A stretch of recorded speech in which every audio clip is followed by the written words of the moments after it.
This is Audible. Blackstone Audio presents Darknet by Matthew Mather. This book is read by Tom Taylorson. August 10th, Wednesday. Chapter 1.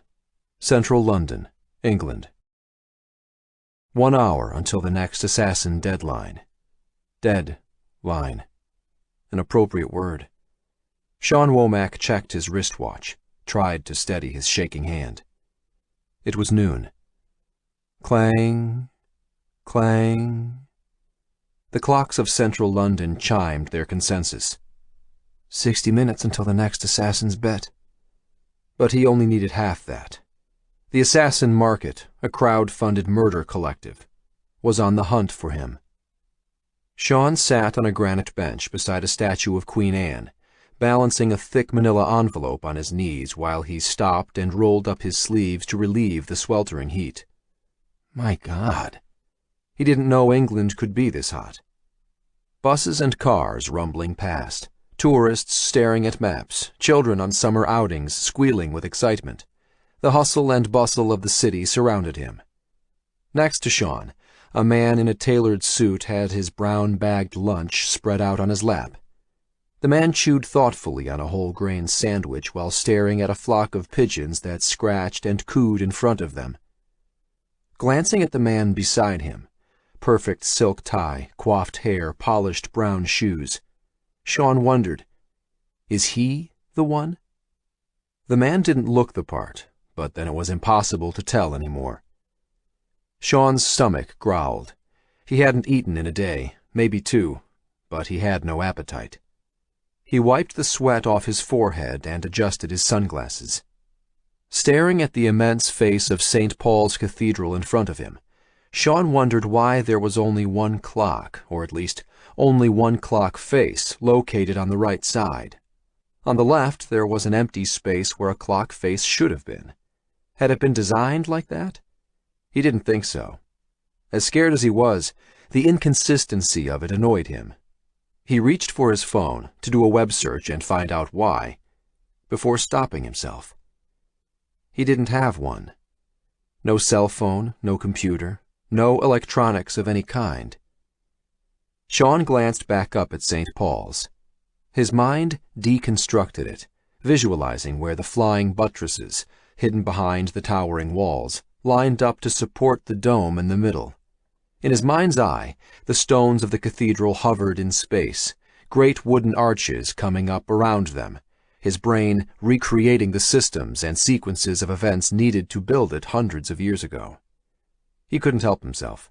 His mind never stopped planning, creating systems, imagining possibilities. Sean checked his watch again. 56 minutes. Looking at the envelope on his knees, he pulled a pen from his pocket and scrawled an address on it. Taking a deep breath, he closed his eyes. When he opened them again, he scratched out the address and wrote a different one, then pulled a scrap of paper from his pocket and scribbled something else on this and inserted it into the envelope. Satisfied, he rocked to his feet and pocketed the envelope, then walked forward to join the line of tourists going into St. Paul's. A sign on a stone box at the entrance suggested a donation of £5. Sean fished in his back pocket and stuffed his last 20s into the box. Walking inside, he followed the tourist flow and gawked up at the marble arches, the gilt frescoes of gold and blue lining the cavernous main dome, the wrought iron chandeliers dangling from vaulted ceilings. Jake would love this. They would never have even dreamed of visiting a place like this when they were kids. Every few feet, Sean stopped to glance at the entrance. Reaching the back, he stepped over the cordon rope into a corridor, then turned and ran down the passageway. The sound of his footfalls echoed off the stone walls. Reaching the end, he banged on the lever of an emergency exit. No alarm sounded. Back outside, he squinted in the sunshine. A helicopter hovered overhead, chop-chopping in the clear blue sky. A red double-decker bus growled past, belching fumes as the driver changed gears. Green trees swayed in the breeze. Has the story already broken? He looked at the helicopter. Another had joined it. Keeping his head low, he continued down the street, glancing back at the emergency exit. Nobody followed. Blue glass and steel skyscrapers rose past the dome of St. Paul's on his left, construction cranes balanced between them like insects atop termite mounds. Building, building. He glanced at the helicopters again, then took a sharp right turn to duck down an alleyway, colliding with someone coming from the opposite direction. "Can you help me?" the man asked. Sean grabbed him. "Who are you?" "Dave?" the man squeaked, trying to step back. "I wanted to know if you'd take a picture of me and my family." He pulled free. Sean looked up. The man's wife and kids huddled behind him. Sean glanced up higher at a CCTV camera on the corner of a building. London had the highest concentration of surveillance cameras in the world. It was a risk Sean was well aware of, but one he needed to take. "Sorry," Sean said to the man. "Sorry, I was just—" But he didn't finish his sentence as he jogged away from them, down the last steps of the alleyway. He stopped at the corner, looked in all directions, glanced at his watch again. 44 minutes. Turning left onto Queen Victoria Street, Sean started back toward the center of the City of London. People thought that London was this huge city, but the City of London proper was contained in one single square mile. One of the smallest cities in Europe, in fact, but it was also the highest concentration of financial firepower on the planet, and the money laundering capital of the world. More helicopters had assembled overhead. After 3 more blocks, Sean found what he was looking for. A royal mailbox, bright red, with the Queen's ER insignia emblazoned in gold on the front, standing at attention next to the entrance to the Bank tube station. It was in the middle of a roundabout in a 5-way intersection of streets: Victoria, Cheapside, William, Threadneedle, Prince, and in the shadow of the imposing Bank of England building. Next to the post box stood an equally red and iconic English telephone booth. Sean slipped the envelope into the post box, double-checking to ensure it slid all the way in, then opened the door to the telephone booth while searching his pockets for change. No credit or debit cards, not since Amsterdam. Even if he didn't use them, he wasn't sure if someone could track their RFID tags. It was best not to take chances. Sean leaned against the inside wall of the booth and dialed a number he'd committed to memory. Glanced at his wrist. 38 minutes. More than enough time. The entrance to the Bank of England building was directly across from him, the governor's limousine parked in front, waiting. The quarterly Bankers' Assembly meeting had started inside.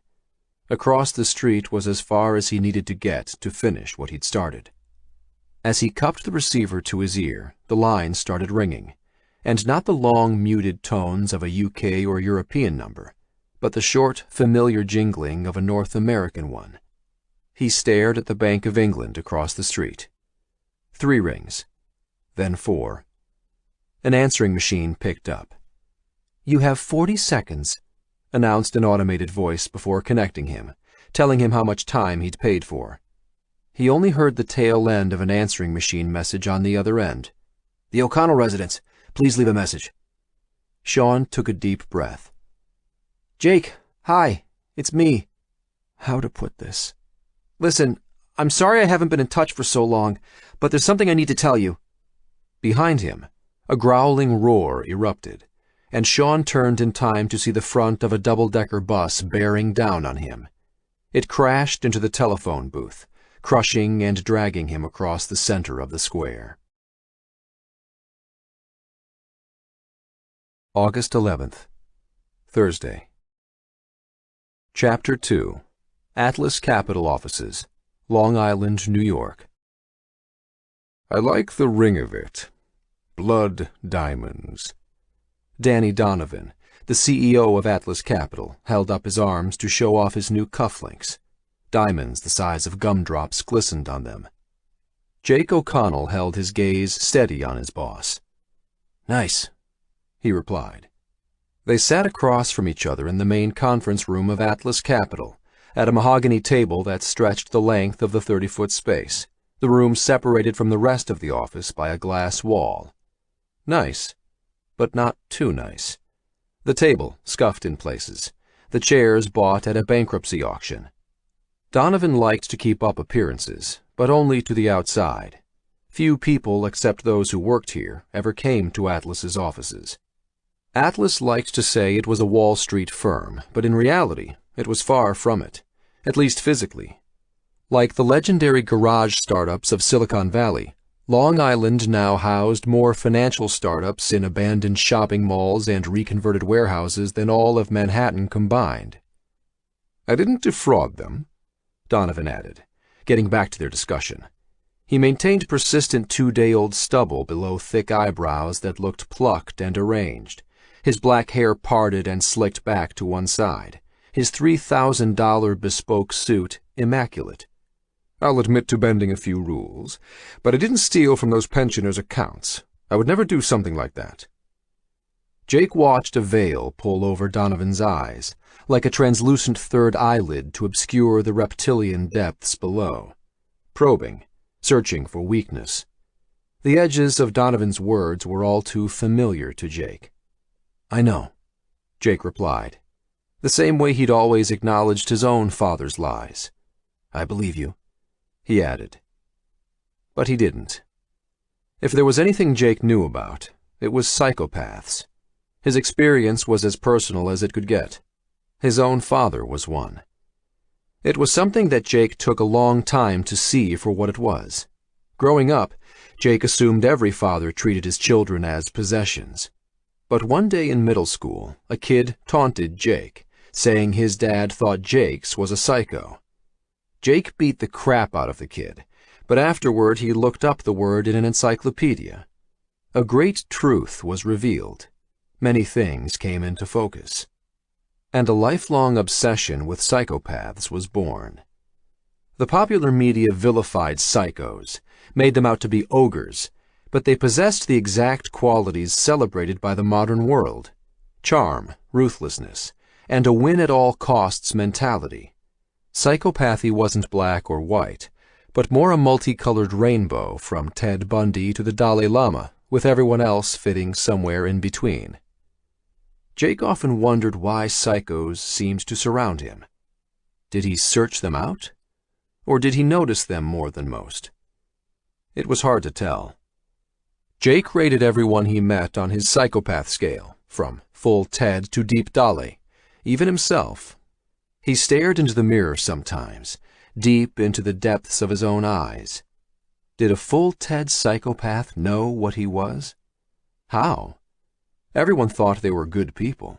Even Hitler imagined himself a savior, bearing his cross for the greater good. It was all a matter of perspective. Jake spent his life trying to hide the void inside. He used to rely on anger and violence to do the job, but now his family and work fulfilled that role. Still, his life often felt like a show, a collection of learned behaviors. Donovan pulled back from Jake and smiled. "I don't know which one of us is the better liar." Jake forced a smile in return. "Do I have to answer that?" "Not yet." Donovan grabbed his coffee cup from the table. "But soon you'll be answering questions. The Securities and Exchange Commission's lawyers are getting ready. It's not just my neck on the line, you understand." Donovan pointed his cup at Jake. "Who would have imagined that an ex-con like you would end up a Wall Street trader? You want to keep it that way, you play ball." Jake nodded. "Understood." It was a point Donovan never let him forget. Ever. 5 years ago, Sean Womack, his childhood friend, started bringing Donovan into the bar Jake managed in the meatpacking district, one of the hottest late-night party corners of Manhattan. Soaked in tequila and high on cocaine, night after night Donovan had promised to bring Jake into his new financial startup. Jake never believed it would happen, but he took to treating the guy with a few shots whenever he showed up. Then one day, Donovan made good on his word, almost inexplicably. Donovan flashed his cufflinks again. 3 carats. Not bad, huh?" "They are nice." Jake couldn't care less about the cufflinks. He leaned forward, elbows on the table, and steepled his fingers together. "Listen, I need to know what to do with this Joseph Barbara guy. Who is he?" Donovan smiled. "Who is he? You don't know?" "I put a meeting on our schedule with him tonight, down at Johnny Utah's." "Cancel it. Doesn't matter anymore." The guy sounded pretty upset. Jake needed some resolution. "His name's not on our official list of customers, so I don't know how—" "I gave him your name." Donovan held his cufflinks up at a new angle. "You gave him my name?" What was Donovan up to? "Don't worry about it." This set alarms jangling. Donovan might have taken Jake in under his wing, but he had the uncomfortable feeling of a big brother, like the one that used to hold Jake's head under water in the bathtub when he was little. For the 100th time he felt the impulse to quit, but there was no way he could get this kind of money elsewhere. "Okay," Jake replied, unconvinced. "If you say so." He could do his own research. Just then he saw someone he wanted to talk to walking by outside. Jake excused himself to Donovan. "Just a second," as he jumped up and opened the conference room door. He stretched his hand out. "Mr. Villegas," he said, projecting his voice. Vidal Villegas, the chief operating officer of Blue Bridge Capital, turned to Jake and blinked, his watery left eye drooping from some long-ago illness. Blue Bridge was doing an audit on Atlas's accounts today. Villegas looked more clean-cut than Jake remembered, his hair thicker. They'd met a few times over the years, but Villegas was a financial superstar now, no longer the obscure university professor he used to be. Maybe he didn't remember Jake. They stared at each other. Jake's hand hovered in space between them. He was about to pull it back when Villegas finally took his hand. Yes, Mr. O'Connell, how are you?" "Good." Jake gave 2 firm shakes, then Villegas's hand slithered out of his. "Have you heard from Sean lately?" Jake asked. Another pause. "No, I haven't." Villegas flashed a weak smile. "Please, excuse me." He turned and started for the front. Another man, limping, walked beside and behind Villegas, following him. Jake watched him go. On the wall of plasma TVs lining the front of the office, Senator Russ talked on CNN. It was coverage of the presidential debate on the conflict in the Middle East. 11 weeks to go until the election, and Russ was 20 points ahead. Jake closed the door and sat back down with Donovan. "It's those bastards at Blue Bridge who are setting me up." Donovan thrust his chin at the disappearing silhouette of Villegas. "They're paying big money to back Russ in the elections. Something weird is going on there." "How do you know him?" "Through Sean. You remember Sean Womack?" Donovan scowled. "Of course." Villegas was his thesis advisor at MIT. Jake turned his Silver Eagle dollar coin over and over in his pocket. An old habit. "Villegas was Sean's thesis advisor?" Donovan hissed. "He never told me that." "You still talk to Sean?" Jake asked. He hadn't talked to his old friend himself in months, but there were more pressing issues. Jake took a deep breath.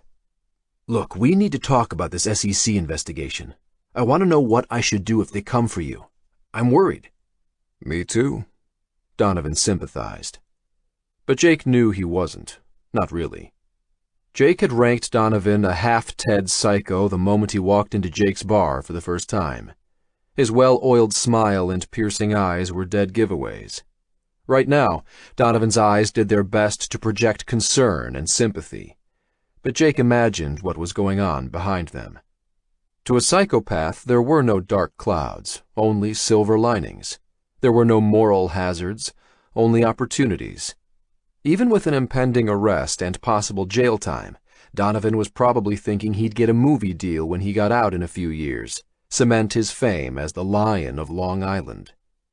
People saw Wall Street executives being dragged away in handcuffs after stealing the life savings of millions of retirees and asked, how could someone do something like that?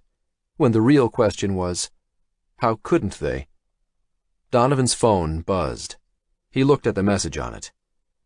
Jake watched him clench his jaw, a vein popping out of his neck. He was only a half-Ted. He felt some stress.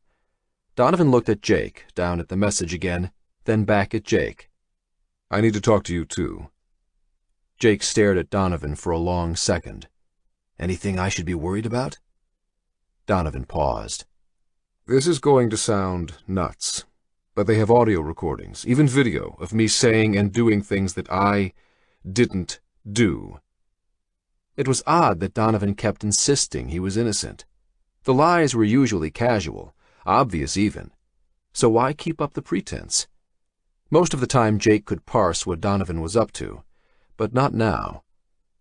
Donovan's father had been a school teacher in the Bronx, his mother a secretary. He fought his way up, graduating from Harvard on scholarship before making a rapid ascent through the ranks of J.P. Morgan, the largest investment bank on Wall Street. These were the things Jake genuinely respected him for. Hard work, coming up from the bottom, working-class roots. After only 3 years at J.P. Morgan, Donovan led a rebellion in the high-frequency trading group and dragged some of their best minds out here to Long Island for his own startup. It was a risky move that paid off. Rumor had it that Donovan cleared $200 million the year before. Between you and me, I'm no angel, Donovan continued. I've done some stuff that's a little off the books to get this place where it is.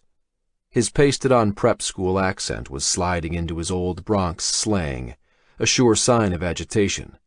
I'll admit to that, but not this stuff they're trying to stick on me.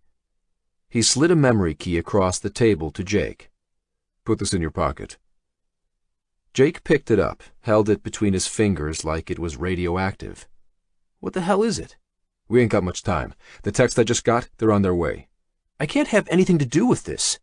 Jake put the memory key down, pushed it back across the table. I've got a family to protect. Donovan laughed. How do you think you got this job? An ominous current slid down Jake's back.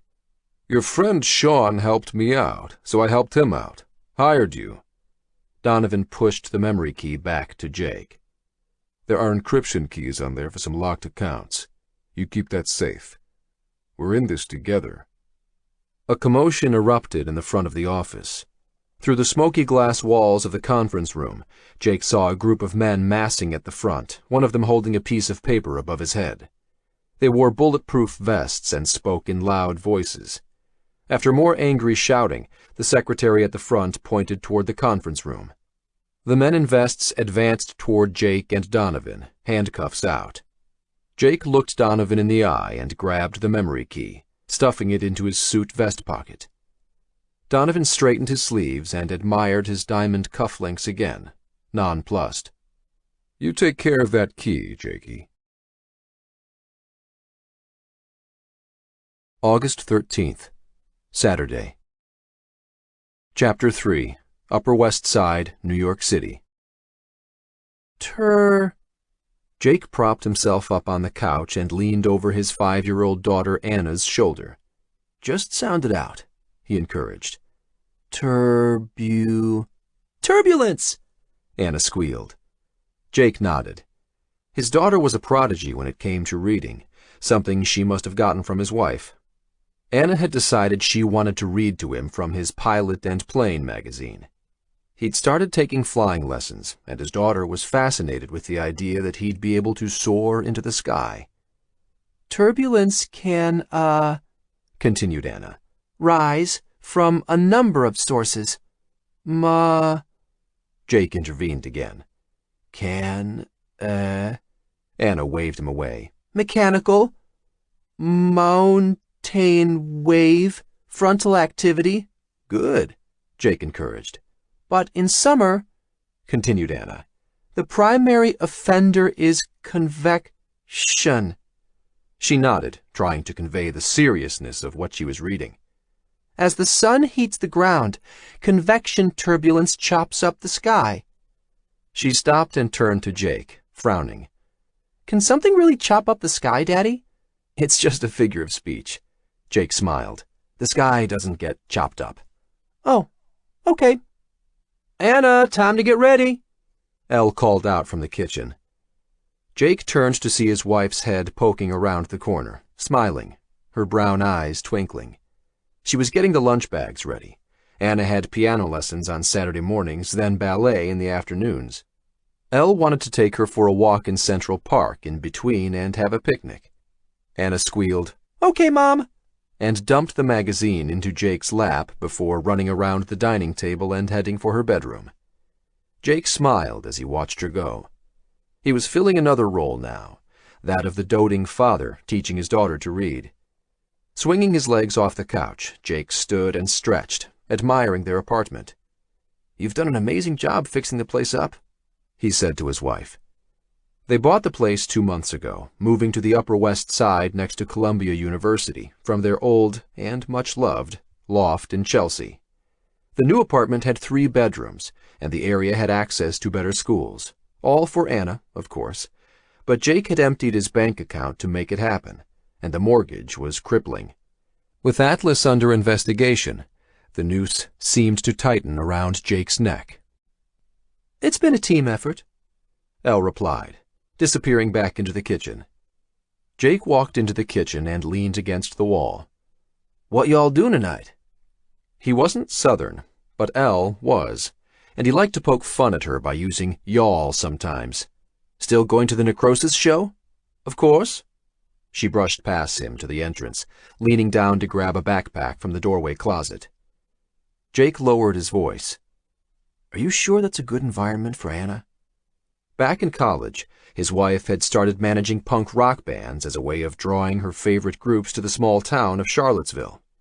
Now she worked full-time at Columbia as a researcher of infectious diseases, but she continued with the band management as a labor of love. Jake first met her when he was 23 at one of her gigs down in the East Village. It was a few years after he and Sean moved to the city from upstate New York. Jake was tending bar when he heard screaming out back. Going out to investigate, he'd found Elle holding the lead singer of the band the bar had booked for the night. The singer was crying, cursing, and Elle was singing him a lullaby, cradling the 200-pound tattooed and mohawked baby in her arms. Jake was smitten on the spot. Elle dropped the backpack onto the entrance table and stuffed the lunch bags inside. "Are you serious? You think my environment's bad for her?" This wasn't an argument he could win, not after the police had carted his boss off in handcuffs. To Elle, Donovan's fate was a confirmation of her intuition. She never liked the man. Jake wisely remained silent. "Are you going to join us after your flying lesson?" asked Elle. His 4th one was this afternoon, Jake's early birthday present to himself for his upcoming 35th birthday, now 2 months away. "No, I have to go into the office and sort things out a bit, but I'll walk to the piano lesson with you." "So you're going to be away from home all day and night?" Elle stated, more than asked. "It's the weekend." Jake slumped into the couch. He felt the edge in her voice. "This isn't easy, Elle." Her face softened. "How bad is it?" She meant what was happening with the fraud investigation at Atlas. "Pretty bad." Jake rubbed his face. She paused. "Is there anything you need to tell me?" He paused. "No," he lied, feeling the memory key in his pants pocket. Friday had been a disaster at work, with the police digging through Donovan's office on the one hand, and calls from frantic clients wanting to pull their money from the company on the other. All the chaos had barely given Jake a free moment to think about the memory key. This morning, though, he could think of little else. Sean was involved. Something was going on. Elle watched him. "Have you thought more about my idea?" A hotel restaurant in Virginia Beach near her family had gone on the market. Elle thought it would be the perfect situation for them. With his experience, he could manage the place. She could book live gigs. It would whisk them away from the craziness of the city, and Anna could grow up near Elle's family. Elle also had an opportunity for a research position at Old Dominion University. "Yeah, I did." Jake rubbed his face. "But the timing, it's—" "Uh-huh." Elle turned, shaking her head. Jake exhaled. They needed more money before they could do something like that, even if he liked the idea. Everyone he worked with had their number, the hypothetical amount of money needed in their bank account before they could stop the madness, call it quits, and head for the beach. In all the time Jake had been in the financial world, though, no matter how much money he saw people rake in, nobody left. But he'd be different. He just needed a few more years. Jake pulled his sneakers over to put them on. Anna appeared, ready to leave, done up in a black leather coat and sunglasses with a pink beret. Kids didn't come cheap these days. She was on her phone, an old one of Jake's he'd given her as a toy, talking to one of her imaginary friends. It was a real cell phone, but not connected to the network. The phone connected to the Wi-Fi in the apartment, though, so she could play web games on it. Carrying it around made her feel like an adult. "Did you get that message from Sean?" Elle asked. Jake looked up, one sneaker half on, his heart skipping a beat. Sean left a message? There weren't any new messages on his phone or email. He knew. He'd been checking. Jake almost called Sean at 6 that morning, but Anna had already been up. "On the machine. Must have been from yesterday or the day before." Sean never left a message on their landline. Jake was surprised Sean even knew the number. He hadn't heard from his friend in 2 months, which was unusual as they normally talked every week or two. But then Sean was jetting around the world dating models and setting up banks. Jake squirmed around on the couch and grabbed the old-school answering machine they still had. He punched the message button. "You coming?" Elle asked. "Jake, hi, it's me." Sean's voice echoed from the playback. Traffic growled in the background. "Listen, I'm sorry I haven't been in touch in so long." A car honked in the pause. "But there's something I need to tell you." The recording ended with a loud crashing sound. That was odd. Jake pulled his phone out and dialed Sean's private number. It rang 4 times before going to voicemail. Jake searched his contacts and found another number for Sean, the public one for his business, and dialed that next.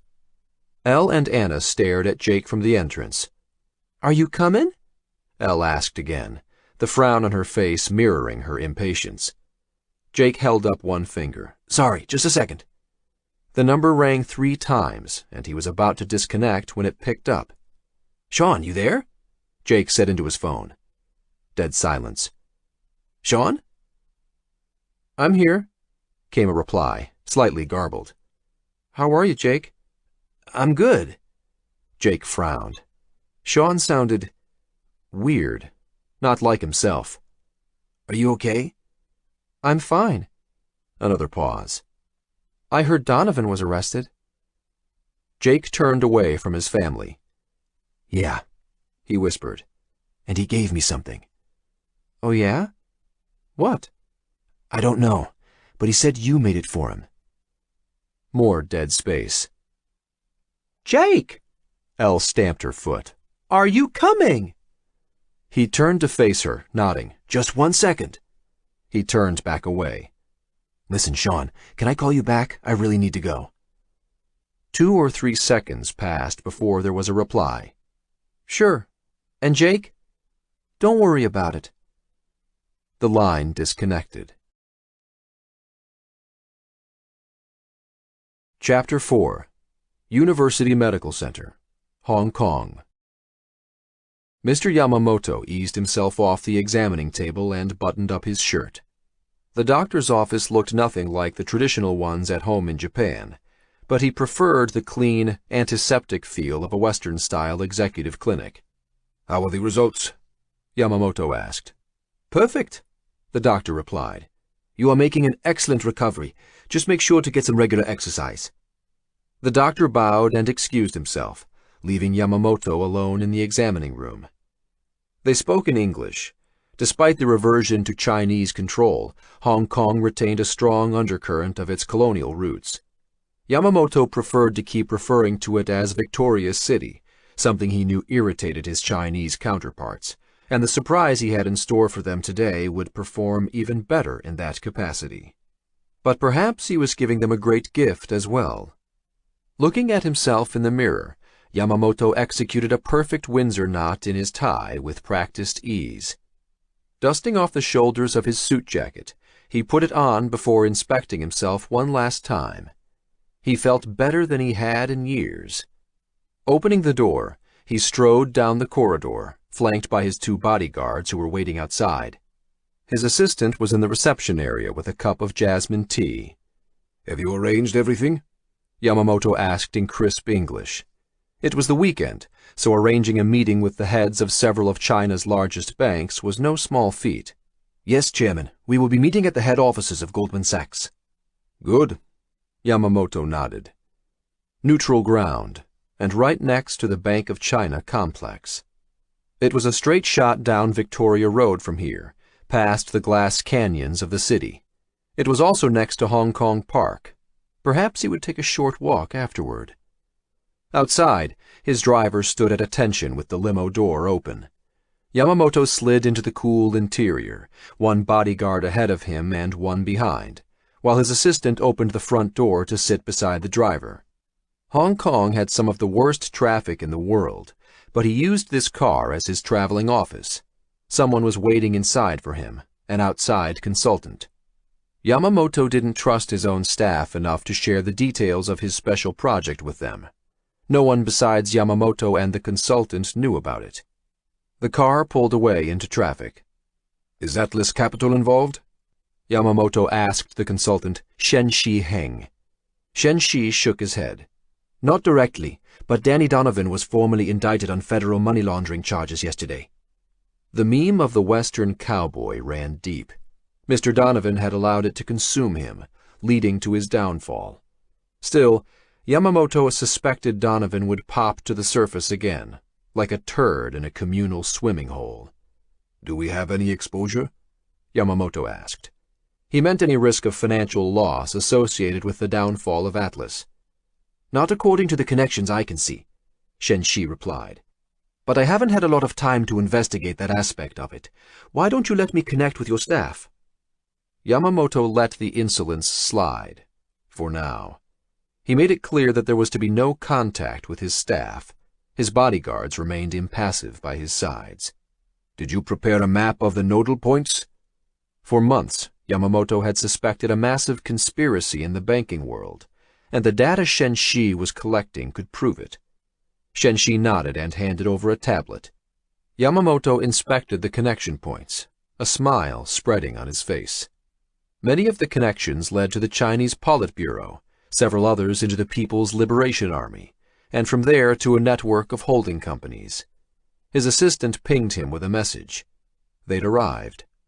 "You are to come up to the meeting with me," Yamamoto told Shen Shi. "But only speak when spoken to and only answer my queries. Is that understood?" Shen Shi nodded. They exited the limo. Yamamoto stopped, again flanked by his bodyguards, to inspect the crisscross pattern of the Bank of China building beside them, and then entered the 70-story glass tower of Goldman Sachs, where he and the consultant and bodyguards were whisked to the top floor. An administrative staffer greeted and ushered them into an expansive conference room with 12-foot ceiling-to-floor glass walls. A glistening black oval table sat at the center, and seated around it were representatives of 10 of the world's largest banks. Yamamoto dispensed with pleasantries. "Gentlemen, today I—" He stopped halfway from the doorway to the table. Why was it so hot in here?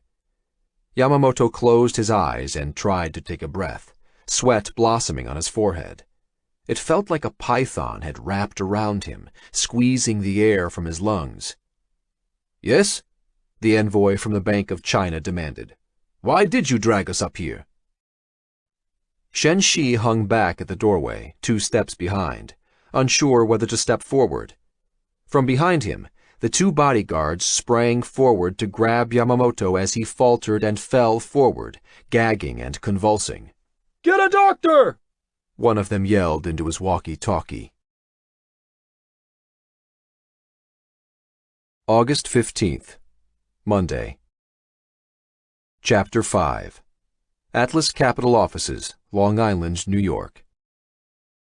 "Mr. Sinclair, I assure you that your money is safe," Jake said into the telephone. "Whatever Mr. Donovan was—" Angry shouting on the other end. Jake pulled the receiver from his ear. "Yes, I know he's the founder of Atlas," Jake continued when the yelling subsided. "But you and I have a relationship." Now came a rush of expletives. Jake cringed. I understand. I'll start the paperwork, but in a few weeks... His voice trailed away. Mr. Sinclair had already hung up. Jake rolled his shoulders and stared at the lights flashing on his phone. 2 calls waiting. 2 other clients scrambling to get their money out. 5 years of work, all going down the drain since Donovan's arrest. As much as Jake liked to think of himself as a trader, he spent most of his time at Atlas Capital as a glorified gopher for Donovan. Jake spent 3 years learning the ropes, verifying trades, running tickets, and last year he finally started making his own trades. Atlas did most of its trading electronically, automatically. Half of the money it made was through algorithms designed by the geek group in the basement. If half of what Atlas made was through automated systems, the other half was still earned the hard way, through relationships and working the human side of the system as a buy-side trader. That was where Jake fit in, working the angles from the inside, talking to people and making deals.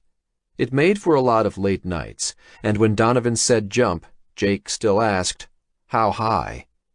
The question now, could he jump high enough to escape this mess? What nasty surprises might be lurking in the memory key Donovan gave him? Jake didn't want to carry it on him or leave it at home, so he'd stuffed it into a potted plant in the entranceway.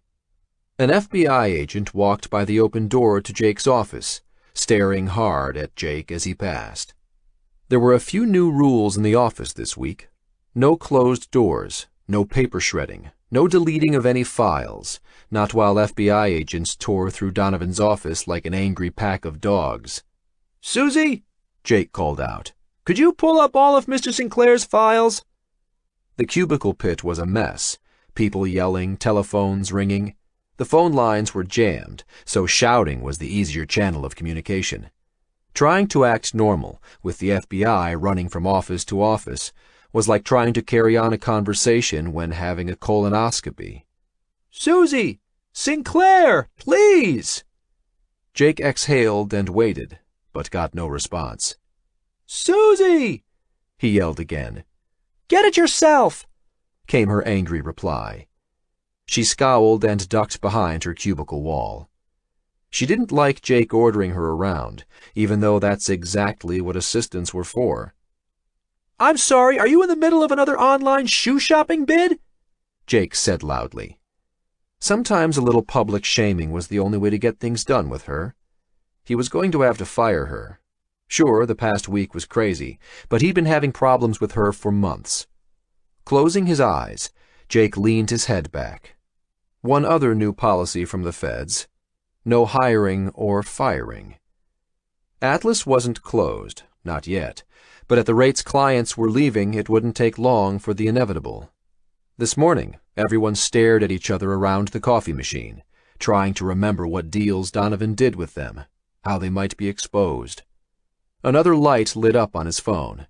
Groaning, Jake punched the button. Jake O'Connell here. Jake? Replied a trembling voice. Is that you? Yes, it's Jake. Who is... He frowned. Mom? Hello, Jakey, his mother said over the line. She never called him at work. She never usually called at all. He didn't know she even knew his number. It had to be something to do with his father. Are you okay? Jake asked breathlessly. What did he do? Did he hurt you? No, his mother answered, her voice barely more than a whisper. Jake plugged his other ear. Mom, speak up, please. I can't hear you. What's wrong? Silence. Mom, are you okay? What's going on? Sean's dead. The paper shuffling and shouting faded out of Jake's senses. What did you say? He stammered. Did you say something about Sean? Sean's dead, his mother repeated. Blood rushed into Jake's face. His fingertips tingled. Sean's dead? Sean Womack? Yes, little Sean. His aunt called me early this morning. Said there was a traffic accident in London or something like that. You should call her. Sean Womack? You're saying something's wrong with him? I just talked to him on the weekend. He's dead. Jakey, I'm sorry. Call his Aunt Rita. She knows more. I'm sorry. Jake's hands went numb. He stared at the phone in his hand. Okay. Thanks. He hung up. An image formed in Jake's mind of the first time he met Sean. In a darkened room, bunk beds lining the walls, a foster home when he was 6 years old. Sean's face appearing in the darkness, talking about a fort he built out back, about playing with goats. Goats. That's what came to Jake's mind. What did he feel? Nothing. He felt numb. What should he feel? The last time Jake spoke to Sean was Saturday, 2 days ago, and he hadn't called him back since then. Why hadn't he called Sean back again? When they spoke, Sean told him not to worry about it. That's the reason Jake was trying to tell himself. But that wasn't true. He'd been avoiding it, to be honest. Didn't want to believe that Sean was involved in something illegal, not after getting that memory key from Donovan. Didn't want to hear it. Sean had been the one to rise above it all. Though a part of him had been desperate to talk to Sean, he hadn't made the call. And now he couldn't. Not ever. Chapter 6. Shenzhen, China. So Yamamoto just dropped dead? Jin asked. Shen Shi looked up with a mouthful of noodles and nodded. He raised one arm and then let it fall to the table, slapping down hard. Boom! Like that? Fell over dead, right in the Goldman Sachs main conference room with everyone watching. It was awful. They were having lunch on the top floor of Building 2 of the Shenzhen Nanshan High-Tech Incubator. Shenzhen was the city next to Hong Kong, more working class, with much lower rent than the financial metropolis across the bay. Hong Kong, Shenzhen, and the city of Guangzhou spanned a single urban area. The noise Shen Shi made hitting the table earned disapproving glances from a couple of other tables in the cafeteria. The high-tech incubator building they had their office in was a serious place. Or it was supposed to be. Jin and Shen Shi were rarely serious. Jin would have giggled at the stares from the stern men in suits, but Shen Shi wasn't smiling. Yamamoto's death must have really affected him, and she could see it in Shen Shi's eyes. Jin and Shen Shi had known each other their whole lives. Jin was born in Boston, and Shen Shi here in Guangdong province, but they were the same age and had spent most of their summers together growing up. Jin's parents went to America in the mid-1980s, before Jin was born, part of an early scientific exchange program of researchers between Northeastern University and Guangdong. It was only supposed to last a few years, but her family had stayed, becoming American citizens. When Jin was snared in a hacking investigation 4 years ago in Boston, part of a botched intrusion testing program, Shen Shi had offered to help her start a business in China. She'd jumped at the chance. From an office on this floor, they now ran a data mining business that searched through huge repositories of digital information for their clients, which included banks and government ministries. Jin was more of the geek side of their team, reserved, shy, while Shen Shi was outgoing, a real go-getter businessman type. A perfect partnership. So you were in the limo that picked him up? Jin was curious to get a first-hand report. Right from his doctor's office? Yamamoto's death was front-page news in the Shenzhen Economic Daily. Though he'd died on Saturday, the press hadn't found out until late on Sunday. It wasn't surprising. The local government kept tight control over the media. That's the weird thing. Shen Shi shoveled in another mouthful of noodles. Why would he drop dead right after getting his heart checked out? It was common knowledge that Yamamoto, the chairman of Japan's largest financial fund, had had a heart attack the previous year. The news stories had been rife with speculation, but none had mentioned that he'd been at his doctor's office minutes before his death. Just a coincidence, Jin offered. I mean, it's called a heart attack for a reason. That's what I thought, too. The way Shen Shi said it invited speculation. Until what? Jin asked. Shen Shi grimaced and looked out the window. Are you okay? Jin asked. She'd never seen her cousin like this. Distracted, distant. It's not just Yamamoto. Shen Shi's words drifted off. Then what is it? Jin asked. Shen-Shi looked her in the eye and worked his mouth around as if he tasted something terrible. Sean Womack. You remember him? Sure, Jin nodded. They'd worked on contracts at the Bank of China with Sean many years before. Sean even helped her with lawyers when she was snared in the hacking investigation in Boston. He died yesterday in London. Just saw a news article today. Some random traffic accident. My God, really? I didn't tell you before, but he was the one that recommended us to Yamamoto. Jin had one hand to her mouth, still trying to process the news. She wasn't close to Sean, not in years, but still, he was a friend. It didn't surprise her that Sean had recommended them to Yamamoto. Sean knew everyone in the financial world. Jin spoke through her hand. Sean sent me an odd email 3 weeks ago. What did he want? I don't know, and he didn't respond when I asked him. And now I can't, Jin realized with a sinking sensation that settled in her stomach. Shen-Shi frowned until his forehead creased into red ridges. All I know is that some of the chairmen of the big banks were present at that Yamamoto meeting. Something big was going down. Jin connected the dots. Wait, so you think Yamamoto was killed? She couldn't help the excitement in her voice. None of the newspaper articles said anything except that it was a heart attack. She tried to keep quiet. They spoke in English, Jin's Cantonese was rusty, so it was doubtful they'd be overheard. Not here, anyway. Shen-Shi pushed away his plate of noodles and opened his laptop. He moved around the other side of the cafeteria table to sit next to Jin as it started up. I don't know. He started up a data visualization tool. Yamamoto had me investigating the connection between shell companies spawned by decentralized autonomous corporations. Jin frowned. Like Bitcoin companies? It wasn't her area of expertise. She pulled up a web definition on her laptop. A decentralized autonomous corporation, DAC, is a network of artificial intelligence agents which divides its labor into 2 parts. 1. Tasks it pays or incentivizes humans to do, and 2. Tasks which it performs itself. It can be thought of as a corporation run without any human involvement, under the control of an incorruptible set of business rules. Shen-Shi nodded.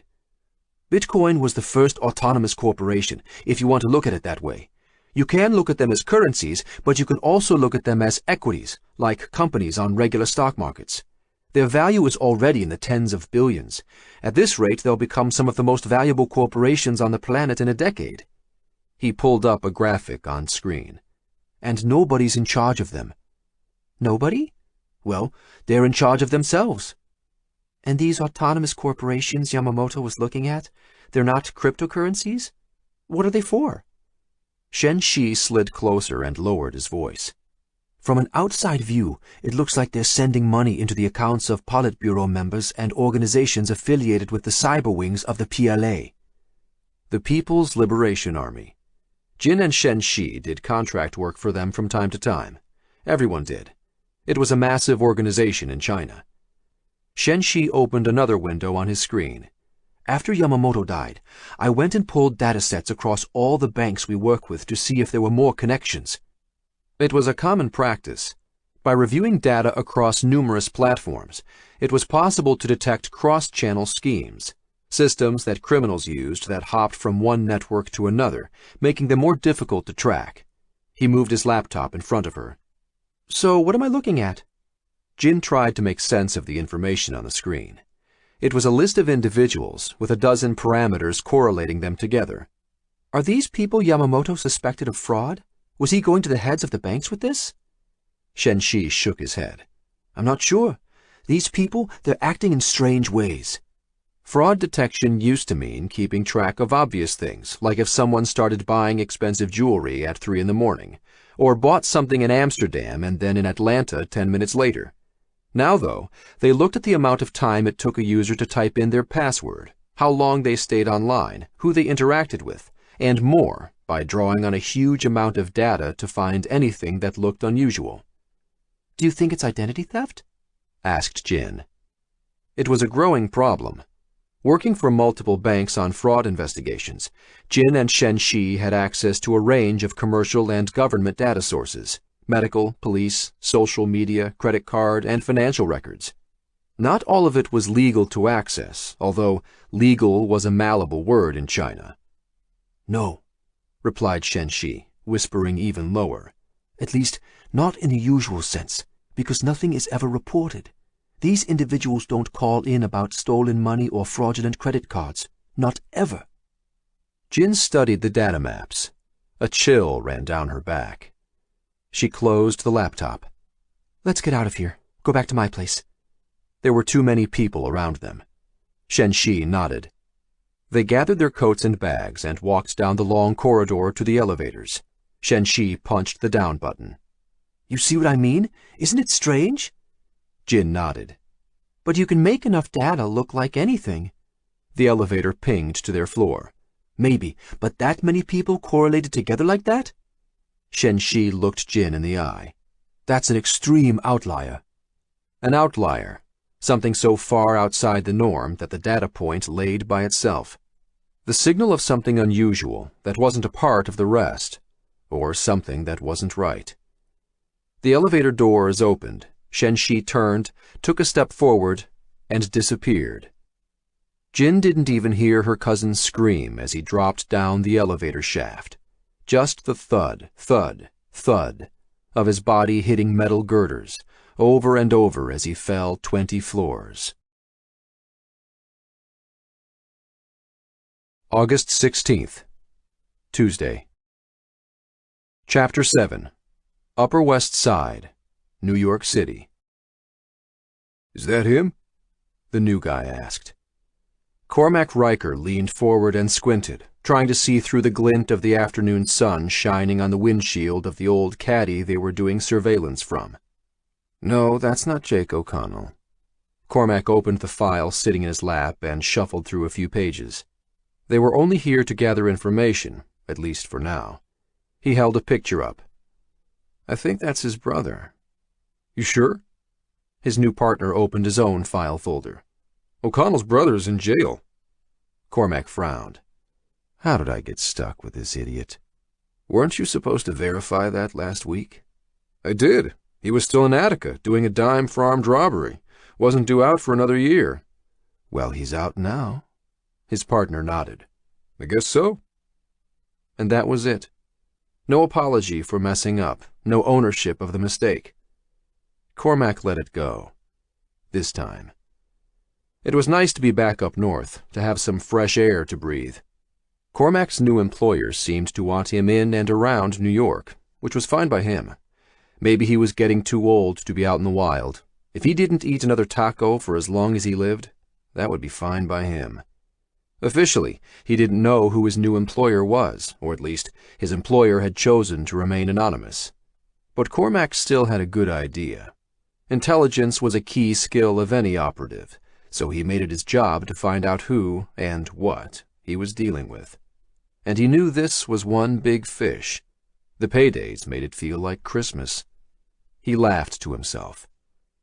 During his 2 years in Mexico, he'd found out that there was a new Santa that people got presents from, but this one wasn't a jolly old man. The cartels he'd worked for worshipped the Santa Muerta, the patron saint of death, whose shrines made the saint look like a grim reaper in drag. It was a serious deal for them. Narcocultura. The pushers and dealers, mules and pimps, and even the human traffickers needed someone to pray to. Cormac never understood the need for a higher power. He figured other people made it up to hide their fear and trembling. But his hands were steady. His eyes were as clear as his conscience. Cormac's new partner turned to look at him. You're hardcore, aren't you? I've heard of you. Cormac glanced at him and shook his head, then returned to staring at the entrance of Jake O'Connell's apartment building. His partner tried to introduce himself the first time they met, but Cormac had stopped him. Wearing Ray-Bans, camouflage shirt sleeves rolled up, the man looked like he was showing up for a film audition for the part of the generic bad guy. Cormac's greatest skill, like a chameleon, was to blend in, become part of the landscape. Make them think you're weak. The little guy. Then they never saw you coming. The skill of surviving in hostile environments wasn't about muscle or even firepower, but more about intuition. about knowing the enemy's customs and rituals, knowing what the right thing to do was in any given situation. Right now, the thing to do was to try to ignore his partner as much as possible. How some of these idiots got through Q course was a mystery to Cormac, but then he came from a different generation. Even so, it was a small community, and they all knew each other. His new partner was staring at him, still waiting for a response, smiling at his own cleverness. He didn't realize it, but he had just done something dangerous. "Some people call me that," Cormac replied. Hardcore Cormac Riker was a nickname he earned early in his career. Cormac was top of his class in jump school and the Special Operations Preparation Course and Assessment, SOPC and SFAS, at Fort Bragg after 2 tours in Afghanistan. He had a special skill with languages and went deep on several missions. Left alone out there, things sometimes got turned around. It wasn't all black and white. But when it came down to it, the problem wasn't what Cormac had done. It was that his superiors caught him. After an IED attack on a convoy of Marines in the western Iraqi province of Al-Anbar killed one of his special op buddies, Cormac had taken it upon himself to find some justice. Armed with a blowtorch and a pair of pliers, he'd gotten the names and locations of those responsible. Late one night, he slipped out under the wire of the Al-Assad Air Base where his 82nd Airborne Division was stationed, went out into the town and attacked the Al-Qaeda compound his sources had named. Killed everyone inside. To send a message. That the message included the deaths of 24 unarmed Iraqis, half of them children, didn't bother Cormac, but it did bother the brass. A special investigation ensued. Surveillance images were shown of Cormac behind the supply depot, slipping under the chain-link fence. As far as the world knew, the incident was another senseless massacre by unknown forces. The media pegged it as a Shia-Sunni internal conflict, but everyone inside his unit knew who was responsible. "That's him," Cormac said, pointing at Jake O'Connell walking across West End Avenue and stopping at the corner of 104th Street. "Should we get out?" his partner asked. "No, wait." Cormac looked at him again. "I better get changed." The truth was, the Middle East never confused Cormac. Death fascinated him, and that scared other people. Which was good. Fear was an effective weapon. After a hushed discharge, Cormac did a rotation through the private security services, academy and the rest, but he didn't like to take orders, so he branched out on his own. Getting kicked out of Special Forces was an inconvenience, mostly because it removed his easy access to his favorite toys, but it opened a vista of new opportunities. In Special Forces, killing was just a part of the job, a reward for the low pay. But on the outside, it was amazing how much you could get paid for murder. Jake fumbled with his keys, trying to get in the apartment door. Elle opened it. "Your brother's here." "What?" Jake replied, not understanding. It had been a long day at the office. She swung the door in. Someone was on the couch. 8 years had passed since they last saw each other, but Eamon looked the same. He smiled at Jake. Jake didn't smile back. "Why don't you take Anna out to the park?" Jake whispered to Elle, striding in, throwing his suit jacket and briefcase on the entrance table. Under his breath, he added, "Why didn't you call me?"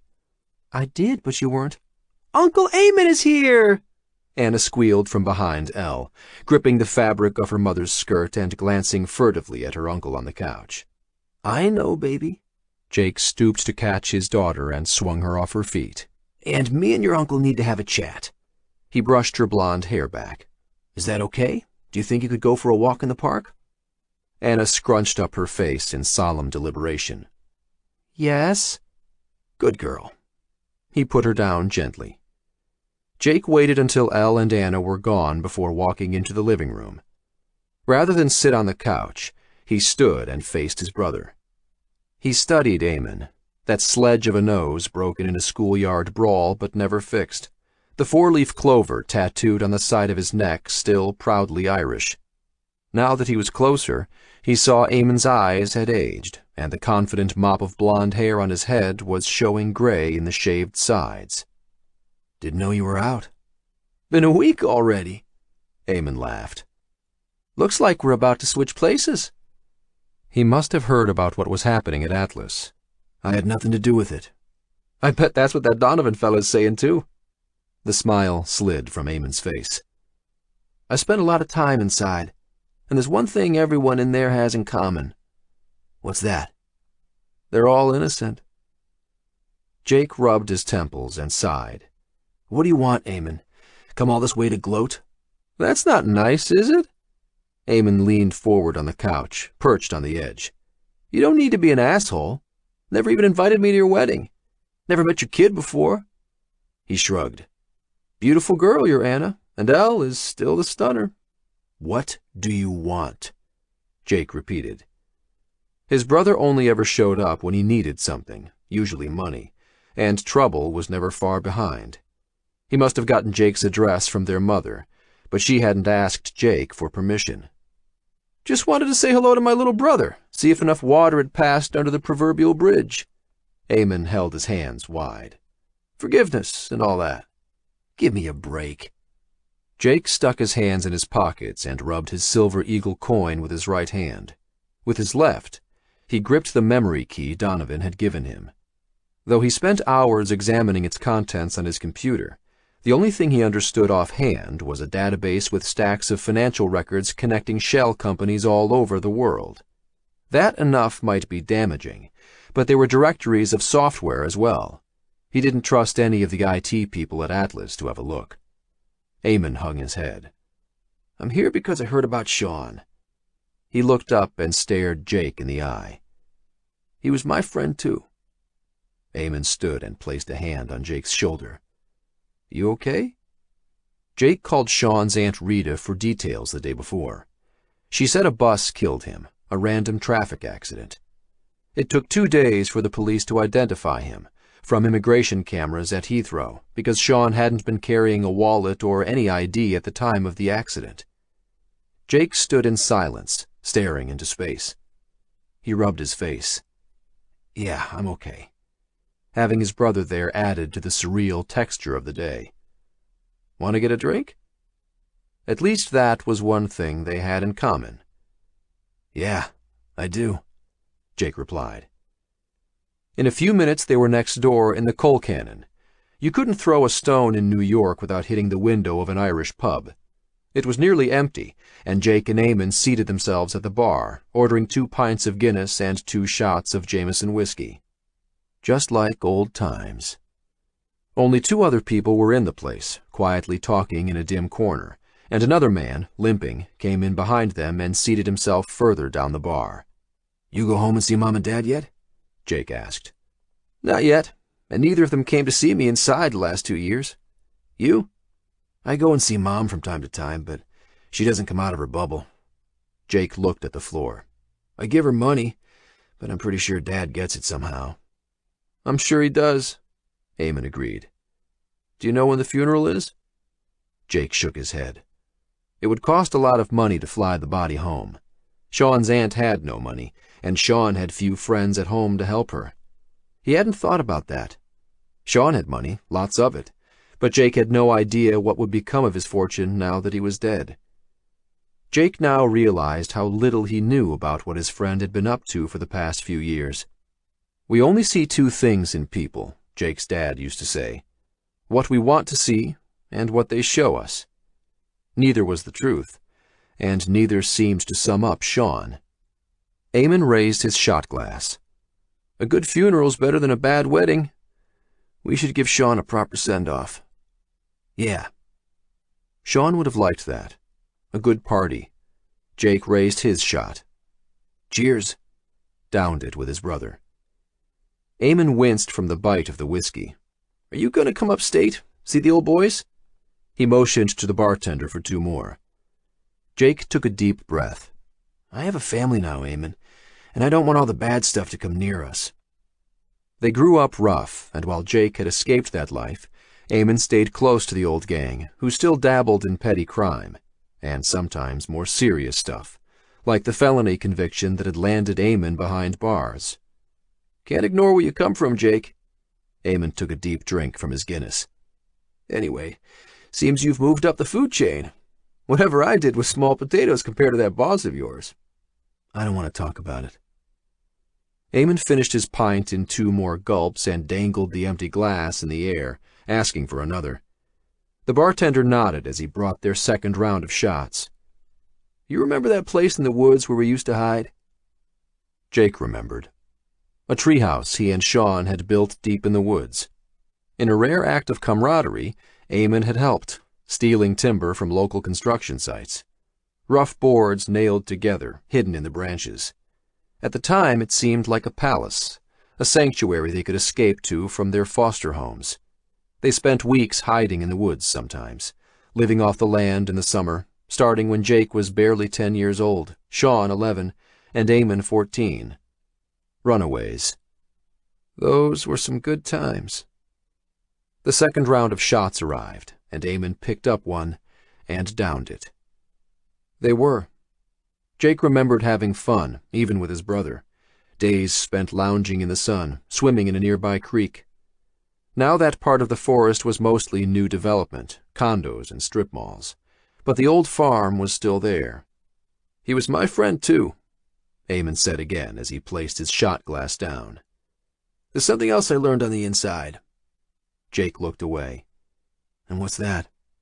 He didn't reach for the other shot next to Eamon. "There's no such thing as coincidences." "Which means?" "Your best friend getting killed in a random accident when all this stuff is going on with your boss? So what do you think happened?" Jake cut him off. The accident report from London was definitive. The bus driver swerved to avoid a bicyclist and jumped the curb, hitting and killing Sean. "What was Sean involved in?" Eamon asked. "Tell me Sean wasn't involved with Donovan in some way." He leaned in close and stared Jake dead in the eyes. "Tell me that, and I'll go." Jake gripped the memory key from Donovan in his pocket. He knew Sean had done something for Donovan in return for a favor, a well-paying job for Jake so he could provide for his wife and new daughter. Jake wanted to shout and scream about it, but he didn't trust his brother, the same way he didn't trust his father. Hard-won wisdom. But not saying anything said a lot. Eamon lifted one finger and pointed at Jake. "I knew it! I feckin' knew it! Who was Sean working for?" Jake didn't know all the details, but he knew a little. "He was doing a lot of work for Bluebridge, here in New York, out in Hong Kong, all over." "Bluebridge?" Eamon frowned. Then his eyes widened. "Yeah, I heard of them. On TV all the time." His eyes narrowed. "Are they connected to Donovan?" The connection dawned on Jake just as Eamon said it. "Donovan said Bluebridge was setting him up, framing him for stuff he didn't do." Jake blurted before thinking. Eamon pounded the bar with one fist. Everyone turned and looked at them. "You see, I knew it! Tell me what you know, Jakey. These bastards might think they're above the law, but they'll not get past me." It was all still a shock. Jake's mind spun, connecting the dots. But there was one thing he did know. I shouldn't have said that. He didn't want his brother involved, not in any way. "What?" Jake looked Eamon in the eye. "I don't trust you, plain and simple." "You've got to be kidding me." "Go home, Eamon." Jake picked up his Guinness and took a sip, then put it back down. "Wherever home is for you now." Eamon didn't move. "How many times do I have to say I'm sorry?" "Go home," Jake repeated. "Jesus Christ, Jake, we were kids! I'm sorry!" Jake stared at his beer, an image forming in his mind of the frozen interior of a car. Just go. Chapter 8. Outskirts of Shenzhen, China. Jin rubbed her eyes. "Can I come in?" she asked. Wu-Tang blinked at her through the open door of his apartment, a mop of unruly black hair disheveled above his boyish face. "Jin? Who do you think?" She rolled her eyes. She was right in front of him. "Can I come in?" she asked again. Yeah." Wu-Tang nodded, rubbing his face. "Just a second." He disappeared but left the door ajar. Jin heard him shuffling around. He had to be picking things up, trying to tidy. She'd dropped in without warning. "You don't need to clean up for me," she tried to tell him, but it was futile. She knew he had a crush on her. They'd been working together on a Ministry of Public Security project for more than 6 months, on and off. More noises from behind the door. 1 second. Something crashed. Wu-Tang swore under his breath. Jin felt nervous and exposed in the hallway. She couldn't take it anymore, so she pushed the door open and stepped through. Inside, she found Wu-Tang standing with an armful of clothes. A sock fell, and he tried to grab it, but missed. A flat plasma display covered one wall of the small apartment, a first-person shooter game frozen mid-gunfire. Takeout containers covered the table in front of the couch. "Sorry for appearing out of nowhere like this." Jin bowed her head. "Go ahead, finish cleaning. I'll wait here, Wu-Tang." This wasn't his real name. It was Liu Wei, but she knew that was what all his friends called him. "Can I call you that?" Wu-Tang nodded awkwardly and ran off with the pile of clothes. "It's horrible what happened to Shen Shi. I'm so sorry." He disappeared into his bedroom with the pile of clothes. Of course everyone knew. It was all over the news. Jin was still trying to erase the image of the yawning abyss of the elevator shaft. She had almost stepped into it herself, reaching out to join Shen Shi before she managed to stop herself, her mind realizing something wasn't right. The rest was a blur. The police seemed to arrive within seconds. There was confusion over what had happened. Did he force the doors open? No. Did he jump? No, it was an accident. Did you push him? What? The terror in the back of her mind was that this wasn't an accident. Nobody knew that Shen Shi was working for Yamamoto, not even her friends, except perhaps Sean, but he was dead. It was a secret project. Nobody knew he was there when Yamamoto died, except her. But that wasn't entirely true, she realized. The heads of the banks in that room had seen Shen Shi, as well as Yamamoto's bodyguards. So some people knew Shen Shi was involved, or at least had seen his face, which was much the same thing. That room had been packed with powerful people, and one of them might have killed Yamamoto to keep him quiet. And they might have killed Shen Shi as well. Their data mining company was registered under Shen Shi's name. She didn't have a Chinese passport. So somebody investigating might not know she was involved, and nobody knew that he'd shown her the data. At least, she didn't think anyone knew. Yet. "Miss?" one of the policemen had said to her after Shen Shi's accident. "Miss Huang, we need you to come downstairs. We're going to look at the footage of the closed-circuit cameras." And that's when the terror really blossomed in her mind. The cameras. They lined the hallway leading up to the elevator. It was a new building, completely wired, completely monitored. As soon as the officers allowed her to leave, she ran to her apartment and grabbed a bag. She started up an app for the augmented reality glasses she and Shen Shi had been working on as a research project. It did real-time face recognition of the people you looked at, comparing them to scrapes of social networking sites. 90% of people in Shenzhen had social media accounts. It was a powerful way to view the people around you. After grabbing some personal things, she retreated to a cafe and sat with her back to the wall, watching the names and details of people flash in her augmented reality glasses. By cross-correlating with other databases, it pulled not just their names, but their addresses and even their occupations, compiling the information on her display. Anyone it couldn't identify was highlighted in red. She'd spent a frightening day and night watching red-haloed people come in and out of the cafe, and she couldn't stop thinking of Shen Shi's laptop the whole time. She had it, the one with the data from Yamamoto. Jin had picked it up from the table when they got up to leave, slipped it in her purse at the elevator. If somebody had been watching them, they might not have noticed, but now, after a day of investigating, it had to be obvious the laptop was missing. There was only one other person who could have it. Jin. Was it a coincidence that Shen Shi fell into an empty elevator shaft 2 days after Yamamoto's sudden death? Yamamoto had survived a previous heart attack. Perhaps a second attack had simply been a matter of time. When she looked up elevator accidents in the cafe, she found out thousands of people died that way every year. The Poka-yoke, the failsafes, should have kicked in, but it was a new building. They were already calling it a faulty systems installation in the social media feeds. But what about Sean Womack?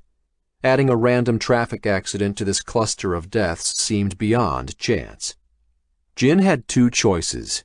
Either it was coincidence, in which case she made herself look suspicious by running and hiding, or it wasn't, and some unknown forces were hunting down and killing people associated with the data Shenxi dug up. It wasn't hard to decide on the cautious approach. She needed to hide somewhere and look at Shenxi's data in detail, figure out what it meant. The same filtering of social media sites she used could also be used against her, so she couldn't go to any of her good friends, not even old friends or associates. She needed someone she could trust, but who was at a distance from her electronically. Wu-Tang had immediately come to mind.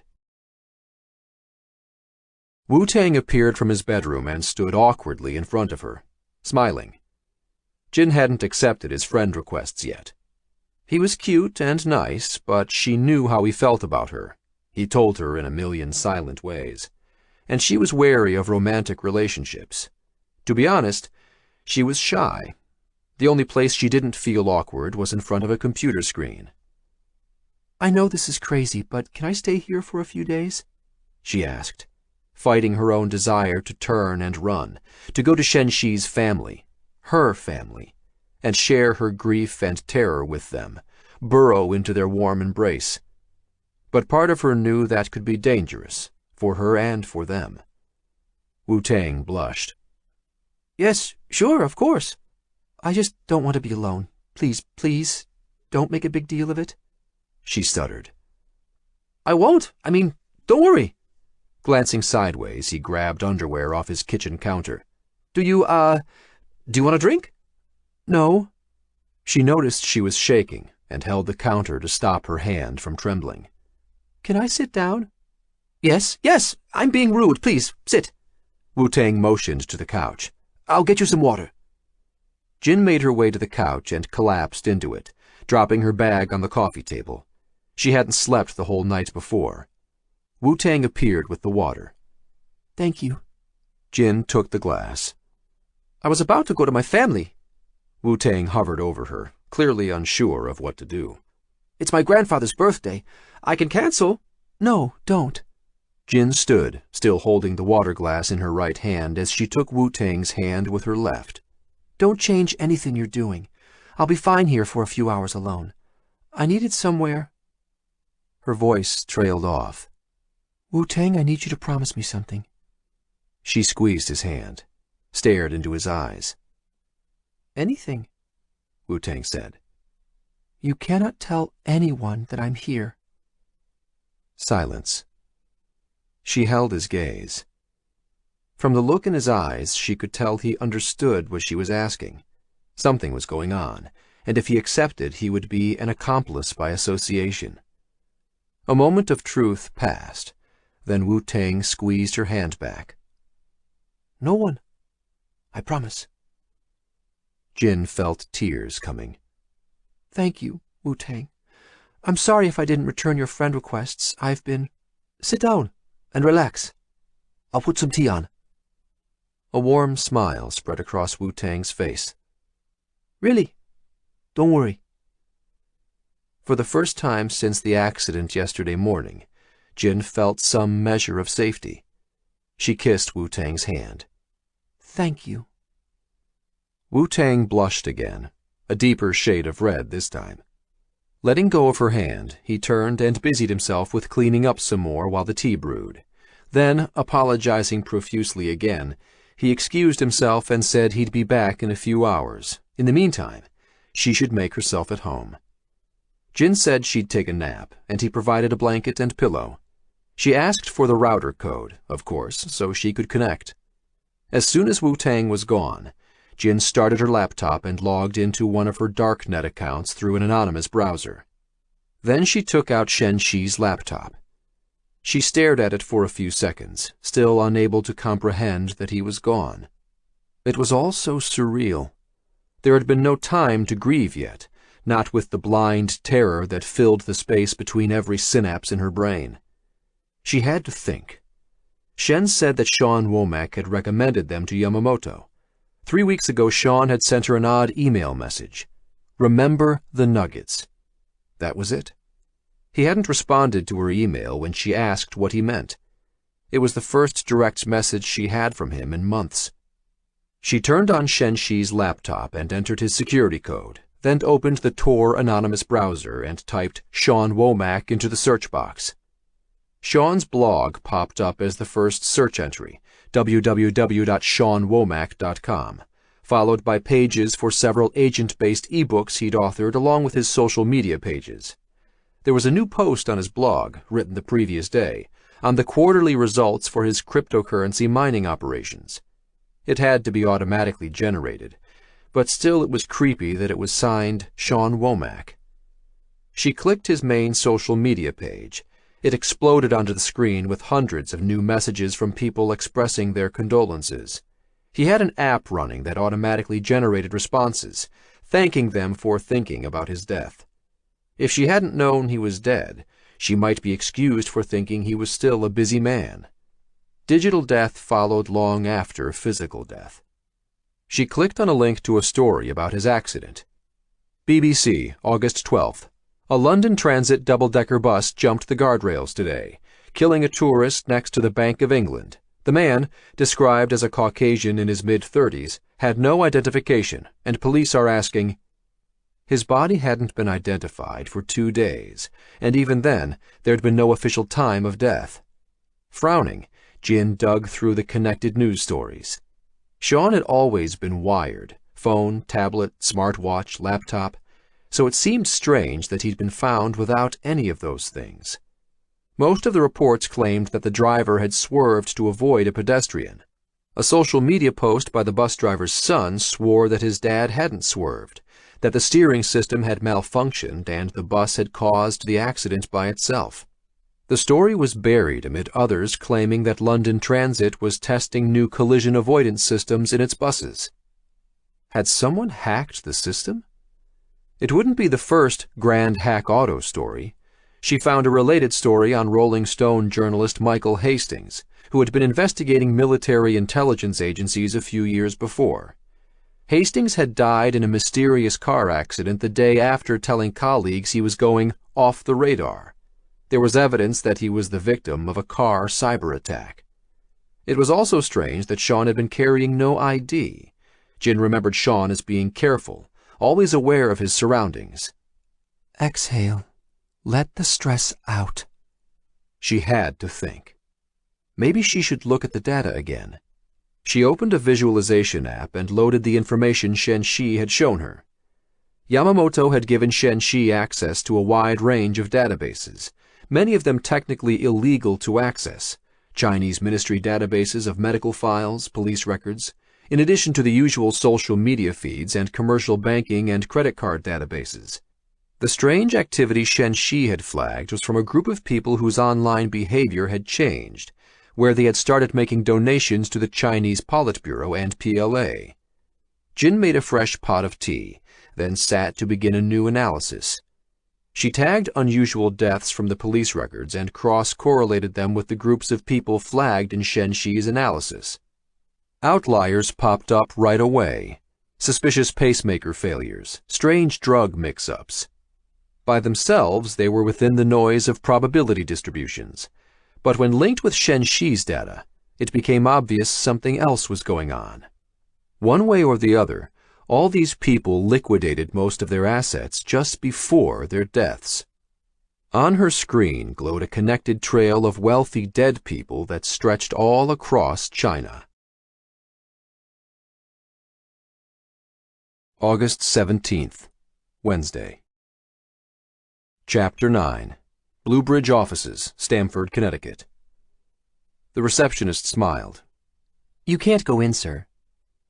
Jake glanced around the Blue Bridge lobby. Big enough to be an aircraft hangar, its polished marble floors reflected the overhead chandeliers. Entering through the phase-shifting glass entrance doors, which lightened and darkened depending on exterior lighting, was an otherworldly experience, like passing through a time portal into the future. The chandeliers hanging in the Blue Bridge lobby were famous. Jake saw an article about them in one of his wife's architecture magazines. Unique artworks by some Japanese postmodernist, forged in huge 3D printers from sintered quartz. In person, hanging from the 30-foot ceilings like shimmering angels, they seemed to say, "Herein lie the gates to power and wealth," to anyone who dared enter. Jake looked back at the receptionist, flashing his best high-wattage smile. "Like I said, I know Mr. Villegas. Could you please call him?" He inspected her nameplate, then inspected her. Flawless skin, hair done in a business but sexy bun, and a Burberry-patterned neckerchief tied in a neat bow. "Cindy, please, this is a personal matter," Jake added.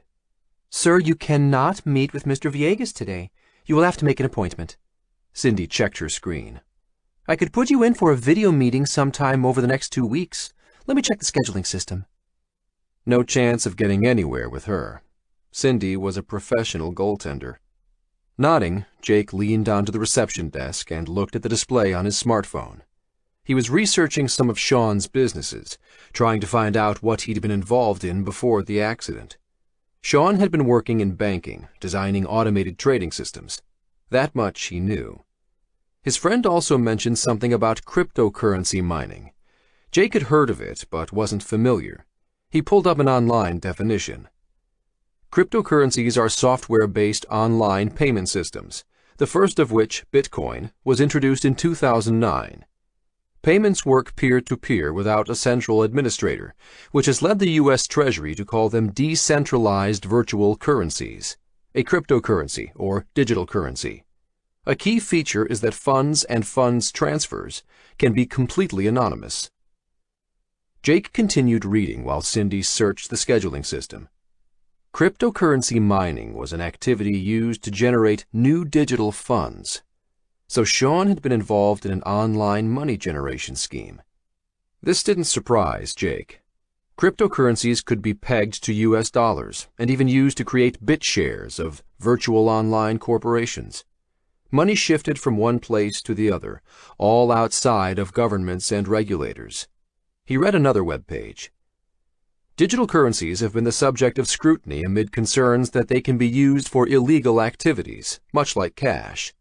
In October 2013, the U.S. FBI shut down the Darknet Silk Road black market and seized 144,000 bitcoins, worth $28.5 million at the time.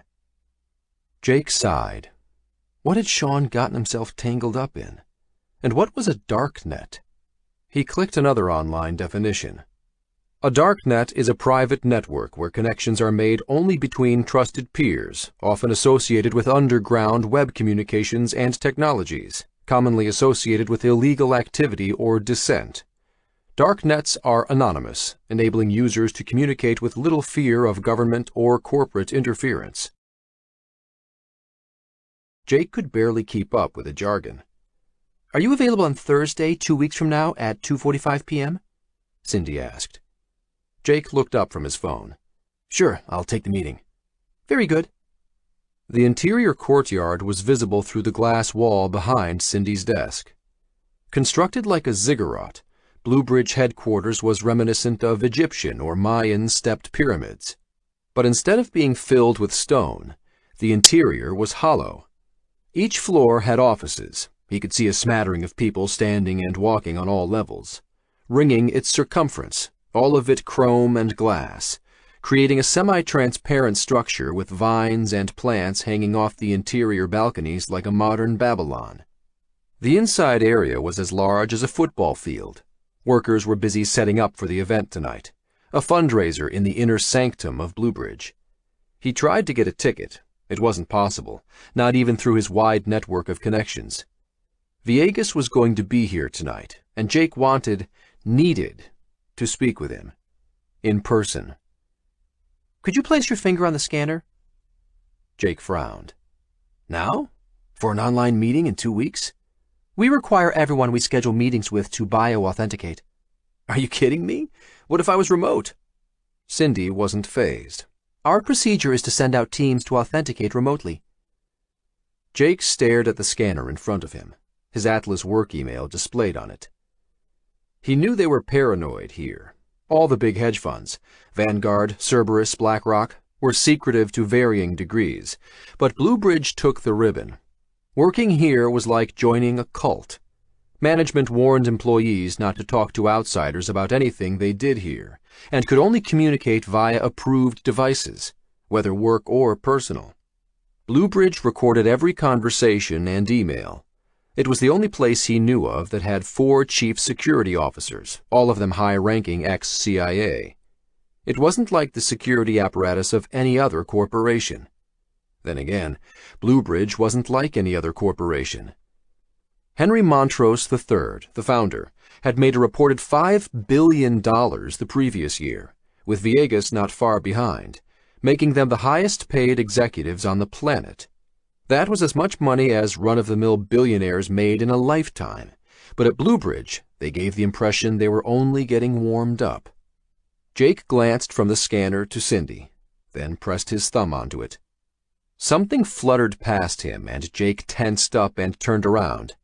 He was about to tell Cindy that a bird had flown into the lobby when another of whatever it was buzzed past. "Delivery drones," Cindy advised, smiling. "It does take a little getting used to." Jake watched this one zip down the corridor. It was a 4-prop helicopter, much like the ones carried in electronics stores, with a small package secured underneath. 2 people walked up the hallway, talking, oblivious to the device flying at them, and Jake was about to yell a warning when the drone executed a neat sidestep around them. The people didn't even look up or acknowledge its passing.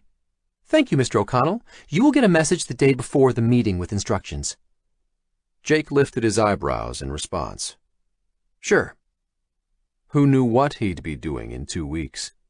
Yesterday, after his brother's visit, the SEC had served Jake formal investigation papers by a bailiff.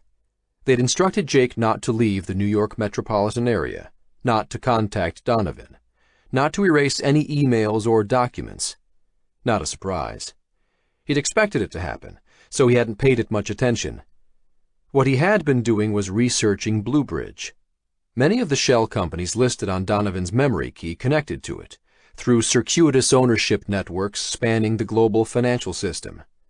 Was Bluebridge framing Donovan? Did it have anything to do with Sean's death? Jake had met Viegas several times before shaking his hand at Atlas last week, a few times at MIT when visiting Sean, then once more at Bluebridge. Viegas scored low on Jake's psychopath scale, more Dalai Lama than the other way around. Sean might have been the brilliant one, but Jake's skill was reading people, noticing what they were thinking. He wanted to confront Viegas, see how he reacted. Not a sophisticated plan, but he realized now that they wouldn't let him stand there and wait. "I took the liberty of ordering you a car service," Cindy said. "I assumed you came in from the train station?" Jake glanced over his shoulder to see a car waiting beyond the entrance doors. It wasn't a taxi. It was a limo. He nodded. "Thanks, Cindy." Elle and Jake didn't have a car. He had taken the Amtrak from Penn Station to Stamford, then a taxi to Bluebridge. Cindy must have noticed him arriving in it. Cormac watched Jake get out of the limo and walk into the station. Rolling down the window of his Buick, he used binoculars to watch Jake through the glass walls of the enclosed second-floor waiting area.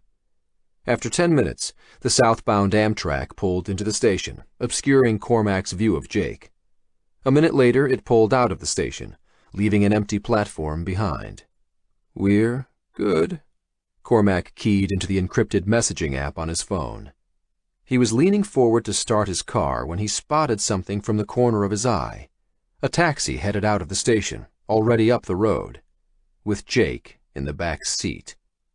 Cormac swore under his breath and dialed a number. No answer. Swearing again, he keyed another number and fired off a hurried text message. The taxi driver dropped Jake off just before the entrance to Bluebridge. As he'd waited in the train station, the anger had built inside Jake and then sparked like a rushed ignition sequence when the train pulled in.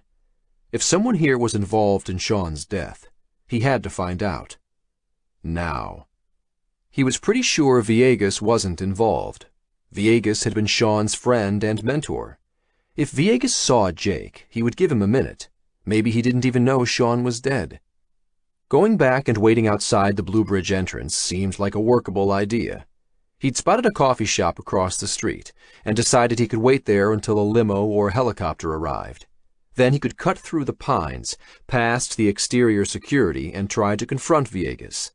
Not elegant, but better than nothing. The moment Jake disembarked from his taxi, a black limo pulled in through the front security gate, the outline of Villegas's head visible through its tinted window. Lucky, but it was perfect timing. Ducking through the trees, Jake jogged to the entrance just as Villegas got out of the limo and passed through the front doors.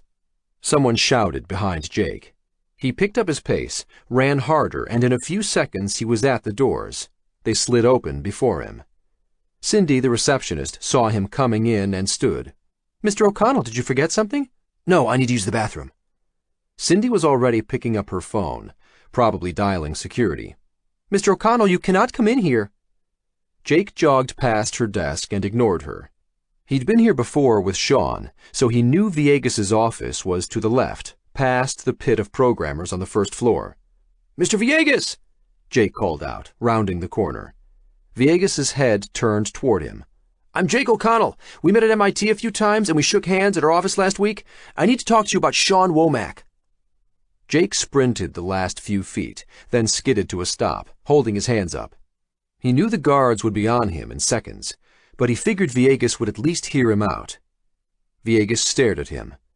"Sean Womack," Jake repeated. "You were his thesis advisor? We got together in Cambridge. He's been working with your company for the last few years." Jake took a gulp of air. "Sean was killed in London. I wanted to—" "I don't know what you're talking about." Villegas backed away. "He's over there," someone said behind Jake. "I know you were close to Sean. I want to talk to you for a minute. Just a minute, please." Villegas's eyes remained blank, frightened. "Sean Womack," Jake repeated, pleading now. Something seemed odd. Jake did a quick scan of the office space. It extended for at least 100 feet on each side, the space filled with dozens of cubicles. He remembered it as a beehive of activity when he was here before. Now it was empty. Someone grabbed Jake's arms, pulling them behind his back as he stared at Villegas. He felt cold metal. Click, click, click. Handcuffs tightened around his wrists. "What the hell?" Jake tried to twist around, but now 2 people held him, lifting him from the ground. "Mr. Jake O'Connell, you have the right to remain silent." Jake craned his neck around enough to see police uniforms. 4 of them were behind him, with more streaming into the lobby. Red and blue lights flashed and shimmered in the chandeliers overhead. "You have the right to an attorney." "Are you kidding? I just ran in here. You can't arrest me for that." How did they get here so fast? They continued to read him his Miranda rights. "What is this?" Jake shuffled forward. 5 police cruisers were parked outside the entrance. "Does this have to do with the SEC investigation?" The front doors slid open in front of Jake, and the policeman standing on the other side answered his question. "No, Mr. O'Connell, you're being arrested for rape." Chapter 10. Shenzhen, China. Yawning, Jin pulled off the bed covers and called out to see if Wu-Tang was home. No response. Getting out of bed, she opened the door and peered outside the bedroom. The apartment was empty. Quiet. And immaculate. She hadn't even heard Wu-Tang leave. He'd been gracious to her when he returned from his family event. Rather than make some insinuation about the 2 of them sharing his bed, he'd insisted she take the bedroom. After changing the sheets and grabbing a pillow and covers for himself, he shepherded her into his room despite her protests, telling her they could talk in the morning. After not sleeping the night before, she fell asleep as soon as her head hit the pillow. Wu-Tang's apartment was in a high-rise complex, one of a dozen cookie-cutter buildings that had sprung up almost overnight, towering residential mushrooms in the Yu-Hai district. It was modern and comfortable, if small. The bedroom was the only closed room, apart from the tiny bathroom with its shower stall.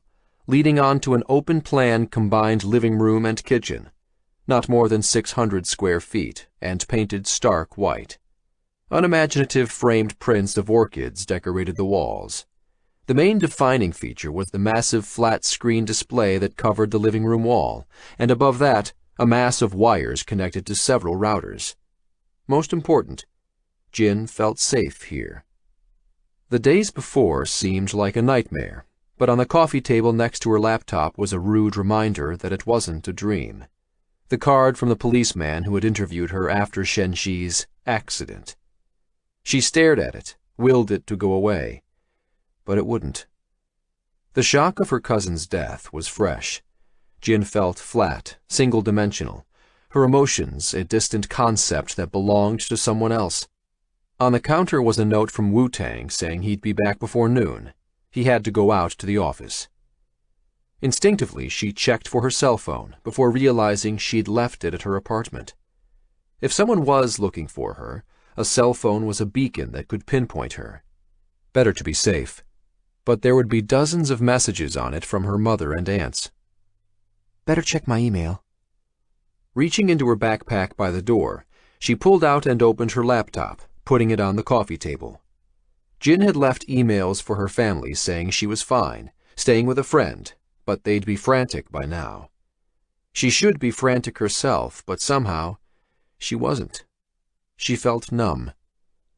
Jin filled the kettle on the kitchen counter and turned it on, then walked over and opened the sliding patio doors that led to the small concrete balcony outside. Humid air and the noise of traffic 10 stories below rushed in through the open doors. Rows of nearly identical skyscrapers stretched into the distance to the glistening waters of Qianhai Bay. Her laptop pinged. Someone was messaging her. Sitting on the couch, she opened her encrypted messaging app. Wu-Tang. You okay? Worried about you. She smiled. She liked that he was worried about her. Jin. I'm fine. The cursor blinked. Wu-Tang typed on his end. I've been looking up digital autonomous corporations, DACs, the stuff Shenxi was researching for Yamamoto. Appended to his message was a list of web pages. Jin clicked on the first one, and an article popped up from Forbes magazine about the recent flourishing of autonomous corporations operating on darknets, linking them to organized crime. Identity DAC is a digital corporation that manages the valuation and disbursement of stolen identities and credit card numbers. The FBI and Interpol have been investigating the sudden explosive growth of Identity DAC, but due to the distributed nature of its operations. Wu-Tang. Are you reading? Jin responded, yes, still scanning the end of the identity theft story. The article had links to another discussing Black Corp, a criminal collective for hacking, and Ransom Corp, which enabled attackers to use an encryption virus to ransom the contents of a target's hard drive. Wu-Tang. I need Shenxi's credentials. Can you get them? Shenxi's laptop was next to Jin. She knew his usual passwords. Yes, she typed back. The list of autonomous corporations went on and on. Jin scanned them, a low-voltage tingling working its way down her back. Something related to this must have been what Yamamoto was planning to expose to the banks. What got him killed. What got Shenxi killed. Jin. When are you coming back? Wu-Tang. A few hours. There's an emergency I need to fix. The cursor blinked.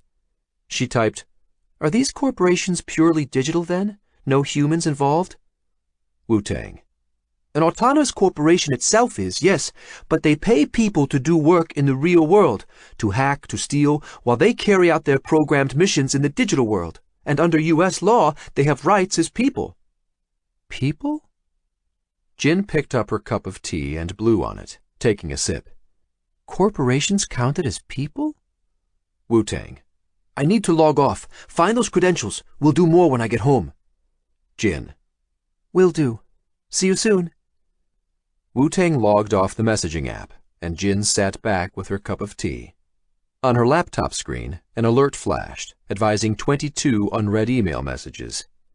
Deciding she didn't have the emotional energy to deal with that right now, she closed her laptop. So autonomous corporations used humans to do their work in the physical world. She'd heard of them, glanced at articles on cryptocurrencies when going over the morning news, but she'd never considered the implications. Leaning forward, she grabbed her backpack and took out Shenxi's laptop. Shenxi. Her hand trembled. She put her cup of tea down, spilling some of it as the sobs came. The fear she'd felt since the accident all turned to sadness. Shenxi was gone. Her resolve hardened. Someone had done this to her cousin. They had to find out who. She settled onto the couch with Shenxi's laptop and found his encrypted password locker, opened it, and sent the contents to Wu-Tang. Logging in as the administrator, she changed the password, then opened an anonymizing web browser. It was strange that Sean had been carrying no ID. Jin remembered Sean as being careful, always aware of his surroundings. He had friends everywhere, and he wouldn't be without identification unless it was on purpose. Had someone stolen his wallet? Was it a robbery? It seemed unlikely. She repeated the web searches she did the night before to see if she missed anything, then scanned the list of results.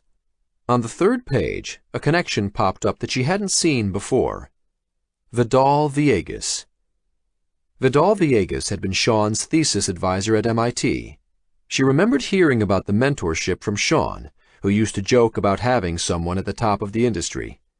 Jin pulled up more searches clustered around Villegas, author of the machine learning algorithms that she and all of her colleagues in the data business used. She found as many references to fundraising events with U.S. presidential candidate Senator Russ as she did Villegas's technical work on automated agents and data mining. A fluttering dread roiled in Jin's stomach. Villegas was now the famous co-founder of Bluebridge, the world's largest hedge fund. The strange email from Sean before he died. He'd written a single phrase in his message. Remember the nuggets. Was it a warning? A coded message? He had to be referring to the last time she'd spent time with him in person, years ago in a bar in Guangzhou. The memory stood out because he'd brought a dozen boxes of chicken nuggets to the bar with him, and within minutes, pretty young models had mobbed their table. The night had turned into an urban legend among their colleagues in the banking world. When they worked on data mining projects, they called influential outliers nuggets, little golden pieces of information that seemed to have magical properties. Remember the nuggets. She'd met Sean's friends that night in Guangzhou. What were their names? Max Lefebvre was one of them, a French-Canadian that Sean worked with, and another guy was there, Sean's best friend. Jin scrunched up her face, trying to force the name out. Jake. Jake O'Connell. She remembered him as a nice guy, good-looking, clean-cut, and nothing at all to do with the usual crowd of hangers-on that buzzed around Sean. Jin opened her social media account and typed Jake's name into its search box. Yes, they'd friended each other. Details of Jake's life spilled out on her screen. Well wishes for his daughter's birthday, location tags at restaurants around Manhattan. A life observed from a distance for the entire world to see. She opened a new search box and queried Jake's name together with Manhattan, then clicked the first story. New York, August 20th. Jake O'Connell, an executive linked to the Atlas Capital fraud investigation, was arrested on rape charges. That didn't sound like the Jake she knew. She'd only met him that one time in person, but they'd friended each other on social media and she'd followed his postings.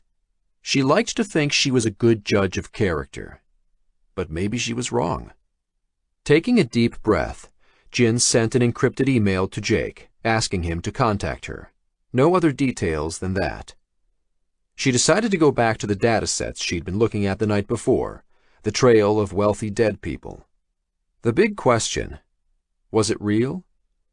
The problem with examining a lot of data at the same time, cross-connecting it and searching for outliers, was that eventually you'd find whatever pattern you were looking for. With enough data, you started seeing anything, like reading a medical textbook and deciding you had the symptoms of a dangerous disease when all that was happening was the regular mechanics of life. She needed a second opinion. Message. Jin to Chen. Could you have a look at something for me? Chen was a friend who she and Shen Shi had worked with on their last 2 ministry projects. Even so, she made it a policy to contact everyone through an anonymous connection. You never knew who might be tapping the data stream. She leaned forward toward the tea set. Before she could finish pouring herself a cup, the messaging app pinged. Chen. Heard about Shen. So sorry. The cursor blinked as Chen continued to type on the other end. Chen. Very weird. Jin sighed, put down her cup of tea, and replied, Jin. Yes. Chen. Are you okay? Jin. No. She waited. The cursor blinked.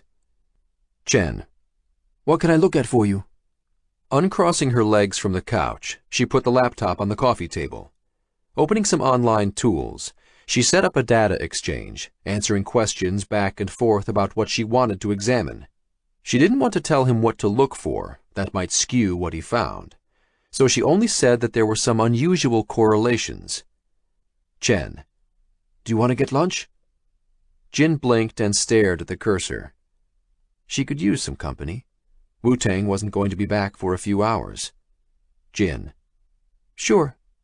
She didn't want to say where she was staying, but she gave him the name of a noodle shop around the corner, a small one she knew to be quiet. They could discuss the results and see if Chen saw the same patterns. One click of the send button, and the data started uploading from Shen Shi's laptop into a secure cloud repository for Chen. Logging off the chat app, Jin checked the time. It was 40 minutes past 12. She needed to grab her shower. Leaving her own laptop open, she picked up Shen Shi's and deposited it into her backpack. She smiled. Wu-Tang had left towels out on top of the counter for her. Jin picked up the top towel and held it to her nose. It smelled fresh. What a sweetheart. Her laptop issued an angry ping, an urgent message alert. Still holding the towel, she leaned over the couch and squinted at the screen. It was a message from Wu-Tang. Wu-Tang. You need to look at this right now. Jin sat down, towel in her lap, and clicked the link attached to the message. A web article popped up. The Assassin Market, a crowdfunding service that enables people to anonymously contribute cryptocurrency funds toward a bounty on anyone. A kind of Kickstarter for murder, this darknet site has resisted multiple attempts by the CIA to bring it down as it spawns itself. Her background low-voltage dread spiked into high-voltage panic. Jin. Why are you sending me this? Wu-Tang. Sit down. Jin. I'm sitting down. The cursor blinked, then blinked some more. Jin. What's going on? Wu-Tang. Don't go anywhere. I'm on my way home. Jin. Why? Wu-Tang. I used the credentials you gave me from Shen Shi to log on to the Assassin Market the article is talking about. Jin. And? Why hadn't Shen Shi told her? Why was Wu-Tang making her wait? The next message pinged with an attachment.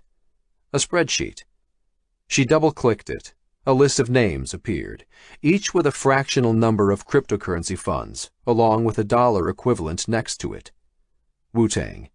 This is the Assassin Market hit list. $275,652 posted as bounty for the assassination of the International Monetary Fund director.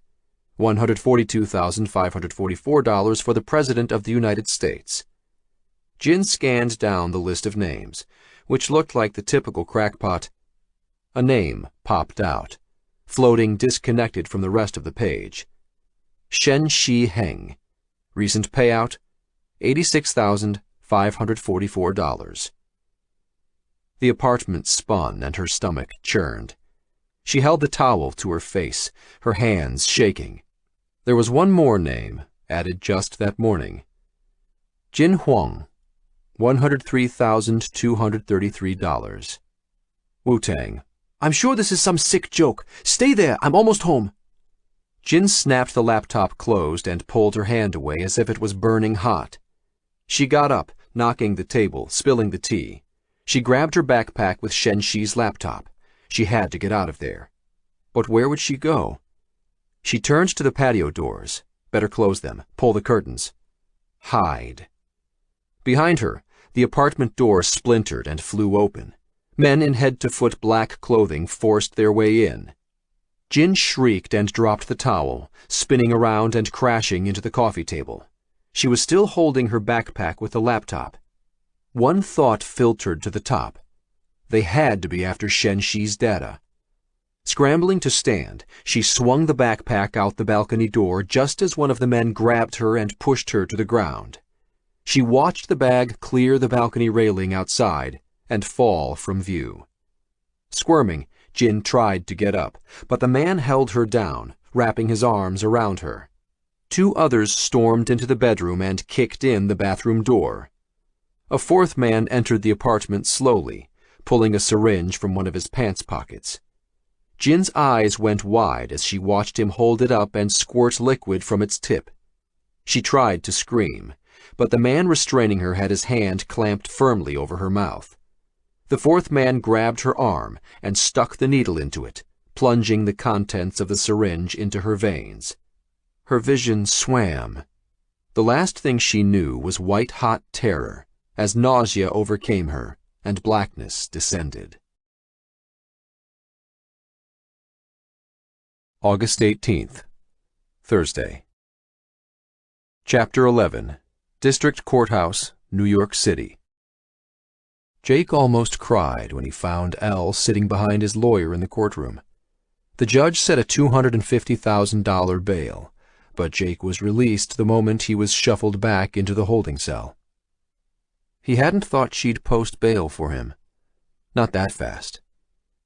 Not for something like this. Released into her custody by the court, he followed her down the rickety wooden wheelchair ramp in front of the building. "Can I get a hot dog?"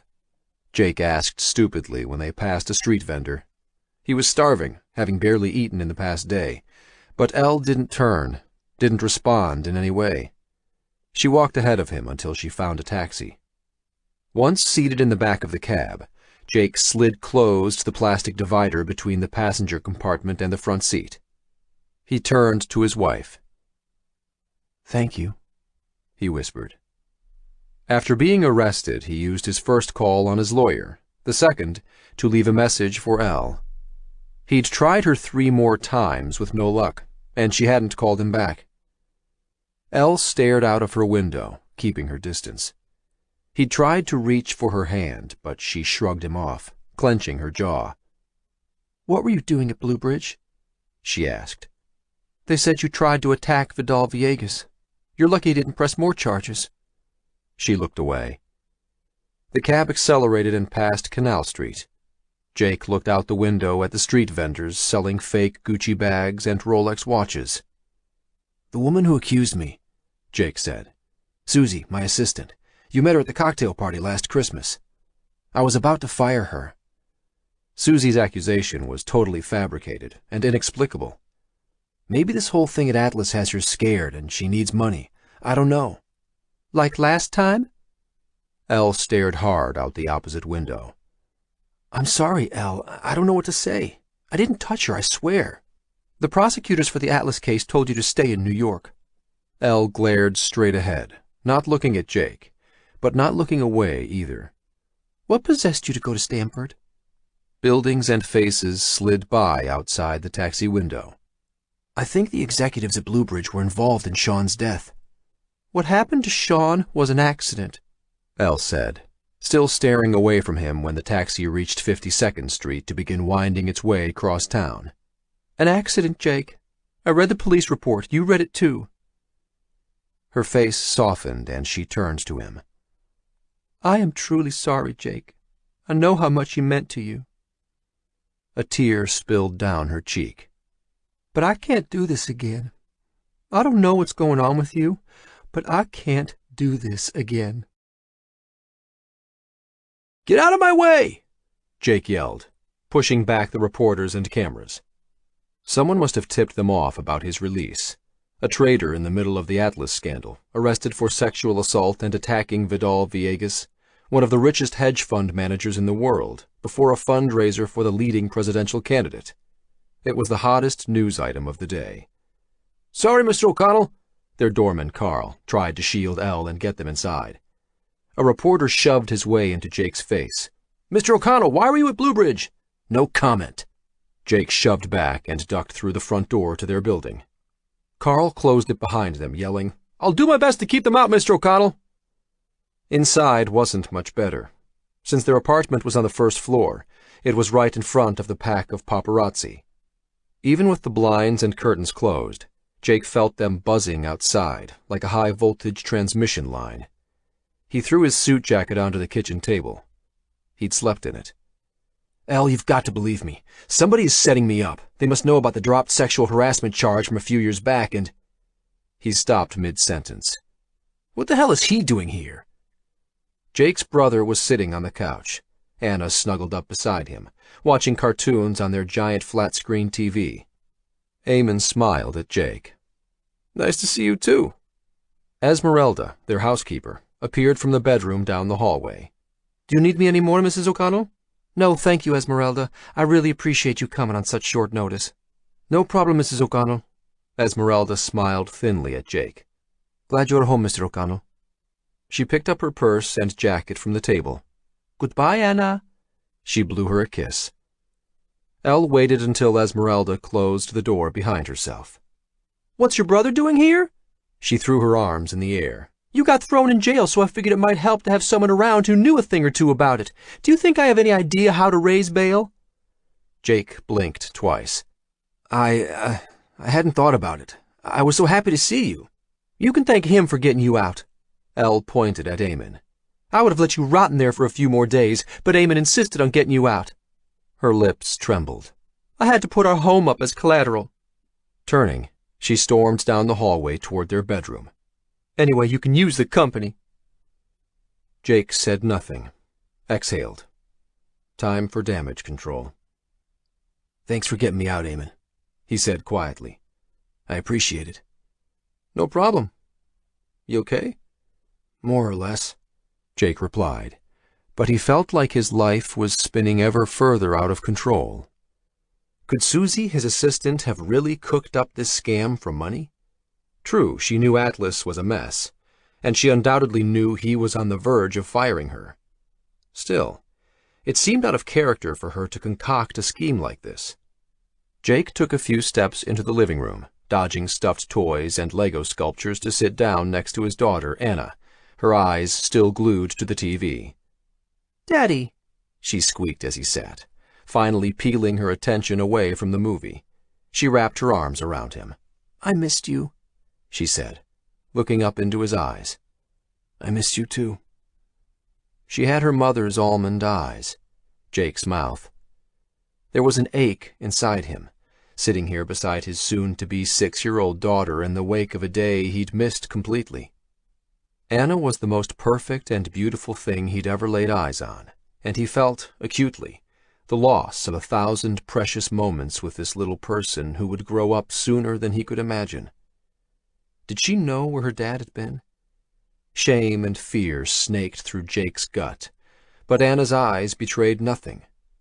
Leaning down, he kissed her forehead. She scrunched up her face and said, "Yuck, Daddy," then squirmed free to return her attention to her cartoon.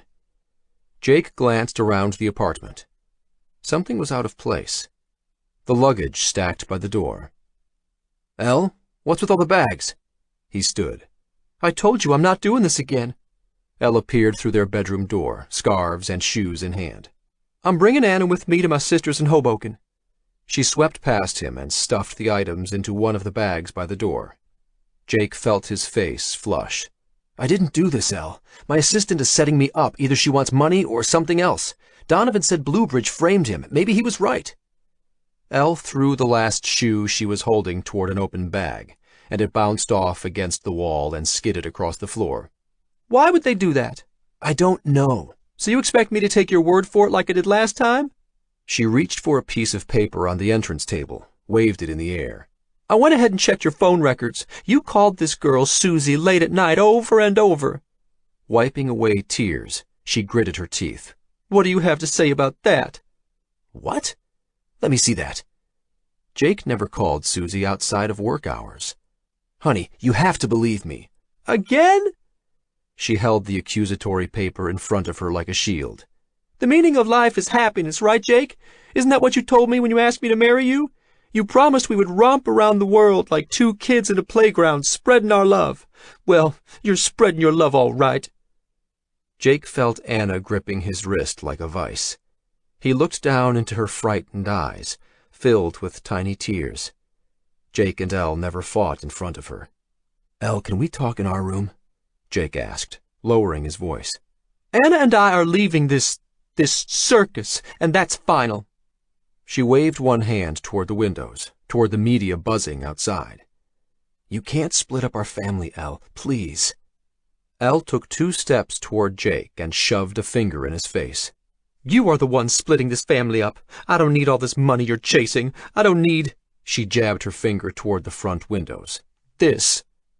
I didn't do this, Jake pleaded, his voice barely more than a whisper. I thought I knew you, but you are like your dad. Elle's voice was steadier now, but harder. You said you hated how your father gambled, yet here you are doing the same thing with stocks. You hated how he conned people, yet look at you. You see rules and laws as guidelines, not mandates. Ethics only matter if you get caught, right? Isn't that what you said about your dad? She sighed. Go look in the mirror, Jake. Please, Elle, Jake begged. Insanity is doing the same thing over and over and expecting different results. That's another of your favorite expressions. I'm through with doing the same thing. Elle took another step toward him, and he half expected a slap in the face. But instead she knelt down and picked up Anna. Come on, we're going to Auntie Julia's, she whispered to their daughter.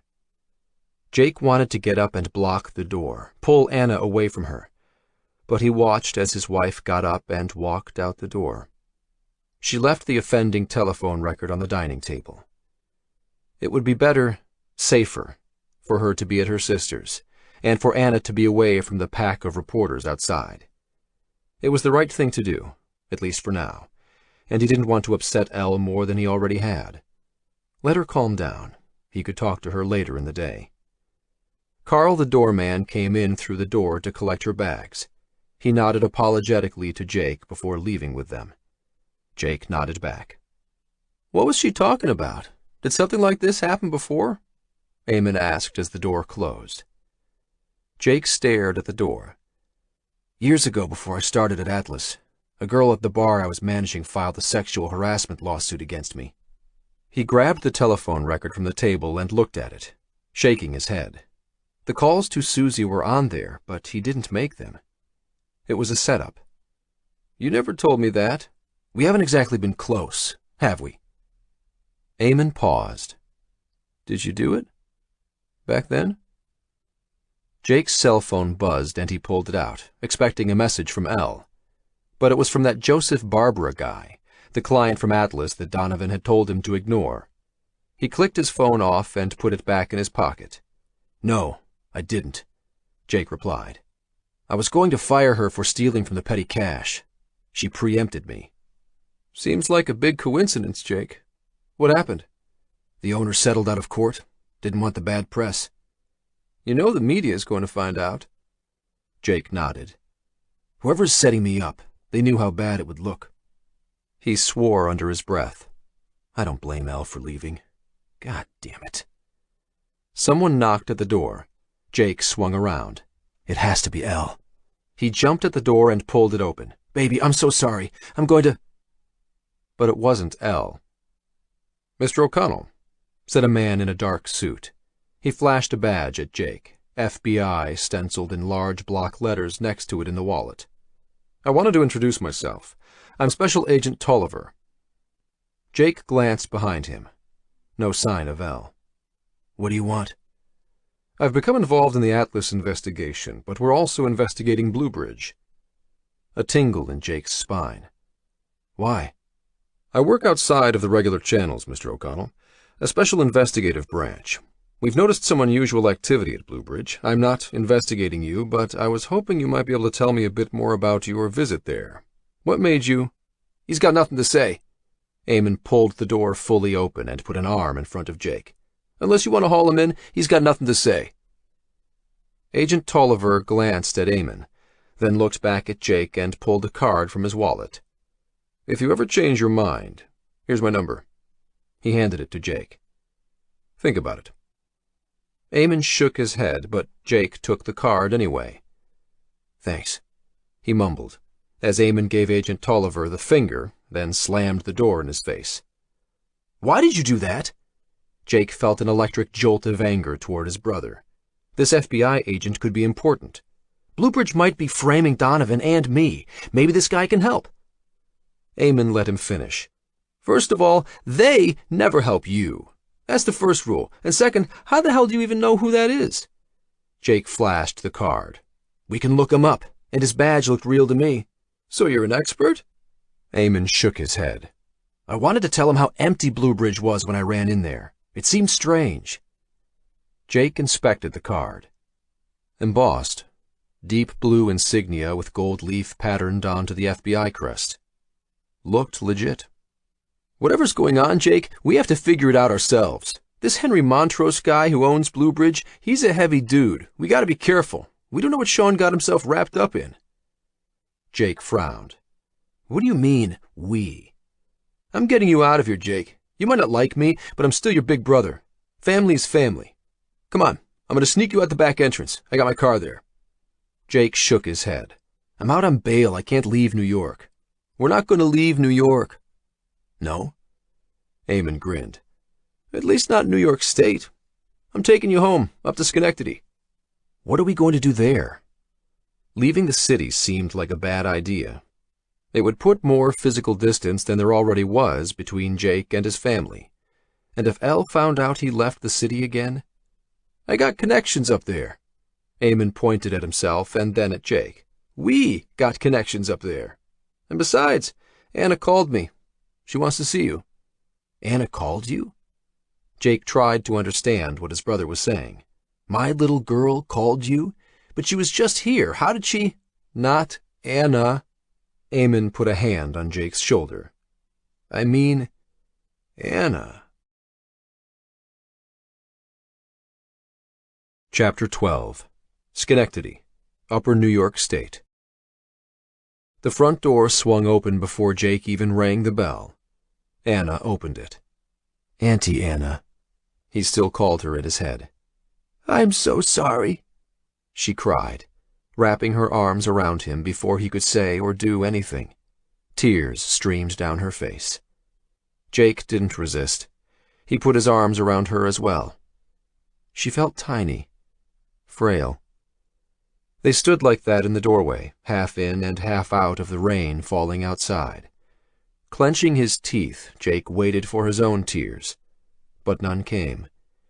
He gripped her tighter just the same. It was the first time he saw anyone cry about Sean's death. Rocking back and forth, they slowly released each other. She wiped away her tears, took his jacket and hung it up in the entrance closet.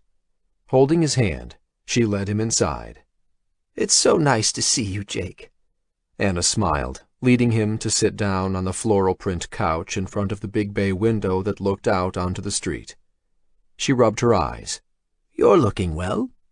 "It's nice to see you too." Jake sat next to her, still holding her hand.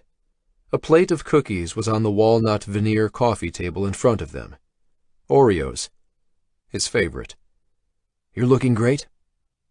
The statement felt awkward, forced. "How's the project coming along?" Jake tried to steer the conversation away from himself.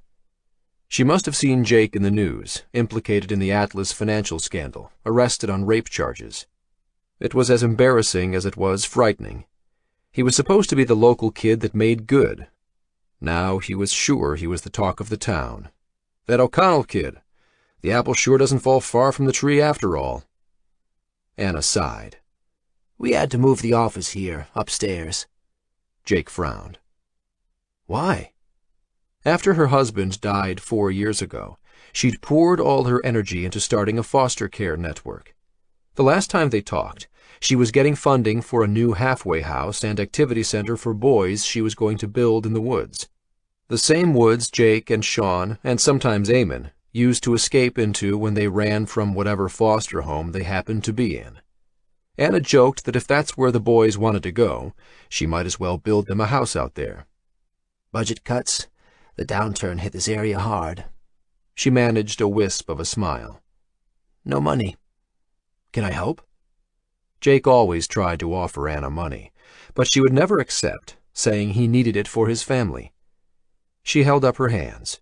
You know what I'm going to. Anna! A voice called from upstairs. A loud screeching and wailing began. Could you come up for a second? Anna squeezed Jake's hand. Would you excuse me? Of course. Jake watched her get up and climb the stairs. Awkwardly. Slowly. Anna had aged in the 2 years since they'd seen each other. He usually came every year, at the holidays. But this past season they'd gone south for a beach vacation instead. Jake had been meaning to come up for a visit, but there was always something that got in the way.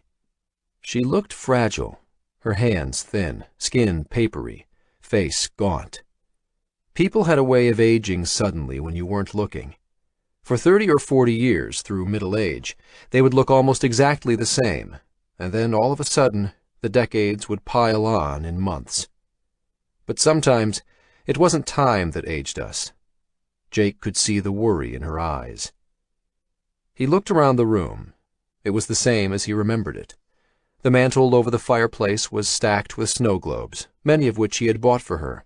Prague, Hong Kong, Kiev, every place he'd ever visited. On the opposite wall was a mahogany shelf unit that had been there for 20 or more years, with carefully arranged crystal glasses up top, and books of decades-old National Geographic magazines stacked below. The room smelled like mothballs and bread. Anna was always cooking something. He picked up an Oreo. The door to the den was half open, and in the darkened room beyond, 3 kids sat on a couch, staring at a television. It was an old tube model TV set in a heavy wooden case. The volume was set low. The kids stared at the screen, oblivious to the world outside. He knew how they felt. He'd been one of those kids. The wailing upstairs subsided into sobs. Floorboards creaked. Do you want to go out for a walk? Anna called from the top of the stairs. It's raining. Are you made of chocolate? Jake smiled. Hadn't heard that in a while. No, I'm not. Then you won't melt. Jake took a bite of the cookie. He hadn't realized how hungry he was. He finished it and gobbled a second while he waited. Anna appeared in a windbreaker and sensible rubber boots, holding a large purse and an umbrella. Jake stood and followed her out the front, grabbing his jacket from the closet on the way out. It wasn't really raining anymore, just a light mist. His dad would have called it a Scotch mist. Pulling his baseball cap low, Jake stuck his hands into the pockets of his jeans as they walked past the beat-up Ford his brother loaned him. I didn't do those things they're saying I did. Jake realized the words sounded familiar even as he said them. Donovan said exactly the same thing to him just before they carted him off in handcuffs. Anna reached one arm around him and squeezed. I know. The woman who's accusing me, she worked for me. I was going to fire her. You don't need to explain. I believe you. Anna released him. You were always a good boy, Jake, and you've grown into a good man. She smiled at him, waiting until he saw her expression before she looked away. Thanks. It was the first time Jake heard anyone, sincerely, believe him. I don't know what to do. Your greatest strength is facing things straight on, Jake, and that's all you've got to do now. She shook one small, balled fist in the air in front of her. Have you talked to this woman? Anna might look frail, but she was tough, as hard as the times she'd lived through. I'm not allowed to. Jake dug his hands further into his pockets. He looked at the other houses on the street. Small, sagging, white clapboard siding with screened porches. This area of Schenectady hadn't been prosperous in 100 years, not since Thomas Edison had founded General Electric here in 1890 and sparked the electrification of America. Elle took Anna and went to her sister's. I'm sorry. Anna sighed, and her hands fell to her sides. But maybe that's best for now. They walked in silence. The mist progressed back into rain, and Jake pulled up the collar of his jacket. I'm worried that Sean was involved in something illegal. Jake wasn't sure how to bring it up, or if he even should. It would only get her worried, but she deserved to know. Sean had been like a son to her, as much as Jake was. I don't know exactly what, but it seems to have something to do with my boss and what's happening at Atlas. What's happening to me. Anna continued walking, methodically, staring down at her feet as she took one step and then another. That's what I thought. That's what you thought? It seemed like too much of a coincidence. Jake stopped walking. Wait, what seemed like too much of a coincidence? He pulled his hands out of his pockets and put them on Anna's shoulders, turned her to face him. A question had been nagging at him for a while, and he needed an answer. Why did you call Eamon to ask to see me? Why didn't you call me directly? Anna stared into his eyes. Because Sean told me not to. Standing in the rain, she pulled a manila envelope from her purse. Jake stared at the envelope, still wet, sitting on the motel table. The ink of the handwritten address had smeared. Sean had written that, probably the last thing he ever wrote, and Jake was probably one of the last people he ever spoke to. Why didn't I take 10 seconds longer? Why didn't I call him back again? Jake picked up the bottle of Jameson and poured an inch of it into a glass. Outside, the rain hammered down into the darkness. Cars rushed by on the interstate. A simple kiss from your wife on the way to work, your daughter sitting in your lap reading, a call from an old friend. Things taken for granted, now things ripped from Jake's life. He looked around the room. A discolored orange sheet covered the bed he sat on with his laptop next to him. An air conditioning unit jutted out of the wall under the window. Tattered orange curtains pulled closed over dirty windows. His gym bag, stuffed with jeans and t-shirts, sat next to an old TV on the dresser. He downed the whiskey and stared at the envelope. When Anna gave it to him, he wanted to rip it open. She said that Sean had inserted a note into it, telling her not to call Jake directly, to call his brother, and get Jake to meet her in person. Sean's note said it was a matter of life and death. It had become a matter of death. On the drive back from Anna's, the envelope sat beside Jake like a white-hot coal, the rain pelting on the windshield. He'd thought of stopping to open it a dozen times, but each time something had held him back. There was a kind of finality in opening the envelope. It would be the last message he would ever get from his friend. In a way, it would be the last time they would ever speak. Jake wasn't ready. There had to be answers in the envelope. Answers for why his friend was dead, for why Jake was sitting by himself in this motel room. He thought of taking it to the police. Was it evidence? But he needed to find out himself first. His laptop pinged and Jake reached over to flip it open. He'd set an alert for the start of the Bluebridge quarterly investors meeting. Viegas would be speaking. Jake wanted to see what he would say. He needed all the information about them he could get. Clicking a link generated a new window in his browser. The face of Vidal Viegas filled the screen. Viegas introduced himself, detailing the stellar returns Bluebridge earned for its investors. Jake sighed and returned his attention to the envelope. He picked it up, then reached inside to pull out another smaller envelope. Jake was written in big cursive letters on the front of it. Sean's handwriting. He looked inside the manila envelope, upended it. That was all that was inside. Taking a deep breath, he opened the second envelope. A stack of papers filled it, along with another memory key. On top was a letter addressed to Jake. Jake, if you're getting this, and you didn't know you were getting it, then something happened to me. I'm sorry, buddy. I really am. I love you, Jake. You've been more than a brother to me. Promise me that you'll have a big party for me. I will. Jake rubbed his face. And I love you too. That's why I'm dreading what I need you to do. I can't tell you more right now, but the reason will become clear. You need to get off the grid. Dump your laptop, cell phone, credit cards. Don't access any email accounts or online tools. You need to become a ghost. And you need to go to this location. The location was a set of GPS coordinates. An attached map showed it up north in Canada, past Montreal. Jake had never been that far north, but he and Sean used to go up to Montreal all the time when they were teenagers. Montreal was a bit more than 2 hours up the interstate from Schenectady. And get in touch with Dean Albany. He can help you figure out what to do. 2 things, Jake. Remember the nuggets. And the key is money in your pocket.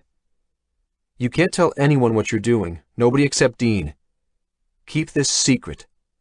I can't tell you more, but the other papers in here should convince you that this is serious. Never giving up, Jake. That's your strength. I'm sorry to say that you're going to need it.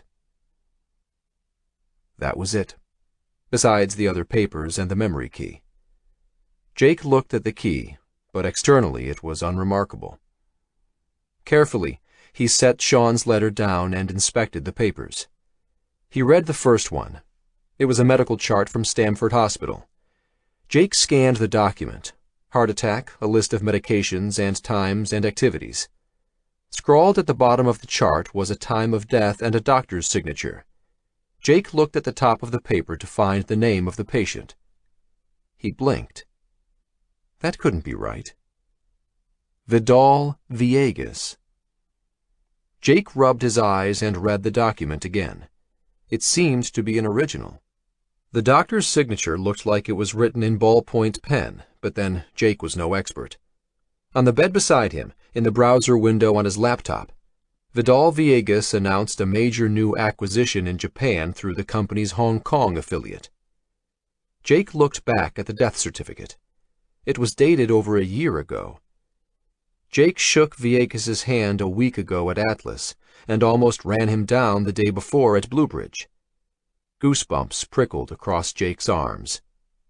On the webcast, Villegas smiled and asked if anyone had any questions. August 19th, Friday. Chapter 13. Canadian Border. Name, please? The border guard asked. Mark Smith, Jake replied. Turn off the engine. The guard reached to take Jake's passport. And could you please take off your sunglasses? Sorry. At least Canadian border guards were still polite. Jake peeled his sunglasses off and smiled at the officer. He turned his ignition off. Mark Smith? Could there be a more blandly suspicious name? Is this your SUV? Yes, sir, lied Jake. The officer inspected Jake's passport, then glanced at Jake. Roll down your back windows, please. Sure. Jake fumbled with the controls. The officer looked through the windows as they rolled down. Mr. Smith, can you open the back? The officer put Jake's fake passport down and exited his inspection booth. Sure, replied Jake again, panicking this time. Where was the back door release? He ducked his head down and felt around. Don't pop the hood. For God's sake, don't pop the hood.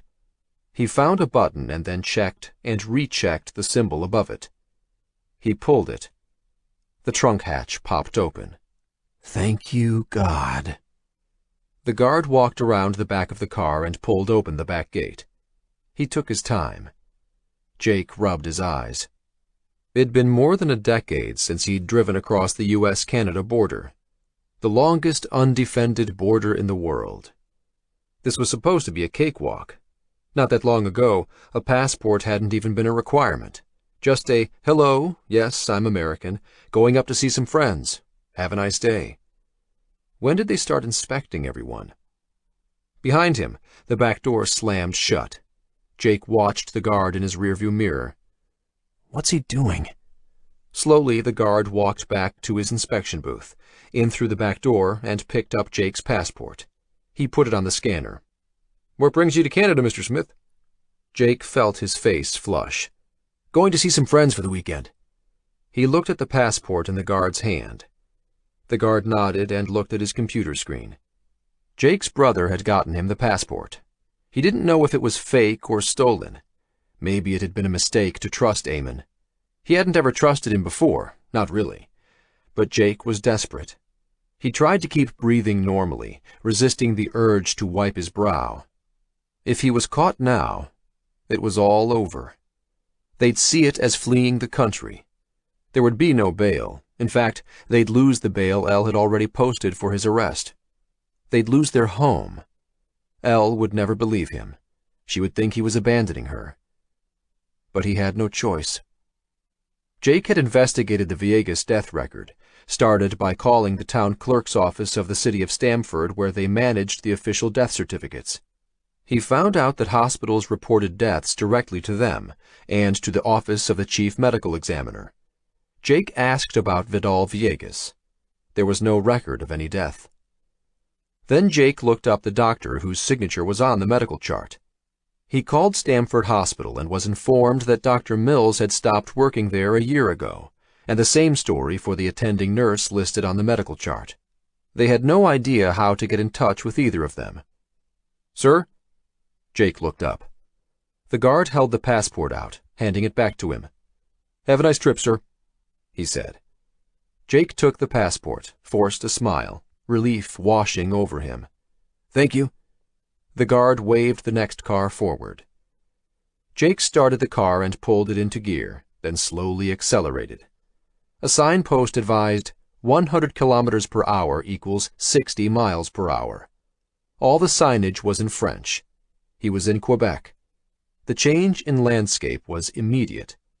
Before the border was all rolling hills and forests, but immediately afterward the landscape changed to farms and silos and barns. To Americans, this frontier was the northernmost point, the coldest and most inhospitable place in the country. But to Canadians, it was as southern as it got, and they crowded everything right against the border. Most Canadians lived within an hour's drive of the invisible line.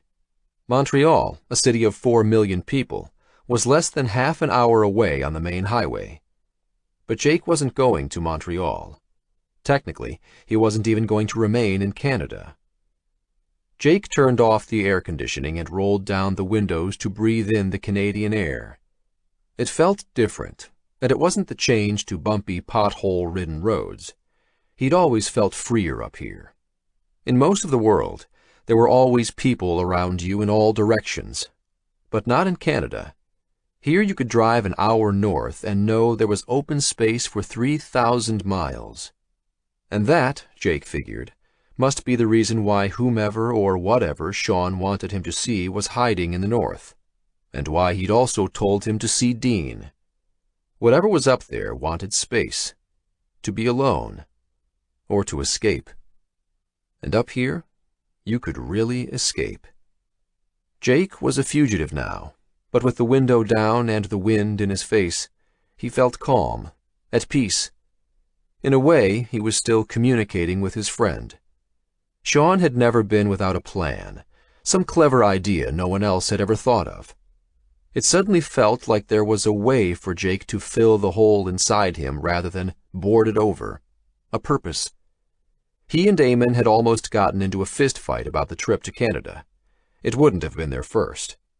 Eamon thought he'd lost his mind for wanting to skip across the border at a time like this, that his grief over Sean had driven him crazy.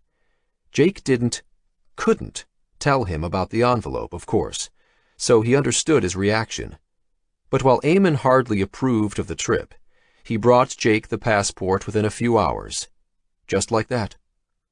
Jake had called his lawyer before he left, from a payphone at the corner of the garage down the street from the motel where he was staying. He explained that he was with family upstate, said the lawyer should call his brother if he needed to get in touch. The lawyer was adamant that Jake needed to return to New York City. The cops might arrest him if they found out he'd skipped, even upstate. The lawyer added that the district attorney's office was all over Jake's case, high profile, and that the Security Exchange Commission wanted to interview him, right away. And not just for an interview, an interrogation. Jake told the lawyer to push the meeting back by a week and hung up. The call felt like a noose being drawn around his neck, but the next one was worse. He called Elle, knowing there was a good chance she'd pick up only because it wasn't his cell number. She did. Standing in the payphone booth that stank of urine, the plexiglass walls covered in graffiti, with traffic growling past on the interstate, Jake tried to tell his wife how much he loved her. He explained that he was going to see a friend, that it might help clear everything up. She said she was busy, then asked what the noise was. "How's Anna?" She was fine, outside, playing with her cousins. "I love you so much." She needed to go. "I didn't do this, Elle. Sean sent me a package. I have proof." There was a long pause. "What proof?" "I can't say right now, but I'm going to find out." He waited for her to hang up, his heart breaking. But then she said, "Be careful, Jake. I love you too." She started crying as she disconnected. Jake stared at the black plastic receiver in his hand for a minute before he hung it up. "I'm going to fix this, Elle. I promise." Jake couldn't help but replay the conversation repeatedly as the lush countryside slid past outside the window of the SUV. A week had passed since Sean's death in London. The trail, if there was one, was going cold. Cormac couldn't be far from Jake's position. The old man was feeding him good information. The one with Cale? Asked the pretty girl behind the counter. She couldn't be more than 17. "Yes, the green monster," Cormac replied. "Perfect. That'll be 2 minutes." The girl returned Cormac's smile. "Do you want to pay now or later?" "Now is fine." He reached for his wallet.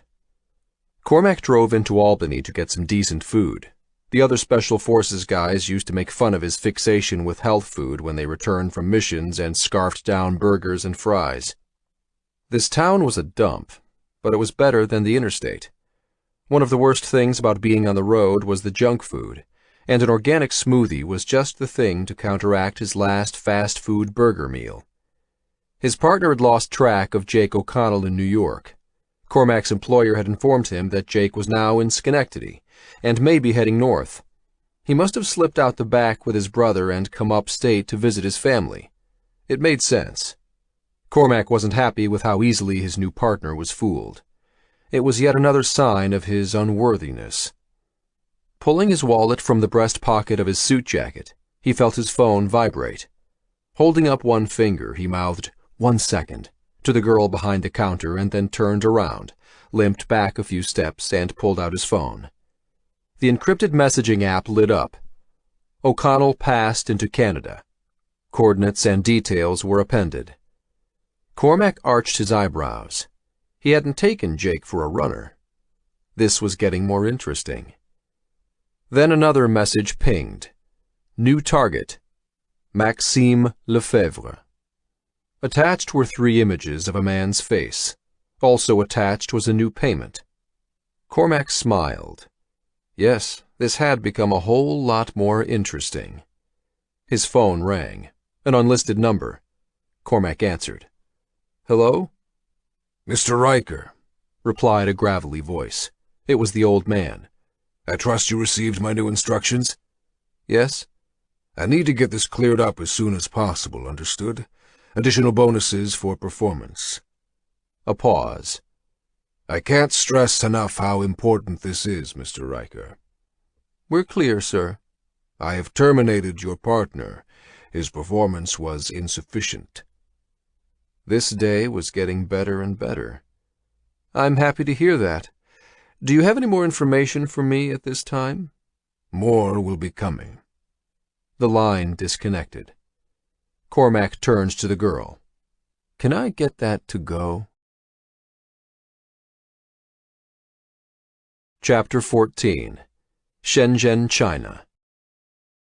Jin struggled, but her legs were taped to the legs of the chair she was strapped to, her hands bound painfully behind her back. The glare of a floodlight on a tripod nearly blinded her. Squinting, she could make out a camera atop it. Behind that, people shuffled in the darkness. For hours, maybe even more than a day, they'd kept her in here in darkness, tied up. The room smelled like damp concrete, her mouth pasty and filled with dust. She coughed. tried to spit. All she saw clearly was the man hulking over her, the same one who'd stuck a needle in her arm. He wound up and smacked her across the face. Pain and shock exploded through her nervous system. A voice from the darkness. Miss Huang, how does a 29-year-old girl own condos in Shenzhen and New York and afford to vacation in Dubai? She gulped 2 mouthfuls of air, steadied herself. I'm a data scientist. She coughed from the back of her throat. Data scientist? For banks, she whispered. And what do you do for these? The voice paused. Banks. Fraud detection. Jin tried to focus on something other than her throbbing face. She tasted blood. Counterparty risk management. She wasn't sure they understood, but they demanded no explanation. And who else do you work for? The state ministries. Silence for a few seconds. And then the hulking man wound up and slapped her again, harder this time, nearly knocked her and the chair over. We don't believe you, Miss Huang. Why were you logged into the assassin market? White and black spots swam in Jin's vision. She was stunned, but kept her wits. I wasn't, she stammered. That was true. She hadn't ever logged into it. Maybe Shen Shi had from one of their shared laptops. I don't know what that is, she added. Lied. Admitting anything could be deadly. She didn't know who she was dealing with, didn't know what they knew, but it didn't seem like they wanted to kill her. Not yet, anyway. You expect us to believe that? The hulking man grabbed her torn shirt and pulled her close, until her face was inches from his. Who are you working with? So far they hadn't mentioned any groups associated with the Chinese People's Liberation Army, the PLA, or its cyber divisions. Jin felt her face swelling, ears ringing. But she kept a part of herself removed, watching, analyzing. Anybody attached to any of the security ministries would have been able to track down her work for the PLA, so in an error by omission, these goons had to be PLA, either that or criminals. If they were criminals, she had a feeling she wouldn't be getting this kind of friendly treatment. It would be much worse. By their accents, she was certain they were from Beijing, and that meant, one way or the other, that they were upset about money. The PLA groups she'd worked with were a bunch of nerds, lunchboxers who tinkered with code. This group of goons was a whole different part of the animal.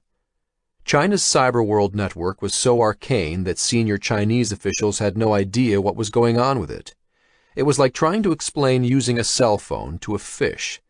But whoever was interrogating her was listing off agencies with alarming precision. She'd gotten in touch with China's patriotic Red Hackers network after her return to China. A few of her friends freelanced for them. She even attended a law enforcement trade show in Guangzhou to meet people.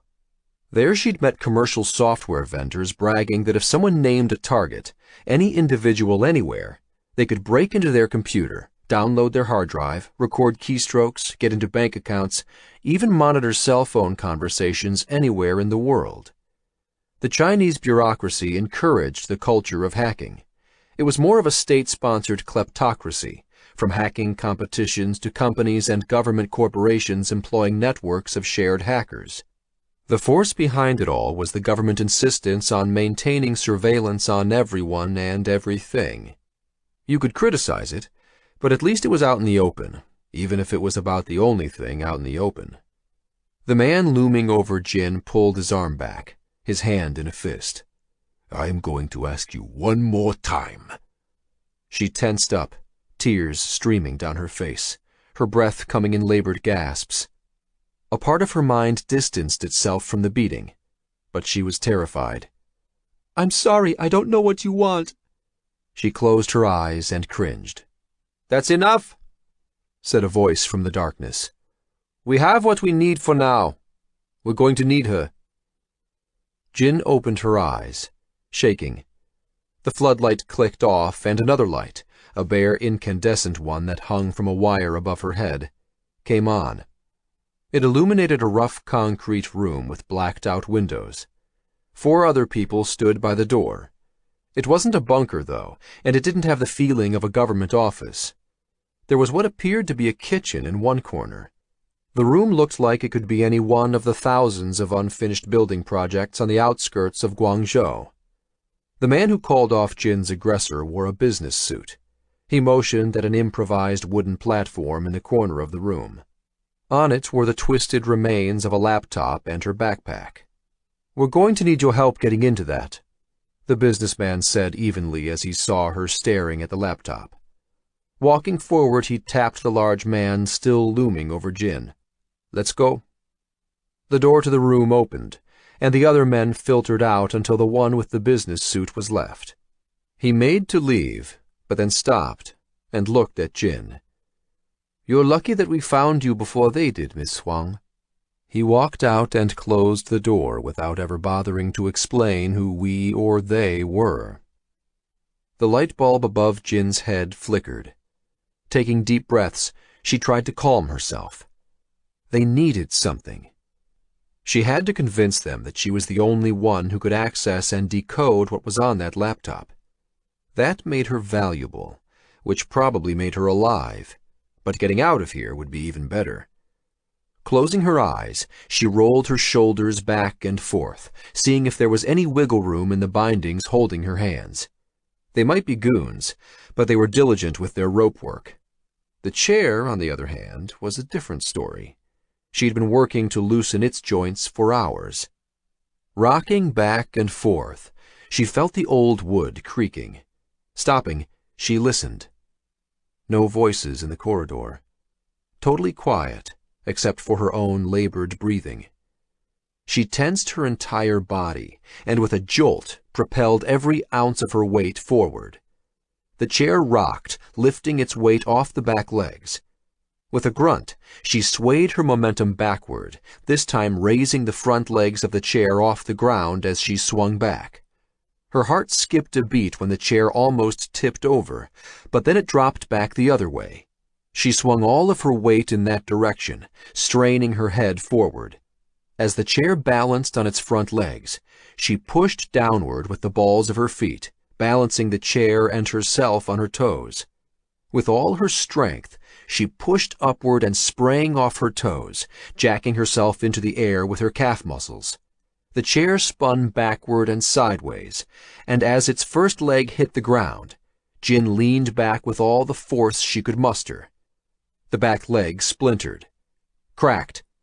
Then she crashed to the ground, pain shooting through her arms and shoulders. Her face impacted the concrete floor. Hard.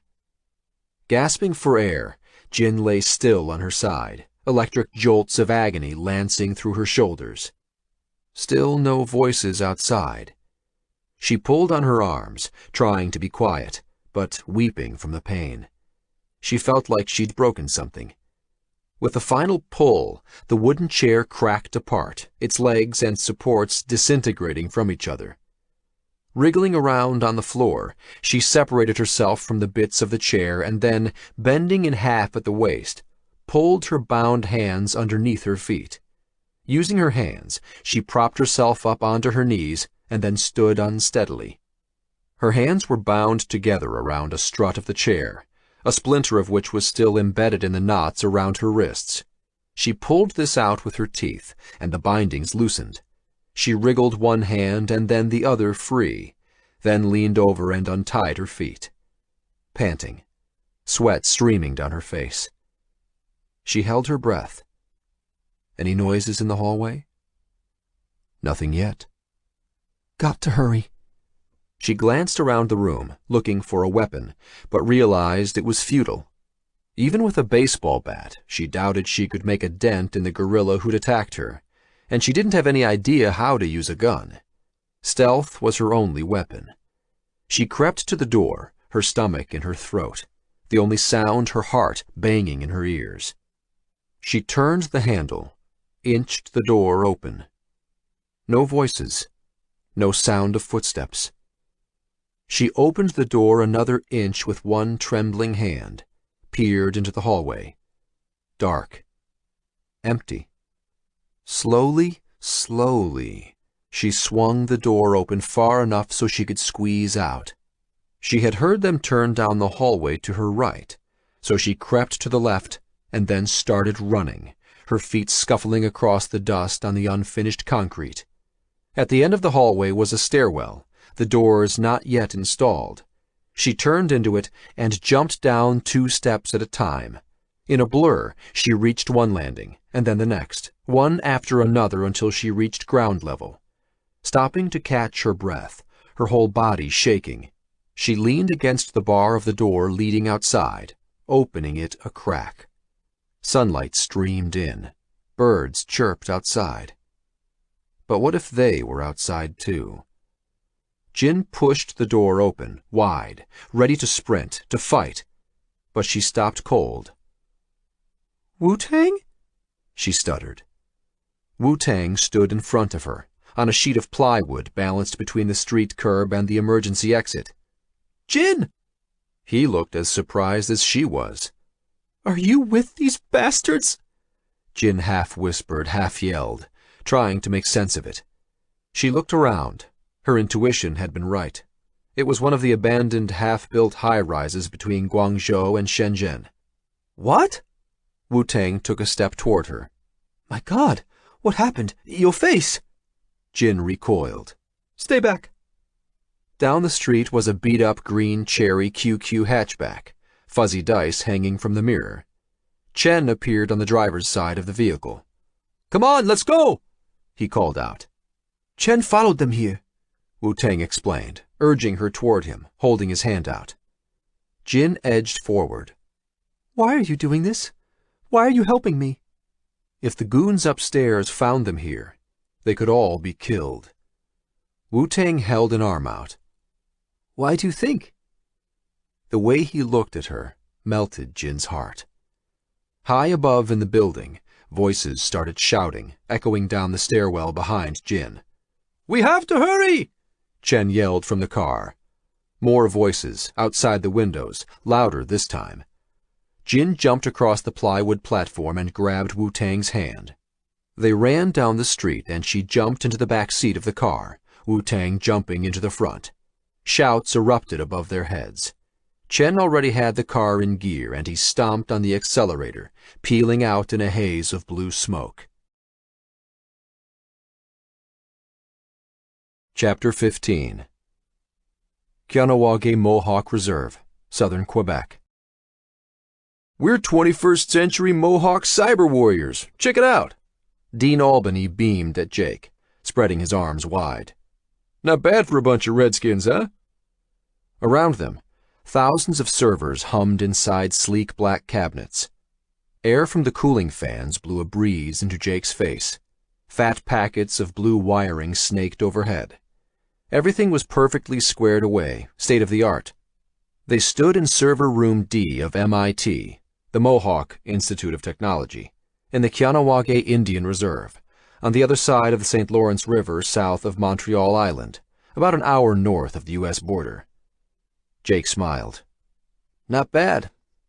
Kahnawake, he pronounced it Kahnawake, is a lot different from the last time I saw it.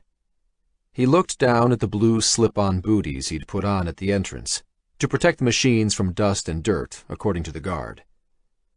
Jake hadn't seen his old friend in decades. He was glad Dean was smiling. They hadn't parted on good terms, an understatement, and Jake hadn't called ahead. Jake drove the long way up from the small border crossing, passing through farmlands swaying with corn ready for harvest, letting the smell of the air work its way into his brain to twist out half-forgotten memories of another life. Jake and Sean used to come up here as often as they could when they were teenagers.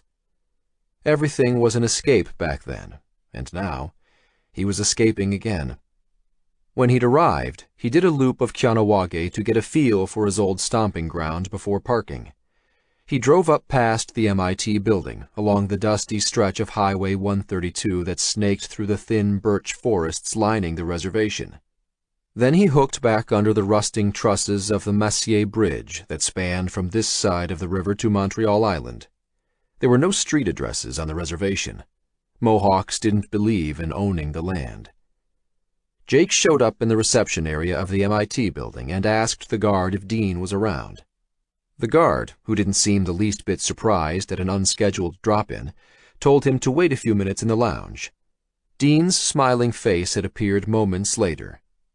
Before Jake could say anything, or even explain why he'd randomly dropped in after all these years, Dean took him on a whirlwind tour of MIT. 5 server rooms now, and this whole building used to be a coat factory. Dean opened a door and stepped onto an electrostatic mat for collecting dust. He brushed back his mop of black hair. A year older than Jake, Dean was edging 40, yet he didn't have a fleck of gray. He had the aquiline nose and olive skin distinctive of the Mohawk tribe here. We're getting new customers faster than we can expand. Dean spoke in perfect English, even if this was the French province. Quebec didn't have a French quarter. 80% of the population spoke it. Many Quebecers didn't even speak English. In the middle of this French place, the Mohawks still spoke English, with one good reason being that even though they were located in Canada, the Mohawks had dual American and Canadian citizenship. They were North American citizens. Nice. Jake followed Dean into the next room, also filled with more servers. Many native Indian communities operated casinos on their land. It was a way of raising money for the community. But casinos tended to attract a certain type of person. They invited in the criminals, organized crime, prostitution, and everything else that came with it. There was only one type of casino that didn't bring people like that into the community: online casinos. In 1998, the Mohawks of Kahnawake filed paperwork to create a legal international framework for operating online gambling. They were the second jurisdiction in the world, after Antigua, to open for business as a provider of web-based casino services, and outside of the state and provincial systems, they were still the only one in North America to be legally operational. And here's why it all works. Dean tapped a door labeled Data Communications Link. We're global now. A fat data pipe running through the reservation, explained Dean, connected to the main fiber optic link that carried most of the data from eastern Canada down into the U.S., straight from Montreal to New York, then branching out into Europe and the rest of the world. That connection made it possible to handle a mind-boggling amount of business. This MIT wasn't a university. It was a technology center.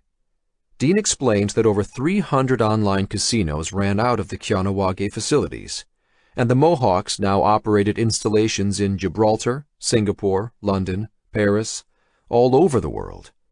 But this facility was their crown jewel, their home base on their homeland, located in the 25 square miles of the Kahnawake Mohawk tribe's land that they'd hung on to for the past 400 years.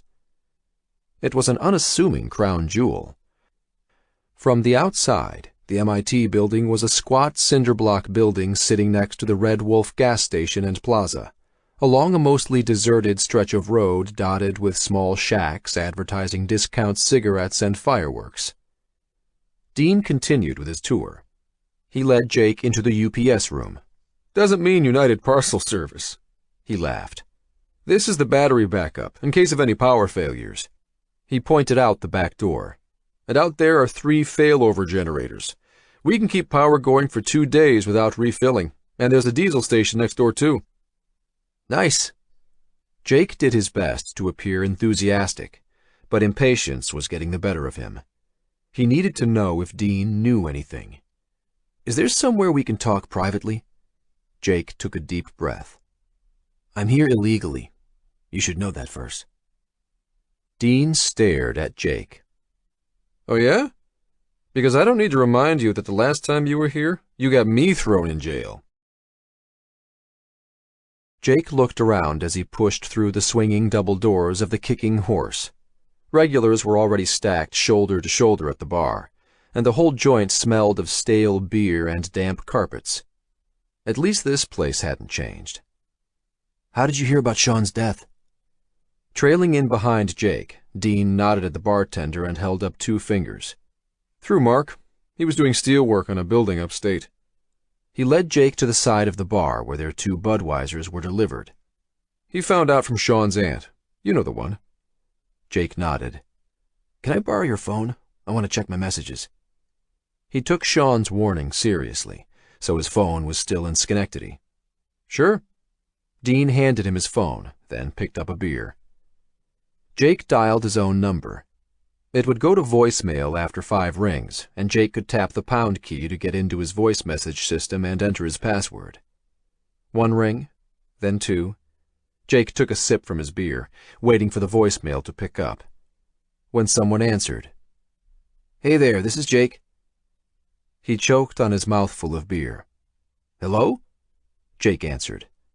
Had someone answered his phone? "Please leave a message after the tone," continued the voice. His voice. He frowned and pulled the phone away from his ear, then typed in his password. Put the receiver back to his ear. No messages. "Everything okay?" Dean asked. Yeah. Jake stared at the phone. Was that the voice message he'd left on his system? He wasn't sure, but then again, he'd set it up years ago. He handed the phone back to Dean. "Any messages?" "None." "You okay?" "Not really." "Yeah, I'm fine." On Jake's psychopath scale, Dean barely registered. He was caring, thoughtful. It was one of the reasons Jake had liked him so much, but Dean also had an uncomfortable way of sensing what other people were feeling. "If you say so." Dean took a sip of his beer, watching Jake carefully. "You know, the reason I'm in tech is because of Sean. He got me into all this stuff after my deployments. He even redesigned our payment system and the automated agents for our international money exchanges. Really helped us." Jake hadn't known that. He shifted in his seat. "So, what did you hear?" "Heard that Sean had an accident in London." "Anything else?" "And I heard that you had some—" Dean paused to choose his words carefully. "Legal problems." He put his beer down. "Sorry for dragging you on that tour. I wasn't thinking. I was excited to see you, you know, to show you I did good." Jake grimaced. "I'm the one who's sorry." As teenagers, they'd gotten caught up in smuggling tobacco across the border. It was a big business in Kahnawake. After a few years of making good money, Dean had wanted to up the ante by smuggling drugs and even guns. At the time, Sean had just gotten a scholarship to Columbia. Jake wanted Dean to come with them to New York, told him that smuggling guns and drugs would get him killed. They had a huge fight. In the end, Jake called in an anonymous tip to Quebec police that got Dean arrested and thrown in jail. But at least it was as a juvenile. Of course, everyone knew who did it. Dean picked up his beer and finished it off. "It took me a few years to realize it, but you did me a favor." When Dean got out of juvenile detention, Jake heard that he joined the U.S. Marines. There weren't a lot of opportunities for young Mohawks back then. To outsiders, it might seem strange that a Canadian Mohawk could serve in the U.S. military, but having dual American and Canadian citizenship encouraged many of the young Mohawks to do just that. Ex-Rangers and Special Forces filled the local Legion Hall. As the saying went around these parts, every family had at least one Marine. Dean leaned across the table and put a hand on Jake's shoulder. "I forgive you." He smiled. "How's your family?" "Everyone's good," Jake replied after a pause. "Or, I mean, everyone's the same." "And Eamon?" "Just got out of Attica." Dean forced a smile, then motioned to the waitress for 2 more beers. "How's your dad?" Jake asked, deflecting the focus away from his family. "Good," Dean snorted. "You know the men in my tribe. He'll live to be 100 and drink and smoke every day of it." Jake smiled. He did know. Dean's grandfather was born in 1866, before the Battle of Little Bighorn, even before the formation of Canada. He'd fathered Dean's dad when he was 70 and lived to be 106. Dean's curious surname, Albany, came from his grandfather, who was born on a train between the stations of Albany and Schenectady. Mohawks had no surnames, but one had been given to the child on his official birth certificate. Albany. Over 40 people in Kahnawake now shared the name. In an indirect way, Dean's surname was the reason Jake and Dean became friends. One hot summer night when he was 13, Jake's brother had sent him to get cigarettes from a gang of local Mohawk kids outside the Double Deuce Poker Hall, where their dad was gambling. Jake asked for Dean's name, and when he said Albany, Jake replied that Albany sucked. Dean took offense and threw the punch that started their first fistfight. By the time both of them had bloody noses, Jake managed to explain that he'd been referring to the town of Albany, at which point they both broke into laughter. "And your brothers?" asked Jake. Dean shrugged. "You know, still in the tobacco business." Still smuggling was the unspoken subtext. The waitress arrived with 2 more beers, and Dean paid for them. 2 men came up behind Dean. One slapped him on the back. "How you boys doing?" Jake looked down. One of them had a gun on his hip and wore the Mohawk peacekeeper police uniform. Dean spun around. His face lit up. "Doug, Daniel, nice to see you." The guy who wasn't in uniform turned to Jake and held out his hand. "Doug Hammer." The Mohawk peacekeeper policeman held out his hand as well. "Peacekeeper Daniels." "Pleased to meet you." Jake shook both hands. Mark Smith." Dean frowned, but let it go. "Doug here's our local RCMP junior liaison. Helps run community activities with the kids. Even coaches one of the Kahnawake soccer teams. And Officer Daniels," Dean smiled. "Heck, I served in the Marines with this bastard." Peacekeeper Daniels smiled. Jake did his best to smile back. "Nice to meet you," Doug said to Jake. "Listen, didn't mean to barge in, and we gotta go. See you at your place later?" He added to Dean, clapping him on the shoulder. They both turned and walked out the front door. Jake waited for them to disappear through the doors. "I thought there were no outside police here. Isn't the RCMP like the FBI of Canada? What's he coming to your place for?" "Relax." Dean turned to Jake. "He's not here as an officer. He's the junior liaison, working with the peacekeepers. And he's dating my daughter." Jake almost spat out a mouthful of beer. "Your daughter?" Dean grinned. "She's joining the Marines next year." Jake hadn't even known that Dean had children. "We have some catching up to do." Dean took a swig from the new beer. "She's 17. I found out her mother was pregnant with her after I signed up for the Marines. I always tell her that by the time I was 19, I'd crossed the Indian and Pacific Oceans twice, done 2 humanitarian missions. She wants to be like her dad." Shaking his head, Jake offered up his beer bottle for a cheers. "Congratulations." "I heard you have a little one." "Yeah." Jake smiled, but felt his insides drop away. Dean had a family, just like he did. Did he have the right to drag Dean into this mess? Sean's note said that Dean might be able to help him. But how?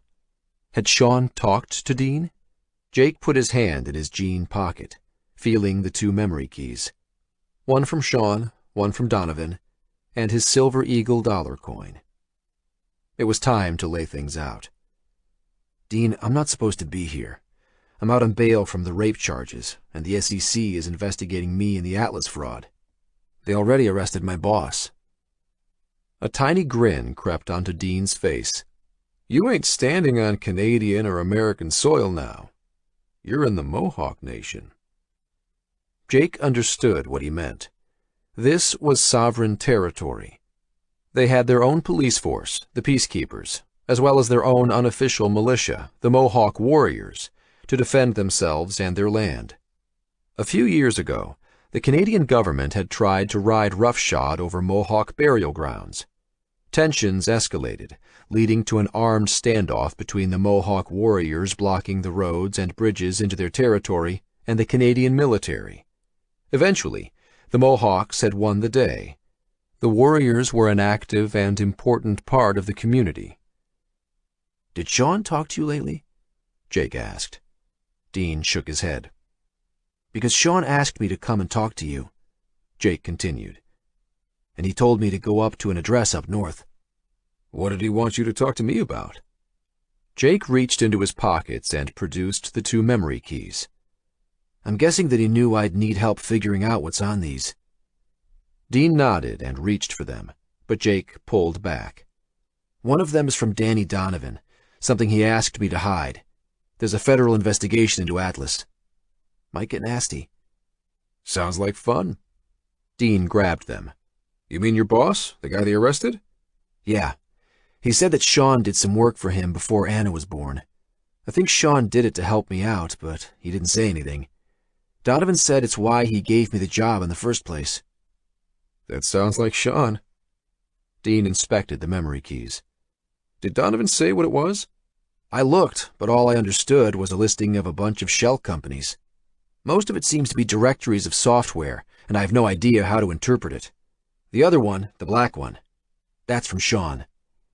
From Sean? Dean held the memory key up.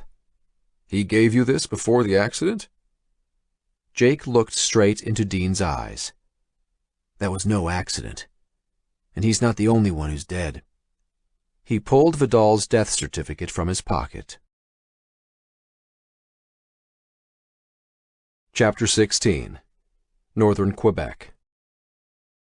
No offense, buddy, but you're gonna need warmer clothing. There's nothing up here but black bear and caribou to Russia, the pilot said in his thick French-Canadian accent, erupting into a phlegmy smoker's laugh. Jake could barely hear him over the roar of the plane's engine. He peered out of his side window. Thousands of feet below, a carpet of green forest and blue lakes swept by. He'd read somewhere that Canada had 3 million lakes, more than anywhere else on the planet. The pilot skimmed underneath a ceiling of clouds that dotted the sky to the horizon. The Super Cub bush plane was at least 30 years old, a 2-seater, the pilot in front and Jake in back. With floats on, it topped out at 90 miles an hour, but it was the best Dean could come up with on short notice.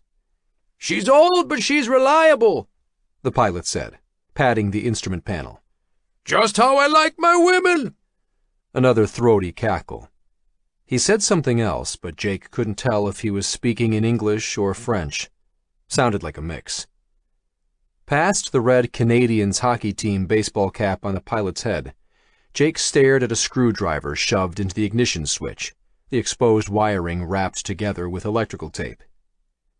Maybe this was a bad idea. The interior was bare metal and webbing, smelled of engine oil and rotten fish, not to mention the sour odor of last night's whiskey. Jake smelled the booze, had nearly been knocked over by it, the moment he opened the side door to get into the cockpit. He would have gotten right back out, but he didn't have much of a choice. This was a favor. "I fly too," Jake yelled over the engine. He tried to convince himself that he could take over if it came to it, but that was a stretch. The pilot was only half the problem. The plane was falling apart. Jake had 7 hours of experience in a Cessna with his trainer, and had never landed by himself. Bringing this rickety 30-year-old bush plane down on the edge of the Canadian Arctic was a bit out of his comfort zone. "Oh yeah?" laughed the pilot. "You want to take over?" He let go of the flight stick between his legs and made as if to unbuckle his straps. "No, no!" Jake shouted, alarmed. But from the roar of laughter up front, he realized the old guy was kidding. Smiling and nodding in recognition of the joke, Jake leaned back in his seat as the pilot kept talking. Someone had once asked him where on the planet he thought the biggest herds of animals existed. Thinking of the video footage he'd seen of the massive wildebeest migrations in the African savanna, he'd made that his answer. But the correct response was Quebec. There were herds of over 1 million caribou, what people in the rest of the world called reindeer, that roamed the tundra of northern Quebec. It was another world up here. Jake was exhausted, but 3 hours of bone-jarring vibration kept him awake. That, plus his fear of the pilot passing out. Viegas's death certificate had convinced Dean that Sean's death had been no accident. Jake told him that the doctor and nurse who signed it had left the hospital, that there was no record of them anywhere else he could find. The only other option was that the certificate was a fake, and if so, Why would Sean have sent Jake a package with a fake death certificate in it, telling him to go off on a wild goose chase? No, they both agreed that it was all connected. The Mohawk Nation never forgot their own, Dean had assured him. They'd find a way to help. At one of the summer powwows 20 years ago, a school bus bringing in grade school children had jumped the concrete curb of a low bridge spanning a small river leading to the event. The bus had flipped over and capsized into the water. Jake and Sean had been hiding under the bridge smoking a joint when it happened, and before he knew what he was doing, Jake had plunged into the frigid river. He and Sean pulled 7 Mohawk children out before anyone else got there, probably saved the kids' lives. The Mohawk Council had conferred status of honorary tribal members onto both of them. Still, there was a risk in getting involved, and Dean needed to get the elders' blessing to dig into it more. After a few phone calls, they'd found this bush pilot who was willing to fly him up. When Dean asked if he could reveal what he knew to the Longhouse Council, Jake hesitated, but ultimately agreed. He needed all the help he could get. After finishing up at the bar, Jake and Dean had gone back to the MIT building, where they sat together and read media reports on Bluebridge and its founders, Vidal Villegas and Henry Montrose. The men might have been partners, but Montrose was the senior one. He had to be the one pulling the strings at Bluebridge. What was Montrose up to? Had he killed Villegas, replaced him somehow? Had Sean been killed for knowing that secret? Vidal, or whoever had replaced him, was busy on a tour of the country promoting Senator Russ in the presidential campaign. The campaign donations for this year were staggering, and every industry Bluebridge was branching out into seems to be a platform piece for Russ, everything from wind turbines to the defense industry. Then again, that was business and politics as usual. The only thing that made it unusual was the death certificate of Villegas. They'd disconnected some computers from the network to look at the contents of the memory keys. Dean took a quick look at the files on the one from Donovan, which he said looked like a collection of libraries for a database engine. He promised to dig deeper. They couldn't open the one from Sean. It was encrypted, and they didn't have the code. They'd tried all the passwords they could think of, scouring Sean's note for clues. The only thing that stood out was the cryptic line from the note. Remember the nuggets, and the key is money in your pocket. Did he mean that once they got the code, they would have as much money as they needed? Or that they needed a lot of money to unlock it? Money was the last thing on Jake's mind. The pilot reached around and prodded Jake's shoulder. He'd been talking while Jake was daydreaming, staring out of his window. "What?" Jake asked. "That's all you have?" the pilot yelled over the engine. He meant the backpack stuffed between Jake's knees, some warm clothes, and a sleeping bag Dean gave him. "You have no hunting gear there? You need something?" Jake frowned, his brain trying to make sense of the man. He meant hunting gear. He thought Jake was going hunting. Jake was about to say, "No, I'm not a hunter," but then he laughed grimly to himself. He was going hunting. "No, I don't have any gear," he yelled back. "No worry," the pilot replied. "Dean told me to take care of you." Holding the flight stick with his right hand, he reached down to his left and pulled out an old rifle. Jake hesitated, but took it. Propping it up right beside him, he checked its barrel. It wasn't loaded. The pilot sensed what he was doing. "By your feet," he said over the noise of the engine. Jake looked down at a cardboard box filled with rifle cartridges he hadn't noticed before. Over his head, the pilot waved a leather wallet with a billfold. "Dean said to give you this, too." Jake reached forward and took the money. "Thank you," he yelled. "Thanks for everything." Maybe he would survive this plane ride after all. "We're almost there." The pilot turned and smiled, revealing a mouthful of tobacco-stained teeth. He pointed at a large lake on the horizon, sparkling in the afternoon sun. "You'll be hunting soon, my friend." Jake pulled out the map Sean gave him, the one pinpointing the location he needed to go to. It indicated a spot on a mountain top near the lake they approached. A remote sport fishing lodge was on the lake. That was where he was going to start.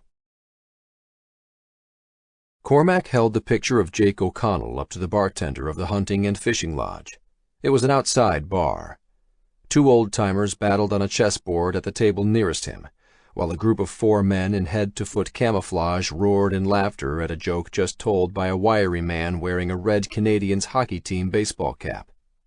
"So you've seen him?" Cormac asked. He was double-checking. The old man had called him in the morning, giving specific instructions that Jake O'Connell would be coming to the Bear Mountain Lodge. He was a weirdo, sure, but the old man was never wrong. Not when he was this specific. The bartender took the picture and studied it. "Yeah, he arrived a few hours ago. John flew him in." The bartender nodded at the wiry man in the Canadians baseball cap. He frowned at Cormac. "I didn't know you were coming. The boss told me not to expect anybody else for the day." Cormac smiled his goofiest grin. "Sorry, getting away from the wife and all. This was a last-minute thing." He turned and inspected the man in the Canadians baseball cap. "Nice ride." The bartender nodded at the Cessna 185 Cormac flew up in. It sat at the end of the docks next to the rusting old Super Cub and a more modern Bombardier 6-seater. As the sun set, a beautiful orange and pink sky erupted on the horizon over the mirror-still lake. Cormac made it just before dark.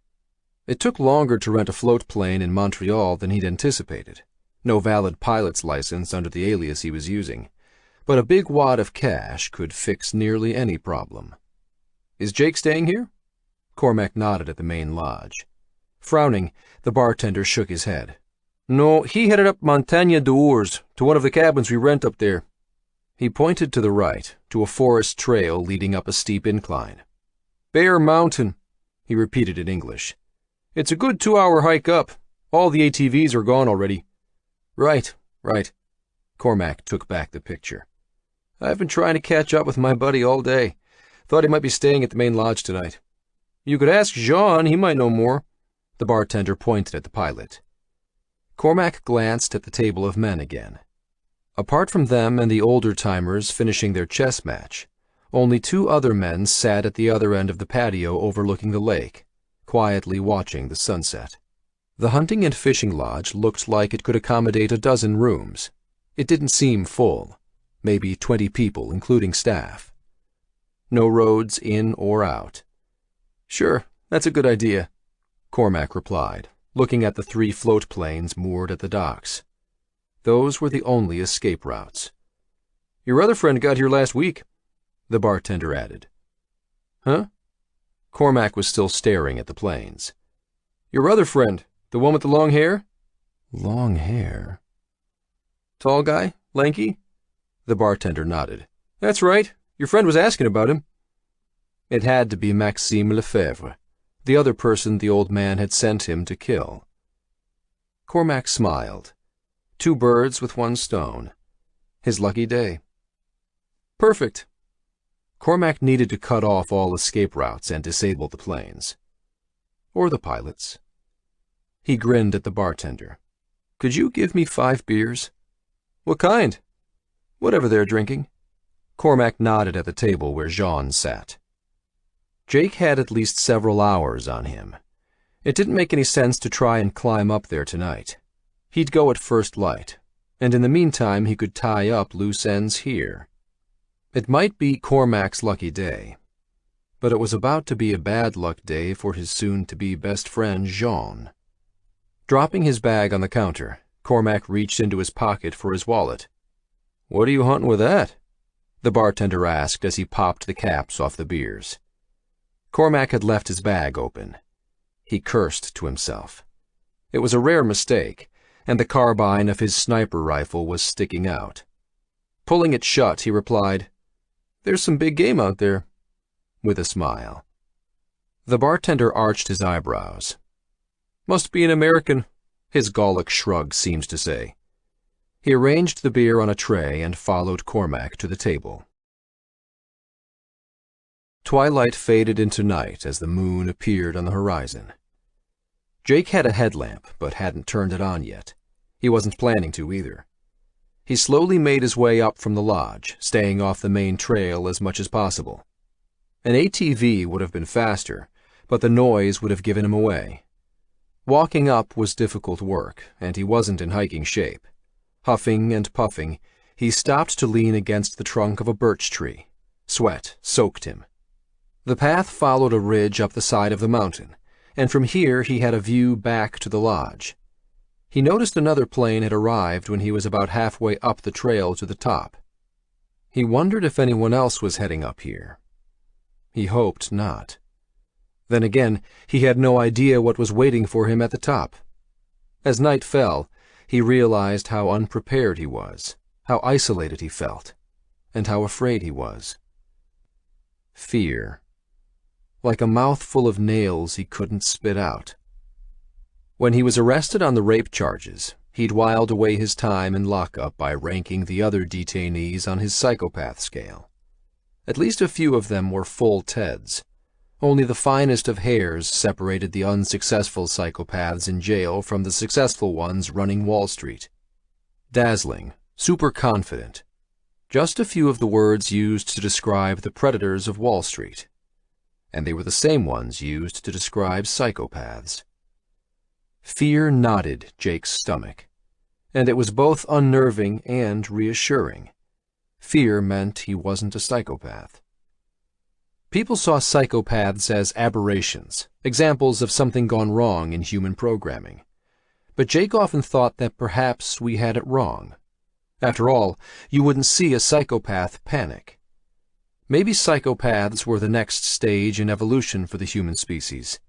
Ruthless and fearless, they were perfectly adapted to the modern world, maybe more evolved. And maybe that was why they both fascinated and repelled Jake. Down at the lodge, he'd asked a bartender about the location indicated on his map. The bartender told him it was a cabin that the lodge rented out to hunters, that it was rented out for the season. He didn't have a name. Whoever it was, it had to be who Sean wanted Jake to meet. There was no phone in the cabin up top, no way of communicating with the lodger, and Jake had refused a guide. Said that he'd like to surprise his friend. And that was the truth.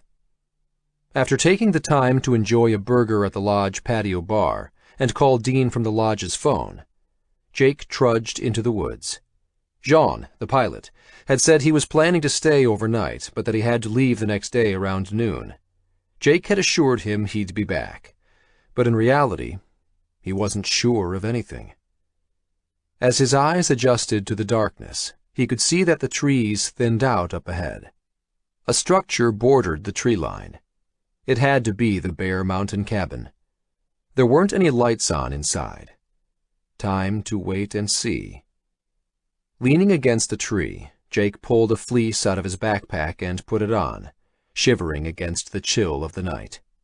He sat and settled against a tree for surveillance. Shaking his head, he tried to fight his drooping eyelids. He hadn't slept in 2 days. August 20th, Saturday. Chapter 17. Lockhart Street, Hong Kong. Catcalls from throngs of partygoers echoed above the pounding music pouring in through the window of Chen's cramped apartment. Dawn painted the sky pink, but Lockhart Street in Hong Kong's Wan Chai district was still littered with people. Not quite able to shake off its history as a port of call crawling with prostitutes, the Wan Chai area was trying to transform itself with flashy new bars. But no matter how shiny the chrome at a grand opening of a new Lockhart Street nightclub, there was always an undercurrent of sleaze. Prices were cheap, half that of other areas, which drew in heavy drinkers like fat flies to hot dung. Wu-Tang and Jin sat on matching black faux leather couches that took up 2 walls of Chen's apartment's tiny living room, with an open window next to Jin. They worked on laptops balanced on their knees. Chen stood by the window and smoked. A pair of 30-inch LCD monitors packed against aging rack-mounted servers occupied the other wall of the living room. Chen had made his digs in Hong Kong sound glamorous, but this tiny apartment, the paint on the walls peeling, the carpets stained, the appliances rusted, was a cliché wrapped in a cliché, the hacker den above the rave club. Jin frowned at the open window. She could barely hear herself think. What time do they close downstairs? A headache pounded behind her eyes, each thump of bass from the music like a hammer strike driving a nail into her head. Her entire body hurt from the beating she'd taken, and her face was swollen. She took painkillers, but it wasn't helping. Usually 10 on weekends. Chen could see what she was thinking. Sorry, but it's cheap, and they let me pay cash. This place doesn't exist, not officially, and that's what we need right now. Jin flashed Chen a tight smile. You're right. They risked a lot by helping her. She had a hard time believing they were putting themselves in so much jeopardy for Wu-Tang's crush, but she didn't have many options. Chen flicked the butt of his cigarette out the window and slid it shut. He sat down at his workstation and opened up a search window in a browser.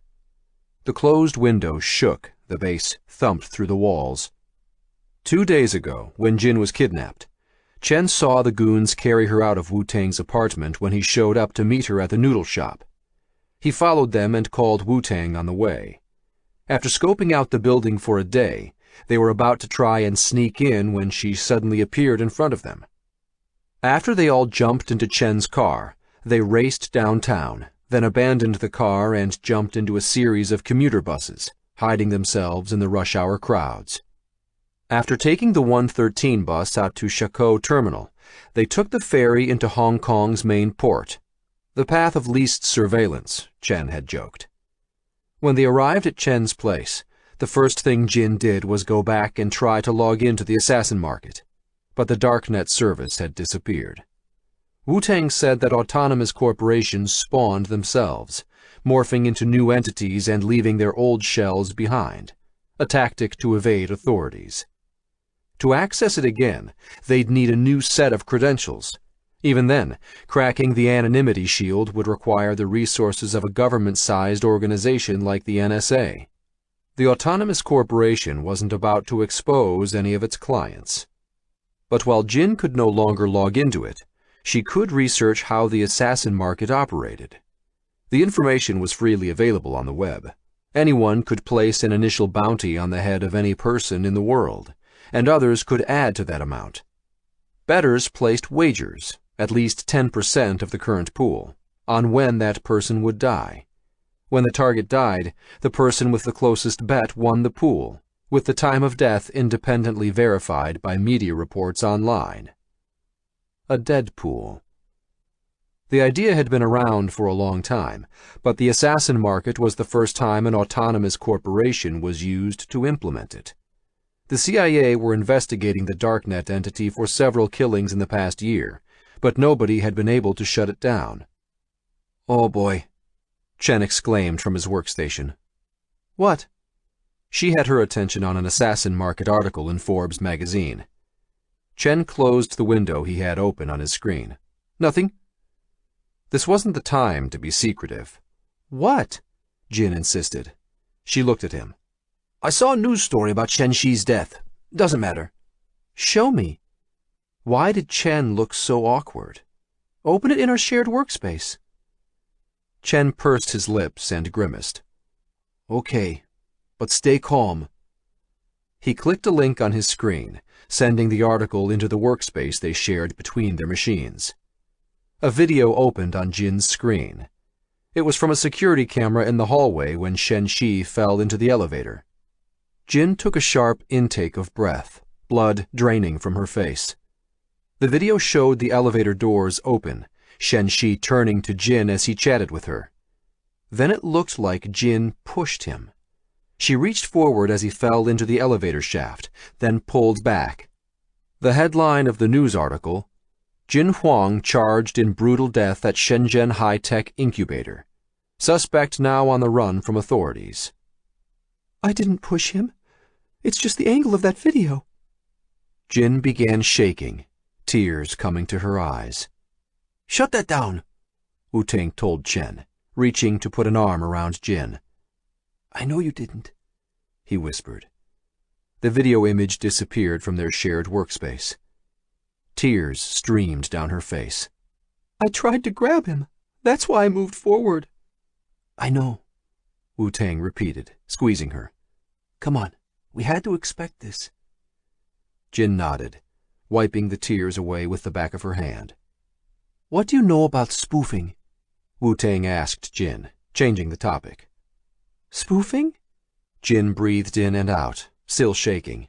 You mean like faking an email address? Yeah, but not just with email. Wu-Tang opened a web definition on his laptop screen and pointed at it. A spoofing attack is a situation in which a software program masquerades as another by falsifying information to gain an advantage. Wu-Tang's Tor browser pinged. He was in the middle of arranging a video chat session with his gamer friend Sheldon. Clicking his browser, he sent the video call to Chen's workstation so they could use one of the large monitors on the wall. Chen clicked the monitor on. We think someone's spoofing people, and I mean really spoofing people. A window sprang open on screen labeled Sheldon. Really spoofing people? Jin tried to erase the image of Shen Shi falling into the elevator shaft from her mind. And by that you mean? What he's talking about, came a voice from the computer speakers, is that software doesn't just masquerade as another computer, but masquerades as a person. Wu-Tang pointed one hand at the computer screen and the other at Jin and Chen. I'd like to introduce you to Sheldon. This is the guy I was talking about on the ferry, the expert in artificial intelligence. A pleasure to meet you. The image on screen stabilized into a thin, boyish face with shaggy blonde hair above day-old stubble. Chen nodded hello at the camera on top of the screen. So you're the chatbot expert? Wu-Tang nodded. He's the reigning Loebner Prize winner. He was the first guy to beat the Turing test. He narrowed his eyes. Or I mean, to write an automated agent that beat the Turing test. The Turing test? Jin asked. You mean convincing people that a machine they're chatting with is a person? On screen, Sheldon raised his hands. It was a watered-down version of the test. I only convinced 11 of the 30 judges, and I gamed it by making my chatbot a 13-year-old. When Jin didn't respond, he added, I mean, my chatbot didn't need to be a genius or anything. Bots have been tricking people for a long time. Love bots and online dating chat rooms have been fooling people into thinking they're real humans for years. He still beat the Turing test for the first time. Wu-Tang turned to Jin. This guy's famous. So you think someone is spoofing people? Jin pulled her mind fully into the conversation. Like identity theft? Sheldon's head nodded on screen. Taken to the next level. Like the attacker that does a network analysis of your social media and figures out who your best friends are, then spoofs emails from them to you, starts a dialogue. The best hacking is done through social engineering. Social engineering? You mean using social interactions to extract information? Sheldon nodded. I did a statistical analysis of the data Chen shared with me. He looked away and fiddled with something on his side. And it seems you have a sophisticated bot masquerading as a human in those communications. Usually this kind of attack requires human intervention, but in this case, it's being done by a machine. Tables and graphs replaced Sheldon's image. Jin looked at Chen, who shrugged. She hadn't told him he could share the data from Shenshi's laptop, but then again, desperate times called for desperate measures. So you're saying that someone is using a fancy chatbot to extract information from people? She asked. In a nutshell, yes. Sheldon paused. And it's linked to the identity theft ring Shen-Shi investigated for Yamamoto. Was that why they were killed? Had he been on the verge of exposing a hacking scheme the PLA used to steal money? But if they were the ones responsible for killing Yamamoto and Shen-Shi to hide their plan, why didn't they kill her? Why kidnap her and ask her questions? Also, she could imagine the PLA doing away with Chinese citizens, but killing a foreign national like Yamamoto, the head of Japan's largest financial fund? The repercussions seemed too risky. But maybe, if it was for enough.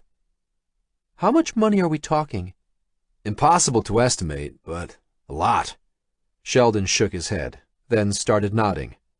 A whole lot. So this chatbot is messaging and emailing people, making them think that it's a person? Not just that it's any person, but a specific person, Sheldon pointed out. Whoever is running this, they amass enough information about someone to mimic them. And not only through email, I think this thing is making telephone calls too. It can hold a live telephone conversation? Sheldon looked squarely at Jin. How can you know that you're not talking to a machine right now?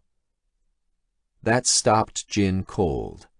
Hard thumping bass shook the window pane in the silence, and she looked from Wu-Tang to Chen, her face flushed hot. Are you guys messing with me? I'm kidding. Sheldon's mouth curled into a clever smile. But the tech has been evolving for a long time. Machines write most of the breaking news stories we read now. There are even competitions for machine-written fiction and music composition. It's never been a question of if this would happen, Chen said, but a question of when. A few things are kind of odd, Sheldon added. It's strange that this is happening in China, in Chinese. Advanced chatbots usually come in English. No offense, but it's what all the top geeks speak. The PLA's cyber division is spending billions on advanced research, Chen pointed out. Maybe they leapfrogged. They're well-funded. Maybe. Sheldon didn't look convinced. But this goes way beyond your soup and nuts stuff. And right after the social engineering attack starts, this thing seems to replace all communications from that person. Sheldon clasped both hands together. It's as if the person targeted by the attack disappears. He pulled his hands apart. After the machine takes over. Chapter 18. Bear Mountain, Northern Quebec. Who are you? What? Jake mumbled. Who are you? Jake opened his eyes to find the barrel of a gun in his face. He recoiled and banged his head against the tree behind him. Cursing, Jake put his hands down to steady himself. He must have fallen asleep. The grass was wet with dew, the sun already climbing over the clouds on the horizon. Sunrise from the top of Bear Mountain was beautiful, or it would be if he didn't have a gun pointed at his head. Keep your hands where I can see them, the grizzled voice instructed. Jake focused on the hollow cavity of the gun muzzle inches from his eyes. He looked up. Blinking to clear his eyes, he focused on the person holding the rifle.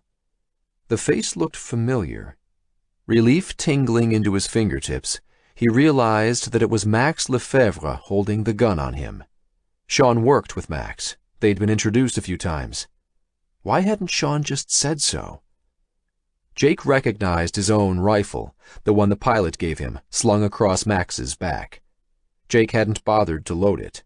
The shells were in his backpack. Max, it's me, Jake O'Connell. I'm Sean Womack's friend. He sent me to find you. O'Connell? Max moved the rifle barrel an inch closer to Jake's forehead. How did you find me? Spit flew out of Max's mouth. His arm holding the gun shook. You got 20 seconds to explain before I blow your head off. Is there some sort of tracking chip in me? When Jake didn't respond right away, Max pushed the muzzle into his forehead and yelled, Tell me! Sean sent me a map! The veins in Max's neck flared. Merde, he muttered, shaking his head. We've met before, Jake added. A few times. That's why Sean sent me. He's dead. I know he's dead. The creases in Max's frown deepened, sweat glistening. You said we met before. His jaw muscles rippled as he clenched his teeth. Where? Jake squirmed in the wet grass. At the... He froze.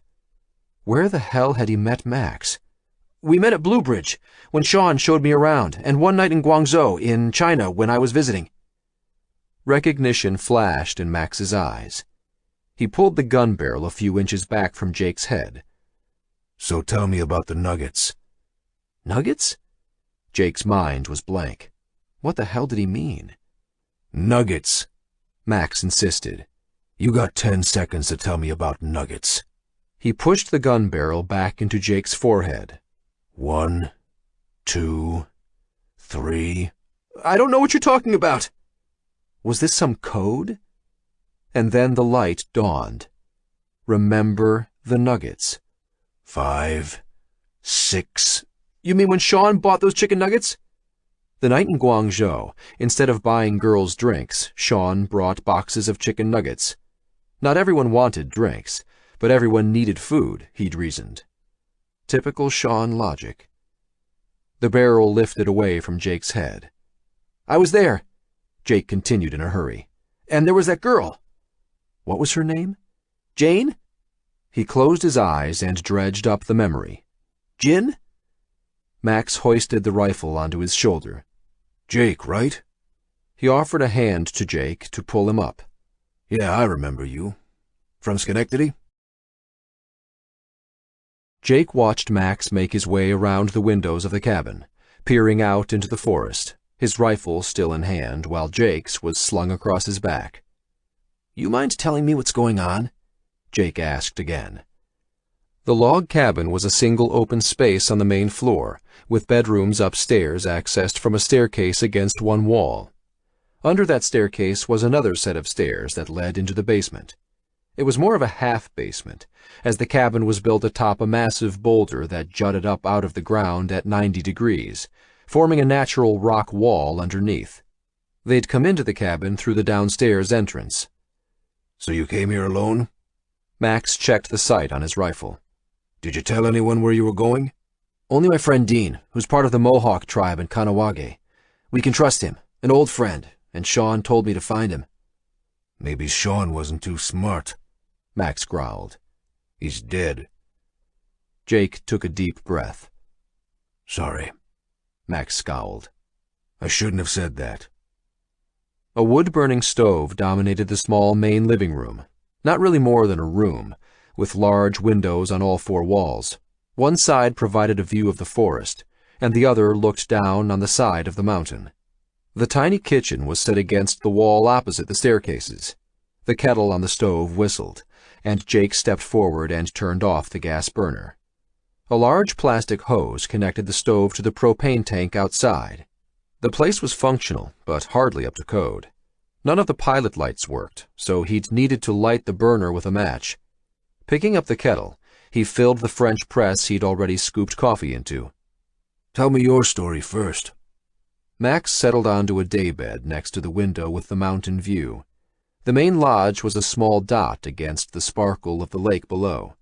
"When did you speak to Sean last? What did he tell you?" "I talked to him a week ago, August 13th, just before he was killed. That was no accident." Max stared out the window. "Of course it was no accident." "I said I'd call him back." Jake clenched his jaw, swallowed hard. "And then it was too late. Donovan gave me a memory key, saying it was something Sean had helped him with. I told Sean, but he didn't say anything." "And what was on the key?" "Some trading algorithms Donovan was using to skim from other hedge funds. That's the most Dean and I could get from it." "And that was it?" "No. Sean sent me a package." Max turned to look at Jake. "He sent you a package? Like in the mail?" "Not directly to me. He sent it to our foster care worker from when we were kids, probably so nobody could track it." Max returned to looking out the window. "It had another memory key in it," Jake continued, "but its contents are encrypted. No idea how to crack it yet." He stirred the coffee and water in the press and put on the cover. "Did Sean give you the encryption key for it, or do you have any idea of what it might be?" "No, and no." Max wagged his head from side to side. "But it might be good if I could have a look." Finally, an inch of headway. "And there was a death certificate for Vidal Villegas in the package. It looked authentic." Max exhaled slowly. "I can explain that." He leaned his rifle against the wall and put Jake's beside it. With a final glance at the lodge below, he got up and walked toward Jake. "Is that coffee ready?" "I think so." Jake pushed the plunger in the coffee press down. "So what's with the Villegas death certificate?" "Vidal Villegas died over a year ago," Max replied without hesitation. The answer was so straightforward and matter-of-fact that Jake was taken aback. He expected some long-winded explanation, some fudging of the details. Max stared straight at Jake as he spoke. There was no dissembling, no wavering. "So who was it that I ran into at Bluebridge last week?" The plunger reached the bottom. That wasn't Viegas you met. Body doubles. Montrose and Viegas used them all the time to attend charity events, show up places they didn't want to be. He was obsessed with productivity, wanted to automate everything. Do you know how many employees we had at Bluebridge? Jake did an off-the-cuff calculation in his head, based on other hedge funds he knew of. I don't know, 1,000? Not even 100, including administrative staff. Bluebridge has seats on the board of directors of 400 companies. Did over 1,000 financing deals last year. Wonder how that's possible with less than 100 employees? 400 companies? The information staggered Jake. All hedge funds were secretive, and Bluebridge was in a class all its own. But what Max was telling him didn't make any sense. That's not possible. Then he remembered how empty Bluebridge headquarters was when he stormed in on Viegas. Automation, Jake. Remember that social media company with 50 employees and 500 million customers that sold for $10 billion? At Bluebridge, we did the same thing, but with financial systems. Like automated trading? More than that. We started using smart messaging responders that wrote emails for us. Became a normal part of our internal process. Montrose funded a whole research project in Eastern Europe. What does that have to do with Sean or Vidal? We were already using automated agents to make trades and negotiate simple deals, but Montrose had us start using them to virtually attend board meetings. We weren't even the first corporation to assign an artificial intelligence to a board of directors. A venture capital firm did it back in 2013. Montrose took it to the next level. Jake wasn't making the connection. But what does this have to do with Vidal dying? A year ago, in the middle of the CodeCom merger, Bluebridge's biggest ever, Viegas had a heart attack. Montrose went nuts. Vidal was central to the deal. They told us not to tell anyone. We used the autoresponder to answer all of Vidal's emails. It copied his style, his habits. Then Montrose used the agent to attend the contract meetings remotely, using it to simulate Vidal's voice. And nobody found out? Jake found it hard to believe. That place. Max shook his head. You know how secretive they are. Nobody ever saw Montrose or Vidal in person. Sean and I were on their core technical team with 4 other guys. Nobody else knew, at least not at first. After the CodeCom merger, Montrose was ecstatic. The digital Viegas was even better than the real one, he said. We all started using the system, creating these digital clones that could attend meetings for us, do emails. Montrose loved it, said he could be in 100 places at once. Every possible operation inside of Bluebridge became automated when Sean started the Autonomous Corporation program. Autonomous corporations? You mean without people? Max nodded. Semi-intelligent software entities operating on darknets. Sean used Montrose's money to pioneer a program of them. Sean could appear reckless to an outside observer, but he was always careful, meticulous. This sounded dangerous. Jake shook his head. Why would Sean do that for Montrose? Your friend Sean was an idealist.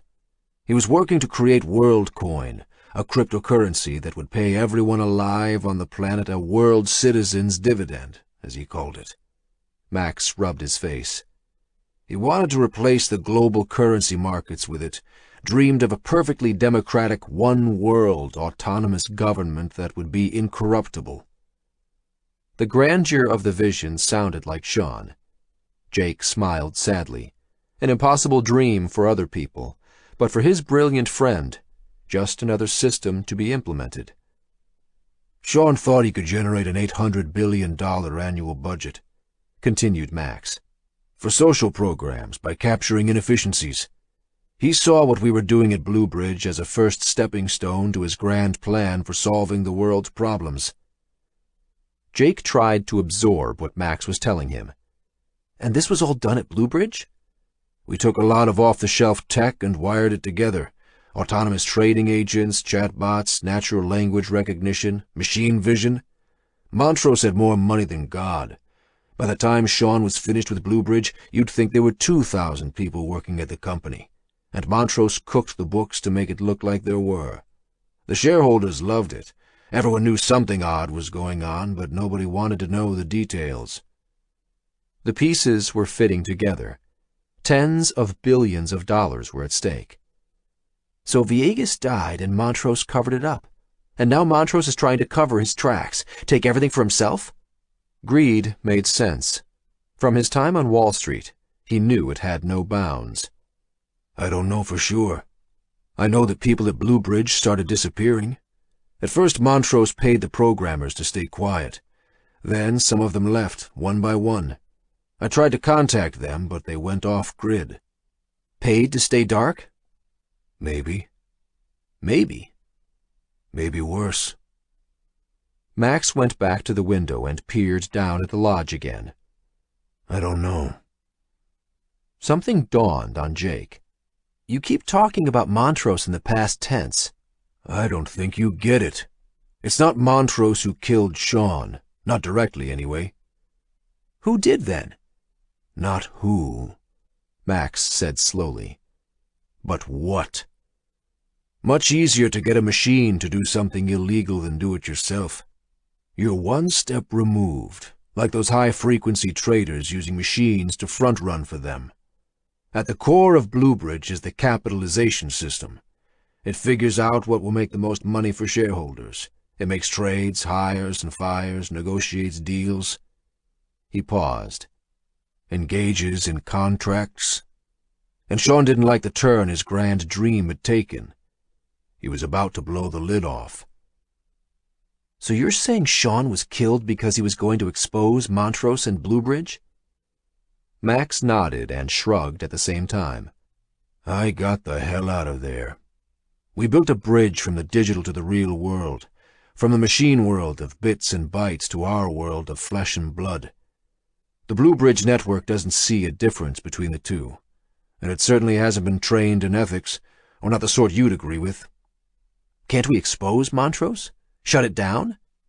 I still don't think you understand what's happened. Max walked back to the window. I think Montrose is gone. The only thing left in charge of Bluebridge is Bluebridge itself. Jake stared at Max, waited for some telltale smirk, a shrug that hinted Max was guessing. But Max stared back at him without blinking or wavering. If anything, his face hardened. A tingling sensation crept from Jake's scalp, down his back and out to his fingertips. I'm being hunted by a machine. Chapter 19. Bear Mountain, Northern Quebec. More coffee? Max asked. Jake shook his head. Another cup and I'll explode. Max seemed to drink a cup every 10 minutes, his nervous energy filling the room. Jake expected this wasn't unusual behavior for him. He saw why Max had gotten along with Sean. The two of them must have bounced off each other like jackhammers, sitting up here in the woods, with no network connections, no stream of information, with nothing to do but stare out the window. It had to be driving Max nuts. And maybe Jake could use that to his advantage.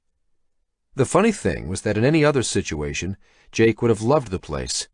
Sitting at a breakfast table beside the stove, looking over the green forests leading down to the lake below, he imagined himself up here on vacation with Elle and Anna.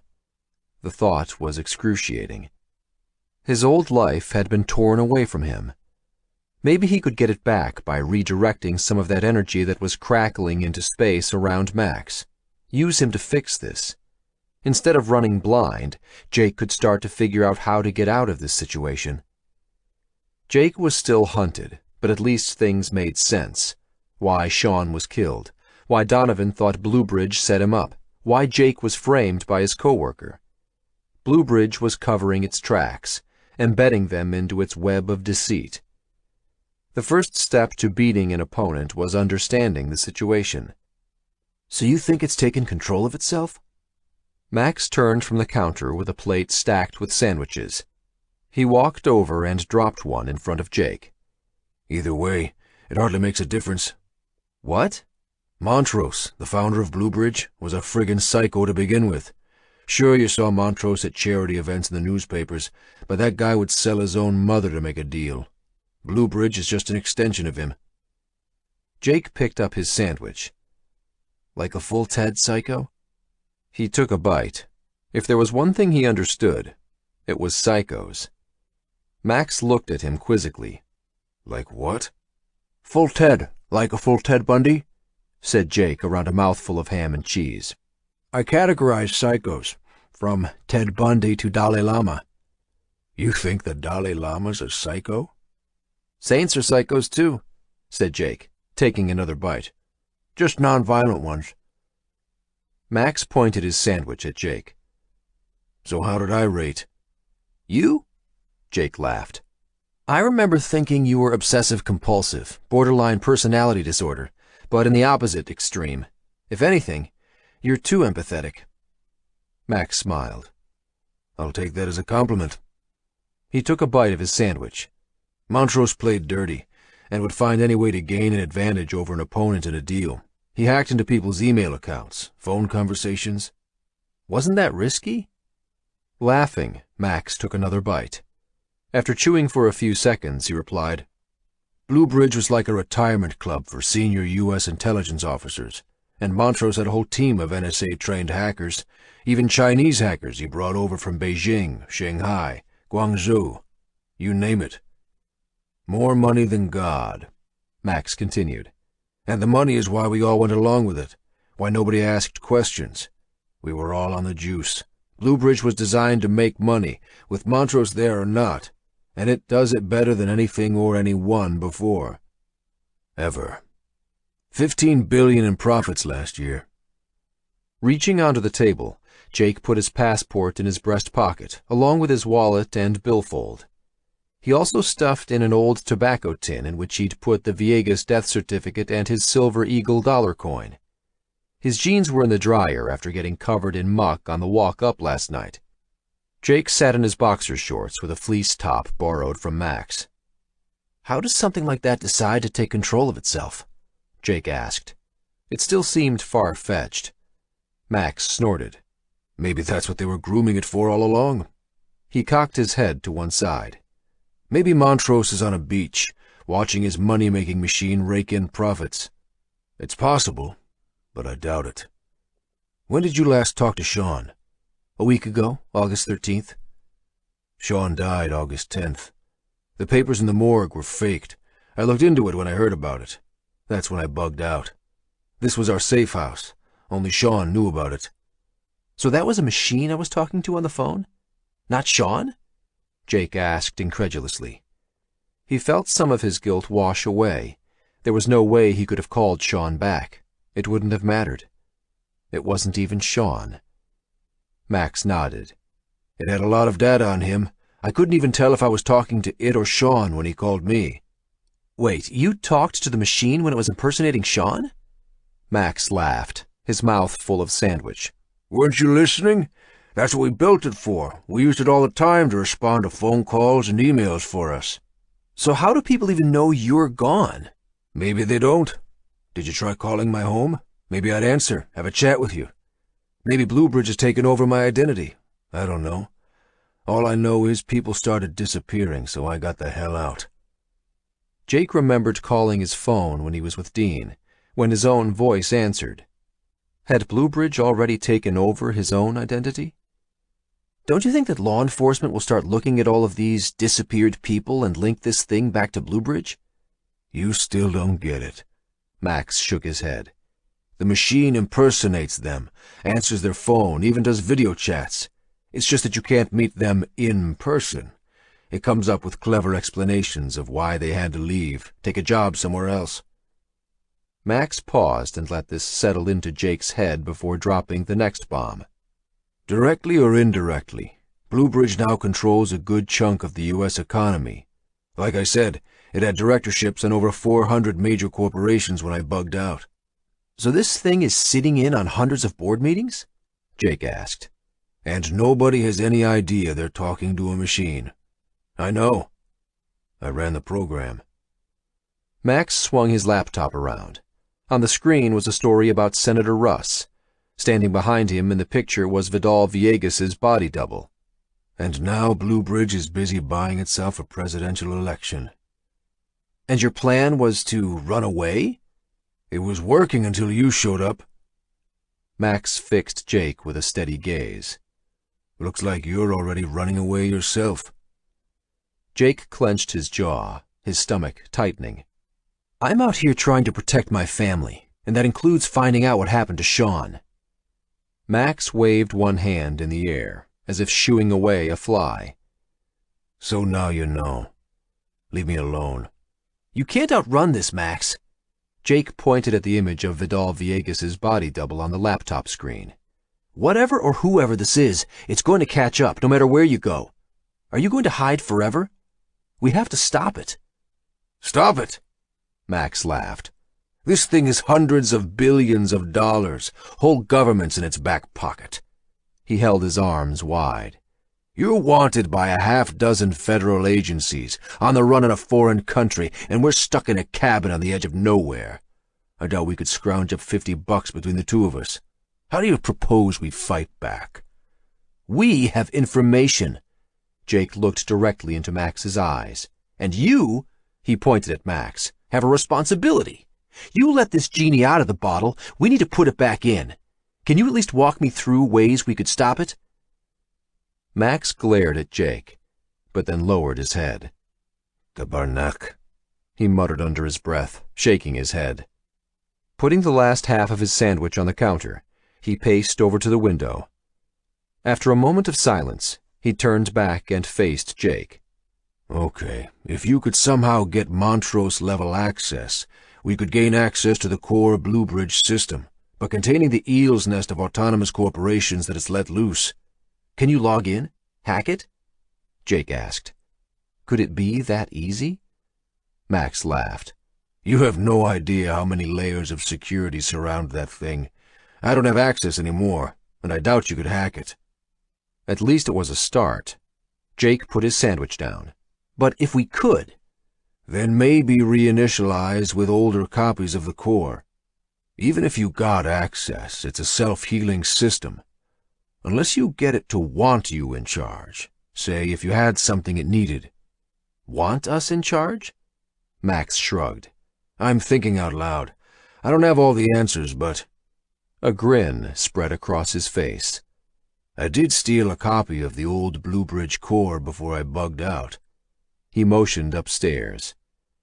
Jake saw the gears start to turn in Max's head. "Just like Sean." Jake knew the look in Max's eyes. He'd seen the same expression on his friend Sean so many times before. The lure of an impossible problem that needed to be solved. Now it was a question of feeding the fire. "What else? What else do we need to think about?" Jake encouraged. "If we go back into the world, a big problem is going to be the assassin markets." Assassin markets? It was the first time Jake heard the term. "Crowdsourced darknets that Blue Bridge uses to put bounties on the heads of people it wants gone." Max frowned at Jake. "You really don't know what you've gotten yourself into, do you? But maybe we can try and—" In mid-sentence, Max's forehead exploded in a red mist, spattering blood and brain fragments across the table between them. Jake stood, trying to understand what was happening, when something punched him hard in the chest and sent him crashing onto the floor. Jake and Sean coasted to a stop on their bikes. "My dad says I'm weak," 14-year-old Jake said as they leaned the bikes against a lamppost. Jake shook from the beating his brother gave him, fresh purple and red bruises rising on his arms and face. He'd managed to connect a few punches of his own. Even when he knew there was no chance of winning, Jake never went down easy. Touching his face tenderly, he felt his lip. Swollen. He couldn't go to school like this. A cold wind blew autumn leaves across empty streets. Jake and Sean sat side by side on a bus stop bench, next to a garbage can overflowing with empty fast food wrappers and beer cans. Half of the buildings around them were derelict. Jake wondered for the 100th time how this dump was the capital of New York, and not the glamorous city of the same name south of them. It was only a bit more than 100 miles away, but it might as well have been 1,000,000. "Never giving up, Jake. That's your gift. You never give up." Sean lit a cigarette and offered it to Jake. You know this place was once the center of the universe? Jake took the cigarette and had a drag. You shitting me? How's that? Thomas Edison had his lab up the street. Invented half of everything that makes the world today. People used to travel from all over the world to come here. Not anymore. Jake laughed. Know what that is? Sean pointed to a low red brick building across from them. Jake shrugged and took a puff from the cigarette. He coughed, and Sean smiled at him. The place his friend pointed at was one he'd seen 1,000 times before, wedged between a mini-mart and a high-rise apartment block. Nondescript, without any signs announcing what was inside. He'd never given it a second glance. Sean pulled a plastic bag from his pocket and picked through the garbage, pulling out the bottles and cans they could return for nickels and dimes, dropping the rest around the garbage can. It's a nuclear submarine control center. A what? Jake took another drag from the smoke and offered it to Sean, who shook his head. A control center for the U.S. Navy's fleet of nuclear submarines. Jake shivered and took another pull from the cigarette, feeling the burn of it in his throat. It made him feel ill, but then it was something. Better than nothing. Really? Yeah. Sean pulled out a few more cans, rummaging deeper. They stuck it here 'cause it's a low-income area, if that makes any sense. Grimacing, he pulled his hand out of the garbage and wiped off something slimy on the inside of the can. Jake decided the cigarette was making him feel sicker than it was worth. He offered it to Sean again. What's your point? Sean dropped the bag of cans onto a nearby bench and took the cigarette. That sometimes there's hidden power right under our noses? He took a drag. You're not weak, Jake. You're like that building. Maybe not everyone sees it, but there's a hidden power in you. You're just saying that. Jake looked away, over at the hills that seemed to encircle and trap him in this place. You're the smart one. You're getting out of this shithole. That thing your dad calls weakness? Sean tapped Jake's chest. It's the opposite. And you shouldn't focus on money. Easy for you to say. You're going to get into college, make a bunch of dough, and forget me in this place forever. That's not true. And you're smart, too. You made me your friend, right? Jake laughed. Right. Sean produced something from his pocket and held it up. I got something for you. He handed it to Jake. Jake took it. It was a coin, huge, 2 inches across. That's a 1957 Silver Eagle dollar coin. Probably worth $50. My gift to you. Seriously? Jake turned the coin over and over. Now, you'll always have money in your pocket, Jake. Chapter 20. Lockhart Street, Hong Kong. Jin opened the bag of food Chen brought into the apartment for dinner. Shanghai noodles again? She picked out a container. I feel fat just looking at it. Jin and Wu-Tang had resumed their positions on the couches, with Chen hovering in front of his workstation, cigarette in mouth, and Sheldon's face smiling on one of the computer monitors. Wu-Tang leaned in for a container, grabbing some chopsticks. You need to eat fat. Maybe you do. Jin dropped her noodle container on the table. Not that hungry. They'd hit a brick wall in their data sifting. They could see the money flowing from the identity theft internally in China, but they couldn't see where the outside influx of cash was coming from. It was as if a financial firewall had been erected. Jin shook her head and stared out the window at Lockhart Street. In the bright light of day, the street below the apartment looked so different. At night, it was dark, dangerous, pulsating with life. In the day, it was a dirty side street in the middle of the Hong Kong skyscrapers. So you're saying that my list of wealthy dead people is linked to the autonomous corporations Shenxi investigated? Jin asked Sheldon. Beyond a doubt. Sheldon nodded. These autonomous corporations are interacting with one another. The ones doing identity theft connect to the ones setting up assassinations, all of them intertwined into the cryptocurrency payment systems. And do you think they can really spoof people? They can fool people into believing they're someone they're not? Over the phone, even over a video link, you can access voice and data files for anyone. Intelligence agencies have data taps on all the big carriers. Thousands of hours of conversations and all your emails are there for the taking. Collect enough data, and you can spoof anyone, like creating a new copy of them. Takes a lot of money, Wu-Tang added.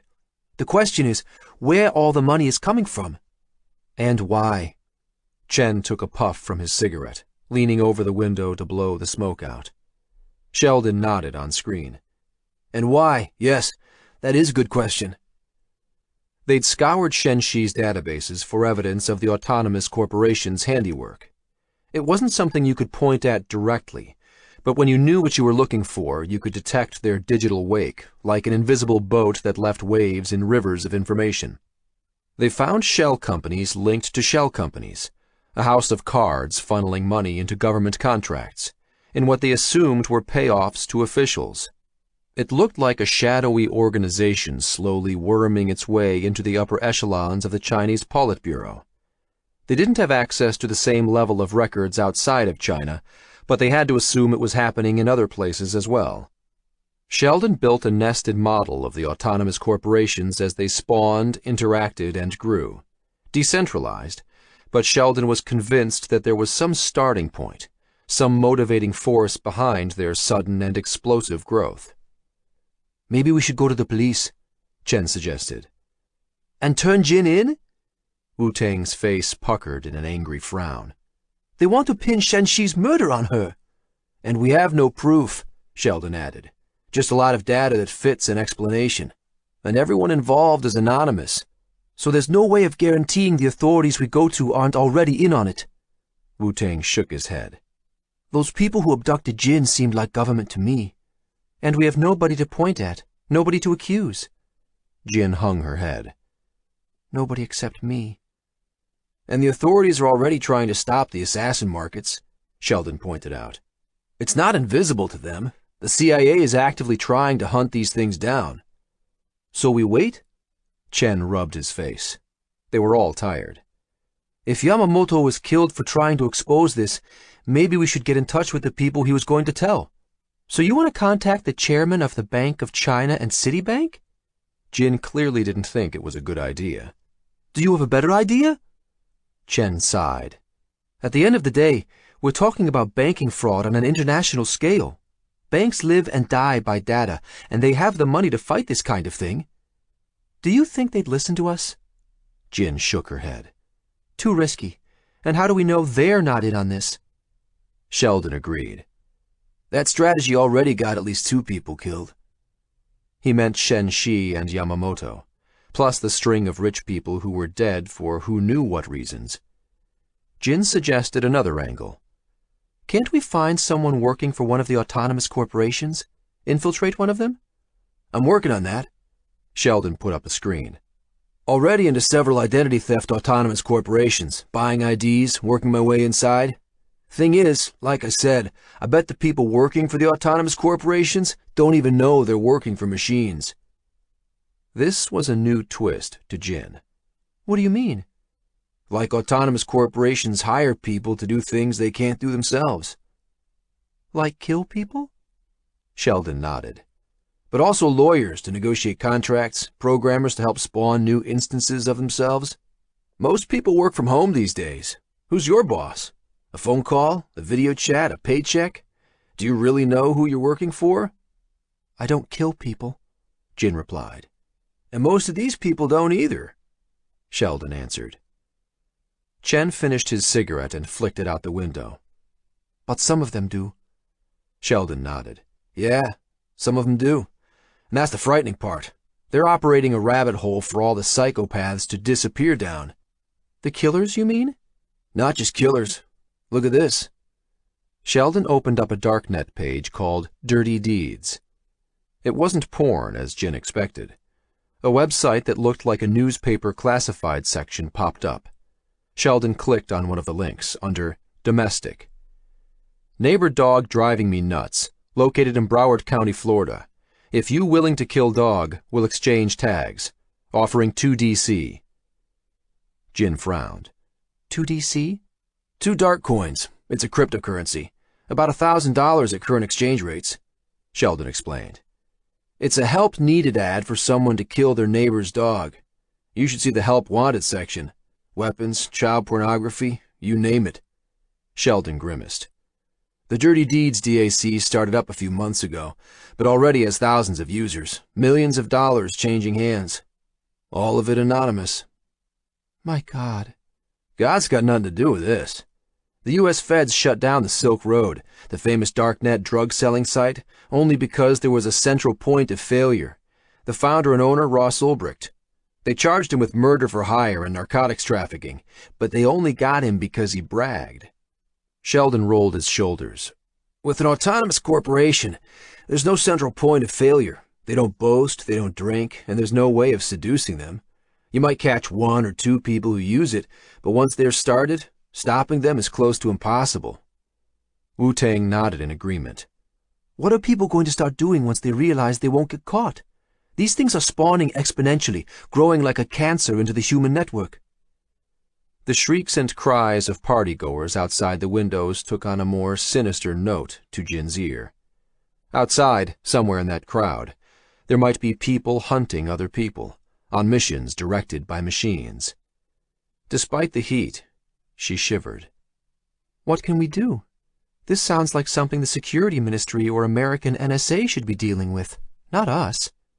I agree, but this isn't going away, and Jin's name probably hasn't disappeared from that assassin market, Sheldon observed. Whatever Yamamoto found hit a nerve.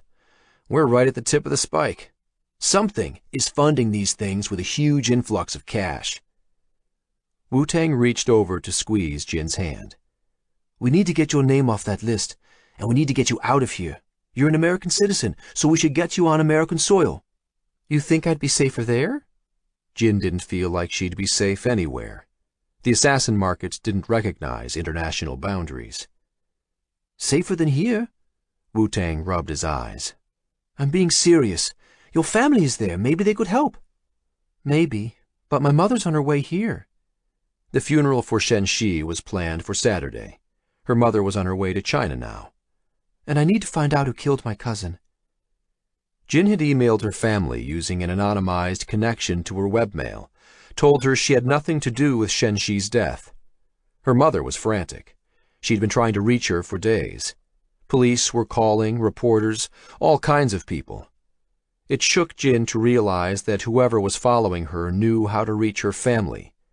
She had to stay away from them, and there was no way she could attend Shen Shi's funeral. Then we have to move forward.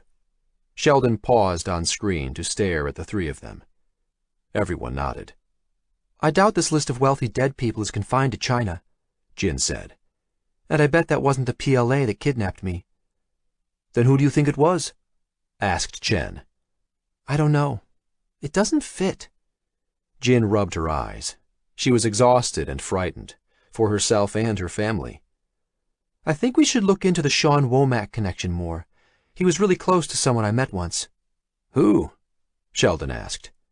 Jake O'Connell. He lives in Manhattan. If Sean knew anything, I'm sure he told Jake. And look at this. On their shared workspace, Jin opened a link to a story about Jake. New York, August 17th. Atlas executive Jake O'Connell storms Bluebridge headquarters, accosts founder Vidal Viegas. The same day as Jake stormed Bluebridge, he was arrested on rape charges. Why did Jake try to get to Viegas? Jin asked the group. And Viegas was Sean's thesis advisor at MIT. And check this out. Sheldon opened another article on their shared workspace about Jake's boss. Danny Donovan, former CEO of Atlas, claims Bluebridge executives are framing him for massive fraud scandal. Bluebridge, they all whispered almost in unison. A massive source of funds. Isn't that what we're looking for? A creeping sensation tickled Jin's neck, the hair standing up on her arms despite the heat and humidity. The answer was staring them in the face the whole time. What about the world's richest hedge fund, founded by one of the leading artificial intelligence experts? And you've met Jake O'Connell? Wu-Tang turned to Jin. In Manhattan?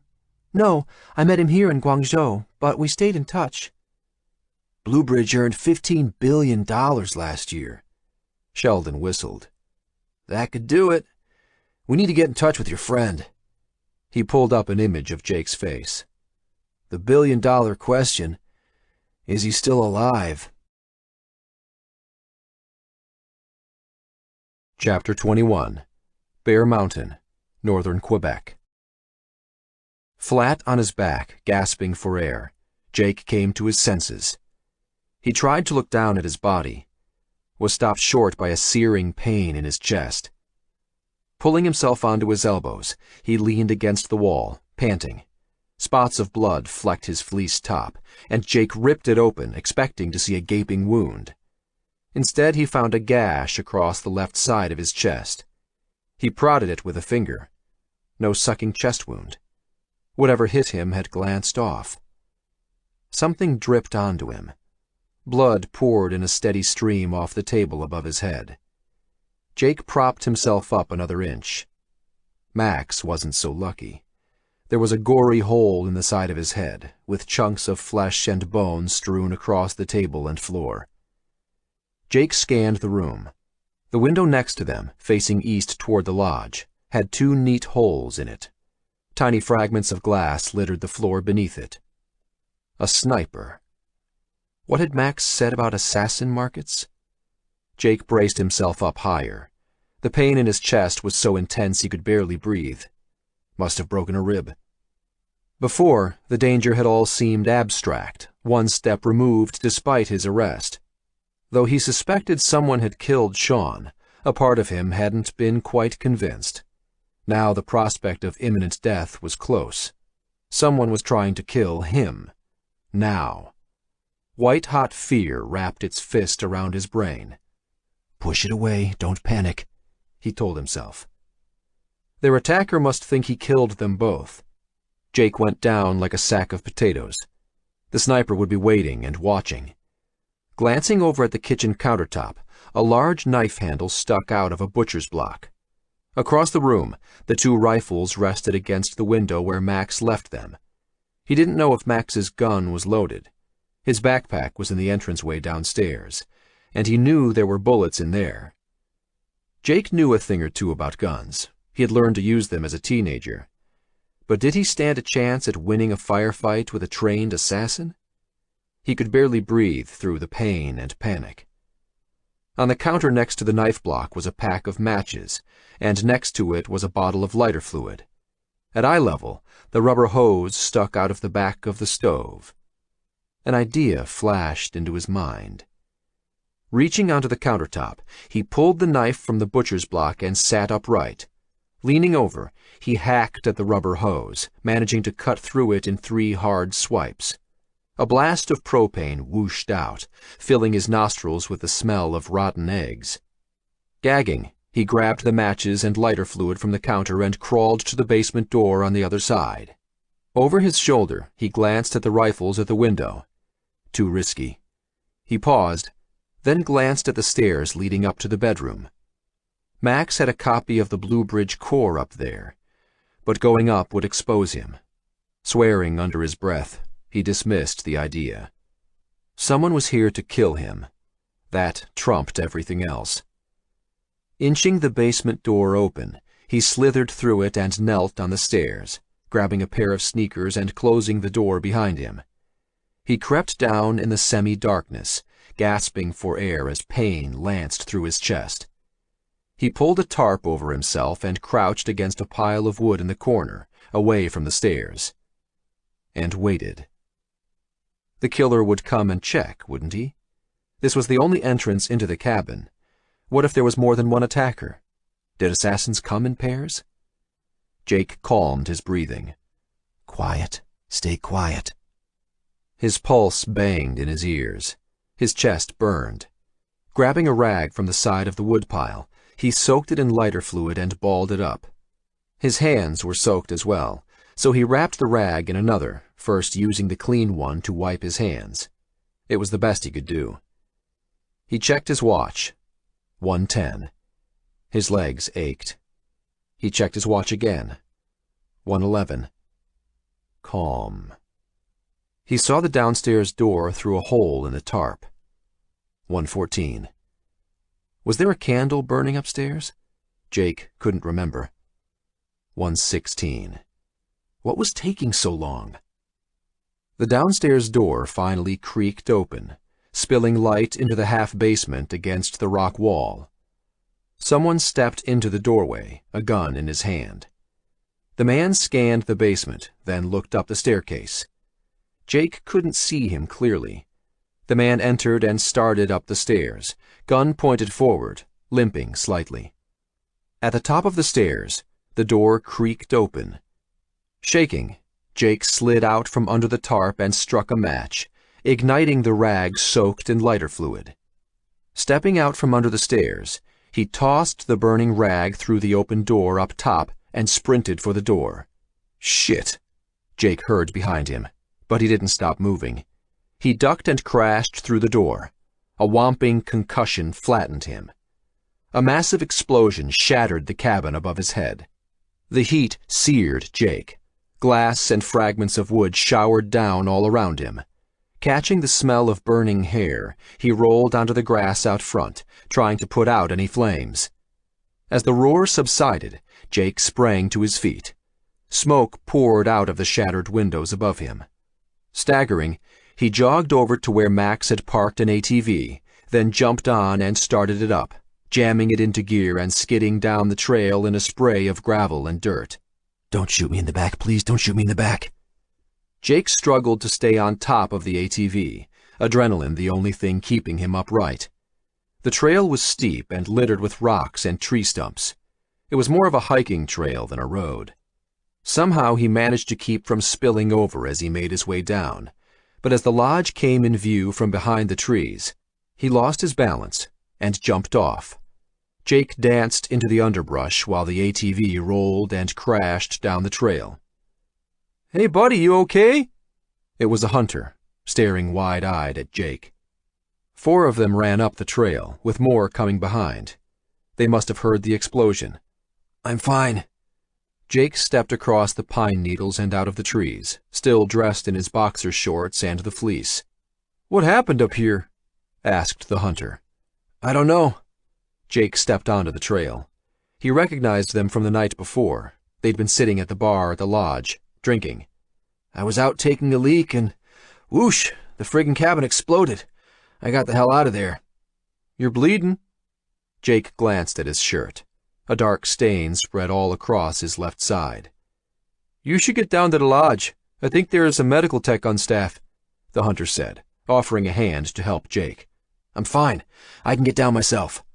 Jake shrugged him off. "But could you go up and check on my friend? I'm worried he might not have made it out." The hunter retreated, frowning and looking up the trail. Jake stepped toward the 4 men, and 3 of them stepped back, giving him space to pass. "You sure?" The hunter and his friends watched Jake. One of them held a phone. The 4th hunter didn't move, but stared right at Jake. He looked scared. Why would he be scared? Jake noticed the rifle in the 4th man's hands. The man raised it.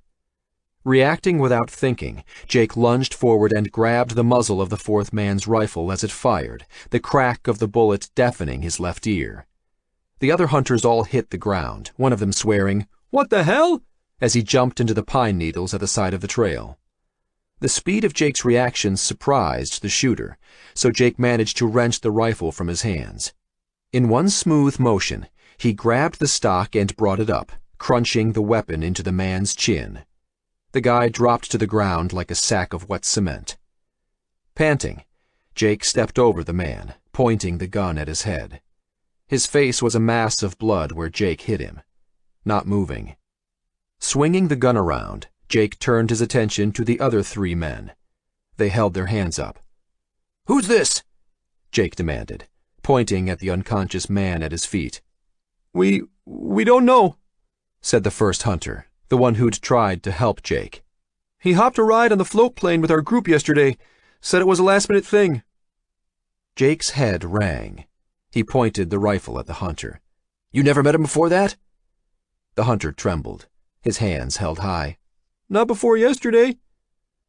Taking in big lungfuls of air, Jake stared at the hunter, then at the other 2, and then back at the guy at his feet. Another assassin. But this one went down without much of a fight. What was going on? "Stay here," Jake commanded, pointing the rifle at the hunter. The man nodded, his eyes wide. More people were coming up the trail. Jake had to move. Giving the 3 hunters one last look, Jake started down.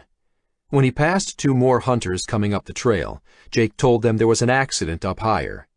They did a double take looking at Jake, in his boxer shorts and holding a rifle, but they continued on as he insisted he was okay. After 100 yards, the trail opened onto the lawn of the main lodge. A knot of people stood on the patio, all of them staring up the mountain. None of them had rifles, not that he could see. Jake glanced over his shoulder to see the smudge of smoke rising over where the cabin had been. He ran up to the lodge, keeping his distance from the group of people, his rifle pointed in the air. The bartender he'd spoken to the previous evening was at the main door of the cabin. "You got a first aid kit?" Jake asked the bartender. The pain in his ribs was excruciating. He needed to risk getting it looked at. The bartender nodded. "I trained as an emergency medical tech. I got a first aid kit." He motioned for Jake to follow him inside. "What happened up there?" he asked, looking over his shoulder. Jake scanned the faces on the patio for Jean, the pilot who flew him in. The old Super Cub was still at the dock. Where was Jean? Even if he was hung over, there'd been an explosion. It seemed unlikely he was still sleeping it off. "Have you seen my pilot?" Jake asked the bartender. "No." The bartender retrieved the first aid kit from behind the reception desk. There wasn't much in it. A few gauze patches, some tape, and alcohol swabs. "I think there's another one." "It's fine." There wasn't time. Putting his rifle on the reception counter, Jake pulled his shirt over his head.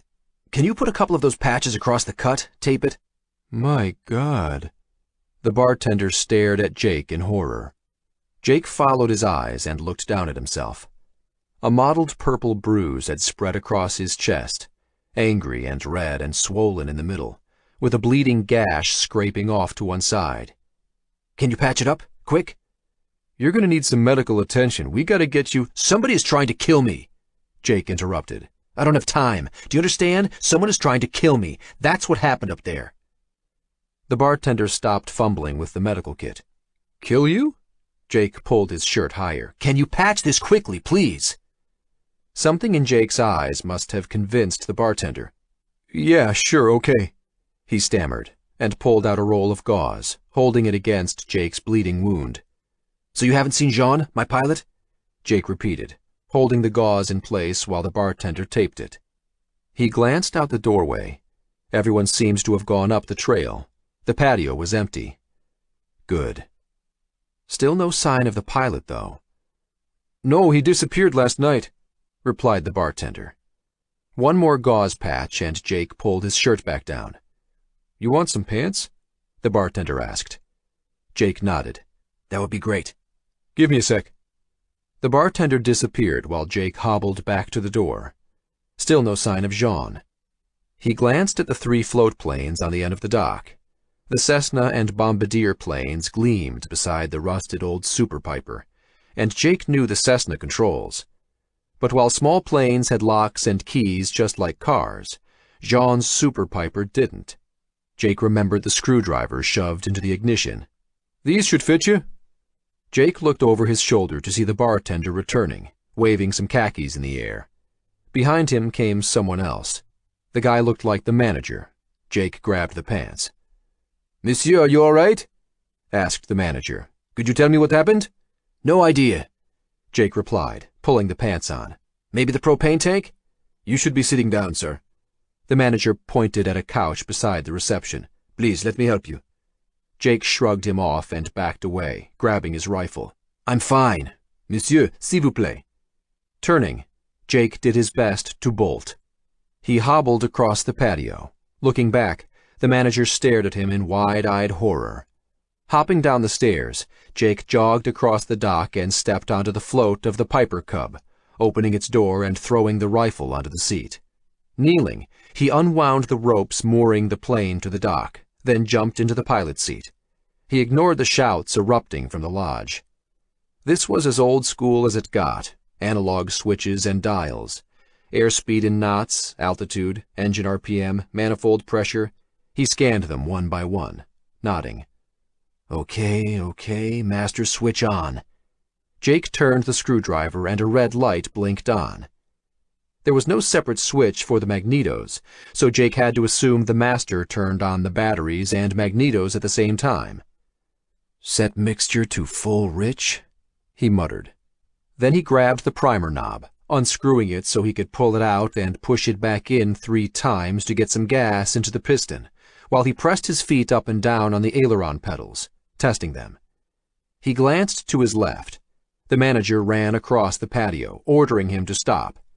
2 other people followed, one of them with a rifle pointed in the air. Saying a prayer, Jake punched the ignition switch. With a wheezing cough, the engine turned over, first once, then twice, then sputtered to life as the manager banged on Jake's window. Jake locked the window and advanced the throttle with his left hand. The engine roared to life. "Sorry!" Jake yelled at the manager. "I don't have time to explain!" The plane pulled away from the dock. Jake strapped himself in, using his feet to angle the tail fin, slowly curling around so he was lined up down the center of the lake. His hands shaking, Jake pushed the throttle to maximum and felt the plane accelerate, bouncing across the waves. As the trees on the opposite shore grew larger, the plane shook violently. Why wasn't it lifting off? Gritting his teeth, he realized he hadn't pulled back on the flight stick yet. He leaned back, pulling the stick, and the plane soared off the water. Seconds later, he skimmed the tops of the trees, then climbed into the sky. He wiped his forehead, his eyes stinging, his whole body soaked in sweat. Shaking. The only digital device on the dashboard was an old GPS unit screwed onto it, its fat satellite antenna sticking up. Reaching forward, he clicked it on, and the screen flickered. An image appeared in black and white. It worked. Jake checked the maps. He knew the closest populated area was Lac Saint-Jean, about 100 miles due east. It was a huge lake, 20 miles across. Even he could land on that. Or crash land, anyway. Climbing and swinging away from the sun, Jake relaxed. What the hell had happened back there? Holding the flight stick between his knees, he inspected the angry red and purple welt on his chest. He noticed his fleece top had a hole through it, right through the left breast pocket. Opening the pocket, he discovered the tobacco tin, which had been ripped apart. Had it deflected the bullet? No. It was his Silver Eagle dollar coin, nearly 2 inches in diameter, dented off-center. It had been inside the tobacco tin with the documents he'd stowed in there. Together with his wallet and passport, it had been enough to absorb and deflect the bullet, giving him a chest wound instead of a stopped heart. The Silver Eagle from Sean had saved his life. Money in his pocket. Money in his pocket. The clue Sean had left in his note. That had to be it. The key code had to be something to do with his Silver Eagle coin. Jake put it into his pants pocket. He had other things to worry about right now. How did the assassins find him at Bear Mountain? He hadn't told anyone but Dean he was coming up here. What was he going to do now? Minutes ago, Max was explaining how they might disable the system. Now Max was dead, and Jake had incinerated the copy of the Bluebridge core. The engine sputtered and coughed. Jake blinked and pulled himself back to reality. He checked the gauges. The manifold pressure was good, oil pressure fine, but something was wrong. The engine coughed again and whined. Jake scanned the dials and switches desperately. There was one gauge at 0. The gas. The engine sputtered a few more times before going silent. You can't be serious. Horrified, Jake watched as the propeller blade froze to a stop in front of him. In his rush, he hadn't checked the gas. Hadn't thought to.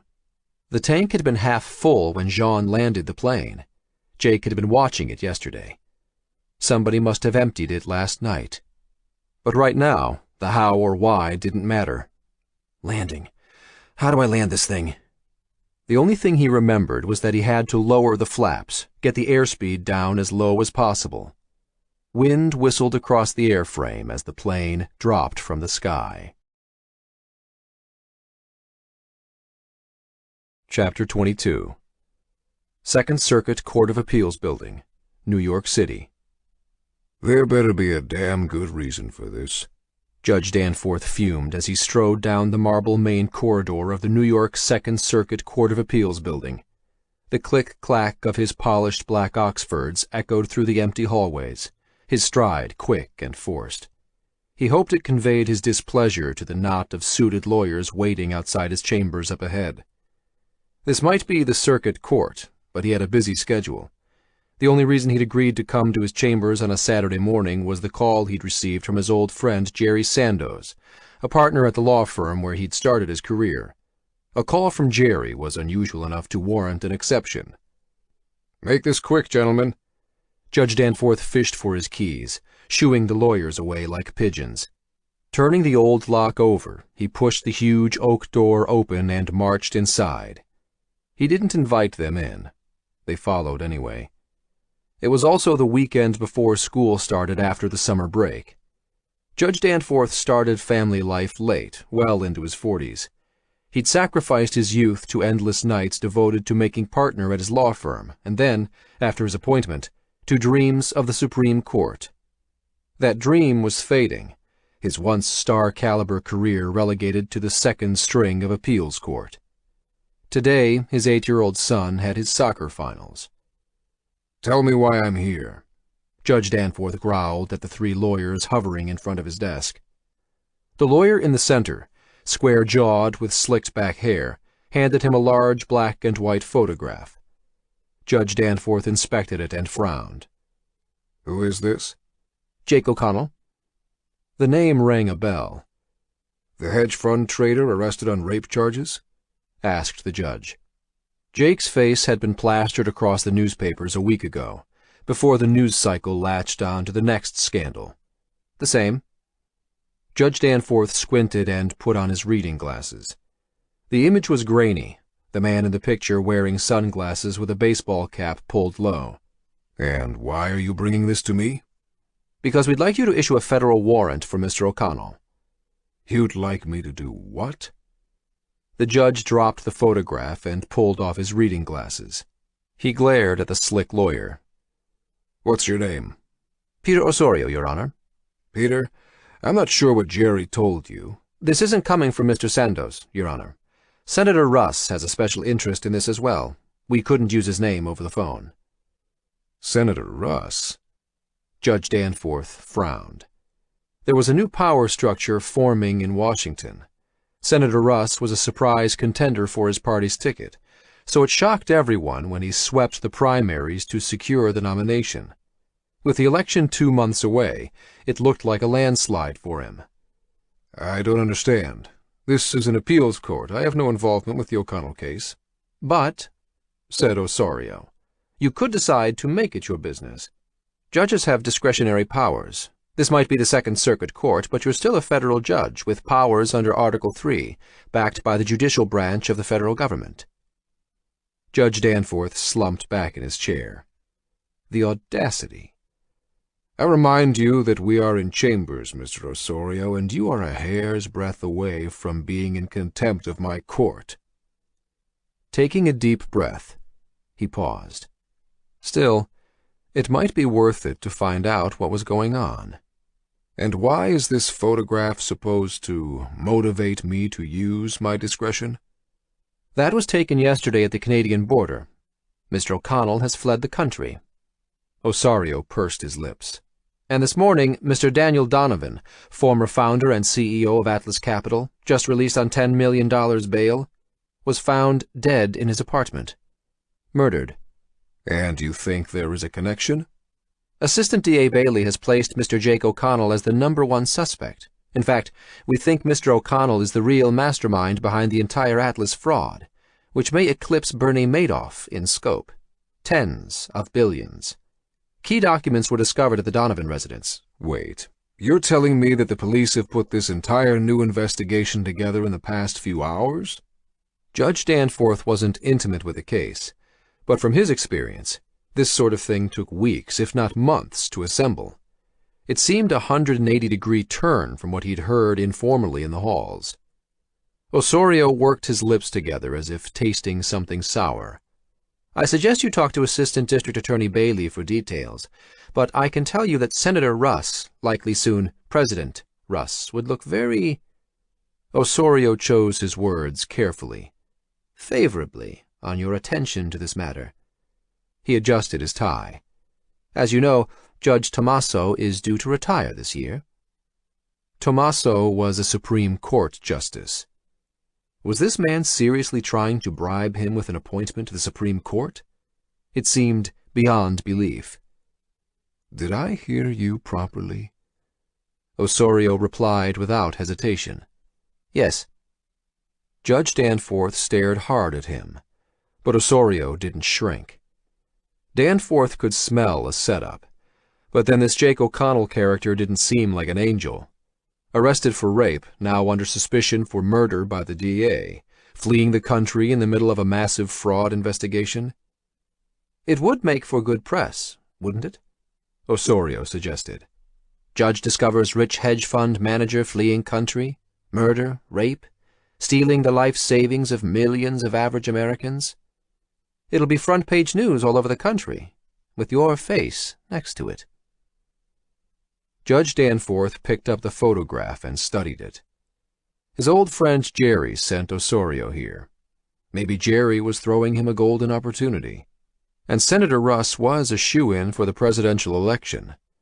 A whole new power structure was forming, and maybe this time he wouldn't be left out. Imagine, Supreme Court Justice Danforth. His wife could handle the soccer today. I need to verify this with D.A. Bailey. Of course. Osorio smiled an oily grin. And how is it that I announce this discovery to the world? We can help with that. Judge Danforth put the photograph down. Okay, give me the paperwork. Osorio handed over a sheaf of file folders. Judge Danforth reached to take them, but Osorio held on to them. Two more things. First, we need you to issue a federal arrest warrant for Mr. O'Connell's wife, Elle O'Connor, and his brother, Eamon. We believe they're involved. A bit outside the box, but possible. And the second thing? Judge Danforth held on to one end of the sheaf of file folders, while Osorio gripped the other. We need a ruling that the Kanawage Commission is in violation of federal gaming regulations, and also violates interstate money laundering and tobacco and firearms statutes. The what? Judge Danforth had no idea what Osorio was talking about. Kanawage. Osorio spelled it out for him. It's a Mohawk reservation in Canada. Judge Danforth let go of the files. Canada is a little outside of my jurisdiction. Osorio waggled the file folders, encouraging Judge Danforth to take them again. It comes under the Indian Act, which treats Native Americans as North American citizens in cooperation with Canada. It's federal in jurisdiction, and add to that firearms smuggling, this will come under anti-terrorism regulations of the DHS. We believe they're harboring Mr. O'Connell. Judge Danforth leaned forward and took the file folders. I'll see what I can do. Osorio gave a fawning nod. Good. Sign the federal warrant for O'Connell right now. It's all prepared in the top file. With that, we'll coordinate with Canadian authorities, with the FBI and CIA, and set an international warrant through Interpol. He won't slip through, Judge. This time tomorrow, Mr. Jake O'Connell will be public enemy number 1. Chapter 23. Somewhere over northern Quebec. Where was he? Jake checked the altimeter. 4,400 feet. So he had some height to play with. He needed to find water. Fast. 3 million lakes in Canada, but out the window of the Super Cub, only endless greenery undulated in waves to the horizon. 3 million lakes. All Jake needed was one. He punched buttons on the GPS, hoping it would indicate water features. But it was old school, as ancient as the plane. Its black and white screen only displayed longitude and latitude, along with some squiggles that he figured were roads. Airspeed 68 knots. A gust of wind rocked the plane, and Jake fought to keep it level.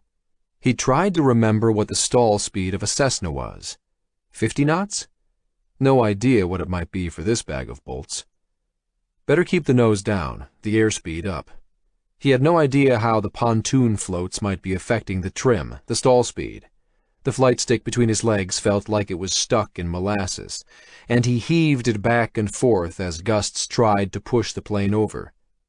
3,200 feet. The carpet of rolling green gained some definition. Treetops, boulders. He dropped like a stone. Below him, a huge basin, ringed by rolling mountaintops. He sailed straight at the top of the closest peak. Jake gritted his teeth. Oh boy. This was going to be close. Reflexively, Jake pulled back on the stick, raising the nose of the plane, but he quickly corrected, eased the nose down. The trees on the peak ahead of him grew in size. He saw branches, leaves. A gust rattled the plane. God damn it! At the last second, he pulled back, bobbing the Super Cub up a few feet, the pontoons scraping through the topmost branches into the clear space beyond. A few thousand feet of open air greeted Jake on the other side, the forest retreating below him as he cleared the peak. And there, a twinkling blue at the base of the mountain. A lake. His lake. Thank you, God, Jake gasped. I can make that. He had to skim down the face of this hill to gain enough speed to spot the landing, then circle around once, bleed off the speed, and set it down. Easy.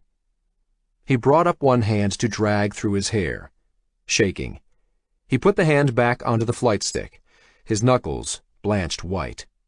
1,900 feet. You can't die here and they'll never find you. Al will think you ran away, abandoned your family. And Anna, his little girl. Focus. The shimmering lake grew in size.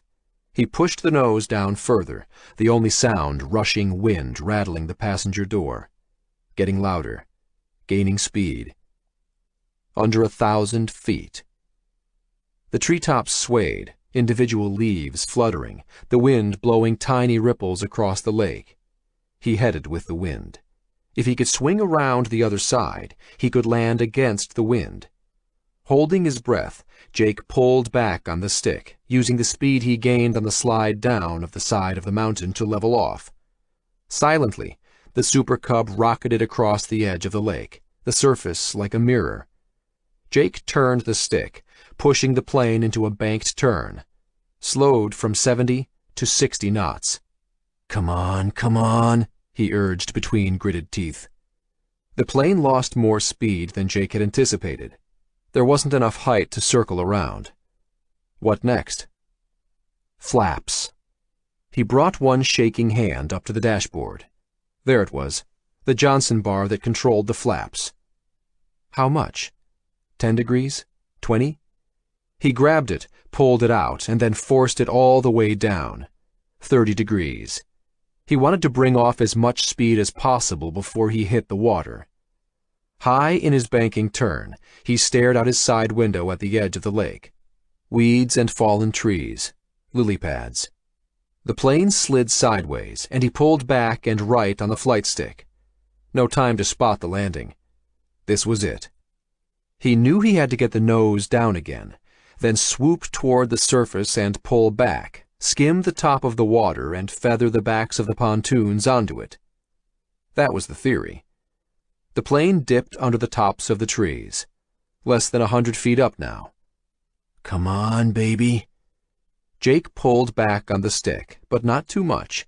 He didn't want to stall 50 feet in the air. But he miscalculated. In the last instant, the shimmering top of the water rushed at him. The still lake water was transparent. He'd been looking through it, at the bottom of the lake.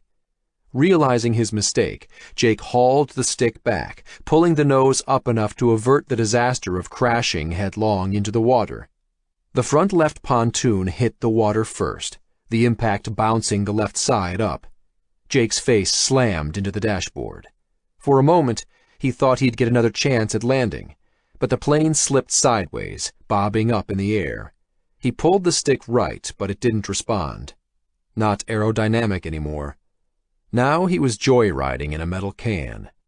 The Super Cub tipped sickeningly. The next impact wasn't as forgiving as the first.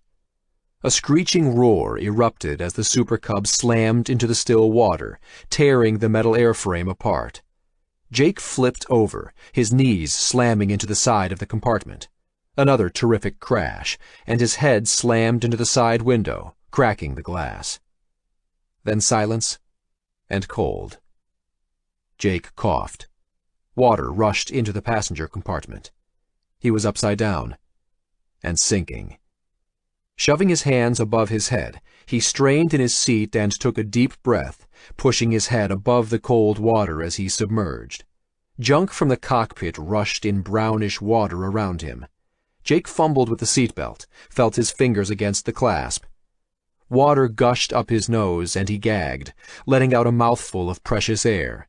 The plane, inverted, sank into the depths of the lake. Pressure needled his eardrums. The seatbelt clasp opened. Jake pirouetted in the tiny compartment, grabbed the door release handle, pushed it open, and swam outward, then upward. Sunlight streamed down through the water. In 3 strokes, Jake broke the surface, gasping for air with burning lungs. Pain sliced through his chest. Pulling his fleece top off, he swam for the shore. It wasn't far, 200 feet, but it felt like a mile. Jake pulled himself through the lily pads and collapsed into the weeds on the shore. August 21st, Sunday.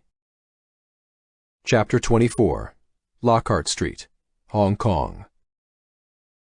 Almost 2 days stuck in this apartment. Jin needed out. The noise in the streets outside was working its way into a frenzy again. The now familiar thumping bass came up through the apartment's floor, through Jin's feet and into her bones, shaking her brain. The walls felt like they were closing in, the air being sucked from her lungs. She looked out the window at the crowds of people weaving in the streets. How much she'd give to be one of them. Careless. Unaware. She gritted her teeth and returned her attention to her laptop screen. "Where's Wu-Tang?" Chen asked from his workstation, leaning back in his chair with an unlit cigarette dangling from his mouth. Wu-Tang went out to get dinner for them over an hour ago. Chen had given up on data diving and wanted to get out of the apartment to stretch his legs. Jin couldn't blame him. "I have no idea." They had a rule, at least 2 people in the apartment at all times, which in effect meant at least one of the guys was with Jin. There was no way she was going to expose herself out there. "You can go out if you want," she added. "I'll wait a bit more." Chen opened his laptop. "So you really think Bluebridge is behind this?" "I don't know." It was still a guess. She'd been trying to unravel Bluebridge's tentacles. Not easy.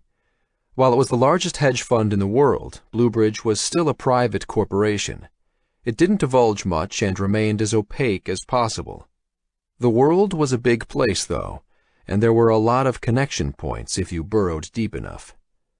"The partners of Bluebridge have senior board positions at hundreds of major corporations around the world," Jin said after a minute of silence.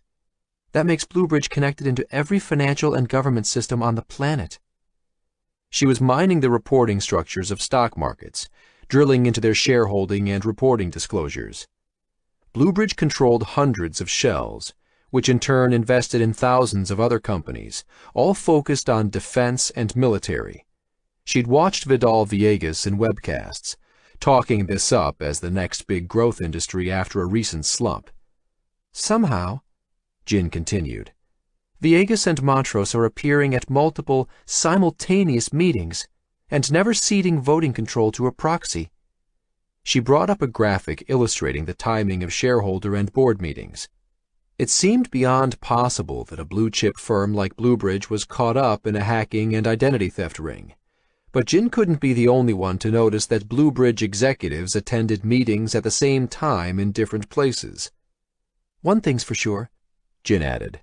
the partners of Bluebridge are buying their way into a political party. She brought up an image of Vidal Villegas with Senator Russ on stage at a fundraising event. Chen was nonplussed. So what? People are buying elections everywhere. Everywhere. The word stuck in Jin's mind. People left data trails behind them like vapor trails behind jets, a cloud of bits and bytes that followed them everywhere. Cell phone location records, credit card purchases, social media postings, web browsing history. Pull enough of it together, and you could almost read someone's mind. You could almost become them. What were these partners at Bluebridge up to? Were they buying political influence on both sides of the fence, even masquerading as dead Chinese nationals? If so, this went beyond simple corporate espionage. This was political espionage. Why would they risk it? Then another thought. Why stop there? Why stop at China and America? Bluebridge had holdings all around the world. She glanced at her monitor again, at the image of Vidal Villegas standing next to Senator Russ. With American elections less than 2 months away, Senator Russ was the landslide favorite. Bluebridge was about to gain access to the most powerful economic and political platform in the world. She stared at the image of Villegas on the screen. Was it the face of a megalomaniac? Your friend Jake? Chen said, interrupting Jin's daydreaming. What about him? She turned around. No sign of Jake yet. Nothing in the news or social media. Jin feared the worst. The light from Chen's laptop screen illuminated his face in a ghostly view. It was getting dark out. He's been indicted on federal U.S. charges for conspiracy to commit fraud, international money laundering, and Denny Donovan, the CEO of Atlas, was murdered yesterday. Looks like Jake skipped bail. He's on the run. How did you find out? I have some friends in the NYPD. It just came up. How did he have connections in the NYPD? He hadn't mentioned that before. Any hits on him yet? Chen asked. Jin glanced at her laptop screen.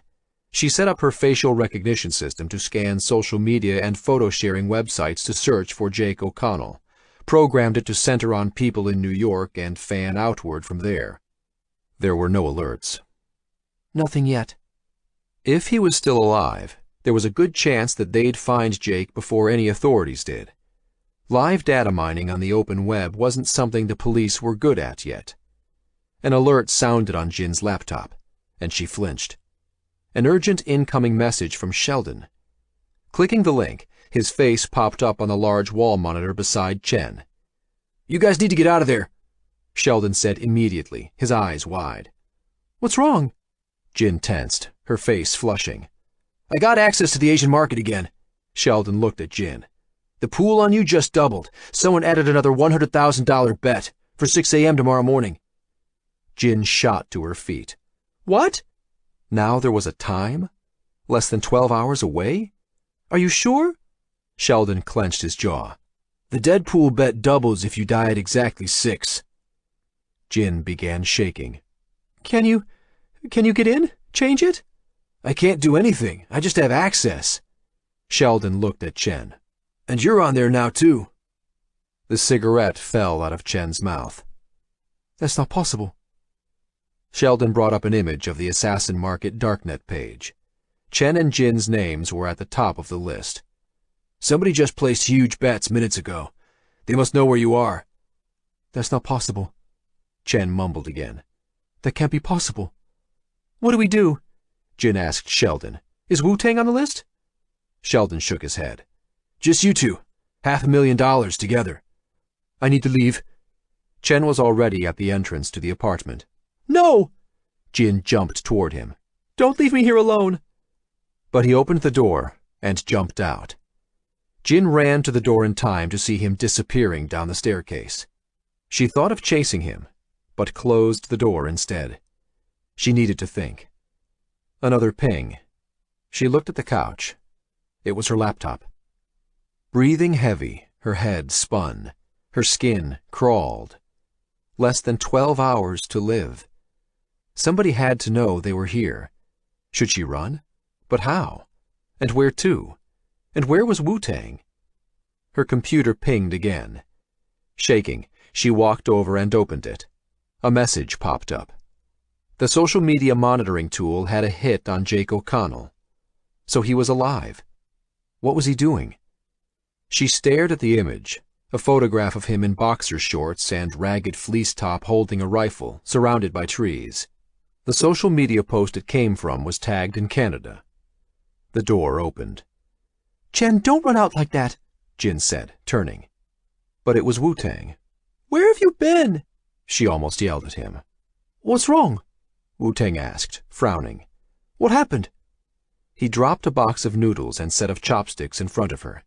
"The assassin market. They know where we are. Chen's been added to the hit list," Jin said breathlessly. "We need to leave. Chen just ran out. Did you see him?" "No." Wu-Tang shook his head. The news didn't seem to surprise him. "Are you okay? Keep calm. Sit down. Eat something. We'll figure this out." How could he be so calm? "And we just got a hit on Jake O'Connell in Canada." Not knowing what else to do, she sat down and opened the noodle container. With shaking hands, she unwrapped the chopsticks and stuffed in a mouthful of noodles and chewed. Wu-Tang stood and watched her eat. "Why are you standing like that?" she asked. "I'm sorry." "Sorry for what?" Wu-Tang leaned down and took the noodle container away from her. Behind him, the door swung open and 2 other men entered the room. Men who were much larger than Wu-Tang. Jin's heart hammered in her chest. "What have you done?" Chapter 25. Kahnawake Indian Reserve, Quebec. Drums echoed over the waters. Not so long ago, the sound of the drums struck fear into the hearts of the people on the other side of the river, a signal that the war canoes were coming. Now the sound was mournful, echoes of a great nation corralled into reservations, but still proud. Echoes of a proud nation, proclaimed signs spray-painted onto concrete bridge pylons on the route leading into the reservation. It was the end of summer powwow in Kahnawake. Dancers in Mohawk ceremonial clothing circled a central grassy area, their bright fabrics adorned with beads and bones and tiny bells that jingled in rhythm with the drums. Many wore the hair roach, the crow belt with the eagle bone whistle. Thick hanks of long, colorful fringes swayed gracefully with the movements of the dancers' bodies, like blowing grass on the prairie. The dancers were surrounded by rows of grandstand seating amid a haphazard sea of vending tents selling arts and crafts, everything from carved whalebone to dream catchers. The Mohawk powwow was open to the public. It was as much a celebration for the Mohawk nation as it was a spectacle for visitors, and the Mohawks were happy to oblige them. Jake hung back at the edges. He'd walked in on foot, past the yellow barricades, paid his $7 entrance fee to a woman wearing a Mohawk Mom t-shirt, then walked over the bridge onto the small island that split the swift currents of the St. Lawrence River. It was the same bridge where he and Sean had rescued those kids all those years ago. Jake stopped at the embankment on the other side and sat for a while under the bridge, remembering his friend, before continuing. He did a sweep of the powwow, starting at the food stands, walleye nuggets, moose dogs, sturgeon subs, then circled the vending tents and made his way toward the edge of the water. At the edges of the powwow were campers and RVs, many with campfires burning, their flames reaching up into the night sky. Jake noticed some of the cars and campers were decorated with retired U.S. Army bumper stickers, and amid the traditional Mohawk dress, there were men standing around in active-duty combat fatigues. Jake watched the dancers move slowly to the beat of the drums, stepping forward with the ball of one foot on one beat, then flattening that foot and shifting weight onto it on the next beat, their heads bobbing up and down. The sign of a good dancer was the ability to keep the feathers moving constantly, Jake remembered, to keep swaying up and down and around and around. He hung back from the crowd in the azalea bushes. In front of the line of vending tables, children squealed and ran between the legs of their parents. After 2 hours, he finally tracked down Dean, found him chatting with a group of people. He recognized one of them, Peacekeeper Daniels, one of the Mohawk police officers Jake had met with Dean in the Kicking Horse. He didn't recognize anyone else. Jake shadowed Dean for an hour. It took Jake a day to get back to Montreal. After crash-landing the float plane, he bushwhacked his way to the highway and hitched a ride to the hospital, telling the driver he'd been in an accident. But he slipped around the back of the hospital instead of going in, using his cash to stay in a motel to recuperate. He couldn't escape the truth of the matter. The only person who'd known he was up on Bear Mountain was Dean. Jake watched from the shadows. Dean laughed, shook someone's hand, then peeled off and made toward the bushes where Jake hid. Darting out, Jake pulled his friend into the bushes and dragged him down. Dean lashed out, striking Jake in the chin with an elbow.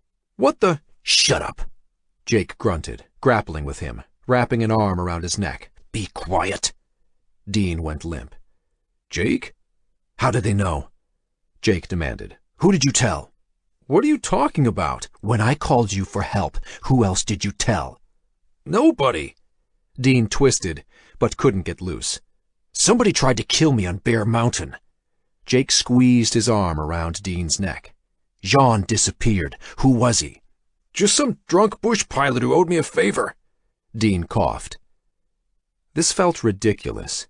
Down in the dirt under the bushes, Jake had a flashback to their teenage years, wrestling with Dean after sneaking alcohol into the powwow.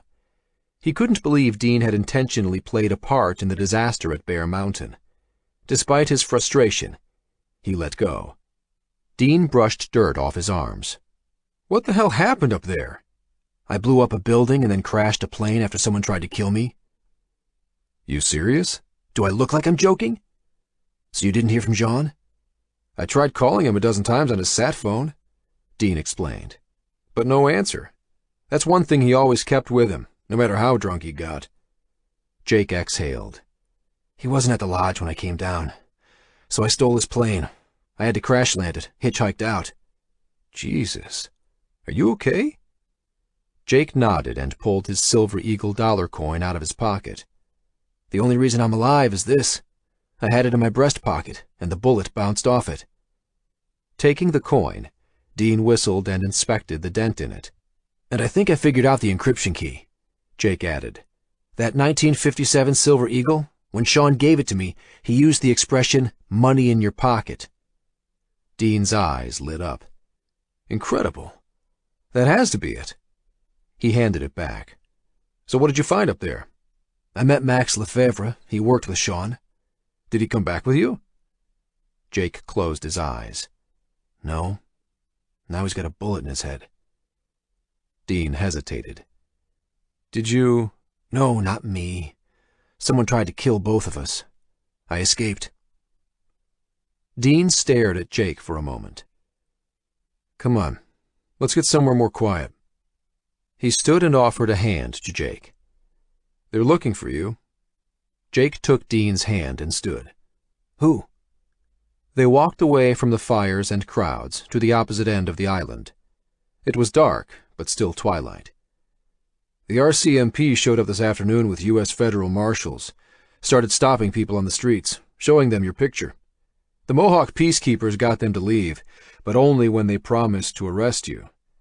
Donovan was murdered yesterday. Seems they're pinning it on you." "Donovan's dead?"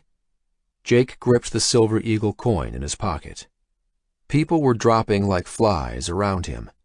"Don't worry, nobody's going to arrest you here," Dean added. "The Longhouse elders have approved me to help you, but you gotta keep low." That was a relief.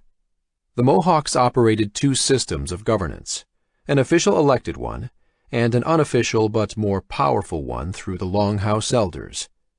"Did you take another crack at the memory keys?" Jake asked, taking a deep breath. "The Donovan one seems to be automated agent trading algorithms." Jake nodded. Seems like something the geeks downstairs at Atlas would work on. But why would Donovan try to hide it? These look like they were used at J.P. Morgan and some other automated trading desks. Donovan must have been using them to gain an advantage. Made sense. So that's how Donovan was making so much money. Did you manage to talk to Max? Dean asked. Max said Sean was killed for some kind of automated agent software that runs Bluebridge.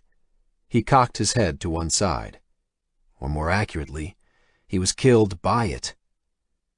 Dean sat on a fallen tree near the side of the water. Moonlight glittered across the St. Lawrence River. He was killed by software? Jake shook his head. Someone contracted by it. The system can masquerade as people on the phone.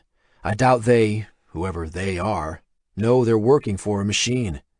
Max said they designed the program to look for and eliminate the root causes of glitches, destroy bits of code that are problematic.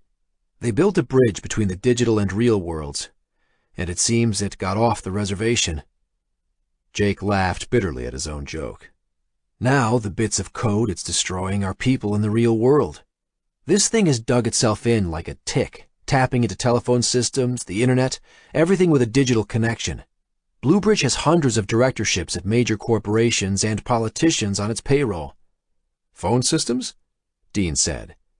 Maybe that's how it found out. Maybe it was tapping my phone calls. He considered that for a moment. Means it can listen in on anything. We're going to need to start encrypting our phone conversations, too. He swore under his breath. And politicians. Now it makes sense. What?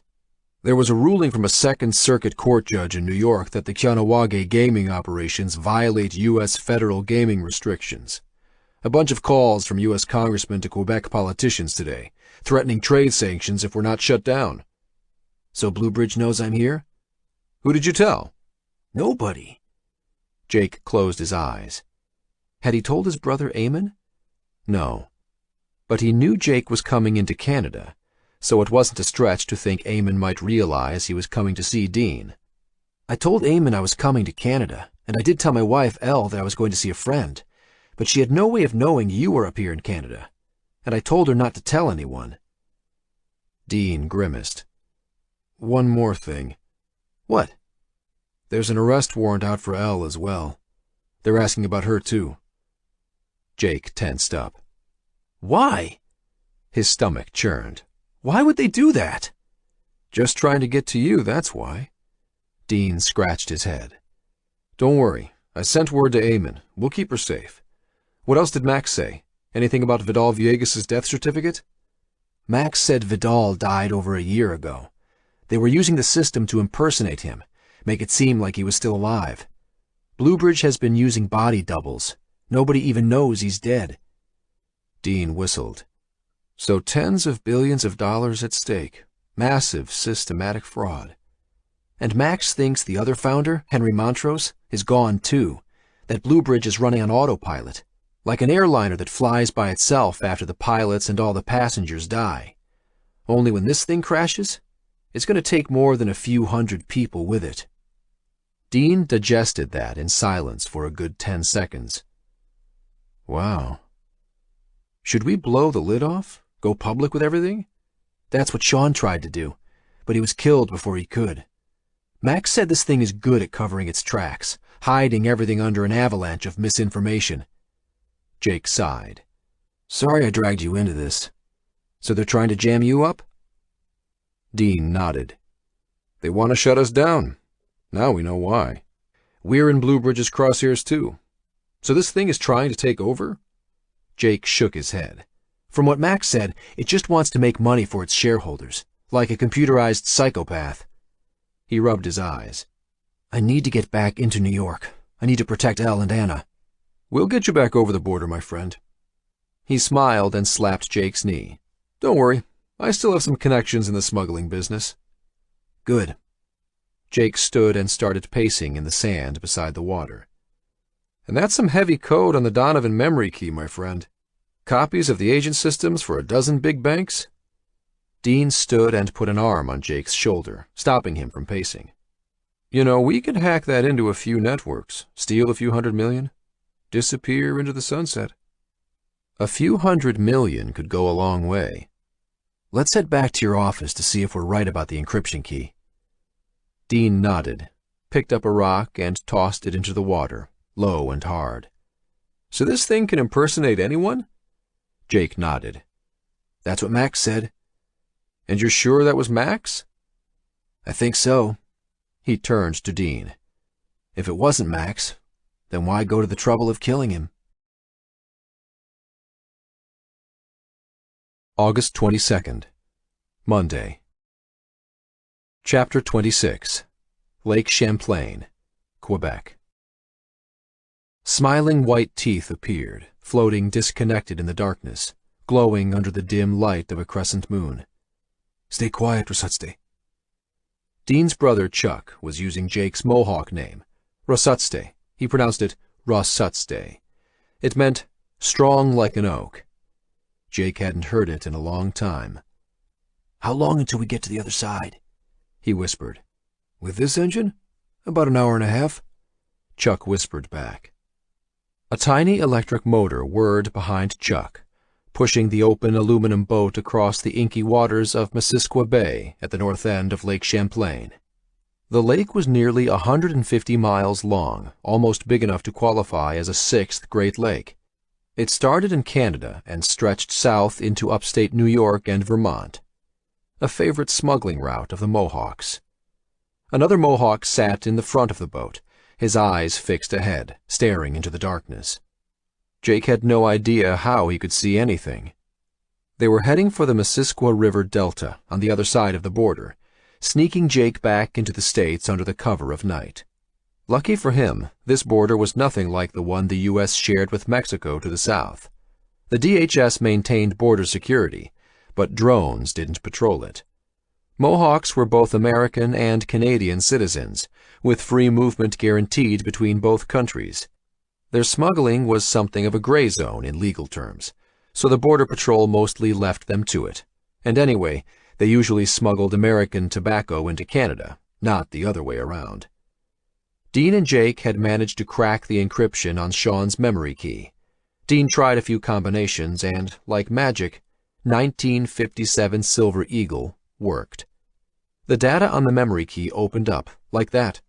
100 gigabytes of data, thousands of directories containing what looked like the systems comprising Blue Bridge. The Blue Bridge core. Max would have known what to do with it. But Max was gone, and Dean could only guess what it was they had in their hands. They had no idea what to do with it. Not yet. Sit back and relax, Rosutste. Enjoy the ride. Chuck laughed, putting an arm on Jake's shoulder. Look up at the stars. Play with your new toys. Jake nodded and settled into his seat. Chuck was referring to the VoIP phones Dean had given Jake, phones with end-to-end encryption that didn't send voice data over the regular networks. If someone were listening in over regular landline and cellular carriers, this would solve that problem. At least, Dean had assured him it would. Dean also gave Jake a voice scrambler that he could use if he needed to communicate over landlines or from a payphone. Dean sent someone ahead to find Jake's brother in Albany. Jake still wasn't sure where exactly they were going, but he had to put his faith in someone. 2 phones sat in Jake's lap, one for himself, one for his brother, along with the secure phone numbers for Dean and Chuck. Dean also created a set of one-time pads, a stack of sticky notes, each page with a single random number on it. He gave one to Jake and kept the matching one for himself. He said verifying the codes each time would be a good way of securing a connection.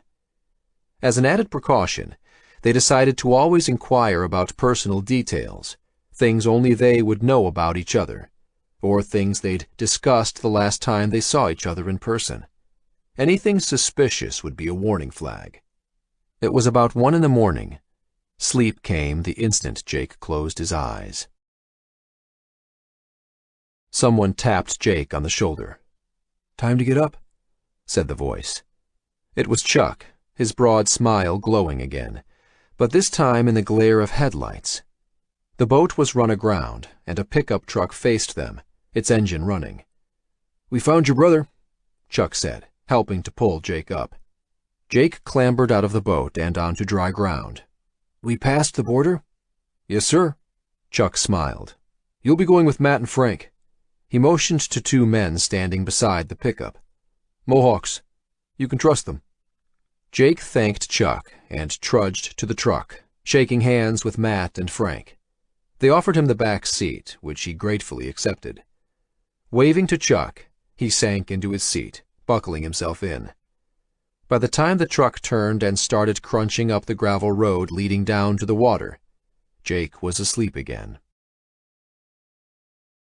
Wake up. Hey, mister, wake up.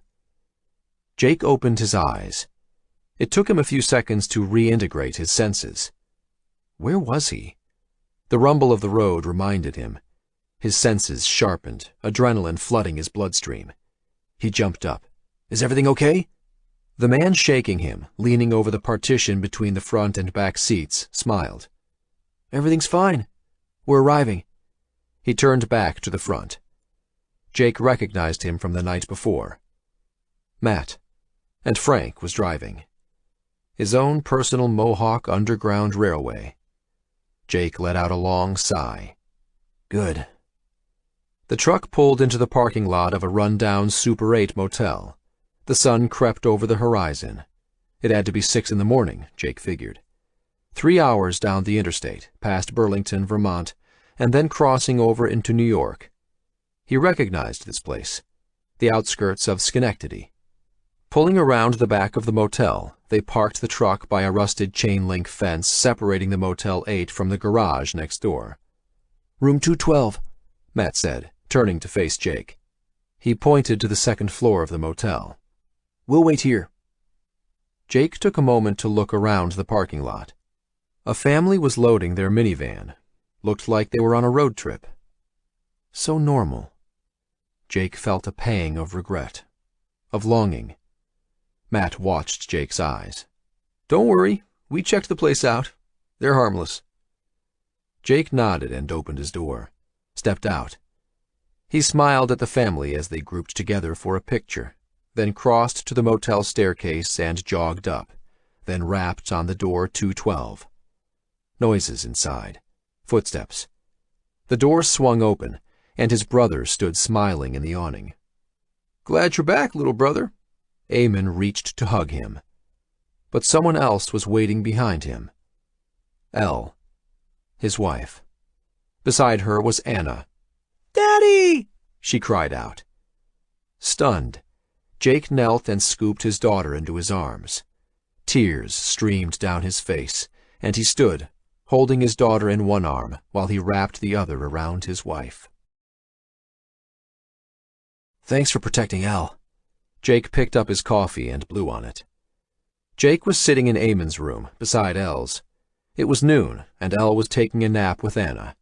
She hadn't slept in days either. The second Eamon found out there was an arrest warrant for Elle, he sent one of his guys to collect her from his sister's place in Hoboken. A bottle of beer sat on a table between Jake and his brother. Eamon picked it up.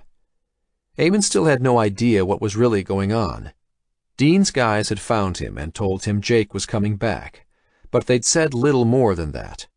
Jake made a snap decision. He needed his brother's help. It was time to trust him. So he explained everything. The package from Sean, what Max had told him. So what did you tell Elle?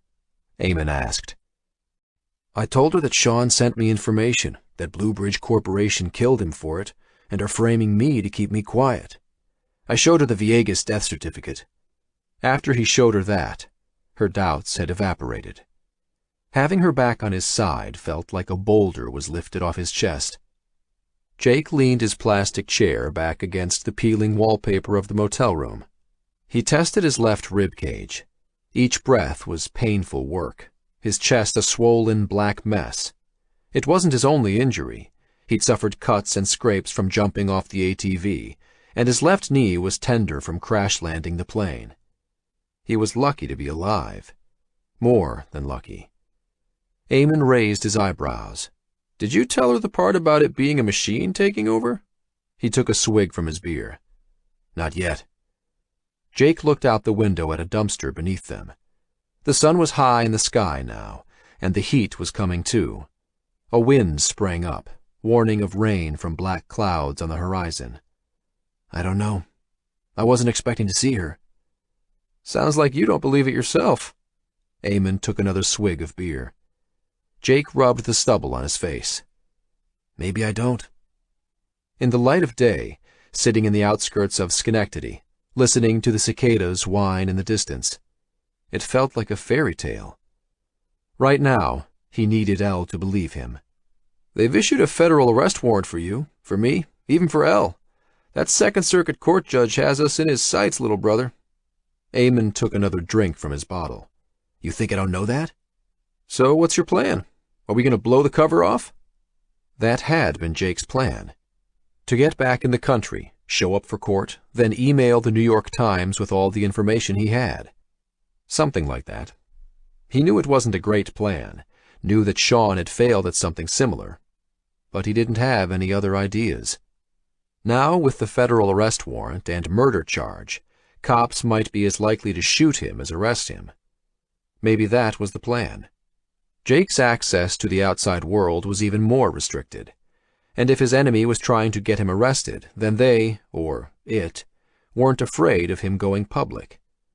What nasty surprises might be in store once he was behind bars? Jake sighed. I don't know. I need to think. Better think fast. Yeah. That was the truth. What was he going to do? He needed some sleep.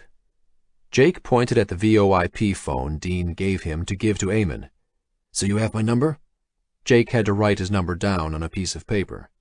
After spending most of the last decade in jail, his brother wasn't up to speed on the latest in cell phones. His brother picked up the phone. I got it. And you'll use that to call me? I will.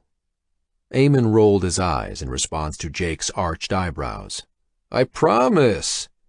He finished off his beer and dropped it on the table. So you want a gun, huh? I do. Jake wasn't a fan of them, but he needed to be able to defend himself. And his family. What would you recommend? A 12-gauge pump shotgun would be my first choice. Effective and reliable, and the odds of having to use it again after pumping it once are slim. Eamon smiled at his brother. Lethal at close range. No aim needed. I can't carry around a shotgun. Something smaller? Ah, Eamon nodded. In that case, there are two good alternatives. The first being a .45 1911. The design is 100 years old, still popular because it works well. Eamon might not know much about cell phones, but he was an expert in firearms. Can I hide it? Asked Jake. Eamon wagged his head side to side. In that case, I'd suggest one of the smaller polymer pistols, something like a Ruger LCP. It disappears in a pocket. Cheap, light, and works great out of the box. Fires a less powerful round than the .45, but will kick much more due to the lack of mass. You can put a Band-Aid at the top of the grip under the slide to lessen the sting of firing it. A car pulled up while Eamon was speaking. Who's that? Jake asked, standing to walk forward and look over the railing. Eamon didn't get up. Just my guys. Something must be up. Two men got out of the car and looked up at Eamon. He nodded. They started coming around the side and up the stairs. Jake sat back down in his chair. I thought we agreed we weren't going to tell anyone I'm here. Eamon shrugged. Something must be up. Maybe the cops are on their way. He got to his feet. Hey guys, what's up? He called out. One of the guys was huge, his suit bursting from the muscles beneath it. Not much, Eamon, the lead one replied. We need to talk to Jake for a second. Eamon gave them room to pass. No problem. What can I do for... The first one cocked his fist and punched Jake in the mouth. Jake was too surprised to act. What the hell? He managed to get out as he was pinned to the wall. The big man behind the first one wrapped his arm around Jake. Don't make a sound. We don't want to have to hurt your family. Sorry, Jake. Eamon shook his head slowly, following them as they walked down the stairs. It's the only way, little brother. Chapter 27. Outskirts of Schenectady, New York. Garbage littered the second floor of the abandoned warehouse. Wind through the shattered windows blew stray bits of paper around Jake's feet. In one corner was a pile of rank blankets, the nest of some homeless person. Jake guessed whoever it was had been not so politely asked to leave by the three men in dark suits, their hair slicked back, who now glared at him. They looked like gangsters. The place stank of urine. After what had to be a minute of standing and staring at each other, Jake finally asked, "Should I know you?" He tested his lip. It was swollen. The metallic taste of blood still filled his mouth from being punched at the motel. What was he doing here? He glanced at his brother, standing off to one side, but Eamon stared at the ground. When Eamon stared at the ground, it meant something bad. The man in the middle snorted, smaller than the other two, but obviously in charge. Enunciating each word slowly and carefully, he said, "Should he know me?" He laughed, shook his head, and looked back and forth at the two gorillas flanking him. Jake grimaced. "Did I say something funny?" The small man smiled and looked at Jake. "Sort of." He nodded at the big guy on his right, who stepped forward and punched Jake hard in the gut. Doubling over, Jake gasped, the wind knocked out of him. He almost threw up. Putting down one hand to steady himself, he gritted his teeth. "I don't know what you want," he wheezed. "Who are you?" "He don't know what we want." The small man laughed, his voice rising as if he was amazed. "Who am I? This guy don't know anything. Let's see if we can remind him." With his left arm, the large man who'd punched Jake grabbed him by the collar of his shirt, lifted him off the ground, and in the same motion landed a crunching blow across his face with his right hand.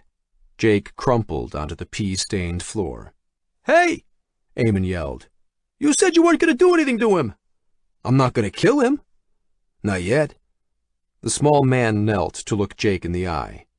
"Tell me again you don't know who I am." Jake tried to lift himself off the concrete, but couldn't. He groaned and tried again, managed to get onto his knees. A food wrapper stuck to his face and he blew it off, bloody spittle coming out. Black spots danced before his eyes. He hadn't been hit like that in years. "I'm Joey Barber, you sack of shit," the small man continued. "But who I am isn't as important as why I'm out here in this shithole like some errand boy. Tell me again, you don't know who I am." Wait. The name. Barbara. Jake held out one shaking hand as the big man advanced. "Joseph Barbara, Mr. Barbara, you left me messages, and I set up that meeting with you.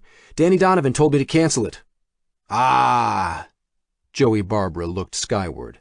"Now he remembers. And do you remember why I wanted to meet with you?" "I don't know." Jake coughed, gasped, and got to his feet. The big man took a step toward him. Jake backed away. "Hold on. Because he owes you money?" "Very good," Joey Barbara snorted. "And not just me. You and your buddy Donovan said it was a no-lose deal. Your words." What did he mean, my words? "Donovan was my boss. I just worked for him." But his confusion transformed into a cold jolt in his stomach, as he suddenly understood what was going on. "Whatever happened, I wasn't a part of it." Joey shook his head. "Hit him again." The big man nodded and raised a fist. This time Jake knew it was coming. He shifted his weight onto the balls of his feet and ducked underneath the blow. Bending his knees, he exploded upward with an uppercut that caught the big man square on the chin.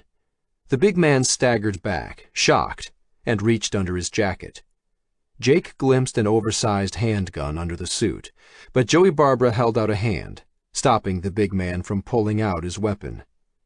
"I told you, we haven't spoken before," Jake insisted. "This guy, I can't believe this guy." Joey Barbara stared at Jake. "Is there something wrong in your head? We've spoken on the phone at least a dozen times. We even did one of those frickin' video chats that you Wall Street guys love." Jake shifted his stance, one foot forward and one back, centering his weight. Fighting was like riding a bike for Jake. Maybe he hadn't done it in years, but it came back fast. Mr. Barbara, you've been taken in by a scam. The same people who are framing me. Framing you? You some angel, huh? Sticking it to your office girls, and I seen the fraud indictments. You're a slime ball. Joey Barbara shook his head in disgust. And they call us organized crime. The real organized crime happens on Wall Street. Stealing from pensioners, stealing my hard-earned money. He straightened his tie. Anyway, I don't give a shit about that. What I want, what I need, is my money back. It was futile to try to deny anything. Jake needed information. How much? 50 million? Maybe that's chicken feed to you, but I'll tell you who doesn't think so. It was all I could do to keep the Rizzutos from whacking you up in Montreal. I know you went up there. He nodded at Eamon. The 5 families, my friend. The Chicago outfit, the A-team, they're all breathing down my friggin' neck. The A-team? Was this some twisted joke? The Clerkenwell crime syndicate out of London, Eamon whispered. Tommy and Eamon Adams, the Adams family, the A-team. Shut up. Joey Barbara spat at Eamon. Me and your brother are talking. He paused to smooth down the lapels of his suit. I told you, we don't lose money. So I don't care how you do it, but you get that money out of Atlas Capital and back into my hands. Jake wasn't going to repeat that he'd never spoken to him before, so he tried another tack. If you hadn't noticed, I have a federal warrant out for my arrest. It's a bit difficult for me to operate right now. Do I look like I care? Joey Barbara held open the palms of his hands to Jake. I wouldn't normally do this, but that nice family of yours, you want them to remain a nice family, right? It was rhetorical. Me? Maybe I'd just kill you, but these people I work with? Well, we don't want to go there, Jake. Get our money, and you better not get arrested before you do. With a flick of his chin, Joey Barbara indicated that it was time to leave. The 2 bodyguards retreated to wing their boss. They walked to the stairwell in formation. Joey paused before the open doorway, then turned to look at Jake. That federal arrest warrant? That's the least of your problems, my friend. Jake slumped against the wall.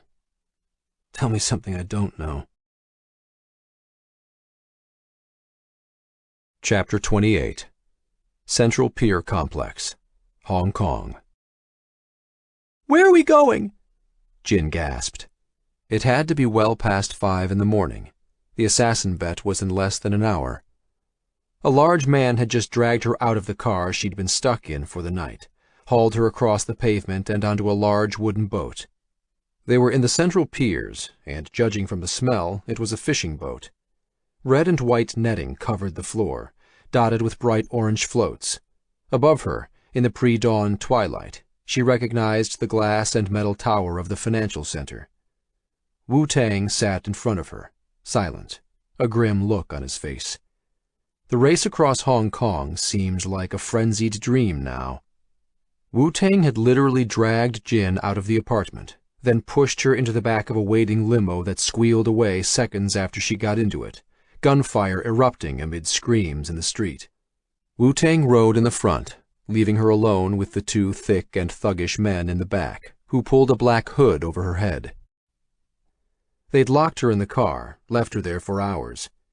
When they finally returned and took off the hood, she refused to get out until she was given an explanation, at which point one of the men had grabbed her, picked her up kicking and screaming, and deposited her in the boat.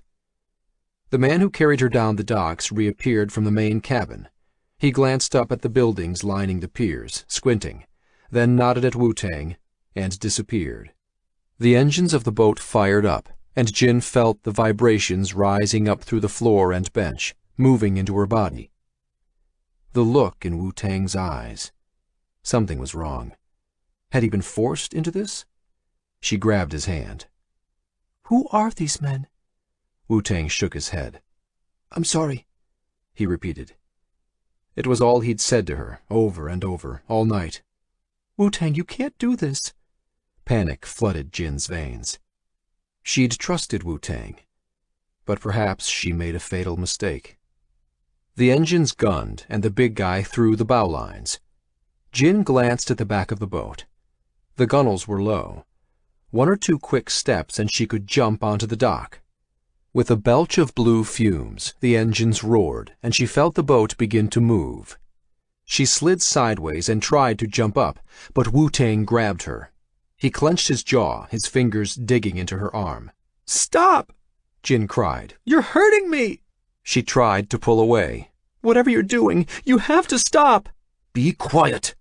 Wu-Tang pushed her back, knocking her onto the bench. The boat pulled away from the dock. She tried to get up again, but Wu-Tang blocked her. "They killed Shen-Shi!" Jin yelled. The engine roared. Fumes poured into the air as the boat accelerated. "Wu-Tang, you can't do this. You need to—" Wu-Tang slapped her across the face. "Shut up!" From the docks, hidden, Chen watched the boat pull away. He watched in amazement as Wu-Tang slapped Jin across the face.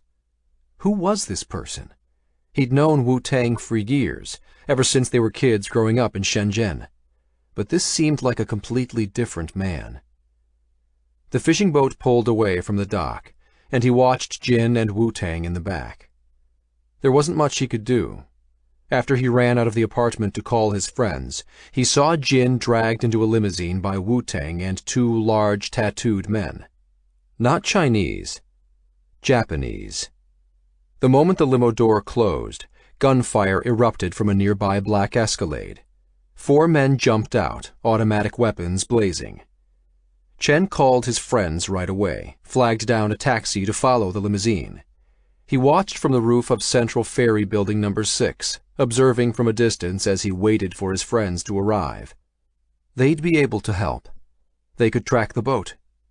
It was still dark, sunrise was in half an hour, but the area around the harbor was lit by pier lights.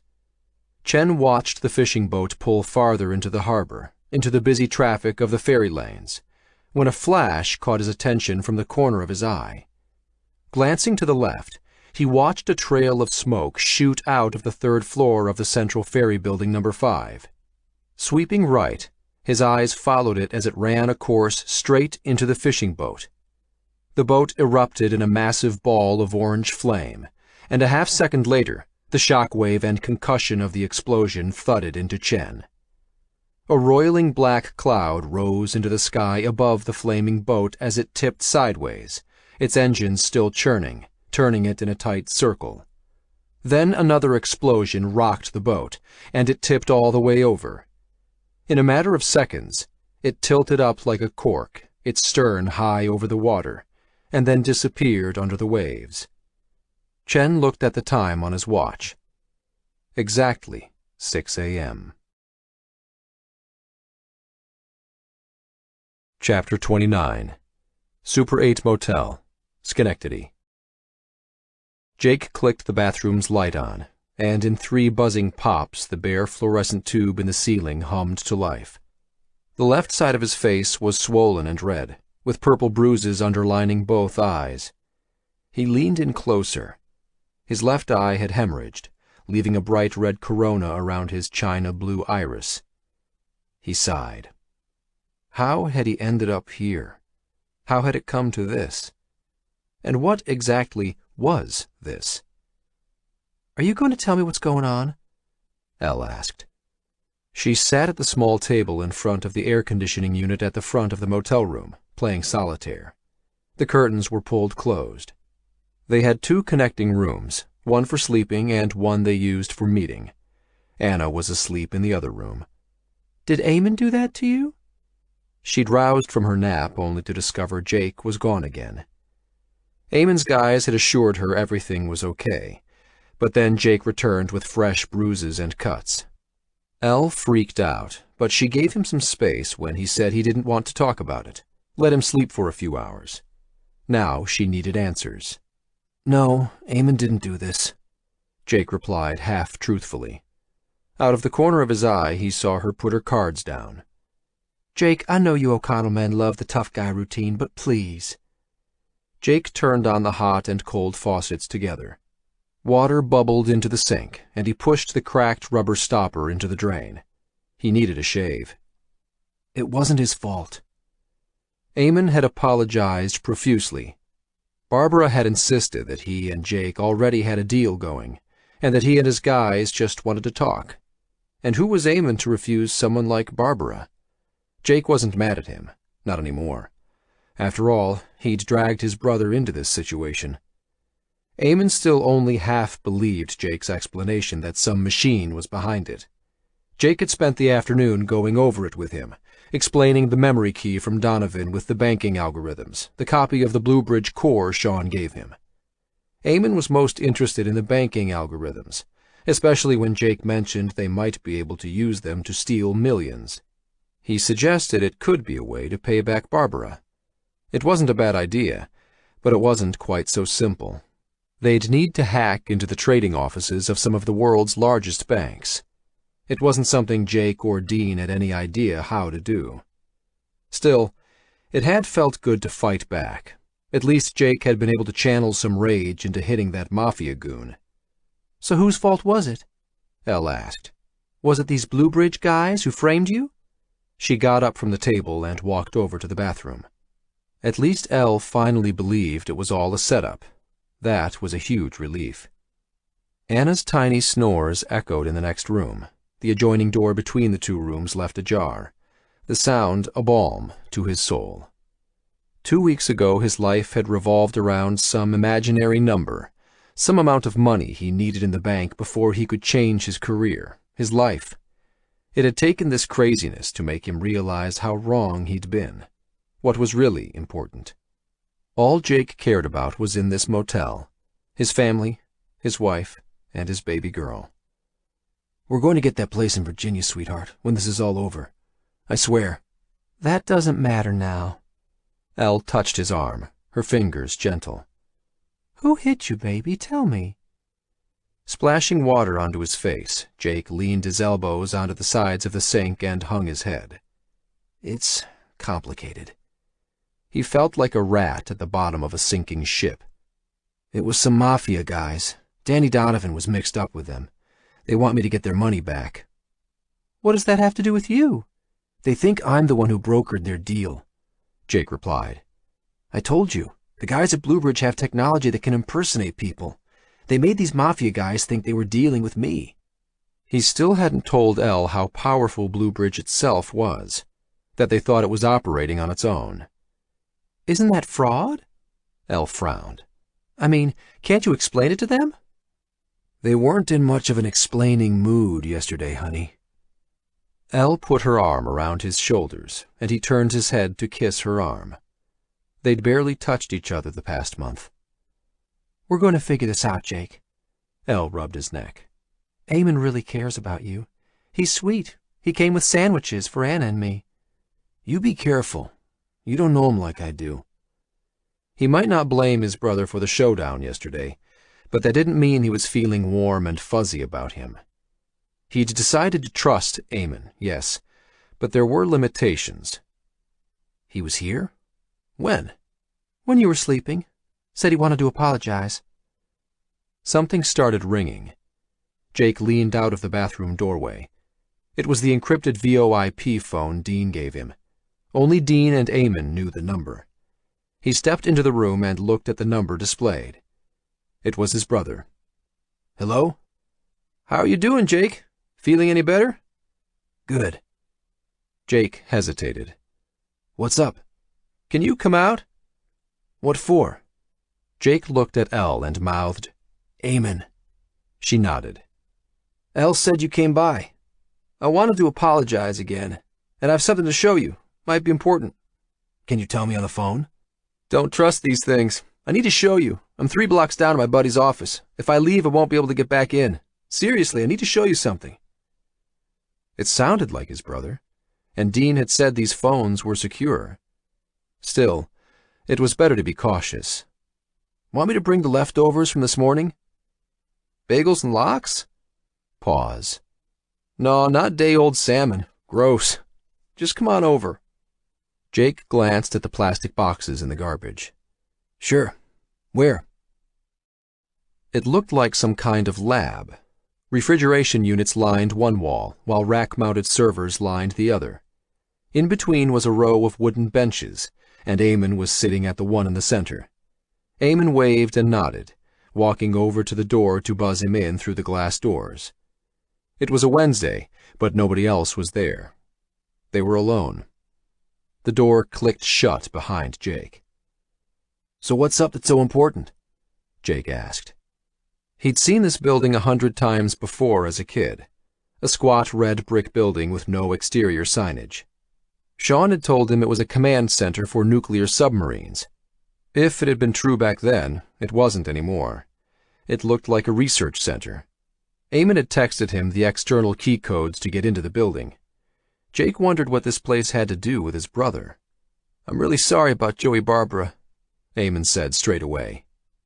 Jake hadn't ever heard his brother say he was sorry about anything before, but he must have apologized a dozen times already. It wasn't like it was the first time he'd been subjected to a beating because of his brother. "Don't worry about it." "I don't think Tomas has ever been hit by anybody," Eamon laughed. "At least, not anybody alive." "Tomas? The big guy you punched. You still got balls, little brother." Eamon ruffled Jake's hair. "Tell me that didn't feel good." "Okay, enough." Jake backed away. He wasn't in the mood for this. "So what did you want to tell me that was so important?" Taking a deep breath, Eamon exhaled slowly, rubbing his eyes. He sat at one of the benches and leaned on the table. "I know how you see me. Trouble. You don't trust me. You have to earn trust." Jake slumped onto the bench across from Eamon. "Stuff like today doesn't help, I know. There was a lot of time to think on the inside. I'm trying to change, Jake. I just don't know how. Growing up, you had your Auntie Anna, your foster care worker. Sure, she tried to help me when she could, but it wasn't the same." Was there some angle to this? Jake shrugged. "You can't go blaming other people for the things you do. You have to take responsibility for your own actions." "I am!" Eamon slammed the table. "I did. I just spent 5 years in jail. 5 years! You don't think I paid for what I did? I paid my debt." Jake held his hands up. "Okay, so you paid your debt. That 5 years you've been out here, having a family, a baby girl, a beautiful wife?" Eamon buried his head in his hands. "You know what I'd give to have your life? I have nobody. Nobody, Jake. What have I been doing with my life?" Jake wanted to say they had each other, that family was still important to him, but he held back. "You made your choices," he said. "I did, but I don't want that old life anymore." Tears glimmered in Eamon's eyes. Jake had never seen his older brother cry. "You don't have to go back to it. You can change, Eamon." "Oh, yeah?" Eamon looked Jake in the eyes. "I get out, and wham! This Joseph Barbara guy is breathing down my neck. The head of the Genovese Mafia family, threatening my family. Of course I stuck up for you, but they threatened my boys." "Your boys?" "Mick and Fumbles, my guys, you know." Eamon wiped his eyes. "I wanted to get out, fly straight, but here I am, stuck right back in it, aiding and abetting a fugitive. That's what I'm doing by helping you. You know that, right? There's a warrant out for me now, too." Jake leaned back and closed his eyes. He'd been so wrapped up in his own head, he hadn't spared a moment to think about his brother's situation. "You're right." He opened his eyes. Eamon was staring at him. "You know how long I'll go to jail?" Eamon asked. "Third strike. They'll put me in a deep, dark hole until I'm an old man, and that'll be my life." For perhaps the first time, Jake saw pain in his brother's eyes. "You don't have to help me, Eamon. I appreciate it, but maybe it would be better." "No way." Eamon shook his head. "No way I'm giving up on my little brother." He pointed his index finger at Jake. "I'm sorry for everything, but you're still my brother, and this time I'm going to do right by you. We're going to fix this, Jake." He pointed his finger at the table. "But when we're done, I'm leaving all this behind." "Okay," Jake whispered. He wasn't used to having his brother stick up for him. It was a new feeling. He liked it. And Jake believed Eamon, believed the sincerity in his eyes. "Okay. Thank you. Now," he glanced around the office. "What is this place?" "What's what place?" Jake fished in his pocket for the VoIP cell phone to call Dean. "This place. Why did you ask me to come here?" "I didn't ask you to come here." Eamon frowned. "You asked me." The hair pricked on Jake's arms. "No, you asked me." But even as he said it, he knew the truth. It was the machine. Bluebridge. Why hadn't he asked more personal questions? Used the one-time pad Dean had sent? A part of him hadn't really believed that this thing could fool him, successfully masquerade as someone he knew. Now he believed. But now might be too late. The realization dawned on Eamon at the same time. He swore under his breath, his eyes wide. Jake ran to the door, pulled on it. Locked. He hit the door buzzer, but it was no good. Started banging against the glass, grabbing a chair and pounding with it. The plexiglass was at least 2 inches thick. Unbreakable. What kind of lab was this? As if answering his question, an electronic voice said, "Please exit the building. A level 3 biological outbreak has been detected. You have 60 seconds before decontamination." The lights dimmed and klaxons sounded. "Warning. The doors will lock in 60 seconds and biological sanitation will begin. This is lethal to all life forms. Please vacate the premises."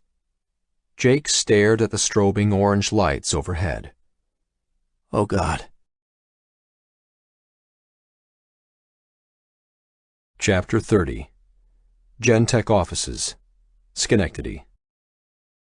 "Yes, the doors are locked, Jake," Cormac chuckled. He settled into the leather of his Buick rental and glanced out the tinted windows at the Gentech Life Sciences building. He tried to find a comfortable angle. His back itched and burned. Cradling his hardened and rubberized laptop on the steering wheel, he got ready for the end of the show. Sirens wailed from the building. One of Eamon O'Connell's guys, the one who'd dropped him off, exited his car, gun out, clearly wondering what the heck was going on. In 10 minutes, the place would be swarming with police and fire engines. But in 1 minute, Jake O'Connell and his brother would be dead. On the laptop's screen, Cormac watched as Jake and Eamon stared dumbfounded at the alarms and flashing lights above and around them. It was a grainy black and white surveillance camera feed from inside. Cormac smiled. "What now, Jake?" he whispered. On cue, Jake picked up a chair and started bashing it against the plexiglass wall. "Nope, that's not going to work," Cormac sniggered, munching on a handful of freeze-dried green beans. 50 seconds, Jake." Beside Jake, Eamon pulled out his gun. Cormac watched, smiling. "Bullet-resistant." Then Jake did something Cormac hadn't expected. Jake turned away from the plexiglass walls, toward the server racks on the other side of the room. Shaking his head, he took the gun from Eamon and pointed it in the other direction. They walked off camera. Cormac tried to swivel the camera around, but he could only catch the edge of them. Cormac put down the green beans.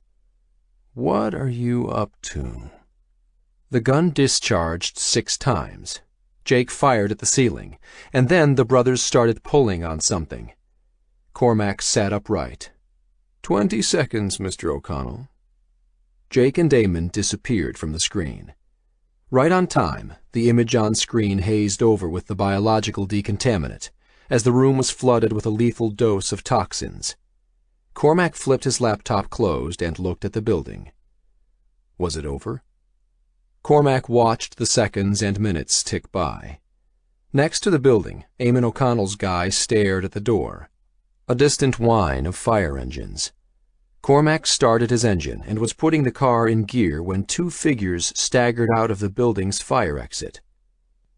"I don't believe it," muttered Cormac. It was Jake and Eamon.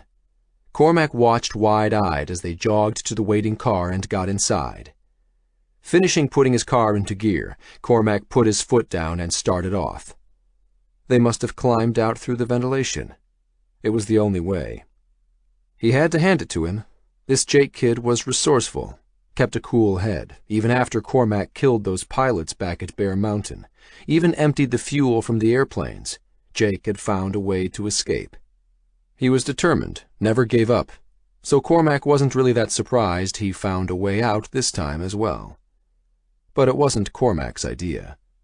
Cormac had warned his employer that a stunt like this would create too many loose ends, but the old man wanted it to look like an accident. Cormac's employer had wanted it to look like Jake was breaking into Gentech when something went wrong. The fact that it was a company owned by Bluebridge wasn't lost on Cormac. Cormac scratched his neck and grimaced, his fingers testing underneath the bandage. This whole thing was getting a little too odd. Cormac had never worked for an employer like this one. The old man would call him at all hours with questions and asking opinions. Sometimes the questions were complex, but often they were banal, obvious. What did it mean, the old man had asked the day before, when a reporter said the president's policy on the Middle East was designed to split Islamists into dozens of splinter groups? Cormac had explained that it was a joke, sarcasm, that they were making fun of a policy that seemed designed to make the situation worse. But the old man didn't get sarcasm, seemed crippled by a literal mind. An old baby. It sounded odd, but that's the image that formed in his head when he talked to the old man, like he was talking to a 70-year-old baby, and that's how it felt, like somehow he was babysitting. Strange. But as long as it paid well, strange didn't bother Cormac. One thing that did bother him was that his client was getting more desperate. When he started out with him a year ago, the jobs had been surgical in their precision, but things were getting messy.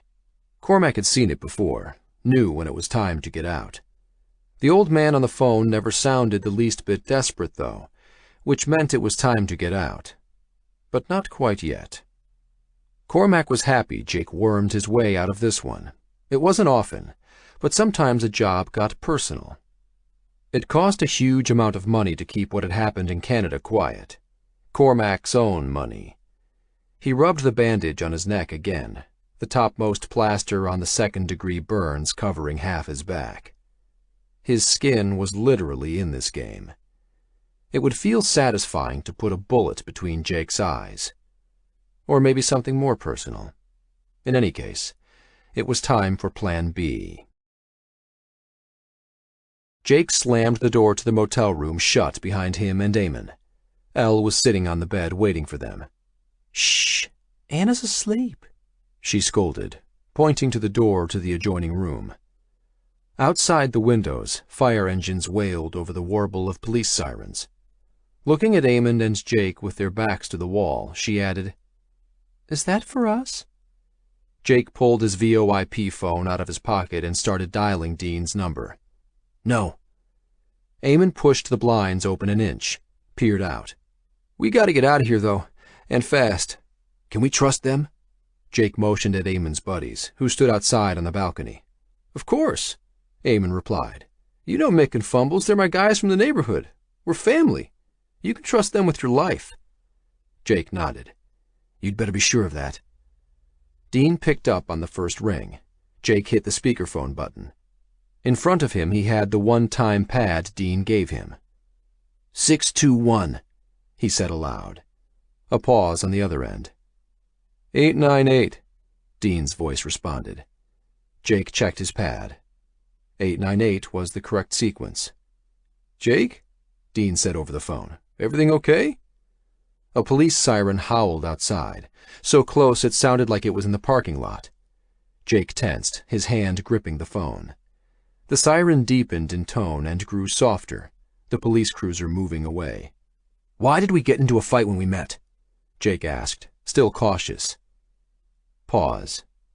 "Because my name was Albany? You hated Albany. Still hate Albany."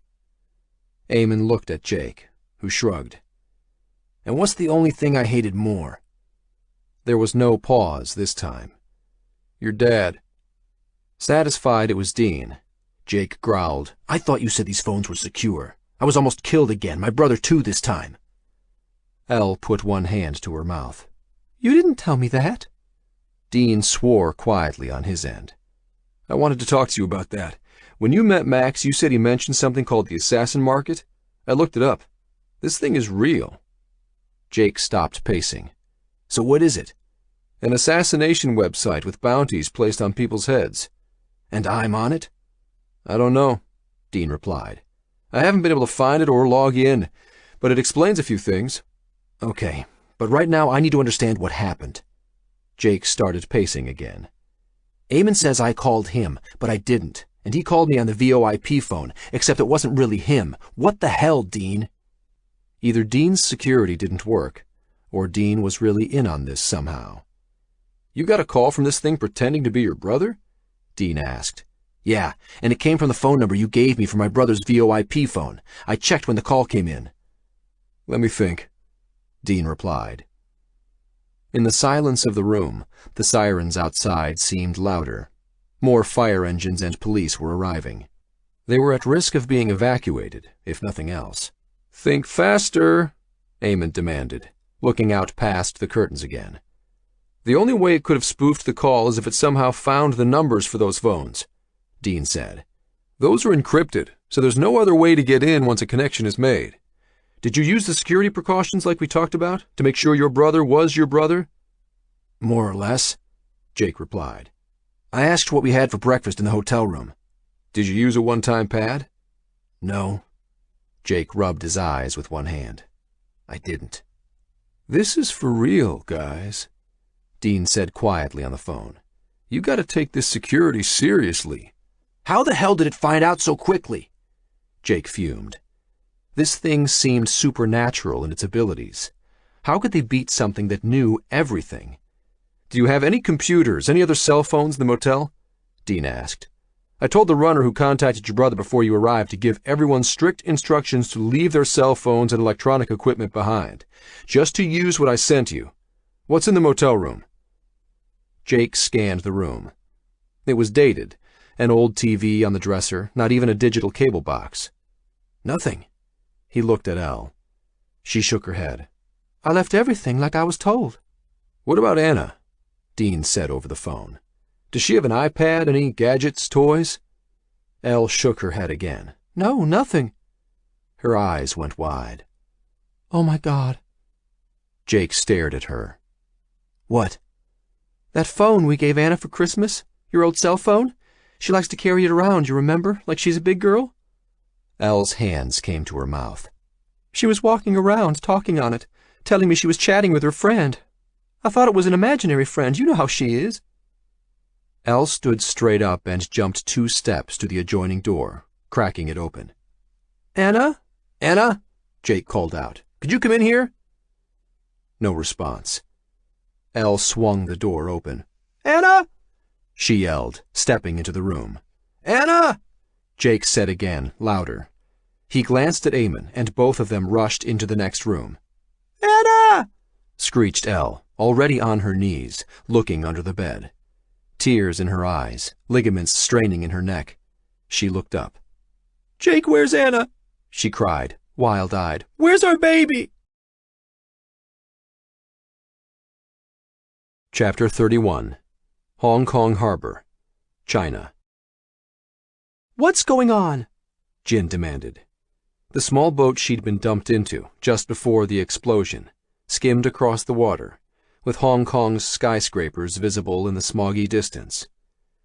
Wu-Tang stood in front of her, next to the large tattooed man who drove the boat, and another man sat in the co-pilot chair. He swiveled around to watch Jin and Wu-Tang, his face expressionless. A handgun rested carelessly in his lap. Standing in front of her, Wu-Tang reached into his pocket and pulled out a switchblade that snicked open. He stepped toward her. Please, don't move, he whispered. Jin jumped back, her eyes wide. No, stop! In one motion, Wu-Tang leaned over and cut something from the back of her shirt. Putting the switchblade away and raising his hands in surrender, he backed away slowly.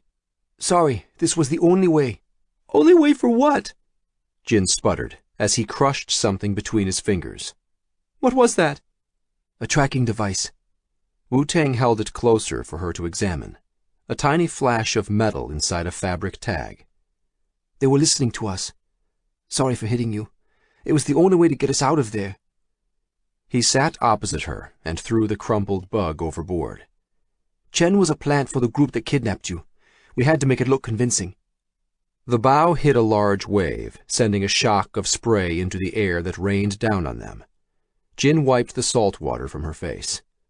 Make what look convincing? Your death? Wu-Tang cocked his head to one side. And mine. Had to remove us as a threat vector, at least for a while. He flicked his chin at the man driving the boat. Were the ones that placed the big bets on the assassin market for you and Chen. What? Jin pushed away from him. Why? I found out that Chen's mother is sick, dying. He needed quick money. I hacked into his crypto accounts and found huge deposits. Jin wanted to get up and smack Wu-Tang across the face. He'd scared her to death. She'd been kidnapped twice in a week, and the second time hadn't been any better than the first. But her escape from that abandoned apartment building had seemed a little too easy, not to mention the convenient fact that they'd been left alone in Hong Kong for a few days. So Chen was an informant? All that time in his apartment had been a play to extract information? She revealed everything to Chen. But not quite everything. The hit on the social media monitoring system, Jake O'Connell. He was alive. On the other hand, who the hell was Wu-Tang? Or this new version of Wu-Tang? She'd always had the impression he was a shy programmer nerd. Kidnapping her and staging an explosion, faking their deaths, removing threat vectors? And who are these guys? Jin demanded. Your triad gangbanger buddies? She had to admit, even though anger felt white-hot inside her as she glared at him, he did seem tougher, more dangerous, more exciting. And relief at not being dead washed through her. Not triad, Wu-Tang replied. These are Yakuza. Yakuza? Japanese organized crime. Jin frowned. What are they doing here? And how on earth did he know them? She'd heard stories about the Yakuza, some brutal, but also how they were the first ones to bring relief after earthquakes and tsunami. It started with Yamamoto, remember? He was head of Japan's largest hedge fund. So he was in with gangsters? Not exactly. Wu-Tang pointed at the seat beside her. Could he sit there? And Jin nodded. He stepped over, slid in beside her. Now he wouldn't have to yell over the engine. Have you heard of Sokaya? Jin shook her head. She felt Wu-Tang's warmth and inched closer. It's the name for the large-scale institutionalized bribery practiced by the Yakuza in Japan. They buy shares in a publicly listed company, then start digging up dirt on the company leadership. After that, it's a case of give us money or we'll show up at meetings and embarrass you. Wu-Tang looked up and then back at her. It's sort of a way of keeping management honest. To combat it, Japanese companies tend to hold all their shareholder meetings on the same day. Over 90% of the Tokyo Stock Exchange do it. Holding all their meetings on the same day made it difficult for the gangsters to be everywhere at once. And what does that have to do with anything?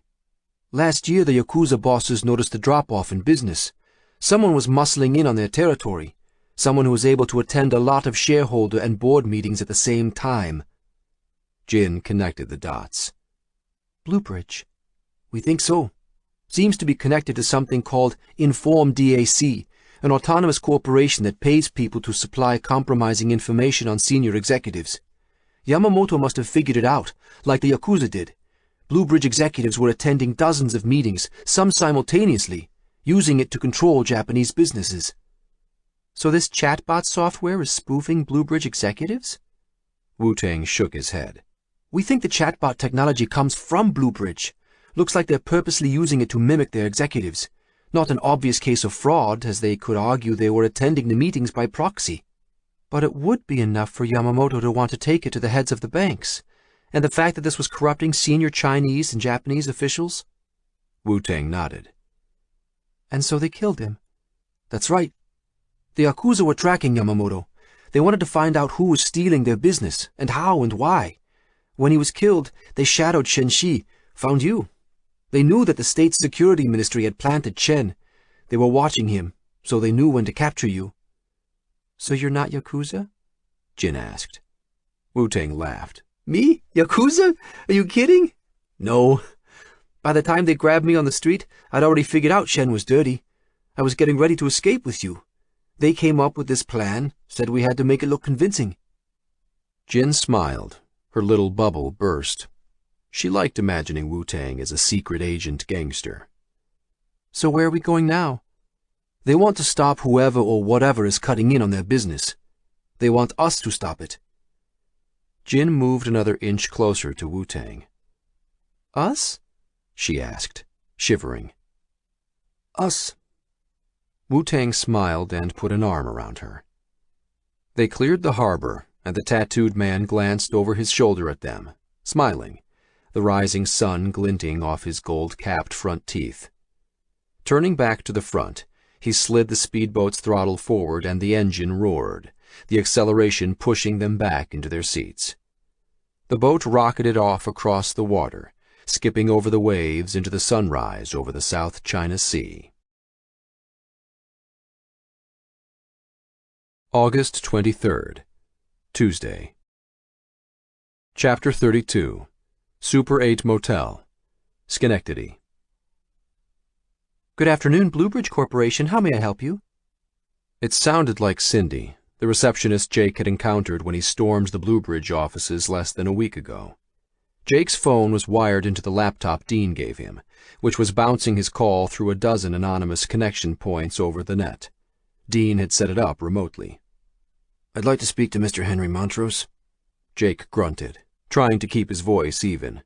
Mr. Montrose isn't in the office today, came Cindy's sing-song voice. Can I take a message? No. Jake's voice went up an octave. I need to speak to him immediately. I'm sorry, but who is this? He knows who this is, Jake barked. Jake paced back and forth, a wire stretching from the VoIP phone in his hand to the laptop perched on top of the TV. He glanced at Elle sitting on the foot of the bed next to Eamon, his brother's arm around her. She trembled, her eyes bloodshot and full of tears. Jake felt empty, no fear anymore, not for himself. Except maybe it wasn't emptiness he felt. Rage filled him. Another pause on the other end. Excuse me, sir, he knows who this is? Who is this? Listen, Cindy, get that goddamn piece of... Click, click. Mr. Jake O'Connell? This was it. This had to be the machine. Where's my daughter? Jake screamed into the phone, spitting onto the handset as he held it in front of him. He put his ear back to the phone. Mr. O'Connell, this is the New York Police Department, Special Investigative Division, came a calm voice after a few seconds of airtime. Mr. O'Connell, you need to surrender yourself. Threatening Bluebridge exec... Jake hung up. Jesus Christ, he muttered. He glanced at the gold cross hanging around his brother's neck. It had been a long time since he'd gone to church, but he missed it now. He felt like crawling into a sanctuary, confessing his sins, begging for divine intervention. It seemed to be his only hope for saving his daughter.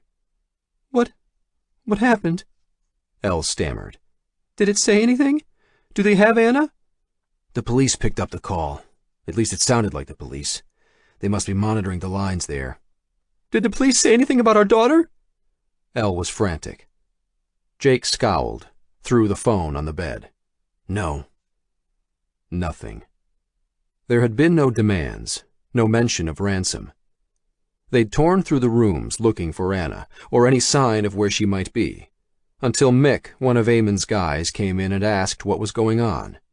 They said Anna was gone. He smiled and told them she'd gone downstairs to meet Jake. Mick's smile faded when he noticed Jake, glaring at him from the back of the room. Jake had grabbed Mick by the throat and pinned him to the wall. They got the full story. When Anna went outside, Mick asked her what she was doing. She told him her dad was on the phone, and he wanted her to go down to the lobby. This was before Jake and Eamon returned. She handed the cell to Mick, who talked to both Jake and Eamon. They said they were downstairs, that all Mick had to do was make sure she got down the stairs okay. Mick had been in tears, not understanding what happened. The machine had fooled him. They hadn't told any of Eamon's guys the whole story. They hadn't had time, so Mick had no way of knowing. What did you do? Elle screamed at Jake. He pulled her close and let her hit him, pulled her sobbing face into his chest. Their daughter was gone, vanished without a trace. The call to Bluebridge, a last-ditch effort, had accomplished nothing. Then Jake's phone pinged. At first he ignored it, but it pinged again. Flipping it open with one hand, he clicked on a message from an unknown caller. A video. Anna's face filled the screen.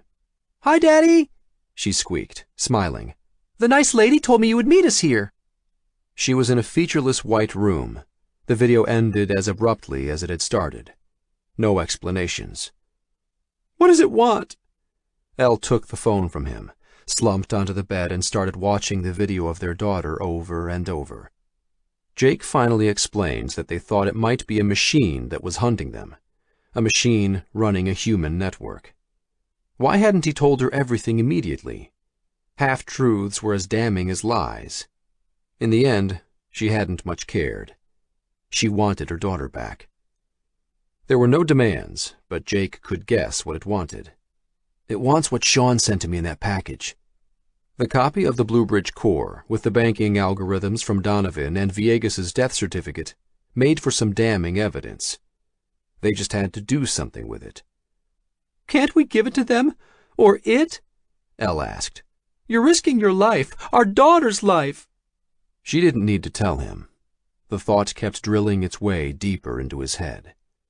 "It's not that simple," Eamon replied. "We have no leverage. How would it know we haven't copied the information? How is this ever going to end?" "Our daughter has been stolen," Elle cried. "Can't we call the police? We need to do something. Anything." "You want to call the police?" Eamon shook his head. "Bring them here? We'll all be thrown into jail. And if we're thrown in jail, no way we can avoid Joey Barbara's guys." "That doesn't matter anymore," Elle said quietly. "We just need to get Anna back." "We can't call the police," Jake replied to her, just as quietly. Not yet, anyway. There was no way he was letting anyone take his family away from him. He was going to fix this, protect them. Somehow. But the walls were closing in. Anonymous death squads, the mafia breathing down his neck, half a dozen federal agencies on a manhunt for him and his family, and this machine knew exactly where Jake was. It wasn't afraid of getting him arrested, so why weren't the police here already? Jake felt like he was stuck in a mirror maze, herded, prodded, and corralled between the fences to the slaughterhouse, pushed deeper and deeper into a labyrinth with only one exit. He had to figure out a way to get outside of the lines he was being painted into, to figure out how to create a second exit, one he wasn't being pushed toward. But how? There was one last option.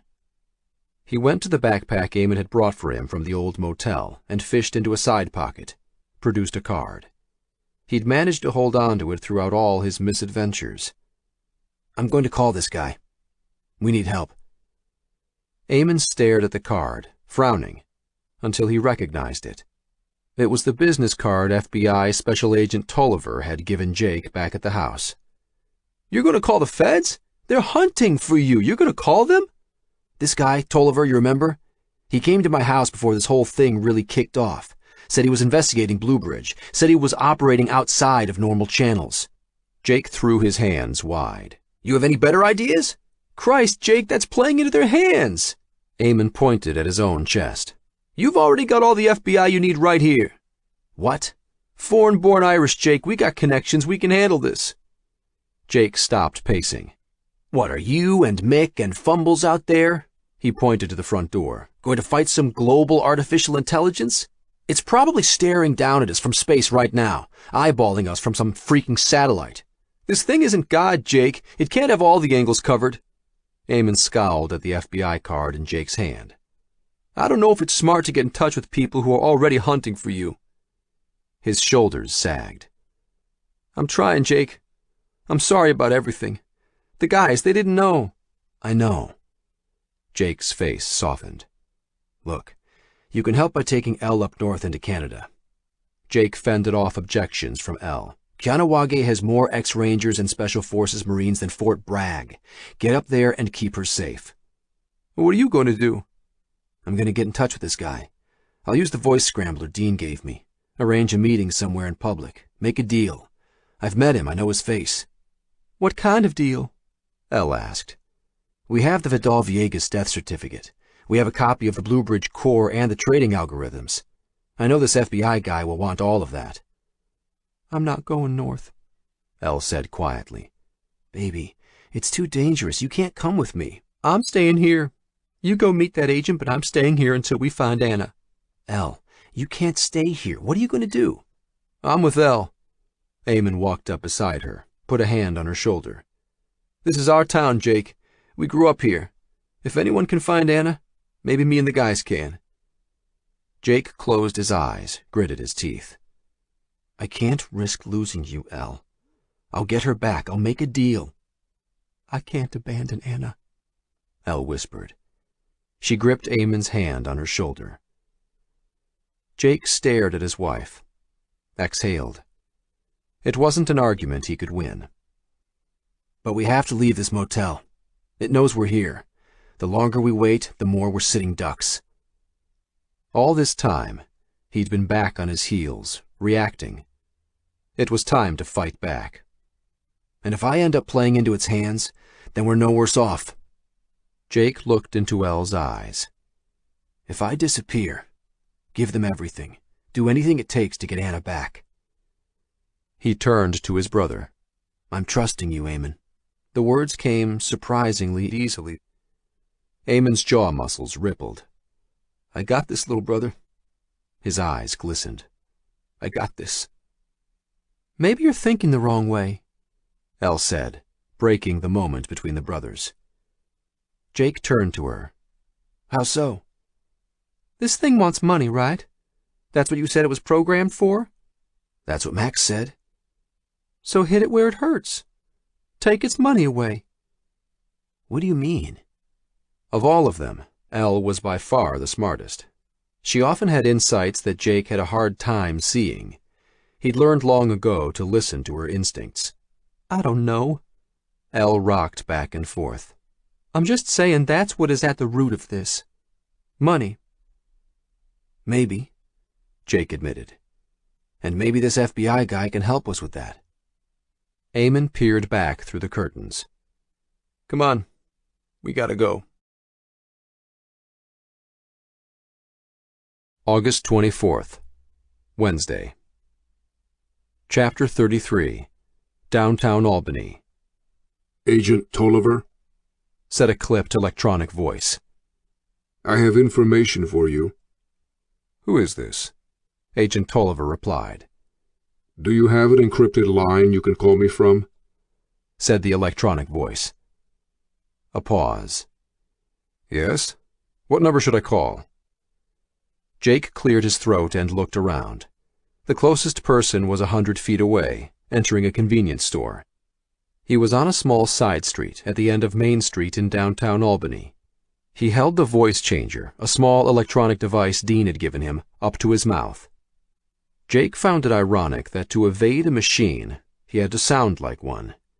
Speaking one digit at a time, he gave the agent the number for a new VoIP phone Dean sent down the night before. He hung up the receiver of the payphone and slipped the voice changer into his pocket. Glancing around again, he made sure nobody was watching. Nobody was. He crossed the street to a small park, his hand on the phone in his pocket, waiting for the return call. The trees around the park swayed. A storm was coming. The day before, they'd driven all over Schenectady and Albany, ducking into buildings, switching cars, splitting up, doing anything they could to lose a possible tail. Jake had a hard time believing they could evade whatever or whoever was following them, but at least they'd made it difficult. They spent the night in the car, on the run, ditched all of their possessions, all except for the phone. Elle wouldn't part with it, no matter what. Every 2 hours, a new 5-second video clip of Anna was sent, playing with toys, smiling at the camera. Later in the night, there were images of her asleep on a cot. Elle clutched the phone in her hand, wouldn't let anyone else touch it.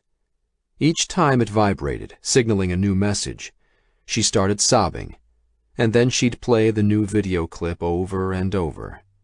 All Jake could do was sit beside her and hold her tight. In the small hours of morning, Jake said goodbye to Elle. It was one of the hardest things he'd ever done, but he knew it would be best, and least dangerous, for them to split up. Dean had someone come down to bring them new electronic communication gear, more security-hardened, with stricter instructions. Jake had a protocol to follow when Special Agent Tolliver called him back. The situation up in Kahnawake was degrading fast. The Canadian authorities had stepped up the pressure, insisting that an audit team be allowed to inspect the Mohawks' gambling operation, a thinly disguised tactic. The Mohawks refused entry to any outside police forces or inspectors. Dean didn't think it would escalate, but that could change, especially if Bluebridge suspected that Dean was the one holding its critical data. Jake sat on a bench in the park. His phone rang and he picked it up. "Who is this?" Agent Tolliver demanded on the other end. Jake hesitated, his finger hovering over the cancel button. He either had to take the plunge or go it alone. He didn't trust Tolliver. He didn't trust anyone besides his family members, and he couldn't be sure this was even Tolliver. But he had to do something, take some chances. "Jake O'Connell," he finally said. A pause on the other end. "What can I do for you, Mr. O'Connell?" "Why did you come to my house that day?" "I told you," Special Agent Tolliver said. "I've been investigating Bluebridge." "For what?" "Irregularities." Another pause. "I believe you are being targeted by Bluebridge, Jake. If you have any information to share, now would be the time, and you should be careful of letting yourself fall into the hands of any authorities right now." Jake nodded. It was time to go through some security questions. "What did you give me at the house that day?" he asked. Agent Tolliver didn't hesitate. "A business card?" "Is that all?" "Yes." "And what did my brother give you?" This time there was a pause of a few seconds. "The finger, I believe." It had to be the guy who'd been at Jake's door. There was no way any camera or recording device could have picked up on such minor details. But Jake needed something else, something more convincing. "Tell me why you're really investigating Bluebridge." The agent cleared his throat. "Because I think Vidal Villegas has been dead for over a year." The porch doors slid open, and Jake and his father stood and stared at each other. "Well, this is a surprise," said his dad, taking a step back. "Sorry, I need to—" "You don't need to explain." His father took another step back, holding a knife in one hand. It took Jake a few seconds to see the piece of half-buttered toast in the other. He motioned for Jake to come inside. Jake stepped into his old house. He hadn't expected his father to be there. "The police came by earlier," his father said, matter-of-factly. "Old Ralston, you remember him?" Jake nodded. Of course he remembered Ralston. His father had aged, his hair thinner, whiter than Jake remembered, and the creases in his face deeper. But his father's eyes were still the same. Though it had to be shocking for him to see Jake outside his back porch door in the middle of the night, his eyes didn't register any surprise. Calm. Collected. He looked about as surprised as if Jake had left 20 minutes ago to get milk and was rapping on the door to come back in. But it hadn't been 20 minutes. Jake had left this old man's life 20 years ago. He'd only been back to this house a few times since moving out, and his father had never been home. "Sit down," his father said, turning to finish buttering the toast. When Jake didn't move from the doorway, he added, "Or stand. Same to me. You want a drink?" "You have any whiskey?" A silly question, like asking the Pope if he was Catholic. His father nodded, taking a bite from his toast, and shuffled into the kitchen. Jake noticed that. The shuffling was new. Jake did a mental calculation. His father was 68 this year. Jake glanced around. The house had barely changed. 30 years his parents had been renting this place, and it was a dump from the start. On the dining table, a cigarette rolling machine balanced on top of a scattered stack of unopened mail, next to an ashtray overflowing with butts. He noticed the ceiling was stained yellow, then realized it had to be from cigarette smoke. The smell of stale beer and neglect brought memories rushing into Jake's head. Bad memories. "Your mother's in the lounge," Jake's dad grunted. He leaned over, opened the cupboard doors under the sink. Jake nodded and took 2 steps forward, craning his neck to look around the corner. The lounge. A fancy word for a television room. Some murder mystery played on the TV. To be honest, the room wasn't even about the television. A half-full glass sat beside his mother's liver-spotted hand. He didn't have to guess what it was. Vodka tonic. That's all she ever drank. He saw the back of her head, her gray roots showing under a blossom of red coloring still hanging onto the tips. She was in her favorite recliner. "Flo, Jake's here," his father called out, his hands in the cupboard above the sink. "Flo?" No response. Jake's father returned to the dining table with 2 chipped tumblers and a bottle of wild turkey. He pushed the stack of unopened mail aside. "Your mother's asleep." Asleep? Passed out? Same thing in Jake's family. Jake nodded and sat at the dining table. His father shrugged and opened the bottle of whiskey, poured each of them 2 fingers. Where did psychopath con men go when they got old? Home seemed to be the answer. Jake's dad lifted his glass. "Didn't think I'd see you here." Me either. Jake lifted his glass and grudgingly clinked it with his dad's. They both took a drink. Jake wondered for the 100th time why his parents had stayed together. The marriage was a sham, a mess. Jake usually chalked it up to them having no one else. But all these years later he found he had a grudging respect that they'd managed to stick it out. Why had Jake come here? He wasn't entirely sure. It was dangerous, an obvious place for someone to look for him. Jake had driven by a few times, his head down, and looked around. An hour ago he'd been tossing and turning in a cheap motel bed. Some instinct had pulled him out of bed, sent him out into the night. But maybe this had been a mistake. "You know, Jake, I'm sorry for everything that happened. I wasn't a good father. I know that. What happened that night..." His dad paused to finish his drink. "That was terrible. I was drunk. I'm sorry." Jake stared at his dad. "I almost froze to death. You almost killed me." But it was the first time his father had apologized, the first time he'd even acknowledged it. Still, he knew his dad's words were just that. Words, not something he felt. "I didn't come here for an apology. I wanted to say goodbye to Mom." He thought about telling his father that Anna had been kidnapped, but he couldn't stomach it, couldn't stand the thought of watching the empty black pools of his father's eyes, the awkward pause while the mind behind those eyes tried to think of what to say, how to react. "Goodbye." Jake's dad took a drink, the creases in his face deepening. "You want to say goodbye? Where are you going?" "Nowhere." Jake had arranged to meet Agent Tulliver the next day, but he wasn't going to tell his dad that. Just away. One way or the other, Jake's chances weren't good. He'd picked the most public place he could think of, Rockefeller Center. He would be going alone. Eamon and Ellie were searching for Anna, but nothing so far.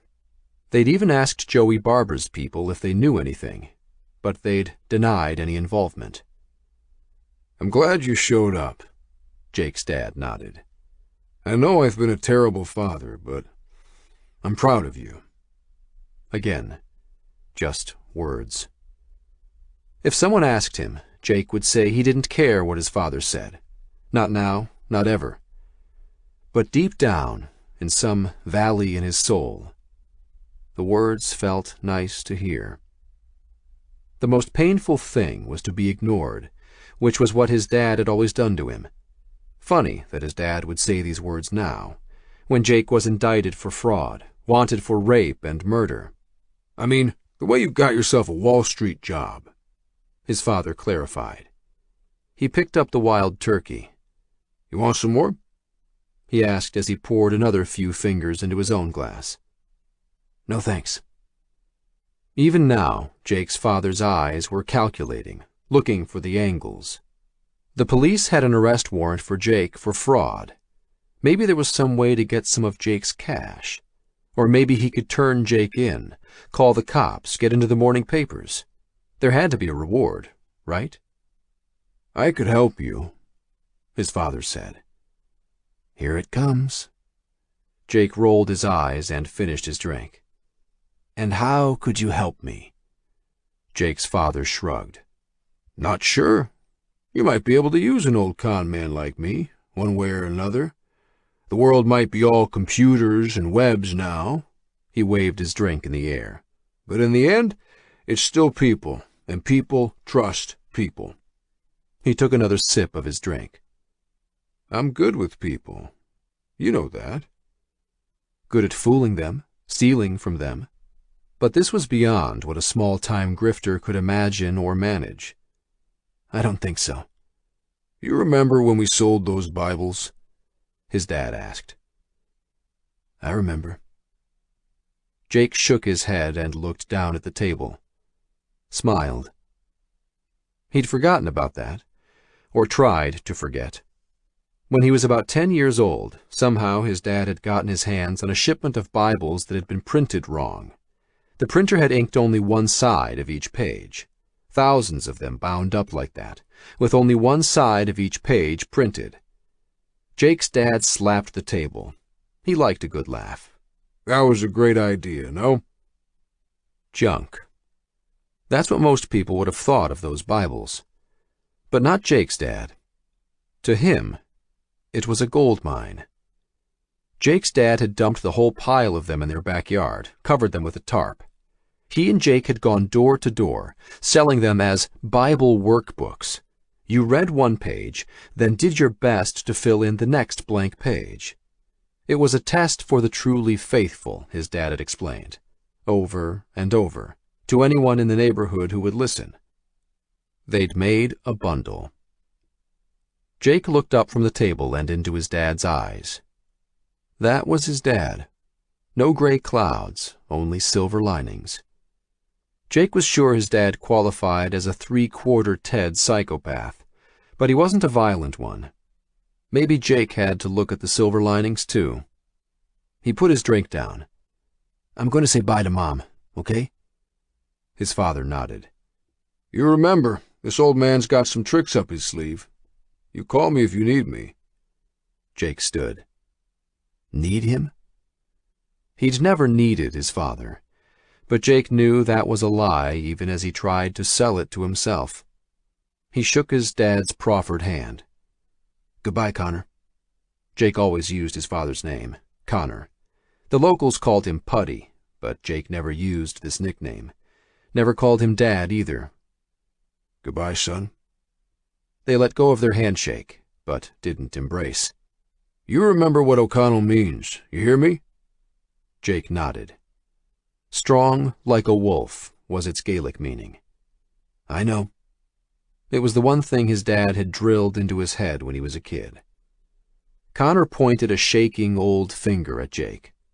And aimed you after your granddad, you know. That old bastard never went down without a fight. You won't either, you hear me? I hear you, Jake replied. Pinned to the side of a kitchen cupboard right next to Jake were some postcards. Jake recognized them. Taking a closer look, he noticed there was a stack of them, dog-eared, and stuck onto a nail in the side of the cabinet. The postcards he used to send to his mother on his travels. She'd kept them all. It was the first time he'd noticed. Walking into the lounge, Jake grabbed the remote and turned the TV off. The house fell silent. Leaning down, he kissed his mother's forehead. Goodbye, Mom. Jake left through the back door and jumped through the bushes, then skirted Old Man Henderson's house. He'd parked the beat-up Ford Taurus his brother had given him in the street behind the house. It was past midnight, so he could catch a few hours' sleep in the back of the car, then get up and drive into New York at dawn. Even if the authorities caught him, even if Tolliver wasn't on the level, he would be no worse off. He'd spill everything he knew, beg them to start searching for his daughter. Dean would make public everything they knew, send emails to all the news outlets, broadcast it over the internet. He had a hard time imagining how Bluebridge could contain that, but maybe it could. Jake would end up in jail, undoubtedly, or worse. But the most important concern was getting things in motion to find Anna. His only shot, his only wild card, was that Tolliver was the real thing. So he had to risk it. "Hold it right there!" a voice shouted in the darkness. Floodlights clicked on, and Jake held up one hand, blinded. He stopped cold. Fear swept through him like a wave, from his fingertips to scalp, and he resisted the urge to bolt. Squinting, he tried to see who it was. Was he surrounded? "Don't move!" the voice commanded. "I'll shoot! I swear to God!" It wasn't floodlights. It was the headlights of a police cruiser, Jake realized, his eyes adjusting to the brightness. In the view from the police dashboard camera, a grainy black and white video, Sheriff Ralston leaned against the open door of his police cruiser, his gun pointed at Jake O'Connell. O'Connell had his hand up, blocking the glare from the headlights. Sheriff Ralston barked at him again, telling him not to move. Slowly, O'Connell put his hand down, squinting into the light. Sheriff Ralston instructed him to get on the ground, but O'Connell remained still. His gun trained on the other man, Sheriff Ralston stood and walked around his car door. Moving closer to O'Connell, he told him to get on the ground. O'Connell did not respond. After a standoff lasting no more than 10 seconds, Jake O'Connell advanced on Sheriff Ralston, who backed up. He instructed O'Connell to get on the ground, to keep his distance, threatening to shoot otherwise. But O'Connell continued to walk forward until he was right in front of the other man, the sheriff's gun pressed into his chest. Then O'Connell reached down and took Sheriff Ralston's gun away from him. August 25th, Thursday. Chapter 34, Rockefeller Center, New York City. A huge inflatable pumpkin floated over the bronze Greek god. At his feet, his subjects skated on the ice rink of Rockefeller Center. Jake smiled. It seemed appropriate that he was meeting Agent Tolliver next to the iconic statue of Prometheus, the Greek god who, legend had it, brought fire to mankind. They used to call the Rockefeller Center the Sunken Plaza. The skating rink was 2 stories below street level, lined with flags from nations around the world, with passers-by gawking over the edges at the skaters below. While he was waiting, Jake read the plaque detailing the center's history. Back in the 1930s, it was an open-air cafe lined with shops, but when nobody seemed to want to go down there to shop, they came up with the bright idea of turning it into a skating rink. Nearly a century later, it still was one. More important for Jake, standing here gave him a wide-angle view of anyone around the square. He'd arranged to meet Agent Tolliver on the viewing platform at the south end of the skating rink, 1 level down from street level, but still 1 level up from the ground. Just as important, tourists always packed the center. It was as public a place as one could find. The exposure was dangerous, though. Jake had a bounty on his head, but he had to take the chance. Meeting somewhere private would entail a whole other set of complications. Acting quickly was the only thing on Jake's side. Though meeting next to the statue of Prometheus seemed appropriate, the giant orange pumpkin seemed out of place. It hovered over the spot where the famous Rockefeller Christmas tree would stand, blazing in its glory, in a few months. It was only August 25th, but the retailers were already gearing up for Halloween. The tourists didn't seem to care. Christmas tree or giant pumpkin, people taking pictures filled the place. Jake checked his phone. Nearly 2 o'clock. the prearranged time for his meeting with Agent Tolliver. Jake had arrived early, before 8, when the plaza was still empty. He spent the time scouting, sitting at a cafe across the street, then down in the Rockefeller Cafe, getting a good idea of the ways in and out, watching for anything, or anyone, suspicious. Now Jake watched the viewing platform from across the square. He'd asked Tolliver to wear a Boston Red Sox baseball cap. Another sleepless night. After disarming Sheriff Ralston, Jake had tied him to a tree and then hid the police cruiser in the woods down the road. Adrenaline competed with exhaustion, and only one thought hammered through his head. Where's Anna? He continued to check in with Elle every 2 hours. New video clips of their daughter were being sent in like clockwork, but without any demands. Torture wasn't a strong enough word. A scrolling news display hung on the side of the Rockefeller building directly in front of Jake. He tried to focus on the platform above the rink, waiting for that red baseball cap, when something caught his eye. Bluebridge acquires Japan's largest hedge fund, announced the news display. Jake clenched his jaw. Even while it hunted him, this bastard thing was still ringing in deals and racking up profits. The next news item described a terrorist attack in Hong Kong harbor, something about a rocket-propelled grenade destroying a fishing trawler 2 days before. There. A red flash in the crowd. Jake glanced down from the news display. On the platform, a red baseball cap appeared. Jake fished out the old binoculars he'd taken from home, the ones he used to take out camping with Sean years ago. He focused them on the person with the baseball cap, and the image of Agent Tolliver came into sharp relief. He stared directly back, and Jake involuntarily retreated a step. Agent Tolliver looked away after a second. "Can you take our picture?" Jake spun around. "What? Can you take our picture?" repeated a man standing next to Jake. Jake stammered. "No, sorry, I'm late." He held up his hands and walked away from the perplexed-looking family. Glancing back at the platform, Tolliver was still there. Jake started around the plaza and tried not to stare. What was the procedure for something like this? Should he wait to see what the other guy did? But Jake was tired of waiting. It was him. Jake was sure of it. The agent who'd come to his apartment when Eamon was there. The same blue eyes, the same gaunt face. Either it was him, or someone who looked exactly like him. Was it possible for Bluebridge to come up with a body double that quickly, in less than 24 hours? He fought the feeling that he was dealing with something supernatural. He had to be pragmatic, take some calculated risks. Anna's life depended on him. "Tolliver!" Jake called out from the top of the stairs leading down to the rink. Agent Tolliver turned around. He nodded. "Jake?" That was definitely the guy Jake had met at his apartment. Glancing back and forth, Jake tensed up, waited for yelling to start, for the sound of sirens, for someone to tackle him to the ground, or for the impact of a sniper's bullet. "I came alone, as we agreed," Agent Tolliver said, still standing at the railing.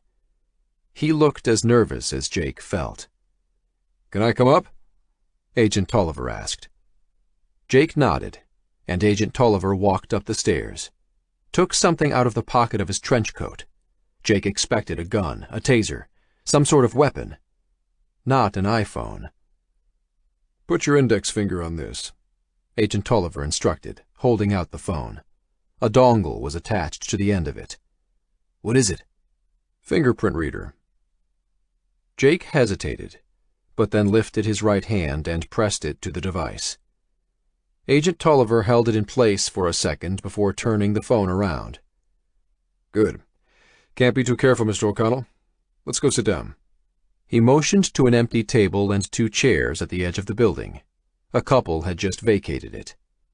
"After you," Jake replied. He followed Agent Tolliver through the crowd. "My daughter. They abducted my daughter." "Who did?" Agent Tolliver asked as they sat together. A young boy screamed as he ran past, his mother in pursuit. Tourists took pictures all around them. "Bluebridge?" I don't know. I think it's them. Jake noticed a girl in a motorcycle helmet looking at him. She had a camera on top of her helmet, one of those GoPro ones Anna raved about wanting. The girl looked away. When? Yesterday, when I called you. That's why you called? I need help. You said you could protect my family. I can, and we will find your daughter. I can assure you of that, Mr. O'Connell. The agency has immense resources for this sort of thing. It's what we do. It felt like a mountain lifted off Jake's shoulders. But I need you to help me, too, added Agent Tolliver. Anything. Jake was ready to do anything to get Anna back. Tell me what you need. You can start by telling me why you think someone at Blue Bridge is targeting you. It felt good to let loose. Jake had nothing to hide. Not now. I have the automated trading algorithms for several of the large banks. Donovan gave them to me. Agent Tolliver frowned. And that's what they want? That. Jake put his elbows on the table and clasped his hands, resting his chin on them. And Sean Womack sent me a copy of the programming core of Blue Bridge's systems. This time, Agent Tolliver didn't frown. I see. And I have the original death certificate of Vidal Villegas. You have the original? Jake nodded. Mr. O'Connell, you have no idea how important— There's more, Jake interrupted. Max Lefebvre, he worked with Sean Womack, I met him, and he said that Henry Montrose wasn't in charge of Blue Bridge anymore. What are you saying? I'm saying that Blue Bridge is running itself, that some kind of artificial intelligence has taken over. Agent Tolliver didn't look surprised. Didn't betray any emotion at all, actually. We've suspected that for some time. Where's Max now? Can I speak to him? Jake grimaced. He's dead. Almost got killed myself. Agent Tolliver pursed his lips. And who's we? Who have you told? It's important, Jake. My brother, my wife. Jake looked at the table. Dean? Dean? Who's Dean? He's with the Kahnawake Mohawks in Canada, runs a data center up there. And he has the information Sean gave you? This was going a little too fast for comfort. Jake was giving a lot away and not getting much in return. Can we talk about my family, how we're going to find Anna? One step at a time, said Agent Tolliver. To start with, where's your wife? My wife? Jake looked around at all the people crowding them. Shouldn't we go somewhere quieter, more secure to talk? Agent Tolliver paused, but then nodded. He got up from the table, and some tourists nearby asked if they could take it. He said yes, of course, and asked Jake to follow him. He had a car nearby on 50th. They could take that to a safe house, he said, and discuss everything at length. Tolliver pointed through an opening in the crowd, indicating a black car parked beside a van. In his jacket pocket, Jake gripped the gun his brother gave him. He was relieved that they weren't the only ones fighting Blue Bridge, but he also felt uneasy. He'd seen Agent Tolliver somewhere else, sometime before he came to the house. Jake was sure of it. He watched as Tolliver limped forward, favoring his right leg. He noticed a bandage on Agent Tolliver's neck, the skin around it red and blistered. He was about to ask what had happened to him when it hit Jake. Limping. Jake flashed back to when he and his brother went to the Coal Cannon for a drink, just before he had met Tolliver. A man had limped into the bar. And at the Atlas Capital offices, when Donovan told him Blue Bridge was framing him, the man who'd followed Villegas to the front had limped. Jake looked at Tolliver again. Adrenaline flooded Jake's bloodstream. It was him. Jake took a second look at the bandage on his neck. It looked like it covered a burn. There were no coincidences in this thing. Jake gripped the gun in his pocket. Cormac saw the flash of recognition in Jake's eyes. With one lightning-quick motion, he reached into Jake's jacket pocket, wrapped his hand around the gun he'd seen there, and put it in his own pocket. Amateur. Didn't he realize how easy it was to spot a gun in a jacket pocket? He moved behind Jake, pushing the muzzle of his silenced gun into Jake's ribs. "Don't even think about it," he whispered. He felt Jake tense up, his feet stopping in place. Nowhere to run, Jake. Keep walking. You want to see your daughter again, don't you? You bastard, Jake hissed. But he started moving again. Cormac could hardly believe his luck when Jake called him. His employer had predicted he would, but Cormac was still amazed. Cormac usually wouldn't expose himself to a target, but he had to admit it worked beautifully, showing up at the O'Connell's apartment and posing as an FBI agent. He had to give credit to the old man. Cormac could have killed Jake in a dozen easier ways in the past few days, but his employer wanted information, wanted to know what Jake knew, who else knew. Cormac would have opted for a small room and a bone saw to get the information out, but the old man didn't think it would work on Jake. His employer had been right again. This was much easier. There was one problem, though. Not really a problem, but more of an issue. Cormac wasn't the one who kidnapped Jake's daughter. The old man had only informed him about it after the fact. Not that he couldn't use the information, though. It was excellent leverage. "Get in the car," Cormac instructed as they crossed the street, "and we can go see your little girl." The problem was that it demonstrated a lack of trust on the part of his employer. Cormac already had one foot out the door, sure, but it didn't suit him to find out he wasn't included in all of his employer's plans. The truth was, he might have balked at kidnapping a child. It was too risky, too many unknowns, too much emotion. Cormac opened the door to the Cadillac. "Get in," he told Jake, "and strap on your seatbelt." "You heard what I said, right?" Jake stared at the interior of the car and back at Cormac. "This machine has taken over Bluebridge. You're not working for who you think you are. Montrose is gone. Villegas is gone. Bluebridge is running itself." "Get in the goddamn car, Jake." "I want Anna to be safe. I'll do anything you want." Resigned, Jake stooped and slid into the car and strapped on the seatbelt. Cormac edged around the front of the car while keeping an eye on Jake. Keeping one hand on his gun, he pulled out his earpiece with his other hand, disconnecting it. His employer was listening in, but it was time to cut the cord. So Jake's friends had the automated trading algorithms for major banks, even a copy of the Bluebridge core? That sounded like it could be worth a lot of money. He looked at Jake through the open window of the driver's side of the Cadillac. Was Cormac being set up somehow? He didn't like the feel of this anymore. What Jake told him made sense. It was hard to believe, sure, but all the pieces fit together. Those strange questions from the old man, the calls made late at night. "For God's sake," Jake said from inside. "You're working for a machine." Cormac looked Jake square in the eye. "No, I'm not. Everything I've told you is true." Jake was quick, but naive. "I know I'm not working for a machine," Cormac said. He stood and backed up a step. "Because I'm working for money." Time to tie up loose ends. "Jake, I've got some good news and some bad news. The good news is, I didn't take your daughter." Cormac pulled out his gun and pointed it at Jake, the muzzle of its silencer 3 feet from Jake's head. Point-blank range, and Jake was strapped into his seat. There was no way Cormac was going to miss this time.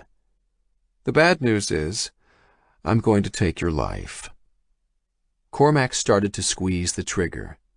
A loud whining noise sounded to his right. He had just enough time to glance sideways before something crashed into him, sending him flying into the back of the van in front of him. "What just happened?" Jake ripped off his seatbelt and jumped out of the Cadillac. Already a crowd of people ran over. Agent Tolliver was splayed out on the pavement in the middle of 50th Street, beside the van in front of the Cadillac. Someone on a dirt bike had rammed into him. The bike and driver were in a pile next to the van. Jake couldn't see the gun. He looked at the driver of the dirt bike. It was the same girl he'd seen in the plaza, the one with the camera on top of her helmet.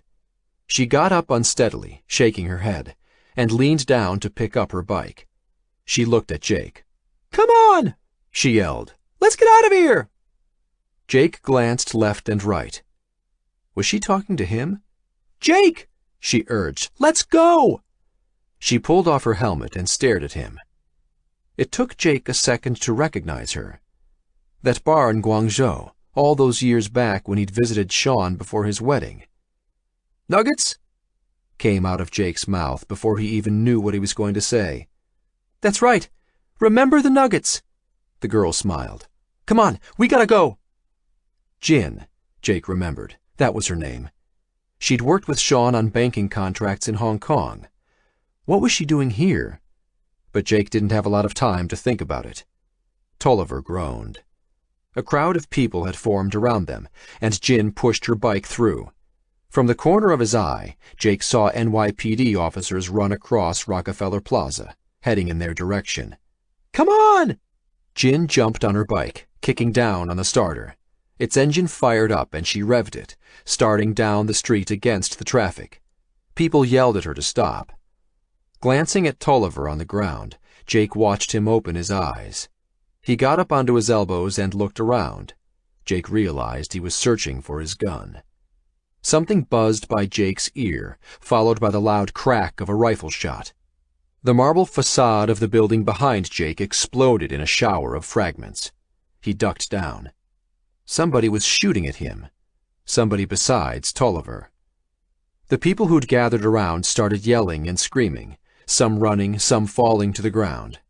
Turning on his heel, Jake took off toward Jin. Another crack of a rifle shot. Sprinting, Jake wound his way through the cars and jumped on the back of Jin's dirt bike. She gunned the throttle and they peeled out onto Fifth Avenue, skidding around the corner. Chapter 35. Two Bridges Housing Project, New York City. "Who's this?" Jake asked. He was still shaking. He'd been brought to an empty apartment, about 10 floors up in the Two Bridges housing projects in Lower Manhattan. The view out of one of the windows was the Brooklyn Bridge. They were so close he saw people chatting in their cars as they waited in the rush-hour traffic. From the other set of windows, there was a view of a windowless, monolithic 40-story building with Verizon stenciled near its top. A young man helped Jin clean a nasty scrape on her left shoulder. The way he fussed over her, it was clear he was more than a friend. The guy put down his tube of antiseptic cream and turned to Jake, outstretching his hand. "My friends call me Wu-Tang." Jake shook his hand. "I'm Jake." "We know who you are," said another young man, entering the empty living room of the high-rise apartment. He put out his hand. "My name's Sheldon. And you're the expert in artificial intelligence?" Jake said, reaching to shake his hand as well. Jin had filled him in a little on the subway ride over. She'd flown in from Hong Kong the previous day, specifically to find him, but she hadn't explained the details yet. "That's right." Sheldon wagged his head back and forth. "Well, chatbots and automated agents, that sort of thing, but close enough." "He was the first person to beat the Turing test," Wu-Tang said, turning his attention back to Jin's shoulder, carefully applying a bandage. "Or, I mean, the first person to build a chatbot that beat the Turing test a couple of years back." The Turing test? Jake had heard Sean talk about it once. "A way to test if something is a person or not?" "Sort of." Sheldon sat in front of 3 large flat-screen displays arranged on a long table along one wall of the living room. Below the table was a mass of wiring, several desktop computer boxes and routers, and an assortment of other flashing equipment. Apart from 4 folding chairs, it was the only furniture in the room. It smelled like a fresh coat of white paint was just applied to the walls. Jake looked down at the scuffed parquet wooden floors. Events had taken a bizarre turn. An hour before, Jake thought he was about to ensure his family's security, have the FBI start searching for his little girl. Now his life hinged on 3 hipster kids in an empty apartment overlooking NYPD headquarters. After knocking Tolliver down, they'd torn down Fifth Avenue, winding through the traffic on the bike. They dumped it in Union Square, then melted into the crowd and ducked into the subway station. Jin had orchestrated a wild goose chase, leading him from one subway car to the next at stops, eventually getting off at the Chambers Street stop in the financial district. Jake jumped back down the stairs when they came outside. It was at One Police Plaza, the headquarters of the NYPD, right next to the Metro courthouse he'd only been released from 2 weeks before. "How did you find me? Why did you find me?" Jake asked from one of the chairs. With Jin's wound bandaged, she and Wu-Tang sat in chairs facing him. "Sean sent me an email before he died. Remember the nuggets. That got me thinking about that night we met. You remember?" Jake nodded. "And like I said," Jin continued, "we found you through social media.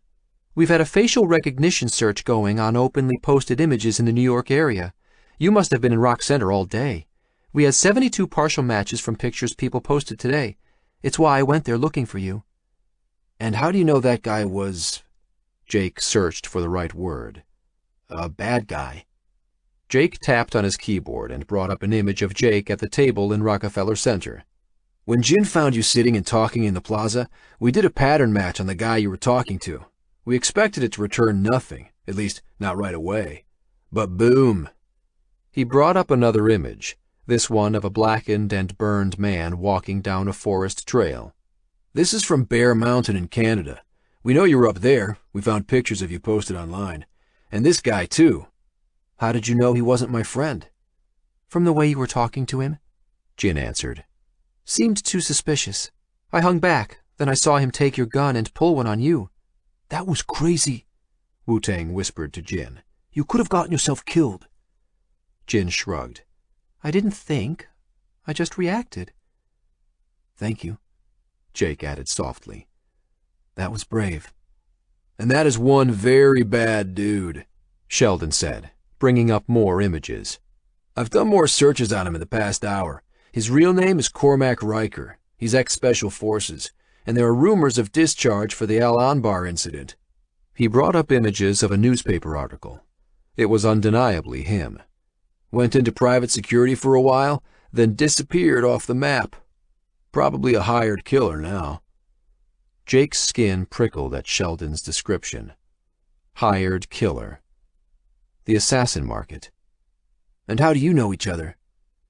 He needed to know everything they knew before he told them more. It was still possible this was part of an even more elaborate trap. The feeling of being stuck in a mirror maze was stronger than ever. Who to trust? An hour ago he'd put all his trust into Agent Tolliver, who was apparently an assassin, Cormac Riker. Should he trust these kids? Sean had trusted Jin, and she'd saved Jake's life. That he was sure of. "We're friends." Jin adjusted herself on her white chair while Wu-Tang packed up the first aid supplies. "But I only met Sheldon in person yesterday when we flew into New York after one of our gang turned out to be a plant for the Chinese army or some splinter group." "The Chinese army?" Jin nodded. "We discovered evidence of a hacking program that was spoofing people, a network of digital corporations linked to the assassin market." "Not just spoofing," Wu-Tang added. "Masquerading as people in phone calls, infiltrating the human network, impersonating Chinese officials, buying political influence. At first we thought it was a program of the PLA Cyber Division, but now—" His voice trailed off. Obviously he wasn't sure how much he should say either. So it was happening in China as well. "And that's why you came to find me?" The hint of a sad smile tugged at the corners of Jin's mouth. "I like you, Jake. I know we only met once, but I followed your social media. Felt like I knew you. That's why I had a feeling you were being set up. But that's not why we're here." "Then why?" Jin looked Jake straight in the eye. "Because whoever is behind this, they killed my cousin to cover it up." Jake returned her stare. "They killed my friend Sean." "I know. Sean was my friend too," Jin said softly. "I don't have time for this." Jake got up and stared out of the front windows, at the NYPD headquarters across the street. "I need to do something. They've got my daughter." "Who does?" Jin asked. "Bluebridge. It kidnapped her. That's why I was meeting with Tolliver. Cormac, whatever his name is." "My God, I'm so sorry," Jin whispered. "We had no idea. Why did they kidnap her?" "To stop me." "From what?" "I don't know!" Jake slammed the window. "No demands, no ransom. They just took her." He turned to them. "Why did you drag me here?" It didn't seem like the best place to hide out. Exposed, up in the air. Only 2 central elevators and a staircase down on this wing. Not many ways in or out. Jake felt trapped. Because of that. Sheldon pointed out the front windows at the windowless tower before them. And what's that? Intergate Manhattan, the biggest high-rise data center in the world. The entire facility is within the perimeter of one police plaza, guarded by NYPD and Homeland Security. Bluebridge leases the top 10 stories, nearly 500,000 square feet of server space. There are a couple of city blocks of computers up there. We want to know what it's being used for. Jake had a pretty good idea. That was Bluebridge. It had to be its brain. And it helps to be close to it? What were these guys planning on doing? Scaling its walls in the dead of night? I've got some equipment inside Intergate, and... Sheldon pointed to a mass of gear piled near the corner of the room, partially hidden under a paint-speckled bedsheet. We're sniffing the microwave transmissions from the building. He cocked his head to one side. At least, we're trying. Those 5-degree beam-width dishes there? He pointed at a collection of covered circular objects fixed to the side of the windowless building. Can be heard across a diameter of 88 feet at this distance. We're at the edge of that here. They're using standard point-to-point tunneling protocol with WPA encryption on the data. We haven't had much luck figuring out what Bluebridge is up to. Not yet. This is as good a center of operations as any. Jake nodded as if he understood. It looked like they were gearing up. But for what? Why are they chasing you? Wu-Tang asked. Because I've got a copy of the Bluebridge core, and copies of the automated agent systems for half of the banks in Manhattan. Sheldon whistled. That would be worth chasing? But that's not the real reason. Jake stared at them. You don't know, do you? What? Jin asked. Vidal Villegas has been dead for more than a year. Sheldon didn't look the least bit surprised. So that's why Montrose is spoofing him? He's taking over Bluebridge for himself? That makes sense. Jake shook his head. Not Montrose. Then who? Jake pointed at the building ahead of them. Bluebridge has taken over itself. Chapter 36. Two Bridges Housing Project, New York City. It was dark now, and the lights of Manhattan spread a glittering carpet below their windows, the Freedom Tower shining like a beacon in the middle of the financial district. Wu-Tang and Jin slept on mattresses on the bare floor of the single bedroom off the main living area. There was no way Jake could sleep. Not until he found Anna. Sheldon sat in front of his computers, while Jake stared out the front windows at the high-rise data center in front of them. Now that he knew Bluebridge inhabited the structure, he felt like he could feel its presence, like a malevolent spirit towering above them. So is this thing... Jake took a moment to choose his word. Alive? Sheldon sucked in a mouthful of air. That's a tricky question. One thing I can tell you. What's that? Bluebridge is the DAC daddy. This thing has been spawning digital autonomous corporations like little baby blues. So it's reproducing? Sheldon shrugged. In a way, I guess. The problem we're really facing is that humans might be the last step in a billion-year biological bootstrap for digital superintelligences. A lot of people think intelligent machines are more dangerous than nuclear weapons. And what do you think? Sheldon stared out of the window at the Verizon tower. I think we're about to find out. Getting up from his wall of monitors, he went to check the locks on the front door. He did it every 20 minutes, like clockwork. He went to the bathroom a lot as well, but Jake saw he was washing his hands. The kid was OCD, but every psychological disorder had a payoff. Obsessive-compulsive? Hey, you won't leave your doors unlocked. Paranoid? Don't worry about not reading the small print. Psychopath? Hey, at least you won't be worried about anything too much. Any disorder could be useful in the right moment. Before Wu-Tang and Jin went to sleep, they'd exchanged stories about everything that had happened to them. Now they could piece together a timeline of events, paint between the lines. It was a frightening picture. Bluebridge had spread around the world, growing and spawning. A machine, but also part human, as it embedded people into its web, empowering and employing the sociopaths of the world. Now they knew the pattern. They saw it emerging everywhere they looked. "The tricky part is," said Sheldon as he returned from checking the locks, "what do you mean by alive? Intelligent machines already surround us. Machine learning is built into everything from stock trading to the fuel injector in your car. You name it, it's programmed with intelligent software." Sheldon sat at his computer station. He was creating their own private darknet. What that meant, Jake wasn't sure, except that they'd use it to connect a direct link to the Mohawks up north. Dean said that pressure from the federal authorities was stepping up. Getting over the border to Canada wouldn't be possible anymore. No more escaping. Every 2 hours, Jake checked in with Elle. Nothing new on Anna. Jake rubbed his temples. A headache thumped inside. "What I mean is, does it think? You mean, is it self-aware?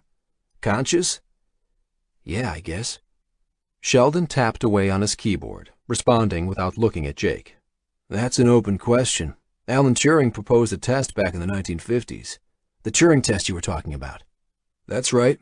Mr. Turing thought that if we could build a machine that could fool a human into believing it was a person, then maybe it was a person." "And do you believe that?" Jake asked. "They said you built chatbots that beat the Turing test. Do you think you built people?" He had a hard time imagining that this slender, neurotic kid was playing God, but then the whole world seemed to have been turned on its head. "Not that simple," Sheldon replied. "Thing is, I could build a feed-forward zombie, totally without any consciousness or self-awareness, that could fool you into thinking it was a person. You'd have no way of telling the difference." He turned to Jake and smiled. "I mean, how can I know that you're conscious and self-aware?" It wasn't meant as a question. "You can't." Sheldon returned his attention to the computer screens. "I think we're only going to understand consciousness when we build machines that have it, just like we only really understood flying by building flying machines. Personally, I think consciousness is an accidental byproduct, a feedback loop to conserve resources." "So then you think this thing is self-aware?" Jake asked. "Maybe," Sheldon replied. "Maybe not."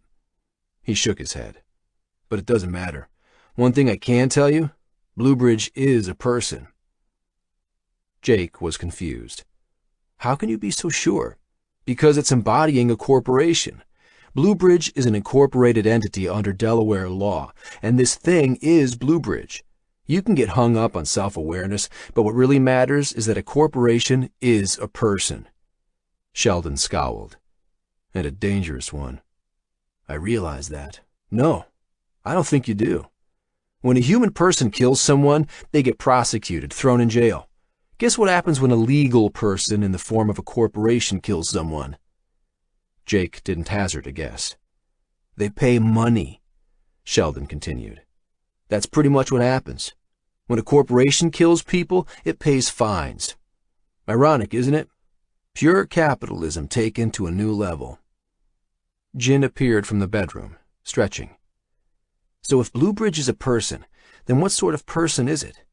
Jake mused, leaning back in his chair. "If we did a personality test," Jin replied, coming to sit down with them, "my guess is it would come up as a psychopath." Jake hadn't expected an answer to his question, but it made sense. Max said the same thing just before he died. Psychopaths were something Jake had experience with, something he understood. "Careful," Sheldon said to Jin. "Don't go anthropomorphizing." "Meaning?" asked Jake. "Greek. To make something in our human image. Like when you imagine God, you think of a grandfather in the sky, but that's not God. God is indescribable, like these new machine intelligences are to us. You can't think of it in human terms. It doesn't have an ego. It doesn't want to dominate the herd and gain power." Sheldon turned to Jake. "And you can't think of it as evil. We do that, and we'll never figure out how to take it down." Sheldon pressed his hands together, as if he were praying. "The problem is, when we moved from rule-based systems to machines that learned from statistical inferences based on huge data sets, we opened Pandora's box. They don't operate according to rules anymore. Not rules we understand." Jake got up from his chair, The pressure built inside his head. "You're giving me a headache, you know that?" He was tired of discussing philosophical points. "I don't care what it is. I want my daughter back." There were still some things he didn't understand.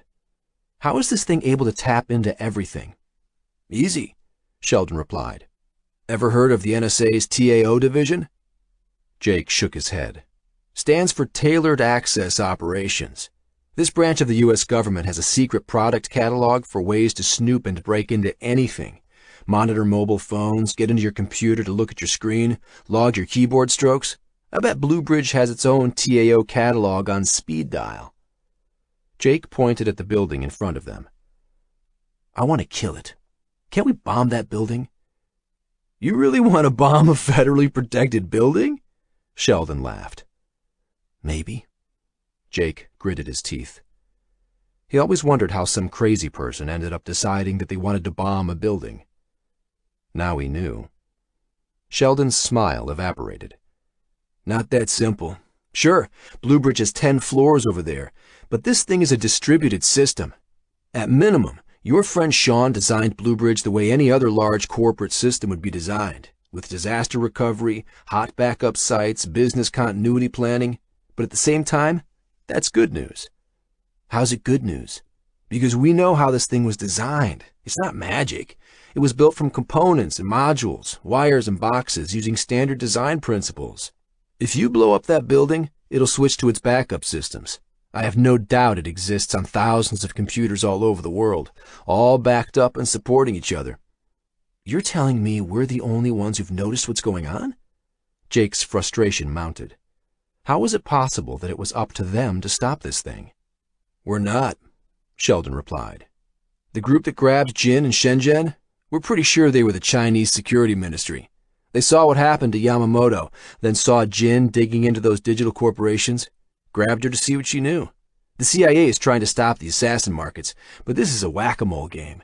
These autonomous corporations are spawning faster than anyone can stop them." "I'm sure other people have noticed," Jin added. "Investors see something odd going on, but they turn a blind eye. They're making money. Greed is a powerful tool for making bad things invisible, and Bluebridge is wielding it perfectly." Jake stared out the window at the building Bluebridge inhabited. "Max said we might be able to stop it if we can get top-level system access." "Maybe," replied Sheldon. "We'd need Montrose or Villegas-level access, and they're not exactly around for us to try to convince them." "Do we know for a fact that Montrose isn't alive?" asked Jin. "No, we don't," Jake answered. "That's an extremely good point. Everything is circumstantial. Nobody's ever talked to this thing." "You have," Jin pointed out. "When it was impersonating Sean, and then your brother?" "Sure, but it was pretending to be someone it wasn't," Jake replied. "We've never talked to it." He rubbed his eyes. "This thing wants profits, right? That we know for sure?" Sheldon agreed. "Yes, but not necessarily all the stuff that we want profit for. Power, pride, domination." Jake walked closer to the windows and stared up at the rooftop of the building again. Could they destroy this installation, then find its backups, destroy them? No. It would be like the Hydra. Chop off one head and 2 more would appear. "Can't we hack into it? Gain top-level system access? Sean always said that any system could be hacked." "Possible in theory, but daunting in practice. I'd bet it would be harder to hack into than getting inside the command and control of the Pentagon. Getting through its network security is going to be like peeling a giant onion. With the stuff Sean gave you, I'd bet we could skin the first few layers, maybe get into its outside networks, but it knows we're coming, which makes things much more difficult." Jake stared at the building in front of them. "So what do we do then?" "I don't know. To get top-level access, you'd need it to give up," laughed Sheldon. "Voluntarily give you control. Maybe you should ask it." Jake slammed a hand into the window. "God damn it, this thing is my daughter, Sheldon!" Sheldon cast his eyes down. "Sorry, I didn't mean to. Cormac Riker said he didn't take her." Jake came in and sat in front of the computer monitors. "So who did? And why the hell hasn't it asked for anything?" "Because it doesn't need to," Sheldon ventured. "This thing doesn't follow normal rules. I'd guess that your daughter is some kind of insurance policy." "Insurance?" Like if you blow the lid, if you attack it, it can get you to recant, spin a believable story of deniability. I don't know, but as long as it thinks you value your daughter above all else, it has leverage. Then what's it waiting for? For this, Jin answered. She pulled up an image of Senator Russ, who was now going into the final legs of the presidential election. 8 weeks and Bluebridge will have bought its way into the White House. After that, it'll creep into every corner of the government from top down. And not just here. Wu-Tang appeared from the bedroom, rubbing his eyes. This thing is corrupting governments all over the planet. So how do we fight back? Jin pointed at Wu-Tang and Jin. You guys were smuggled in by the Yakuza. He pointed at Sheldon. This guy builds chatbots. He pointed at himself. I'm being hunted by the Mafia and half a dozen federal agencies. Actually, you made the top of the FBI's 10 most wanted list this morning. Sheldon pointed to a web page he brought up. Jake's name and face were at number 1. That's not helping, Jin whispered. Sorry. Sheldon closed the browser window. I'll finish getting our video link with Dean and Elle up. He shrugged in apology and buried his nose back in his work. Maybe we should use those automated trading algorithms Donovan gave you, Jin suggested. Steal some money from the big banks, pay off the Mafia, then give Bluebridge what it wants, the copy of the core. Promise not to make any noise, beg for your daughter back. Jake shook his head. No, it'll never stop. He was getting to know this thing. The outline of an idea formed. Wait, do you think you could use those trading algorithms? Jin nodded. We'd need to hack into some of the trading centers of the largest banks in Manhattan, but I know my way around. I could figure out a way. Jake turned to Sheldon. And do you think you understand some of the code Sean gave us, the Bluebridge core? Could we get it running ourselves? Sheldon stopped typing. Maybe.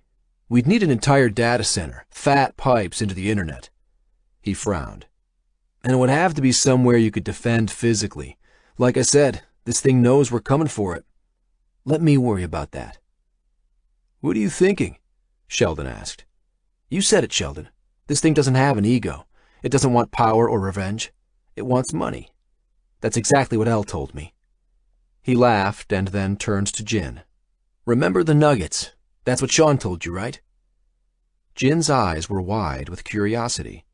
She didn't know where he was going with this. What? Sean said you need to look beyond what you think someone wants. If you do that, you're projecting, exactly like Sheldon said. We need to get to what it's really after. Jake stood and grabbed Jin's arm. Nuggets. That's what this thing wants. Nuggets. Jin exchanged glances with Sheldon and Wu-Tang, all of whom looked at Jake like he'd lost it. Maybe you should sit down. The 3 screens in front of them lit up, casting the 4 of them in a soft glow. Dean appeared on one screen, and Elle on another. Ah, my video link is up. Sheldon turned their audio feeds on. Jake, is everything okay? Elle asked through the video link. Everything is fine, Jake replied, nodding at Dean and Elle on the 2 screens. I know what we need to do. August 26th, Friday.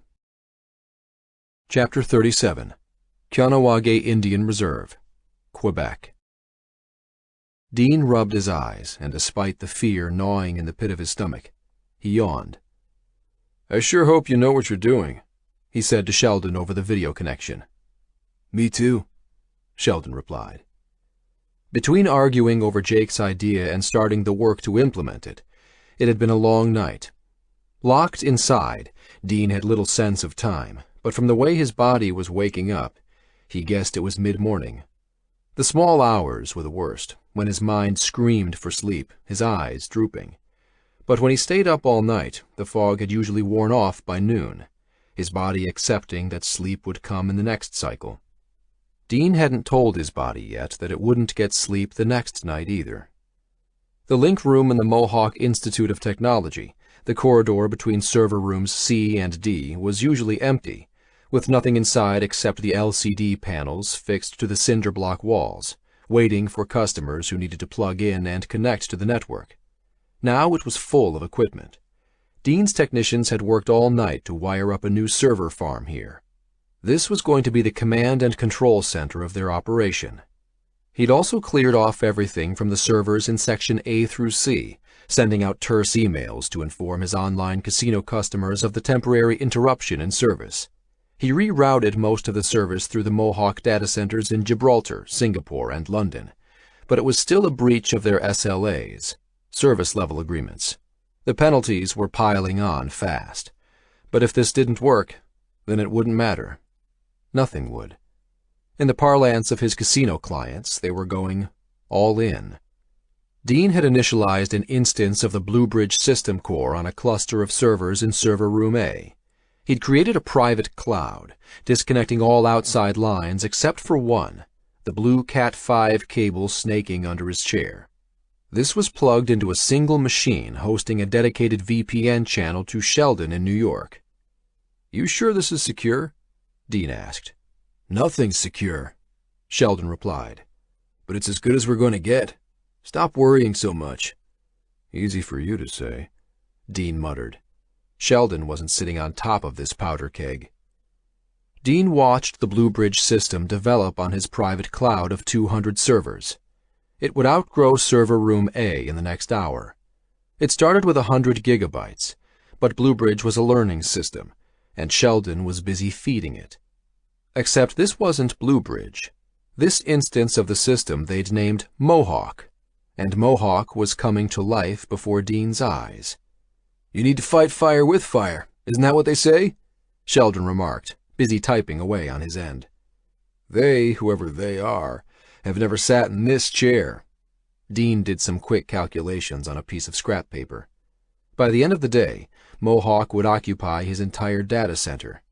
Fighting fire with fire sounded like a recipe for all-out escalation warfare. Jin appeared over Sheldon's shoulder in the video feed. "Sun Tzu said that if you use fire in battle, you better make sure that you're not flammable yourself." "It's feeling pretty damn hot already over on this end," grumbled Dean. Sheldon laughed. "I guess we'll find out which proverb wins soon enough." A ringing sound startled Dean, who at first thought some alarm had been triggered. When he realized it was the front desk downstairs, he punched the answer button on the VoIP application on his laptop screen. "Doug Hammer is here to see you," came Angela's voice, the security guard at the entrance. 623, she added.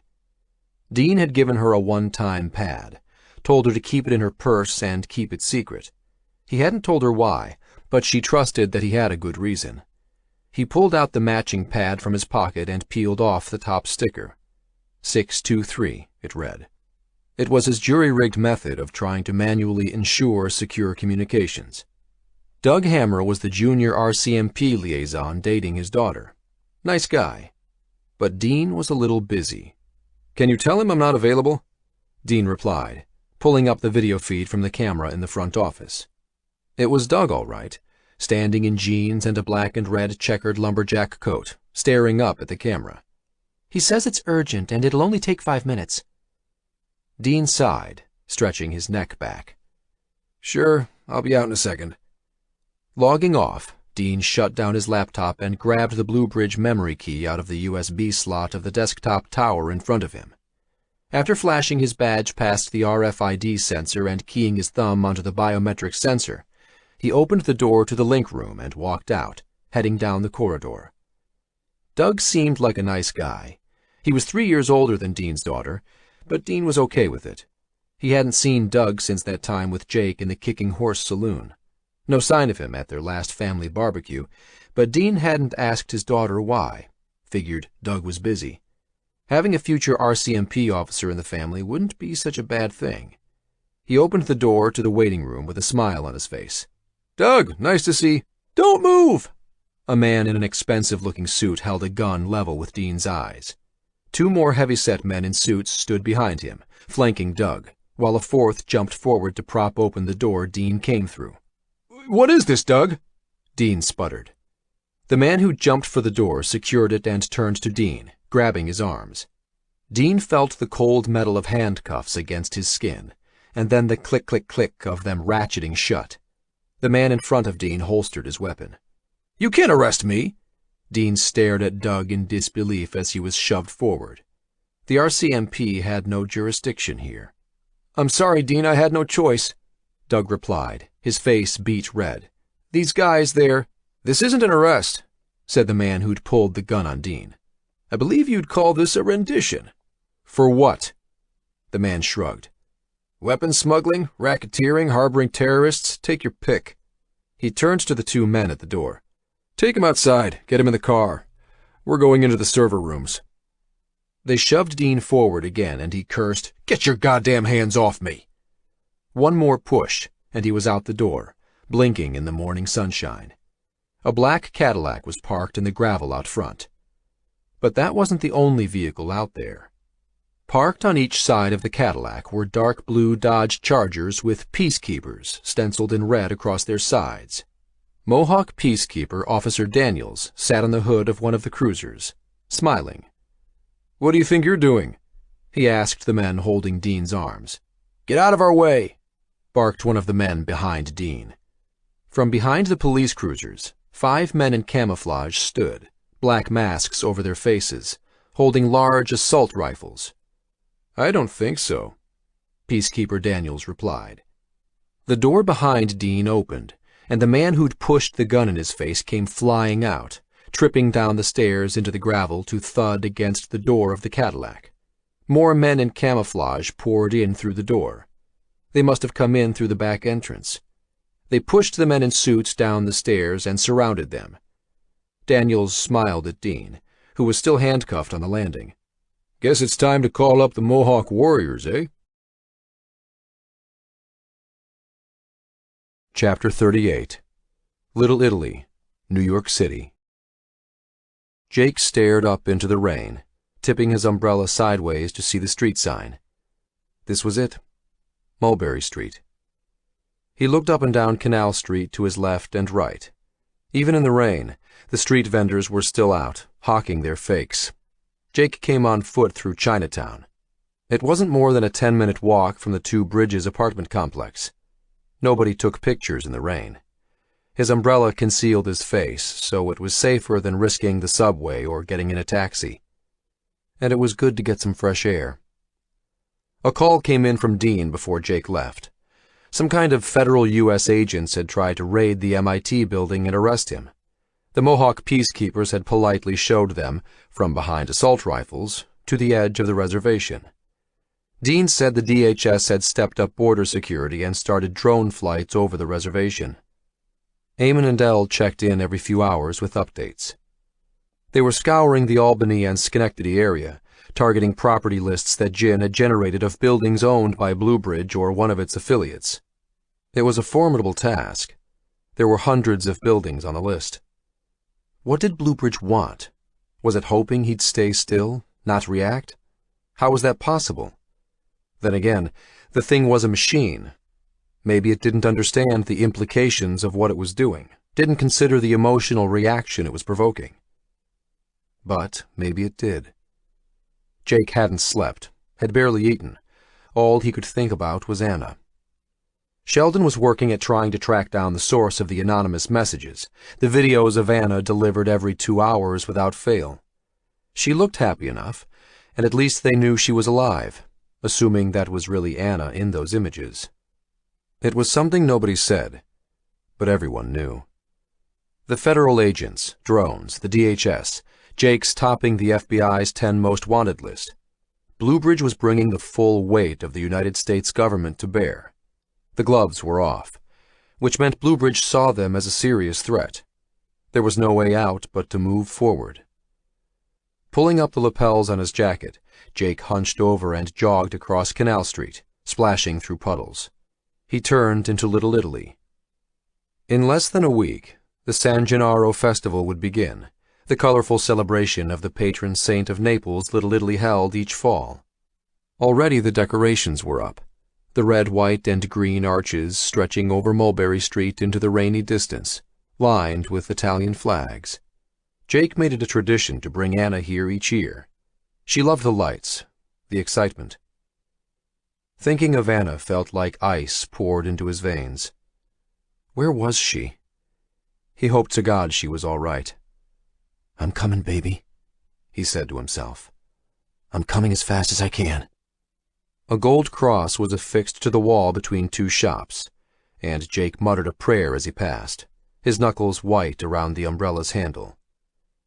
Was he doing the right thing? Maybe he should try to steal the money for Joey Barbara using the bank algorithms, pay him off that way. But what were the chances he could get away with that, with all the attention already focused on him? Even so, some part of him felt it was the better bet, but he couldn't let himself go down that road. Bluebridge was a problem that wouldn't go away. Fear knotted in his stomach. What did it feel like when a psychopath made a decision? Did they rationalize their choices like he was doing? If Bluebridge effectively won the American presidency, as it was on its way to doing, it would become impossible to defeat. And if it still had Anna then, there might be no way of getting her back. They still didn't know what happened to set this in motion. Had Montrose seen his creation as some sort of ultimate hedge against death? People like him were so obsessed with themselves that it wasn't death that they feared the most, but being forgotten. Had this been his way of extending his digital life beyond his physical death? Were they fighting what amounted to a digital ghost? Jake watched the addresses as he walked. He stopped. 132 Mulberry Street, the address scrawled on the piece of paper in his hand. He expected some hole in the wall, a dingy basement bar or dimly lit Italian restaurant with stained glass windows. Instead, he found himself staring through the polished windows of the Cannoli King, brightly lit rows of fresh pastries beckoning him inside. Opening the door, Jake made for the counter to ask for Joey Barbara. A waiter in a bright white apron headed him off, squinted at Jake, and then flicked his chin toward a set of stairs at the back. Jake arched his eyebrows and then pointed at the stairs. There? A sign hung across the stairs, "This section closed." The waiter nodded. Jake walked to the back, past the only other people in the place, a couple making eyes at each other. They didn't notice Jake. Shaking the rain off his umbrella, he jogged up the stairs, 2 at a time. "Ah, Mr. O'Connell," Joey Barbara announced as Jake cleared the last steps of the curving staircase. The short man sat alone in the middle of the top floor of the shop, a half-dozen rows of straight tabletops to each side of him. A hand shot out and stopped Jake. It was Tomas, the big guy Jake had punched in the abandoned warehouse. Jake tensed, waiting for a blow. But Tomas grinned menacingly and patted him down. "Can't be too careful." Joey Barbara waved Jake over to sit with him. He looked out the windows. "Nothing better than a cannoli and espresso on a rainy afternoon." A half-eaten pastry sat on a plate in front of him. "You want one?" Jake approached cautiously. "Sure, why not?" If Barbara wanted to kill him, there were easier ways than poisoning. "Sit, sit," Joey Barbara commanded as Jake hovered. "You know, next week they have a cannoli eating competition here to kick off the San Gennaro Festival." Jake sat down, and a waiter appeared with a pastry and espresso, as if by magic. "I know. I bring my daughter every year." "I'm sorry about your daughter," Joey Barbara grimaced. "We had nothing to do with that. In fact, we looked into it." "Nothing?" He shrugged. "But now that we're through with the pleasantries, where's my money?" The tendons in his neck flared out, spittle flying onto Jake's cannoli. "I don't have it," Jake answered quietly. "He doesn't have it!" Joey Barbara laughed, looking up at Tomas. When he looked back at Jake, the red in his face was fading. "You know, the only reason you're not wearing cement boots at the bottom of the East River is because Mr. Shintao of the Yamaguchi Gumi clan insisted on your safe passage." He looked at Tomas again. "The frickin' Yakuza. I mean, who is this guy?" "I have a proposal for you," Jake said, louder this time. "A proposal?" Jake nodded. "A proposal." Joey Barbara leaned over and picked up Jake's cannoli, then hurled it against the wall. "The only proposal I want to hear is that you have my money. Do you understand?" Jake didn't flinch. "I'm going to get you 10 times your money back, but I need your help. This thing that's chasing me, it'll wreck your business. It's already affected the Yakuza. That's why Mr. Shintao is supporting us." Joey Barbara pressed his hands to his temples, as if he was trying to keep his brain from exploding. I want my money. And you'll get it, Jake continued. Or do you want to go back to the 5 families, the Chicago outfit, the... He paused, trying to remember. A-Team, the Clerkenwell Syndicate, and tell them that you turned down 10 times the money? Then explain how you let this thing loose on the world? You choose. You got 10 seconds. Joey Barbara slumped into his chair, sighing. 10 seconds to convince me not to turn you into the feds right now and collect the $1 million bounty on your head. You're related to Lucky Luciano, right? Asked Jake. What does that have to do with anything? Sure, he's like my great-great-uncle or something. He fought for his country when it was in trouble. Used the mafia to protect the docks, carry out hits against Nazi spies. Real patriotic. It got him out of jail. So what, you want protection from something? Sort of. Jake picked up his espresso and took a sip. You said the real criminals were the Wall Street types, like me, right? He waited for Joey Barbara to nod. When you were selling something, you had to get them nodding. How about a chance to give the Wall Street guys a bloody nose? Get 10 times your money back, and be patriotic at the same time. I sense that there may be a catch here somewhere. You've got 5 more seconds. Vidal Villegas is dead. Jake pulled a plastic bag from the pocket of his coat and unwrapped it, pulling out the death certificate and laying it on the table. I saw that dirtbag at a fundraiser my cousin Ricky made me go to last week, and over a year ago. Jake pointed at the date on the document. Joey Barbara leaned in to have a closer look. That's just a piece of paper. It is, but it's the first page of a book. You trying to be clever? Jake leaned back in his chair. Do you like ghost stories, Mr. Barbara? August 29th, Monday. Chapter 39, Financial District, New York City. Chase Rockwell stared out the 7th-floor window wall of his corner office, the rain clouds at eye level. As the head of the private client division of one of Manhattan's largest banks, his office befitted his position. 1,000 square feet of open space, the walls adorned with Renoir and Degas, with his desk and the attending chairs tucked away at one end. The voluminous empty space, some of Manhattan's most expensive per square foot, said what was needed without a word being uttered. When he looked down at the people hurrying by on the streets below, they were like ants at his feet. Situations like this needed to be handled with care, with his personal deft touch. As few people as possible involved, but as many as required if blame had to be shifted. It was a fine line, one he'd carved many times before to skate past anti-laundering regulations while still respecting his bank's internal controls, and always ensuring his actions were within the range of reasonable deniability. The Senate Subcommittee of the Office of the Comptroller of Currency flagged $60 trillion in suspicious transactions this year, over 30,000 accounts that they were looking into. Chase knew. He'd personally picked the financial lobbyists who worked with them. The Financial Roundtable had 5 lobbyists for every member of Congress, and they made sure the subcommittee made it their job to check each and every suspicious transaction, no matter how obscure. $60 trillion made for a lot of transactions to wade through. Sure, every now and then a bank would get caught in illegal activity, lose a few accounts, or have to close an offshore subsidiary. But the government had to find something from time to time. Otherwise, it would be too suspicious. Acceptable losses, just like drug runners who knew a certain percentage of their shipments would be caught. But 90% still made it through. It was just business. Even if Chase got jammed up, there would never be more than a slap on the wrist. Before moving into this position, his previous bank had been caught red-handed laundering money for the Mexican and Colombian cartels, setting up banks in the Caymans with hundreds of billions in deposits but without even one employee or a physical office.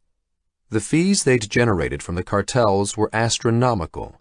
Even after they were caught, the fines the government imposed amounted to less than 2% of the profits for that year. They didn't even have to admit to any wrongdoing, even though they acknowledged breaching the Bank Secrecy Act. No charges were ever laid. Too big to indict were the words the New York Times used to describe what had happened.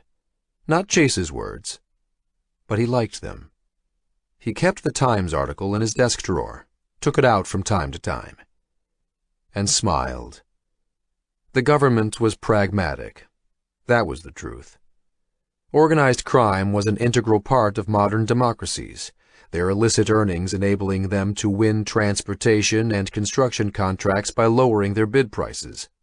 In a way, organized crime helped subsidize the infrastructure of the nation. Sometimes organized crime even helped save banks. Back in 2008, money from organized crime was the only liquid investment capital available to many banks when the legal financial system went into cardiac arrest. Chase liked to think of organized crime as the secondary system, the shadow market that helped support the world from below. You had to be pragmatic about it. Chase liked the word pragmatic. He used it a lot. The Mexican and Colombian cartels were fading in importance, however, and most of them had already chosen their favored bankers. It was time to look to growth, to new markets and the Eastern Europeans, newly minted EU members with strong organized crime networks that spanned the Eastern and Western worlds, were the future. The Albanian Mafia, the Shqiptare, was a hybrid organization, incorporating both criminal and political wings. Chase liked that. Very pragmatic. They also dominated the world trade in illegal organs. In polite company, Chase would frown and say how disgusting it was. But to be honest, he might need a new liver one day. This was a good contact to have. The door to his office opened. "Mr. Luca is here," announced his secretary.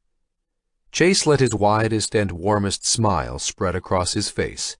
"Ah, Mr. Luca! A real pleasure." He strode across his office, hand out. A stooped old man stepped through his door, his hair disheveled, his suit wrinkled. "Yes, yes," the old man muttered, waving away Chase's offered hand. Chase's secretary closed the door behind the old man, pausing to glance at Chase. Chase nodded at her, his lips pressed together. "Close the door and mind your own business," his answering glare said. Chase dropped his hand, smoothing it on the leg of his $3,000 bespoke St. Laurie's suit. "This way," he said, indicating the chairs at the other end of his office. The old man ambled forward, grumbling something in a language Chase didn't understand. He assumed it was Albanian. He watched the old man. Was this really the head of one of the most violent criminal organizations on the planet? Chase wondered how many people this old man had killed, but he had a hard time fitting that image onto the broken wreck shuffling across his carpet. Then again, when people looked at Chase in his fine suits and polished shoes, they couldn't imagine the monster lurking behind the Windsor knot. He shrugged and walked past the old man to sit on the front of his desk. "Would you like some coffee?" Chase asked. "A bottle of water, perhaps?" Lucas settled into the chair and groaned. "No, something stronger. Whiskey?" "Of course." Chase hit his intercom button. "Micah, please bring in the Abelur and 2 tumblers of ice." "No ice," grumbled the old man as Chase closed the connection. "You come with some excellent personal introductions, Mr. Luca." The day before, senior people in the Genovese family had contacted Chase's assistants, leading to a conversation with Mr. Joey Barbara himself. Mr. Luca sighed loudly and looked up at Chase with watery blue eyes. "My family needs a safe place to invest some funds." "Of course." The far door opened and Micah appeared with a tray. She walked over and deposited the 40-year-old single malt scotch in tumblers, offering to pour them each a glass. Chase held up 2 fingers. She poured them and quickly left, closing the door behind herself. "I understand, Mr. Luca, and I have a lot of experience in this. And I can guarantee we can accommodate you, with few questions asked." Chase handed one of the tumblers to Mr. Luca. "Guzur," he toasted. He'd looked up the Albanian word for cheers. Jake's father, Connor, stared at the smug expression on Chase Rockwell's face and lifted his glass of whiskey. "Cheers," he replied, and drank it down in one gulp. Jake hadn't mentioned anything about not getting a drink on his rounds. Free 40-year-old scotch was a nice bonus. "More?" Chase Rockwell asked. Connor nodded. "Da." He wasn't sure if that was Albanian, but he was pretty sure Chase would be equally clueless. Chase poured more scotch, half filling the tumbler this time. Connor smiled. Chase thought he was a trout chasing a fat fly. Time to reel him in. "I can only make a small deposit to begin with," Connor said, taking another gulp from his glass. "But I can assure you, more is coming." He did his best to ape a Russian accent. He wouldn't win any Oscars, but then this wasn't the most discerning audience. "Do you have any idea how much?" Chase asked. It would help in deciding how to structure, well, how we would handle this arrangement. "I have the information, but I cannot give this to you. Not yet." They stared at each other. "Any information you share with me, it would—" "Young man, you will do as I ask, yes?" Connor saw the flash in Chase's eyes, a fleeting glimpse of the demon that raged behind this suited patsy. He knew it well. He could recognize things in the way people walked, whether someone was weak. It was fun to target someone more challenging. Time for the magic. "I must go," Connor said after a pause. He finished his whiskey. "I will send a wire this afternoon with instructions." Getting up, he groaned and let his coat fall to the floor. Chase jumped forward to help, but Connor waved him back. Leaning over, he grabbed his coat.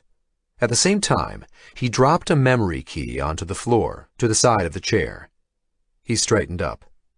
"Thank you, Mr. Rockwell," Connor said, extending his hand. Chase's eye flickered down. Chase saw the memory key, but was choosing not to say anything. Chase took Connor's hand. "A pleasure, Mr. Luca." Connor turned and made for the door, smiling. He had 5 more appointments, 5 more whiskeys waiting for him. Chapter 40. Two Bridges Housing Project, New York City. 4 for 4, baby!" Sheldon whooped, turning from his computer screens to high-five Jake. "Your old man is a friggin' genius at this." Back in the apartment overlooking the Brooklyn Bridge, Jake stood and watched while Sheldon worked his machines. The once pristine space was now strewn with take-out containers and cans of Coke. Jake smiled wryly. It was the first time he'd heard anyone say anything nice about his father. He would never have considered using his dad for this, but Eamon had convinced Jake to give the old man a chance. "Yeah, he is good at fooling people." "Beautiful," Sheldon added, turning back to his computer monitors. "We're already getting pingbacks. Our Trojan is in at Commerce Bank." He grabbed a piece of pizza.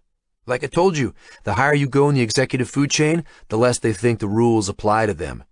How many times do you think these guys have been drilled by their security group? Do not stick a memory key from an unknown source into your computer." Jake played along. "How many? 1,000,000 times? But drop the right lure in front of their noses, and whammo! With all that equipment guarding those banks, it'd be like getting into Fort Knox, but these guys are handing over the keys." "Won't they detect it?" Jake asked. This was all new to him.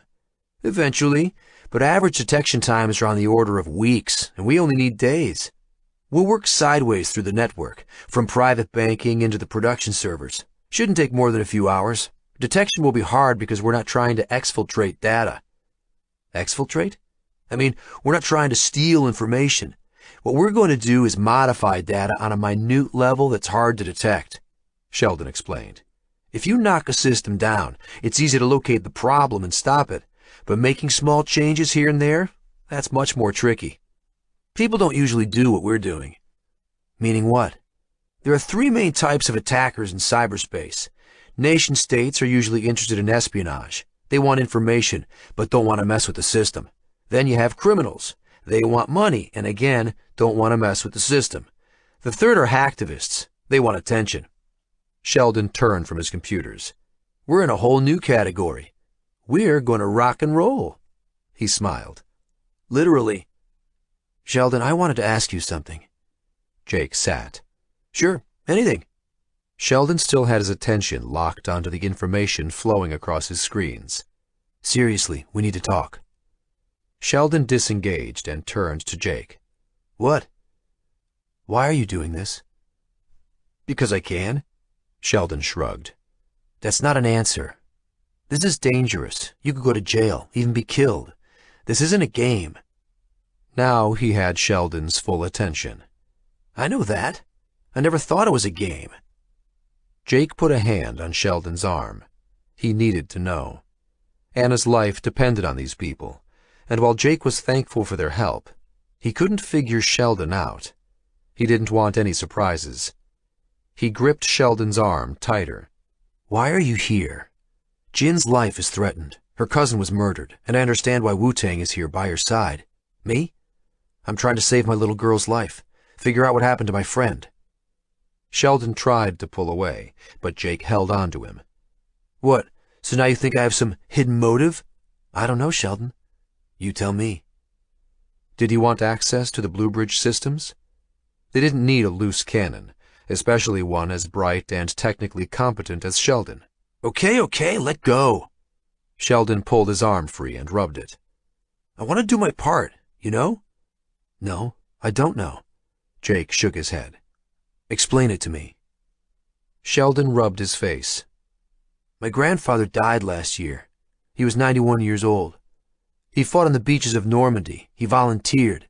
It seemed crazy to me, so I asked him about it. He said he was scared, terrified, but it was the right thing to do, to preserve freedom, our way of life. He said it was his generation's moment. And that's why you're here? Yeah, I'm a scrawny nerd. I ain't gonna be any help on a damned beach fighting the Nazis. But here, he pointed at his computer screens. Here I can make a difference. This is my fight, my way to protect freedom. To do what my grandpa did. He wiped his eyes with the back of one hand. What a crazy kid. A crazy, good kid. Okay, Sheldon. Sorry. I needed to know. You're brave. Your granddad would be proud. Thanks. Sheldon's face lit up. His computer pinged.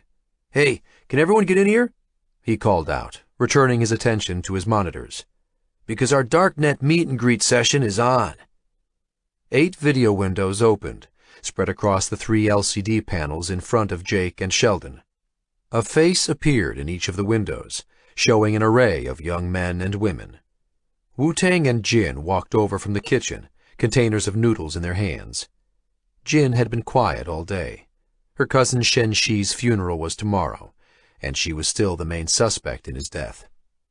Jake, Jin, Wu-Tang, I'd like to introduce you to our group of 8, Sheldon said, bowing to the images on screen. They smiled back. Are you guys some kind of famous hacker network? Jake asked. Maybe soon, Sheldon laughed. But I made up the name last night. Your friend Joey Barber was helpful in getting us connected. Let me introduce you. He pointed to a dark-skinned boy with a wide face. That is Mr. Imran Zakev of Cybervore, famous for the ID theft of 1 billion passwords last year. The boy smiled on screen and waved. He didn't look more than 19. 1 billion passwords? Jake whispered to Sheldon. They're a Russian mob hacker collective based in Omsk, a small town between Mongolia and Kazakhstan. Sheldon whispered back. We want to crack ID theft rings? They're the guys. He pointed to the person next to Imran and raised his voice. And next we have Sasha of Telsa team in Serbia.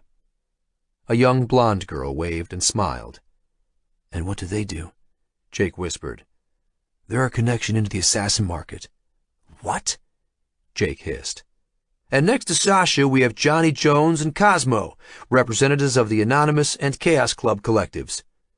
The 2 men nodded. Their images flickered. Those are the old school, whispered Sheldon. Our denial of service experts. Are those their real names? Jake whispered back. Course not. The images we're seeing are modified as well. Sheldon raised his voice. And across the bottom we have some of my associates, Justin, Lindsay, Joshua, and Phil. And they're hackers too? No, Sheldon admitted.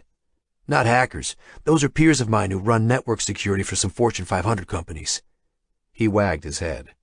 Could be hackers if they wanted, but they have a whole different set of tools and expertise. Sheldon turned back to the people on screen. You all know Mr. O'Connell and Jin and Wu-Tang from the background information I sent you? He cocked his thumb at himself. I'll be the point person coordinating our activities, but Jake's going to be the tip of the spear. Nice to meet all of you. Jake nodded and smiled. He'd never felt so out of his depth. Wu-Tang and Jin smiled and waved as well. Ladies and gentlemen, Sheldon said, starting his meeting. As you can see from the data I've sent you, Bluebridge, one of the largest financial institutions in the world, appears to have gone rogue. It's the Alpha DAC, the DAC Daddy. He sniggered at his own humor. The top-level organism that has spawned a wave of other digital corporations that have infiltrated human and financial systems worldwide. It has landed in our laps to stop it. We're going to unleash a 4-tier plan to degrade and destroy Bluebridge's freedom to operate while Jake and his team take out the head of the snake. First, Sheldon said, pointing at Imran and Sasha, we'll begin by outing individuals who are working with the autonomous corporations. Cybervore and Tesla team have already infiltrated several of them. We're going to offer up the names of these individuals to authorities. The goal here will be to spread a viral rumor that the anonymity shield of these organizations isn't absolute. The CIA and NSA are already hot on the heels of these things, added Wu-Tang. We're going to start drip-feeding them what we know. Turn up the heat. Sheldon nodded. Exactly. And second, Sheldon pointed at the Anonymous and Chaos Club team members. We're going to unleash denial-of-service attacks against Bluebridge to try and slow it down a bit. At the same time, I want to get inside some of the large corporations Bluebridge invested in, start disrupting their systems. Johnny and Cosmo nodded. And importantly, Sheldon said, nodding at his colleagues in the bottom row, we need to protect Mohawk, and that's what you guys are going to be doing. Keep the pipes open, layer security around it. I've distributed information about what we'll need from each of you. Have you read the materials? Sheldon waited for them all to nod. I need to keep the fourth part of our attack confidential for security reasons, Sheldon continued. It's extreme, but these are desperate times. You'll know when it happens, because it will be front-page news everywhere in the world. He paused. Now's the time for anyone to back out. Once we start, there's no going back. If we fail, we'll be hunted down, jail time, or worse. Does anyone want to leave? No recriminations. I would understand. This time Sheldon waited longer, but nobody budged or said anything. He smiled. Good. Then we're all in this together. We have a lot of work to do. He turned to face Jake and Jin and Wu-Tang. Our first phase of the operations begins tonight. Cormac stood in the rain and stared up at the 40-floor windowless building in front of him. So this was the biggest high-rise data center in the world. It didn't look like much. He looked down and shifted his gaze to his left, past the Brooklyn Bridge to the apartment complex beside it. This was as close as the old man had been able to pinpoint the current location of Jake O'Connell. From this point onward, he was going old school, visual surveillance. The rain didn't help, but Cormac was patient. There were 8 buildings in the complex, over 1,000 apartments, but it wouldn't take more than a day or two for him to survey them. Jake would need food, which meant deliveries of some sort, and Cormac knew what his girlfriend looked like, the one who'd rammed him with her bike at Rockefeller Center. And his employer had added a new target, Liu Wei. Apparently his friends called him Wu-Tang. Cormac's dance card was full up, but this would be it, at least for this employer. A few days ago, Cormac received a message about the Assassin Market, a digital corporation operating on the Darknet. It let people anonymously contribute cryptocurrency toward financing a hit on anyone in the world. Cryptocurrency. It was a strange new world. He had almost dismissed the idea out of hand, but it attracted him. Operating independently, no boss, just the job. He would be like a force of nature, ridding the world of people who'd earned public ire. Already there was a healthy list, starting with prominent bankers. The top-paying jobs were in the hundreds of thousands of dollars. Yes, after this, he was going fully independent.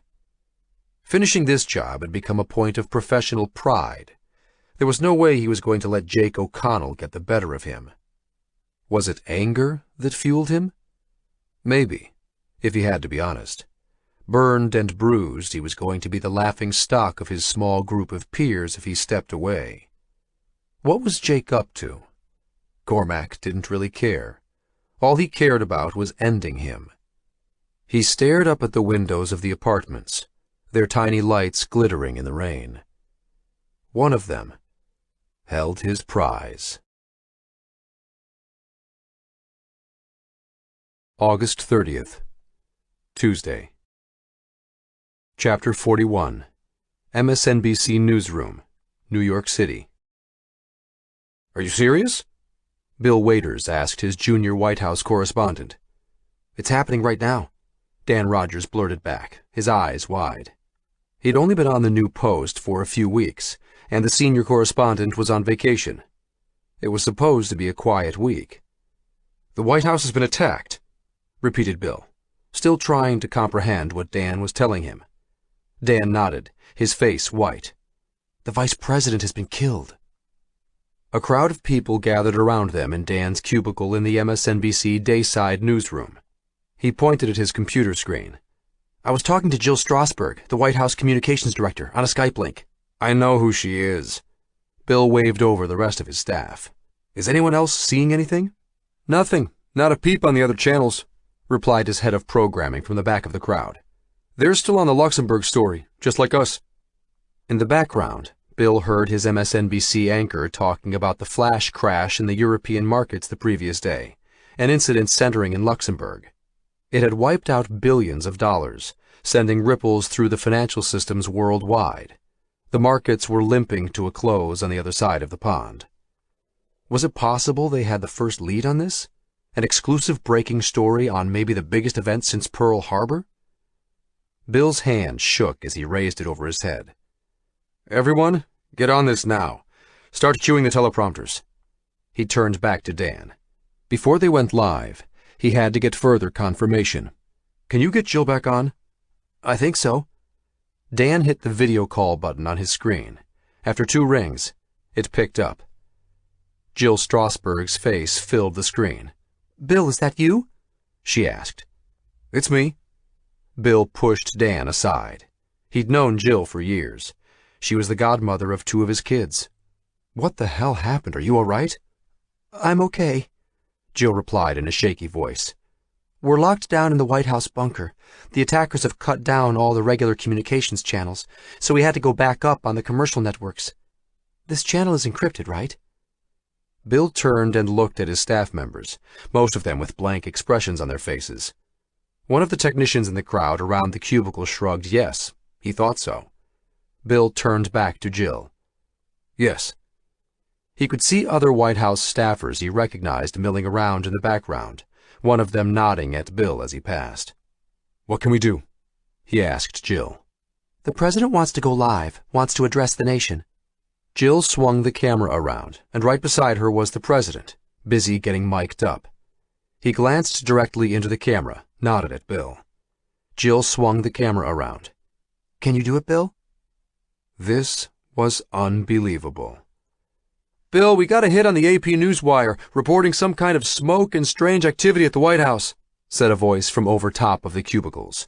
"A buzz is starting in social media, but still nothing on any of the other networks." Clenching his jaw, Bill Waiters made the most important decision of his career. This was the moment he'd been waiting for all his life. "Get this Skype feed into main production. We're going live in 10 seconds. Under the MSNBC logo, the president's face filled the screen on the large display. His expression was calm and resolute, but his eyes were pained, bloodshot. A bandage was taped across the left side of his forehead, showing flayed red skin at its edges. His face was smudged, and the beginnings of a bruise seeped under his left eye. He looked battered, but not beaten. My fellow Americans, it is with a heavy heart that I need to inform you that the White House was attacked this morning, and the Vice President has been killed. Sheldon turned down the volume, pushing back his chair to send it skidding across the parquet wooden floors. Holy cow. I can't believe we did this. It was 10 in the morning, but still dark outside under the heavy rain clouds. It hadn't let up in 3 days. Jake stared at the president on a large screen. They'd spent a sleepless weekend planning this attack, plotting out every detail. But seeing it live on network television was stunning. Wu-Tang and Jin sat beside him, speechless. They'd spent most of the day to themselves. It was Shen-Shi's funeral day. She hadn't even been able to talk to her mother. The weekend had been agony for Jake. All he could think about was his little girl. At least the video images kept coming in. Elle called each time she got one on the phone. She and Eamon were still searching the building sites on Jin's list. It was reassuring to hear from Elle every 2 hours, to see the videos. But they still didn't really know if the images of Anna were genuine. So Jake was forcing Bluebridge's hand, pushing toward a different exit. Are you sure you're all still up for this? Jake asked grimly. 100%, Sheldon replied. It's a good plan. He stopped pacing to put a hand on Jake's shoulder. In fact, it's genius. Have you ever heard of fever therapy? Jake shook his head. No. In the 1950s, Sheldon explained, one of the first big studies of childhood leukemia was conducted. Untreatable back then and usually fatal. Out of 300 cases, though, 26 went into spontaneous remission. Guess what happened in every one of the cases that had remission? What? A serious infection with a life-threatening fever. This doctor, Coley, was the first to notice the connection. Made this thing called Coley's toxins, nasty bacteria that could kill you. But if you've got a cancer in your system that will definitely kill you, then introducing a fever via a nasty bacteria isn't that much of a risk. Jake shook his head. Sheldon was always going off on tangents, but he had to give it to him. The kid was a genius. In 3 days, he'd managed to get the Bluebridge core up and working at the Mohawk facility. So what did it do? By inducing a massive fever, these bacteria triggered a heightened immune response to all threats in the system. Sheldon beamed at Jake. Don't you see?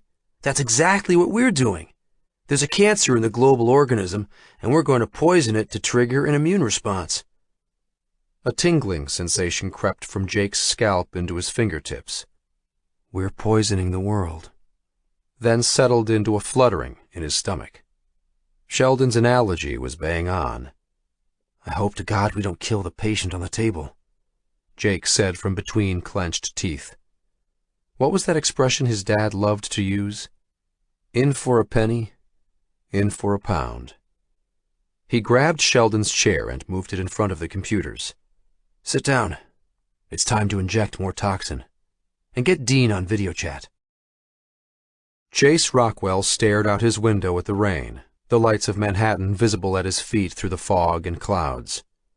The excitement of the other day, meeting the disheveled patriarch of the Albanian mafia, and then reading the memory key the old man had dropped, which detailed his assets and holdings, had been replaced with a frenzy of conflicting news stories erupting across the world's media outlets.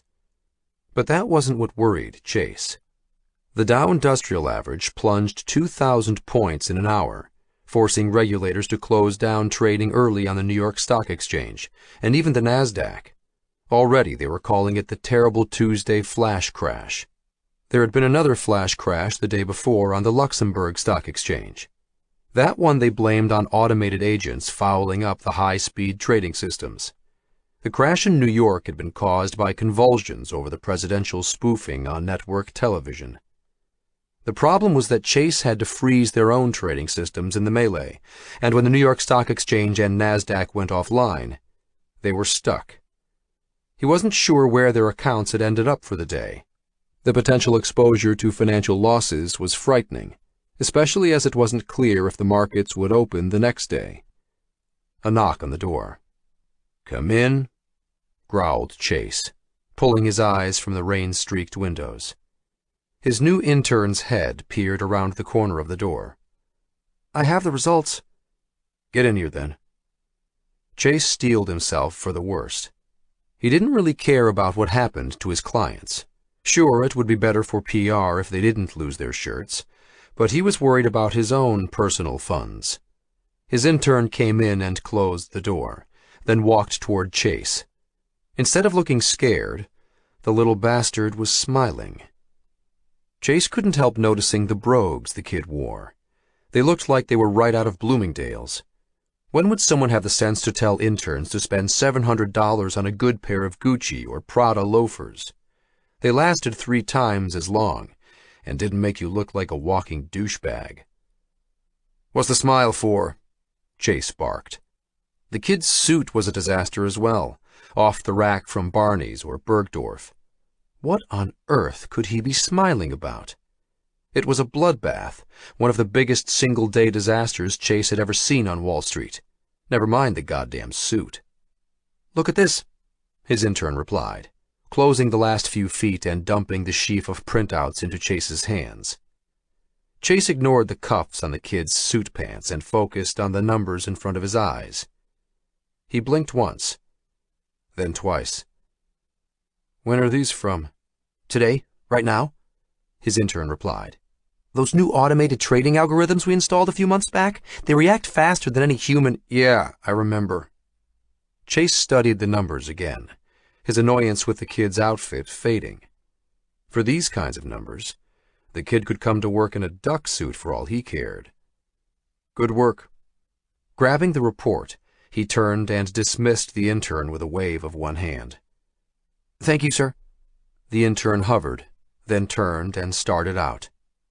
Chase smiled as he studied each line item. In any storm, there were opportunities. This was good. His smile faded.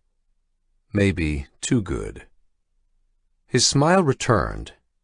There was no such thing as too good.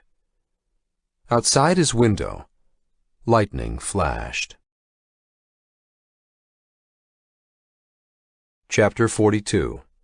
Kahnawake Indian Reserve, Quebec. "Sorry, miss, but you're going to have to go around," Peacekeeper Daniels explained, pointing down the bridge's off-ramp, the one leading away from Kahnawake. "You'll have to take the 132 to the 30. Not more than 20 minutes to get into Chateauguay." The young lady in the Mazda hatchback was too keyed up to pay attention to his directions. "Sauvage!" she yelled in French, gunning the engine of her car and peeling away. She held her hand out the window, giving Daniels the finger to make it clear what she meant. Savages. She meant the Mohawks. Shaking his head, Daniels straightened up and stared down the length of the Mercier Bridge, past its towering metal gantries. It was the main connecting point to Montreal Island from this side of the St. Lawrence River, 1 million people on each side wanting to get across, and it was jam-packed with traffic moving at a crawl. It was rush hour, but the real problem was that last night, the Mohawks had blockaded the main highway artery that ran through Kahnawake and into the countryside beyond. It was Peacekeeper Daniels' job to try and do just that, keep the peace. Shielding his eyes from the setting sun, Daniels walked back to his cruiser and sat on its hood, waving traffic past, enduring the angry stares and comments from commuters. Doug Hammer had texted him a warning the previous day, before the attack on Dean, so he alerted the local Mohawk warriors as soon as a suspicious car pulled up to the Mohawk Institute of Technology building. Still, Daniels had never expected covert U.S. agents would try to kidnap Dean. Not in his wildest imagination. Something was going on. Daniels hadn't been told what, but he trusted Dean. It wasn't just being a Mohawk. They'd served together in the Marines. Semper Fi. Daniels didn't need an explanation, not if one wasn't offered. It was a beautiful sunset, and he tried to enjoy it. The Longhouse elders had voted to enact the blockade last night. Daniels could understand their choice, and besides, he knew there was more to it than the elders' refusal to sanction the auditing of their online casino business. Anyway, the Mohawks hadn't blocked the entire bridge, not like they'd done in 1990 in the land dispute with the government back then. This time they'd only blocked the off-ramp onto the highway that ran through their land.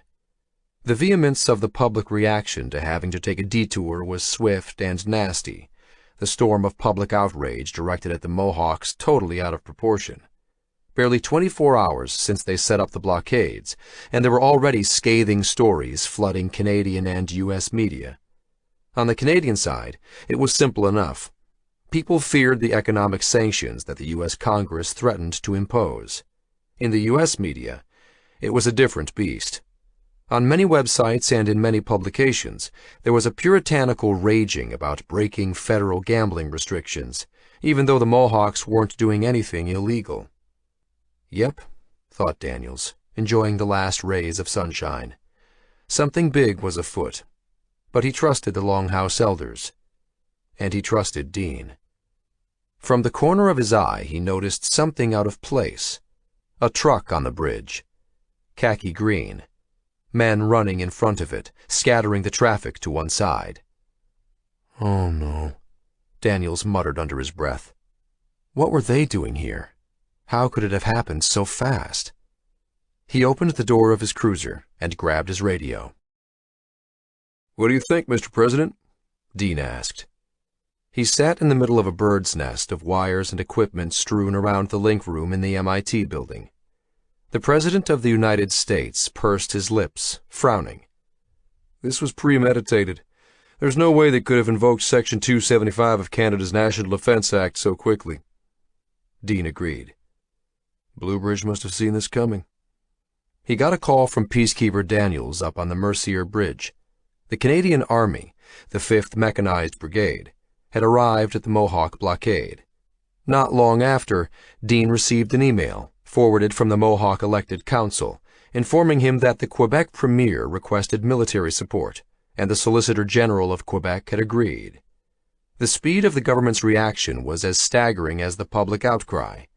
Dean had thought that the public would support the Mohawks, but it was the opposite.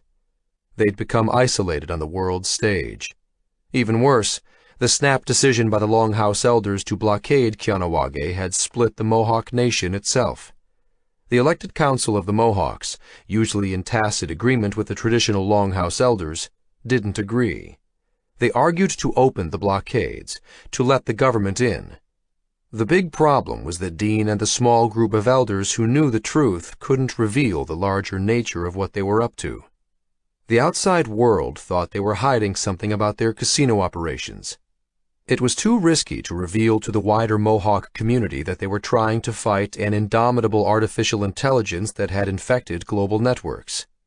Nobody would believe them. Even attempting to explain would jam everything up. Right now they had to keep their attention on the job at hand. "History is written by those who win the fight," added the President, talking to Dean on the video display window. "Focus on winning the battle." "You're right, Mr. President," Dean replied. "But I gotta talk to Jake now, okay?" The President nodded. "I'll stand by." The other thing Dean couldn't reveal to the world was that they'd spoofed the President of the United States on live network television. Mohawk functioned perfectly. The first synthetic personality they'd created was the President. There was an amazingly rich and detailed amount of public data on which to base the character. Dean had spent much of the last 2 days talking to the newly created President. At first he was disappointed with its clumsiness, but after a few hours the interactions became eerily human. And then, eerily perfect. It worked flawlessly. The detail of the video broadcast on television that morning had been scary. His President had even done a question-and-answer session. It was as convincing as it could get. After the broadcast, Jake suggested killing off this instance of the President, but Dean asked to keep it running. Dean liked talking to him. He found the President to be amazingly perceptive, great for troubleshooting, someone he could talk to honestly and openly. A congressional inquest into Fakegate, as the media were calling the spoofed television broadcast, had already been announced, calling it an act of terrorism, but the firestorm it ignited was shaping up exactly as intended. The global stock markets had been sent into free fall. But it wasn't really the stock prices that Jake and Jin had been after. It was the derivatives markets, the options market where people could place bets on the future values of stocks. Jake's face opened in a video window after 2 rings. "You okay?" Dean rubbed his temples and looked at Jake. He looked terrible, dark circles under his eyes, the purple bruises still there, one eye bright red where it had hemorrhaged. As battered as he looked on the outside, Dean knew Jake was doing even worse on the inside. A bigger question is, how are you doing? Are you still getting those videos of Anna? Jake's scowl softened as he closed his eyes and sighed. "Yeah." You hang in there, Jake. This is going to work. "Yeah, it's just—" I know. How's Elle? "She's good. She and Eamon are still searching, but they haven't found anything." A video from Jake popped up in a message window on Dean's display. It was a television broadcast of a uniformed Canadian Forces officer barking orders at a camouflaged Mohawk warrior, their noses inches apart, up on the blockade on the Mercier Bridge. The Mohawk didn't flinch or budge, just stared straight ahead. "Are you seeing what's happening on your bridge?" Jake asked. Dean nodded. "I can't believe the media is there already." "The media is always there," the president added quietly. "The vultures are always circling." This situation could easily spiral out of control. Young Mohawks flooded into Kahnawake from the other Mohawk nation, Akwesasne, Kanasatake, and many more, putting on black masks and jumping into the blockades. The simmering anger of past injustices that always burned just under the surface was boiling up, intensified by the public outrage being hurled at the Mohawks. These weren't country rednecks manning the barricades. These were ex-paratroopers, rangers, special forces, and Marines, and they were armed to the teeth with smuggled weapons. If Dean had thought he was sitting on a powder keg before, now he was sitting on a lit one. "This has gotten a whole lot more dangerous than I realized it would," Jake said over the video link. "Did you think Bluebridge wouldn't fight back?" Dean snorted. "I knew this was going to get messy." Jake let go a long sigh. "Most of your people don't even know what they're fighting for." Sheldon and Jin waved from the background, stuffing their faces with pizza. Dean waved back. "They know why they're helping. They're fighting for their people. I know we're trying to get your daughter back, Jake, but this isn't just your fight." Jake looked away from the camera, then started slowly nodding before looking back. "Don't you find it even the smallest bit ironic that you're fighting to save the white man's ass, even as he's trying to bust down your door?" Dean smiled at that. "The white man has no idea what we've done for him. I don't expect him to start realizing it now." Jake laughed, but the smile dropped from his face. Dean couldn't imagine how hard this had to be on Jake. "We're going to get her back." In the video feed, Jake clenched his jaw. "We need you to keep Mohawk running for another day, maybe 2. Can you hang on that long?" Dean nodded. "I think so." Another problem was that the food and gas suppliers had stopped doing their rounds today. They were even refusing to answer calls from Kahnawake. Bluebridge must have organized a boycott, but they had enough supplies to hang on for 2 days. And it wasn't only the president they'd spoofed. Sheldon's group of 8 were making good use of Jin's database of thousands of companies connected to Bluebridge, using Mohawk to fake calls from directors to radio broadcasts, spoofing emails to investors, falsifying earnings reports. Anything to create chaos. The blogosphere had erupted in a secondary wave as some people recognized what was happening, but they didn't realize Bluebridge was being targeted. Only Bluebridge knew that. Part of its secret weapon was its ability to attend multiple simultaneous meetings and to do everything remotely through phone or video conference. With this seemingly unstoppable wave of spoofing, companies and governments were starting to demand meetings in person. The goal hadn't been to just send the financial markets into freefall, the New York Stock Exchange, NASDAQ, Nikkei, LSE, but also to specifically target Bluebridge stocks. They'd also unleashed denial-of-service attacks against the websites of the major corporations Bluebridge invested in. 2 more days? Said Dean. I can do 2 days. Keep your eyes on the prize, gentlemen, the president added. Jake groaned. Have you still got that thing running? Yep, Dean nodded. He smiled. Everyone should have their own leader of the free world. Jin stuck her head in front of the camera. Are we ready? We've put the ball in the air, Dean said to Jin. Time for you to knock it out of the park. I'm going to make this thing suffer for what it did to Shenxi. Jin smiled sadly. Do you know what causes a financial crisis, Dean? I don't know. Losing a lot of money? No, she replied. That's the result. The cause is fear, and I'm going to put the fear of God into the markets. Dean stared at her. For a small Chinese woman, she could sure be frightening. Good girl, he replied. Jin winked and moved out of the camera's view. Do you need me any more? Dean asked Jake. Not for now. Why don't you take a break? Dean exhaled slowly. Yeah, time for a smoke. He shut down the president, who nodded and said goodbye for now, and then Dean logged off. He was alone in the link room. Dean had issued strict instructions that it was off-limits to anyone else. Walking out into the corridor, he exited to the back of the MIT building to stand on the second-floor fire escape. He lit a cigarette and took a deep puff, staring at the twinkling lights of the Kianawage village past the trees in the distance, and then toward the Mercier Bridge and lights of Montreal that lit up the clouds in the sky. Why hadn't Bluebridge tried to pin the president's spoof on them? It seemed a direct way of applying more pressure. Bluebridge's choices didn't seem to make any sense sometimes, but then, as Sheldon kept insisting, it didn't think like a human.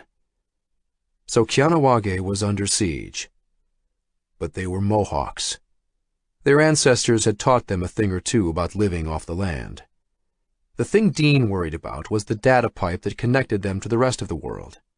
It hadn't been cut off yet because the fiber optic cables that ran under Kianawage supplied about half of the data throughput to Montreal, and a good chunk of what came through New York and the East Coast to Europe. Sheldon's group of 8 was doing their best to deflect incoming attacks and attempts to cut off Kianawage. Time would tell if they'd continue to be successful. A lot of what Dean was doing was being replicated through their data centers in Gibraltar, Paris, London, and Singapore. No, cutting off those fiber optic links would take some time, and shutting down their entire operation wouldn't be easy. The telecoms weren't as easily bought off as the politicians. That said, it was only a matter of time until Bluebridge managed the impossible. But Dean was sure they could hang on for a day or two. The moment this thought crossed his mind, he was cast into blackness. He thought he'd lost his vision at first, but the tip of his cigarette glowed in front of his eyes. All the lights had gone out, the hum of the machines gone. Crickets chirped in the silence. He glanced to his left, where Montreal lit up the clouds with a pink glow a second before. But the sky, everything, was pitch black. August 31st, Wednesday. Chapter 43, Raleigh, North Carolina. 7 a.m., and it was already 94 degrees. Senator Russ pulled a handkerchief from his suit jacket and wiped his forehead, then tossed it onto the breakfast table and waved to one of the assistants for another. He stared at the side of his tour bus. "Take Back America," stenciled on it in italicized red letters over a wind-blown American flag. A cross-country bus tour before the final leg of the election had sounded good on paper last April when they were planning it in New Hampshire. But down here in North Carolina, on a sweltering September morning after sleeping in this coffin on wheels for 6 days, not so much. Russ stood and walked around the front to see how many people showed up for his speech. "Tomorrow, breakfast in the bus. It's too hot outside," he growled at another assistant. "But you said you wanted—" "Do I need to repeat myself?" Russ glared at the young kid who withered and shrank away, shaking his head. The crowd outside wasn't a crowd. Judging from the suits and clean haircuts, most of them were from the local staffing office. The few stragglers were probably wondering if the tour bus was for a famous band. Then again, this was the Research Triangle Park. A lot of eggheads. Russ was realistic enough to know he couldn't expect a lot of intellectuals to show up for one of his speeches. Senator? One of his aides, Roxanne, stuck her head out of the bus door. I need you inside. Let me get this speech done, then we can talk in 20 minutes. Roxanne shook her head. It's Henry Montrose from Bluebridge, and he says he needs to speak with you. She paused. Right away. Russ gritted his teeth. He preferred it when the old man was subtler. Making him look like he was jumping through hoops in front of his staff grated on Russ. Then again, the old man had been the main strategist behind Russ's surprise nomination and campaign, and he was footing most of the bills, too. Fear struck Russ like a thunderbolt. Montrose better still be footing the bill. Given the way the market crashed over the past 2 days, the old man might be broke. Russ didn't have much of an understanding of the intricacies of the world of finance. That's what he depended on Henry Montrose for. That, plus his money. Russ needed the spigot to remain open. They had a good lead in the polls, but they were still fighting in a lot of states. A big problem was that the financial crash had shifted the campaign away from foreign protectionism toward the economy and the market. Not Russ's strong suits, and the opposition had jumped on it. Was the old man calling to cancel his support? In 2 steps, Russ bounded over to the bus, pushing Roxanne aside. He jumped inside, grabbing the offered phone. Hello? He said. Roxanne stared wide-eyed at Senator Russ. Are you serious? Senator Russ whispered into the phone. Is this confirmed? He listened, clenching his jaw. After another few seconds, he hung the phone up and waved his hand in the air. Change of plan. He looked at Roxanne. Get Mike in here. We need to rewrite my speech. Research is a cornerstone of the future. Senator Russ thundered from behind the podium, his fist in the air. Jake shifted in his seat. He was sitting with Wu-Tang, Jin, and Sheldon in the 2 Bridges apartment. The 4 of them gathered around the large-screen TV near the window to watch Senator Russ on CNN. They wouldn't be wasting their time watching him on some obscure campaign stop in Raleigh, except an automated alert Sheldon had running had flagged something, an AP newswire about a breaking story. We have done our research, continued Russ, pausing to emphasize his new favorite word, and found out conclusively that the recent Fakegate attack, the spoofing of our president's images and words on national television, a terrorist attack that has taken billions of dollars from the pockets of our citizens. Jake held his breath. Was the hammer about to come down? Was perpetrated by the Iranian Revolutionary Guard, the IRGC. This heinous cyber attack against the citizens of the United States cannot be... Are you freaking serious? Sheldon jumped up out of his chair and knocked it clattering onto the floor. Jake stared at the screen, not moving, but feeling the temperature in the room rising. Like a jiu-jitsu move, he didn't see it coming until after it happened, the shifting of the momentum of his attack to the advantage of his opponent. But now it was obvious. Bluebridge was doubling down. Senator Russ had always been the hawk, making protectionism and demonstrating America's strength to the world central to his platform. Letting the election swing into a debate over the economy would pull some wind out of his sails. Now, though, the election would be about war, about a deliberate attack by one of America's enemies. This was exactly the sort of thing that Senator Russ had been warning about. The war machine had started up, and if Senator Russ hadn't been on track to win, he was now. And Jake provided the final push. My God, Jake whispered. What have I done? Technical countermeasures can be employed to make sure this never happens again, Senator Russ said on the big screen. Bioauthentication tools to make remote communications safe again. And I bet Bluebridge will be supplying the specs for that. Sheldon paced back and forth behind Jake and Jin. He was right. They were trying to limit Bluebridge's freedom to operate, but this was its way of diffusing the situation. Standards could be quickly implemented that would allow Bluebridge to keep operating. Jake swore under his breath. Had he miscalculated? He clenched his fists. I need to find Anna. This isn't working. Breathe, Jake, Jin said, standing behind him. This was going there anyway. We just put our foot on the accelerator. We might have started World War III, Jake murmured. Bluebridge is doing this, Sheldon pointed out. Not us. And it doesn't matter. Jin is right. Bluebridge has stepped up its game, so we need to do the same. We need you in this fight. Mohawk is still operating. Jake nodded, trying to focus. Dean had called the night before in a panic. A massive power failure had swept Quebec the evening before, but the backup generators at MIT kicked in as they were designed to do. And my guys have 100 million computers wired into botnets, attacking Bluebridge as we speak. This thing has to be getting desperate, no matter how well it's set up for DDoS protection.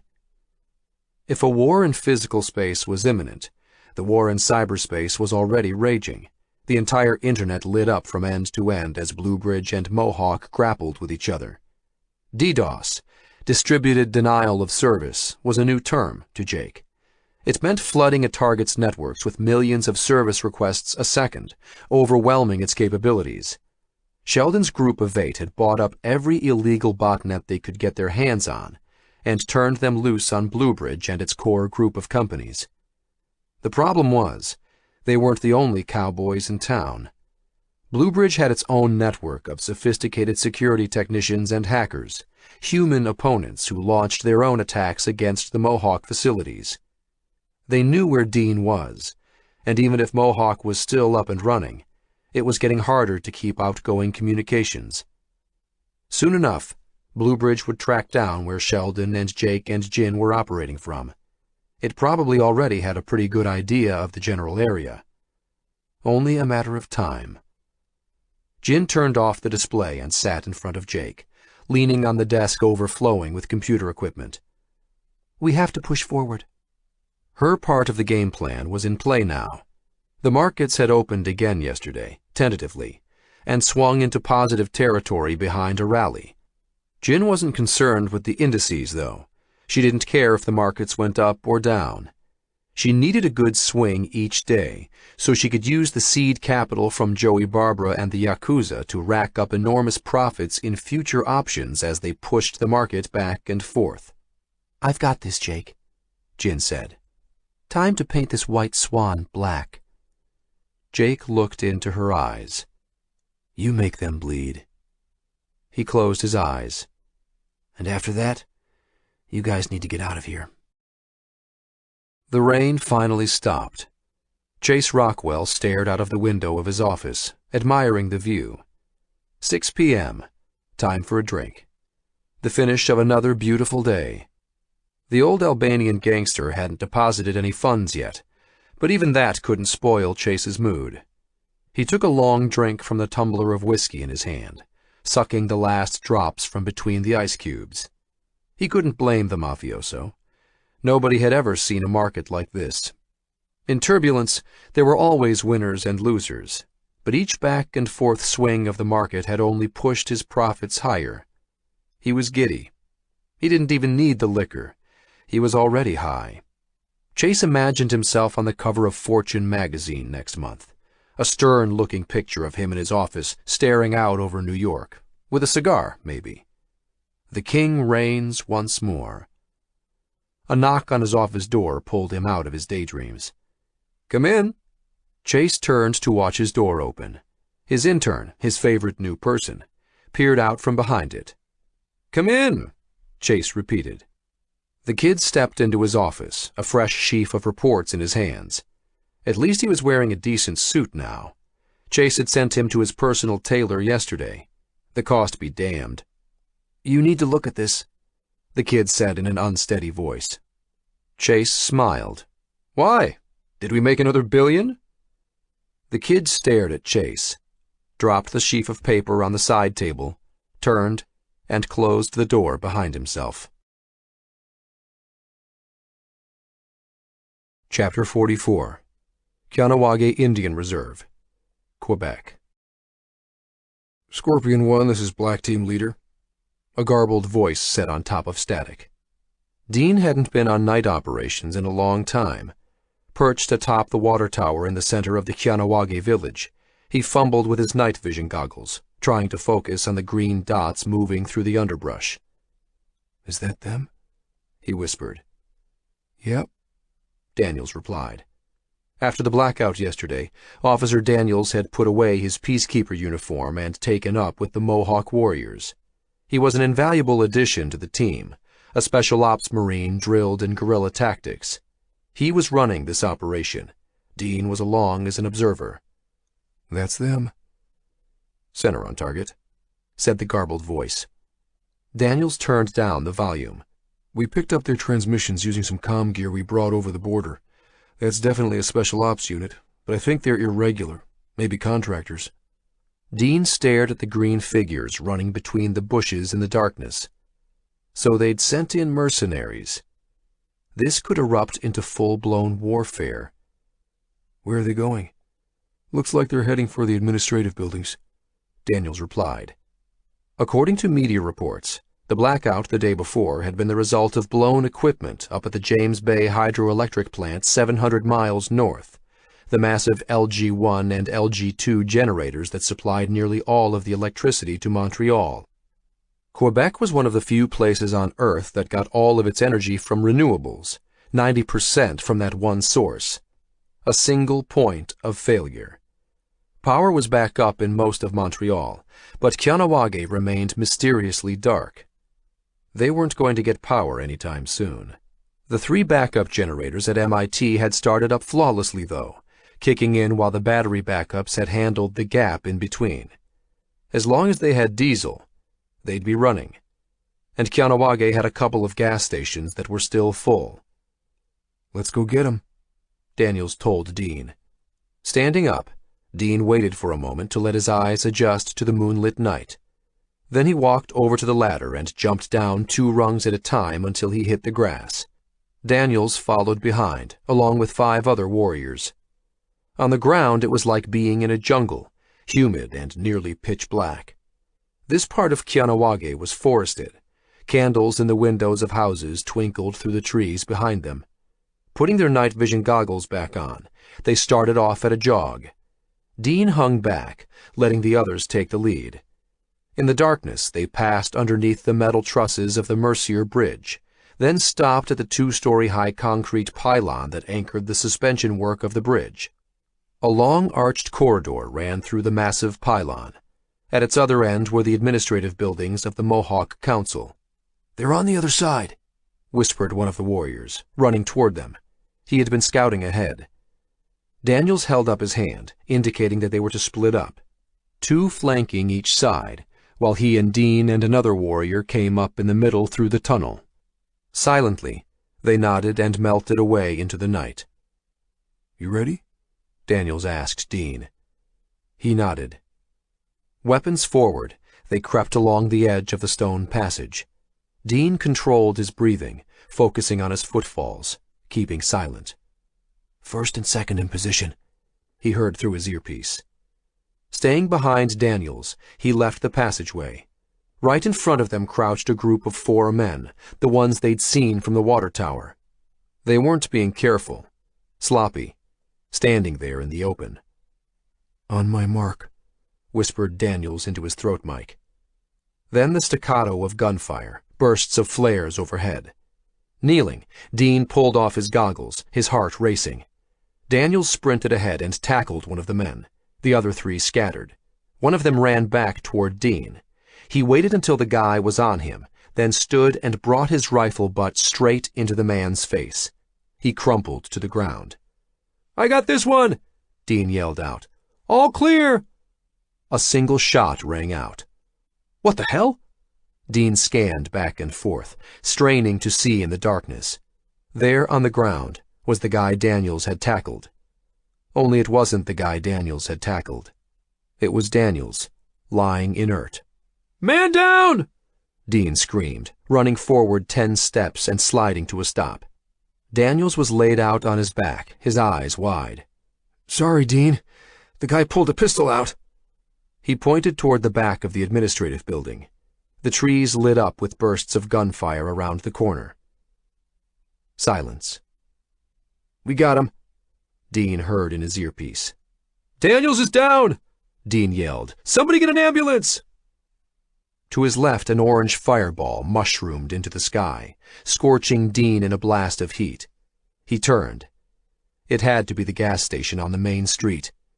Then he was hit by another concussion from an explosion that lit up the night sky to his right. He swiveled to face it, realizing in horror that this one was a fiery cloud roiling into the night sky over the MIT building. Dean wanted to get up and start running toward MIT, but he couldn't leave Daniels. In Dean's arms, Daniels coughed, then coughed again, this time wetly. In the light of the fireballs flaming into the sky, Dean saw blood oozing from Daniels' mouth. His eyes glazed over. Help! Dean screamed, cradling Daniels in his arms. Somebody help! September 1st, Thursday. Chapter 45, Upper East Side, New York City. A loud beeping woke Federal Reserve Chairman Gary Reinhold out of a deep sleep. It took him a second to realize what it was. An emergency alert. Picking up his phone, he fumbled with his glasses, read the message. God damn it, he muttered, glancing at his bedside clock. 4:15 in the morning. Still black outside. Swinging his feet off the bed, he clicked on his lamp and read the message again. Gary called back the number on the text, and someone answered on the first ring. Federal Reserve Chairman Reinhold held his tongue while he listened, grimacing. If it's so goddamn urgent, he hissed at the first pause, why didn't you call me? Hushed explanations on the other end. Didn't want to wake him, wondered if he was up, his deputy chair explained. It's 4 in the morning. Did you really expect me to be up? Chairman Reinhold wiped the sleep from his eyes. He put on his slippers and shuffled out of the bedroom, clicking on the hallway light. What? They're there now? He straightened up. Yes, okay. I'll be there in 20 minutes. His skin prickled as he hung up the phone and put it in his shirt pocket. Jesus Christ. Reinhold started down the stairs littered with his grandchildren's toys. His phone rang again. I told Juanita to pick up these goddamn... His left foot landed squarely in a yellow Tonka truck just as he put his weight on it. The foot shot forward, sending Reinhold spinning into space. With a dull thud, his head cracked into the edge of a bare wooden stair, his body crumpling mid-pirouette. Chairman Reinhold flopped down the last few steps to land inert at the bottom, blood seeping from a deep wound in the side of his head. Crickets chirped in the silence. It was still dark out. It had to be 5:15 in the morning, but Chase Rockwell was still drunk and high. At least the cocaine kept him alert. It had been the worst night of his life. Where the hell is he? Deputy Federal Reserve Chairman Sandra Rodriguez stared at Chase. She knew he was on something, but she didn't care. I don't know. I talked to Chairman Reinhold over an hour ago. He said he would be here in 20 minutes. She rocked back in her chair. He's not answering his phone anymore. Why don't we get started? Suggested Matt Silver, head of Transbank, 6th largest on the global banking charts. We need to get on this right away. Chase sniffed and looked around the wood-paneled main conference room of the Federal Reserve of New York. I'm not starting without Reinhold. Rodriguez was a political appointee, 3 weeks into her new position. She had about as much gravitas as a chicken fajita. No power, and no money. And that was what Chase needed right now. I disagree, Matt Silver shot back. He shook his head at Chase. The longer we wait, the more danger we're putting ourselves in. Why don't I start? Rodriguez suggested. I can guess why you're here, gentlemen. Chase hadn't expected to be surprised by Rodriguez. You can? Rodriguez fixed Chase with an annoyed stare. The positions of your banks at the end of the Tuesday flash crash are being investigated by the SEC for insider trading. Or worse. The odds of you coming out of that unscathed were— Unscathed? Chase laughed. You're here to explain, I assume? Rodriguez continued, ignoring Chase's interruption. Reinhold and I had a long talk with the head of the chairman of the IMF and New York Attorney General yesterday.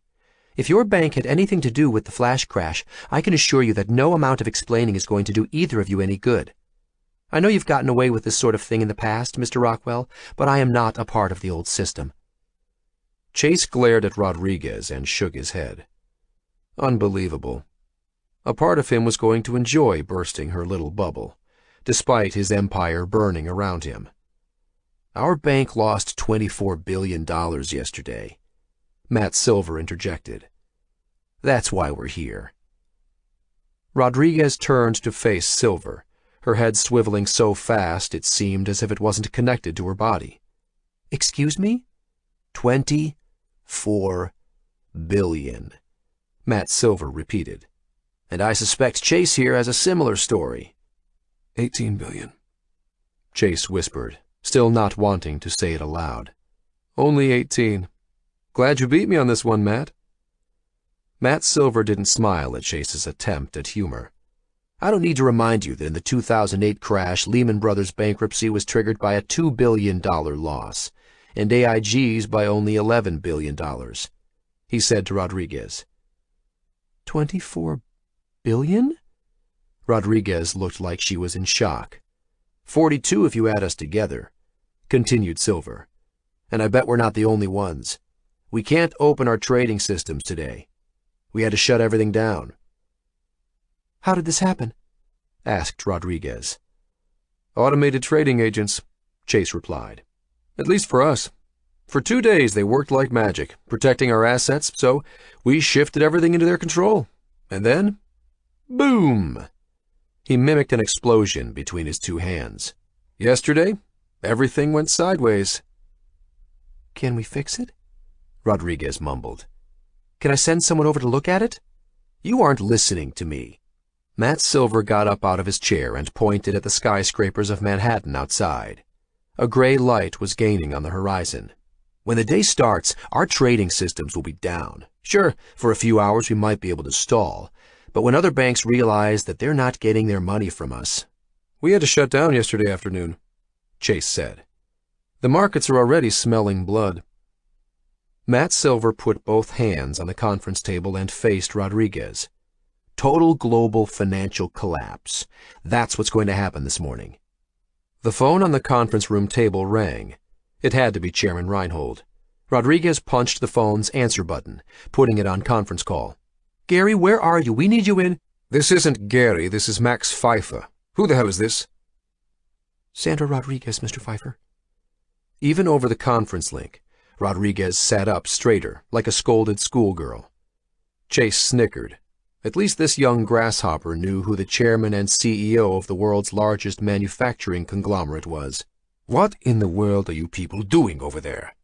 Pfeiffer growled over the phone.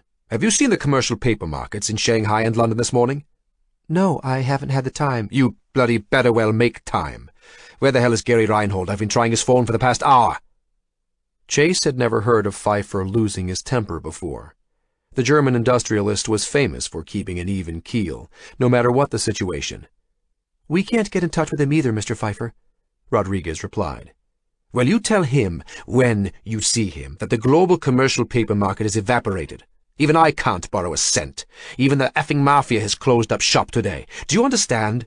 No commercial paper borrowing means no payroll for my 200,000 workers who build everything from airplanes to nuclear reactors. Whatever you assholes have done over there, the financial market isn't the only thing affected. He paused. Heavy breathing filled the silence. You don't fix this, you turn off the lights. Everywhere in the world. The line went dead. Then the phone rang again. This time Rodriguez didn't pick it up. Tanya, who is that? She called out. The managing editor of the Financial Times. Says it's urgent. Came a muffled reply from the hallway. And then more ringing. It sounded like a dozen phones chirping and buzzing in symphony.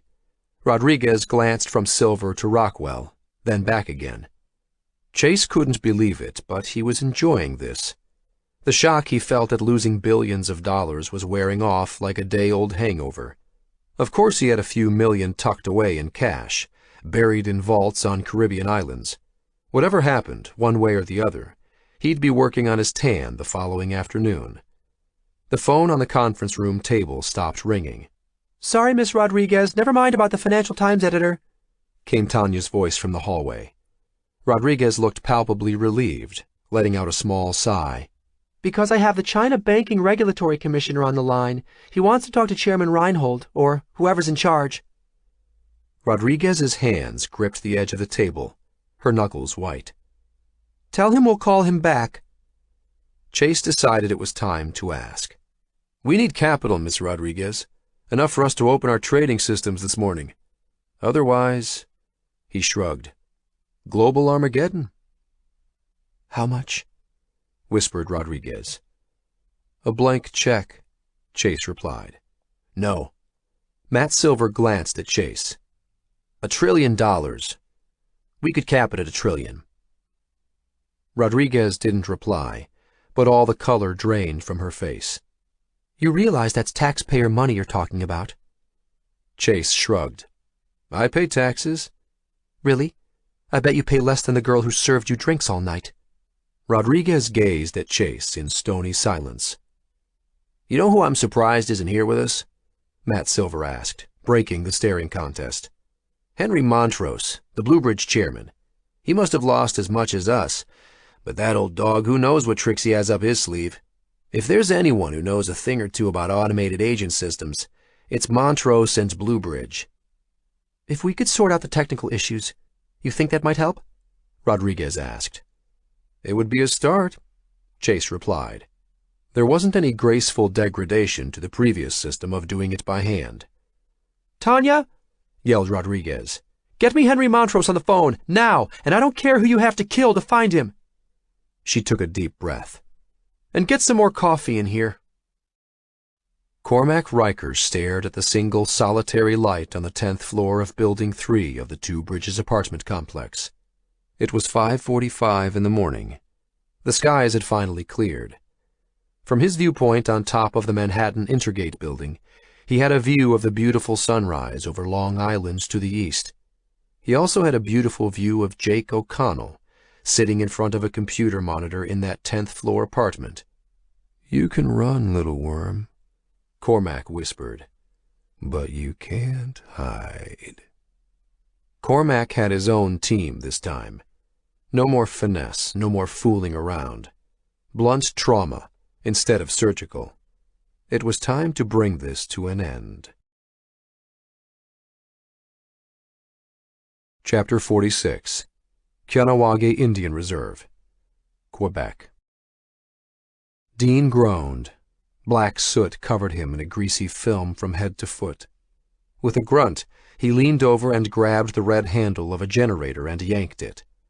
It roared to life, joining the growl of more than 30 other portable generators they'd found around Kahnawake overnight. They were spaced across the grass out in back of the MIT building, in front of the still smoking wreckage of the 3 backup generator plants. He had a whole crew working to scrounge whatever they could find to generate electricity, pulling generators from houses and smaller buildings, out of garages and basements. He sat on top of the generator and held his head in his hands. They'd lost Daniels the night before. Gunshot to the chest. He'd drowned in his own blood before they could get him out past the barricades. There were no major hospitals inside Kahnawake. The loss was heavy. A mercenary had been killed as well. It was a miracle there hadn't been more deaths in the confusion. Firefights had erupted, skirmishes unfolding across the reservation. They'd captured 6 of the mercenaries, but Dean had a feeling it was only a small part of the attacking force.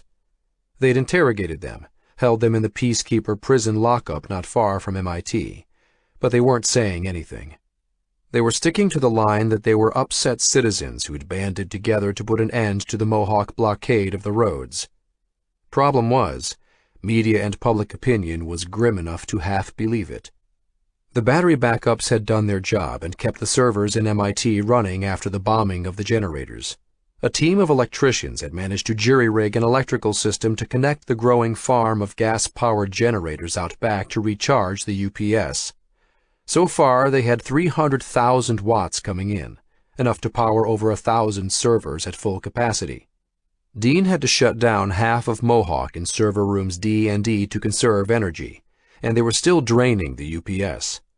But they could keep it up for another day. The problem now was cooling the servers.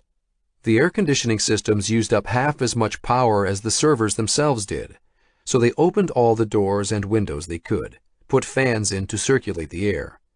It helped, but some servers had already shut down due to overheating.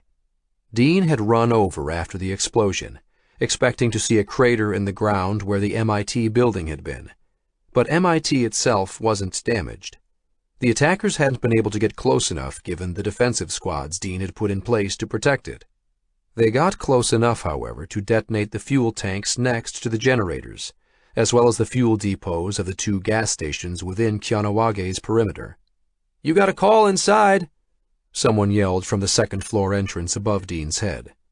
Dean glanced up, raising one hand before his eyes to block the sun. It was past 10 o'clock in the morning. "Jake?" he asked. "Yes," replied Harry, one of his technicians. In the small hours of the morning, Dean had decided to tell his technicians what was really happening, expecting them to tell him he was crazy. Instead, they'd asked questions, nodded, and then quietly got back to work. Dean's heart had nearly burst with pride. They were brave Mohawks, fighting an unimaginable enemy without question. Every one of them had stayed, even after the destruction of the evening before, even after one of their own had been killed. "Be up in a sec." Dean stopped to inspect the farm of generators, humming away in the dew-wet grass, extensions snaking around them like umbilical cords. Satisfied, he pulled off his gloves, tucked them into the pockets of his coveralls, and jogged up the outside stairs. Harry waited, holding the door open. "This way, sir." Dean was teaching Harry and some other Mohawk students IT basics in the abandoned schoolhouse beside the gas station next door. Harry was 21. He was one of the kids Sean and Jake had pulled from the bus accident 17 years ago. It was probably part of the reason his technicians had accepted the story he'd told them the night before, because they knew who Jake was and what he meant to the tribe. Dean stopped and smiled at the kid. "This isn't the military, Harry." Straight-faced, Harry replied, "I know." He let a tiny smile creep across his face. "Sir?" Dean managed a smile back, glad there was still some good spirit, and patted Harry on the shoulder, then walked past him down the corridor to the link room. The mood outside was ugly, frightening. The Mohawk warriors manning the barricades now realized they had a real fight on their hands. They were out for blood, feeling trapped and cornered, the memories of long-ago battles their tribe had lost filtering into their souls. Dean wasn't sure if he could even stop the situation from escalating now. It was going to get out of control, if it wasn't already. Keying and fingerprinting his way into the link room, he found Jake staring at him, grim-faced, from a computer screen. 487, said Jake. Dean stopped and pulled the one-time pad labeled Jake from his pocket. "How are you, Jake?" he asked after he verified the code. "I'm sorry about Daniels. He seemed like a good man." Dean nodded. He was a close friend. They'd already talked during the night. Dean had called to tell Jake as soon as the fighting had stopped. Elle was still out searching for Anna, but the police and FBI hunted for her and Damon as well.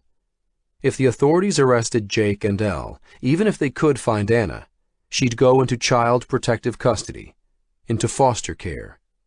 Jake hadn't said much about it, but Dean imagined the pain he must be feeling. "The situation's stable, at least for now." Dean sat heavily. "We still need to be careful, even with these one-time pads. If Bluebridge is listening in, it's possible it could insert itself with a man-in-the-middle attack and seamlessly continue the video after we do our code check. Difficult to do, but it might be possible." "I figured as much," Jake said.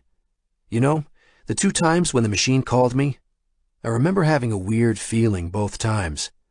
I'm going to listen to my gut from now on." He was probably right. Human intuition was hard to beat if you really listened to it. "I'm not sure how much longer I can keep Mohawk running," Dean admitted. If there could be a positive aspect to the tragedy of Daniel's death, was that public opinion had shifted overnight when news of the explosions and attacks in Kianawage hit the social media streams. Now there was a growing call for the government to pull the military away. Jake took a deep breath. "You don't need to anymore. Call it off. I think you've done enough." "I'm not sure I can do that now. This fight has gained a momentum of its own," Dean said. "And anyway, this isn't your call. You're Mohawk too, Jake. We're family. Those kids out there are fighting for our family. We're going to get Anna back, Jake. We're going to beat this thing. We didn't do all this to lose our nerve in the last moment. We've got to let all barrels loose, all the way to the end." "I'm not sure I'm going to make it out of this." Jake's jaw clenched. "If you don't hear from me in 2 hours, send the media announcements out. Crashing the global economy is going to raise a lot of questions. Bluebridge will be exposed, one way or the other." "You hang tough, Jake." Nodding, Jake reached for the screen on his side. "You've been a good friend, Dean. Thanks for everything." Dean nodded. "Anything for family." Jake smiled. Then the connection cut out. Dean stared at the blank screen. "Good luck, Jake." Chapter 47. Two Bridges Complex, New York City. Cormac Riker held his assault rifle under his trench coat and smiled at the kid in front of him. The kid didn't smile back. The sandy-haired little snot stuck his thumb in his mouth and retreated behind his mother. The elevator jolted to a stop on the 10th floor and pinged. The doors slid open. "This is us, baby," the kid's mother said, looking down to grab hold of her child. In her other hand, she clutched a brown bag of groceries, a stalk of celery poking out of the top. She glanced at Riker and forced a smile, then edged out of the elevator and hurried down the corridor. Cormac held the door to the elevator open and watched her disappear into her apartment, glancing back at the other end of the corridor at apartment 1012, Jake's apartment. He punched the service button on the elevator's control pad. "Elevator 2 secure," he said aloud. "Building secure," came the response in his earpiece. Cormac's team had control of all entry and exit points. Jake and his friends hadn't gone in or out in an hour, and Cormac's spotter on the roof next door had Jake in constant visual contact in the apartment the whole time. Pulling his assault rifle out from under his coat, Cormac strode down the hallway. "Are we a go?" he asked, speaking through the throat mic to his team. "We're a go," came the chorus of replies. Cormac smiled, nodding to his second-in-command, who held open the doorway to the stairs. They crossed the last 10 feet to apartment 1012, and without missing a step, his guy lifted one jack-booted foot and kicked the door hard. It splintered inward, the cheap door frame and locks giving way. Cormac strode in, rifle up and out, a smile on his face. And there was Jake, alone. He sat in the far corner of the room, staring back at Cormac, but not looking the least bit surprised. "Come in, Mr. Riker." Jake raised his hands calmly. Jake's reaction by itself was enough to make Cormac hesitate. Something wasn't right. Shrugging off the feeling, Cormac was halfway through squeezing the trigger on his rifle when he realized Jake used his real name. It didn't matter, did it? But if he knew, what else might he know? Did he know Cormac sent his own team, one he'd recruited himself, up to the Kianawage reservation to get the Bluebridge Corps? Cormac let go of the trigger. Behind him, his second-in-command checked the bedroom and bathroom. "Nobody else here!" Cormac cursed. Where the hell were those kids, Jin and Liu Wu? That was half the bounty on this job. "Go check the other apartments," Cormac growled. His second-in-command nodded and left through the door they trashed. Cormac looked at Jake. Who cared if Jake knew who he was? It didn't matter. Soon he'd be free of this whole mess. You had a good run, Jake. Cormac held his rifle up, centering its sight on Jake's chest. Hold it right there, son. Now what? Cormac glanced over his shoulder. An overweight police officer stood in the splintered doorway, his revolver pointed at Cormac's head. Cormac frowned, and then smiled. You're that sheriff, aren't you? Cormac snorted, keeping his eyes on Jake, his rifle still trained on him. The one that Jake disarmed outside his house. The one who got tied to a tree. Put it down or I'll put a bullet in you, Sheriff Ralston said evenly. Give me a break, old man. What are you doing here? Trying to regain some dignity? You're way out of your depth. Cormac laughed on the outside, but fumed inside. Where the hell were his men? We got all your men, Sheriff Ralston said, reading Cormac's expression. No way out. Put down the gun. You think you have the guts, old man? I'm wearing full body armor. You want to test my HK versus your tiny pistol? I'm getting out of here. The question you gotta ask yourself is... He smiled a menacing grin. Are you? Jake got out of his seat and advanced toward them. Cormac held his rifle steady on his chest. The problem was that if Cormac pulled the trigger, the sheriff would probably do the same. Even a country bumpkin like Ralston couldn't miss from 5 feet. Cormac had to stall, had to figure a way to get the jump on the old man. Looks like we have ourselves a little Mexican standoff, don't it? He laughed. The 3 men glanced back and forth at each other. In the silence, a phone rang. It was Cormac's, in his pants pocket. Only one person had that number. A second later, the phone in Jake's hand rang, and then a buzzing in the sheriff's pocket. The computer screens lining the walls of the apartment lit up with remote messages. Cormac looked back and forth. What was going on? Only the old man had his private number. Cormac gritted his teeth, his knuckles white around the rifle grips. Drop to the ground, shoot the old man, and then kill Jake. It would only take a second. But the only person who had his private number was the old man, Montrose, the owner of Bluebridge. He knew who the old man was. He even knew that the old man might not even exist, might be a machine. The idea didn't faze Cormac. The thing that did faze him was that the old man, whoever or whatever, was the one paying the bills. Was the old man calling him right now? Or was this some kind of trick? Holding up his arms, palms out, Jake asked Cormac, "Should I answer?" He didn't wait for a response. He pressed the button and held the phone to his ear. Hello? All the other ringing phones went silent the instant Jake picked up. Don't do this, said a voice on the other end. Jake closed his eyes. That voice. Sean? It's me, Jake. I'm still here. Just hearing Sean's voice brought tears to Jake's eyes. He opened them. I'm not stopping.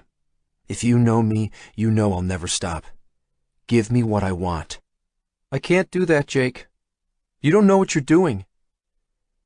Jake looked at Cormac, watched his finger on the trigger of the rifle. Kill me, and everything goes away. You lose everything, he said into the phone. I will never give up. 10 minutes before, Jake had left a message on the main Bluebridge answering service, offering terms. He wanted money, wanted to be in control of Bluebridge. He said that they had evidence to peg the whole financial crash, even the presidential spoofing, on Bluebridge, but that Jake and his team would keep quiet if it gave them control. Added that he didn't care about his daughter. It's what a psychopath would have done. Nerveless, cold, hard as nails. Jake knew it wasn't Sean on the other end. He knew it was the machine. Give me what I want." Jake growled into the phone. "Jake, don't do—" Jake lifted the receiver away from his ear. He handed the phone to Cormac. "Your boss wants to speak with you." Jake's chest was a foot from the muzzle of Cormac's rifle. The phone dangled in the air between them, Jake offering it to Cormac. Cormac gritted his teeth. He hesitated, but then reached out with his left hand and took the phone. "Hello?" He took his eyes off Jake for a split second. Jake pounced. His weight was already balanced forward on the balls of his feet, and the instant Cormac took his eyes off him, he ducked under the muzzle of the rifle and sprang forward, launched himself toward the other man with every ounce of rage and frustration that had built up inside of him the past 2 weeks. Roaring, Jake drove his shoulder into Cormac's midsection, wrapping his arms around him. He surprised Cormac, lifted him off the ground, and drove him back 3 paces to crash hard into the kitchen cupboards. Sheriff Ralston rushed forward and wrestled the HK from Cormac, as both of them tried to pin the assassin to the wall. It only took Cormac a second to regain his balance. He might have a limp, but his upper body was incredibly strong. Grabbing Ralston, he headbutted him, blood spraying up as Sheriff Ralston staggered back toward the entranceway, still holding Cormac's rifle in one hand. Jake pulled loose and swung a fist to catch Cormac in the chin. Cormac ducked and laughed. He grabbed Jake's shirt and threw him into Ralston. The two of them collided and fell backward into the hallway, the rifle clattering across the floor. "This ends here," Cormac snarled. Pulling a knife from his belt, Cormac stepped through the entrance toward Ralston and Jake. Jake pushed himself and Ralston back across the floor. "I can't see," Ralston groaned from beneath Jake. His nose was smashed. Blood poured out of it. "Keep backing up," Jake grunted. "Get into the stairwell." Cormac lunged and Jake rolled off to one side. The HK assault rifle was on the ground down the hallway, 10 paces away. Jake sprang to his feet. 2 steps and he glanced over his shoulder, expecting to see Cormac chasing him. But Cormac advanced toward Ralston, heading into the stairwell. Shots rang out. It was Ralston firing his gun. Jake glanced back at the rifle. Not enough time. Skidding to a stop, Jake turned and sprinted back, swinging through the open stairwell door. Cormac knelt with one knee against Ralston's throat, the other pinning Ralston's hand with the pistol in it. Cormac raised his knife, about to strike, but turned and sprang to his feet when Jake appeared. Jake charged forward, catching Cormac off balance. "Jake!" Ralston screamed, reaching up. But it was too late. Cormac and Jake both spun over the railing, disappearing and falling into open space. 5-year-old Jake just wanted to sleep. His father had taken his brother Eamon inside the Kmart to go shopping, told him to stay in the car. Jake was scared, but his father often left him behind to disappear somewhere. Jake was used to it. He wasn't good at telling time, but it had been a long time. A very long time. Long enough for it to get dark outside. The Kmart was closed now. Snow completely covered the car, and no other cars were left in the parking lot. The snow had piled up so high that it was almost pitch black inside his father's old Pinto. He was so cold that he wasn't even shivering anymore. But his father told him to stay. So Jake stayed, curled up in a tiny ball in the back seat. He'd been freezing cold, but now he was tired. So tired. His eyes drooped. "Ring a ring of rosies." Jake tried to sing his favorite lullaby, his small voice hardly a whisper. His little hands poked out of his jacket sleeves, and in the dim light they looked as blue as his frayed snowsuit. It would be so nice to sleep. His dad would get him in the morning. Scratch. Scratch, scratch. Jake's eyes fluttered open. Scratch, scratch, scratch. Snow fell from the side window, casting light into the car from the overhead mall lights. A face appeared, mumbling. Then silence. Jake drifted off again. Thud, thud, crash. Glass showered down onto Jake, and he opened his eyes. Was it his father? He tried to get up, but he couldn't. "It's okay, I got you," Deputy Ralston said, reaching for the small boy. The kid didn't move, and Ralston was afraid he'd already frozen to death until Jake's eyes cracked open and looked at him. Ralston dropped the crowbar he used to smash the window and reached in with both arms, scooping the boy up and against his chest. Cursing, Ralston started high-stepping through the snow, trying to run toward his cruiser, which was parked on the street out front, the part that had been plowed. "You're going to be okay," he said to the kid. "Your name is Jake, right?" The boy in his arms shivered, his body convulsing, but he opened his eyes. Yes? "You're one lucky kid. You know that?" Ralston had tears in his eyes. He cradled Jake in his arms. Ralston had only been on the force for 2 months, but that was long enough for him to have learned a thing or two about the O'Connells. He'd already arrested the kid's father once, for a loan scam the guy was running on local businesses. Some little kid, Sean Womack, had called the police station in a panic, said he'd seen Jake's father, drunk, in a mall bar a few hours before. Jake's older brother had been with him, but not Jake. The dispatcher told the kid to calm down, but the kid kept calling, saying he'd checked the O'Connell house and Jake wasn't there, wanted them to look around the mall, said it was a snowstorm, might be a life-and-death situation. On a whim, Ralston had decided to go and check it out. He was glad he did. Arriving at his cruiser, he opened the passenger door and set Jake down, then fetched some blankets from the trunk, wrapping Jake in them. Getting into the car, he turned on the ignition, pushed the heating controls to maximum, and switched on his sirens. He pulled out into the snowy street, executing a U-turn to head for the hospital. Where were they going to take the kid? Probably to a foster home. Poor little guy. He knew the O'Connell kids had only just gotten out of foster care to get back with their mother. After Ralston reported this, it would be a long time before they went home again. Ralston glanced over his shoulder at Jake in the back.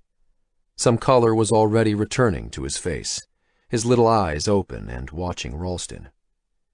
"You know what, Jake? I'm going to take you home with me after we get you checked out at the hospital. For a little while. Would you like that?" Ralston had started dating a nice girl, Anna Ingmar. She'd be kinder to Jake than any foster care worker.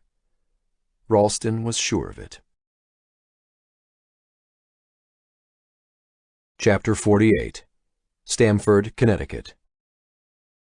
Elle's heart pounded in her chest. Is this it? She looked at Eamon. 1200 Elmcroft, Eamon replied, glancing at his phone. They were sitting side by side in his Dodge Charger. "This is the address Jen gave us." Getting out of the car, they both stared silently past a row of pines at Blue Bridge headquarters. The glass pyramid glittered in cold light under the midday sun.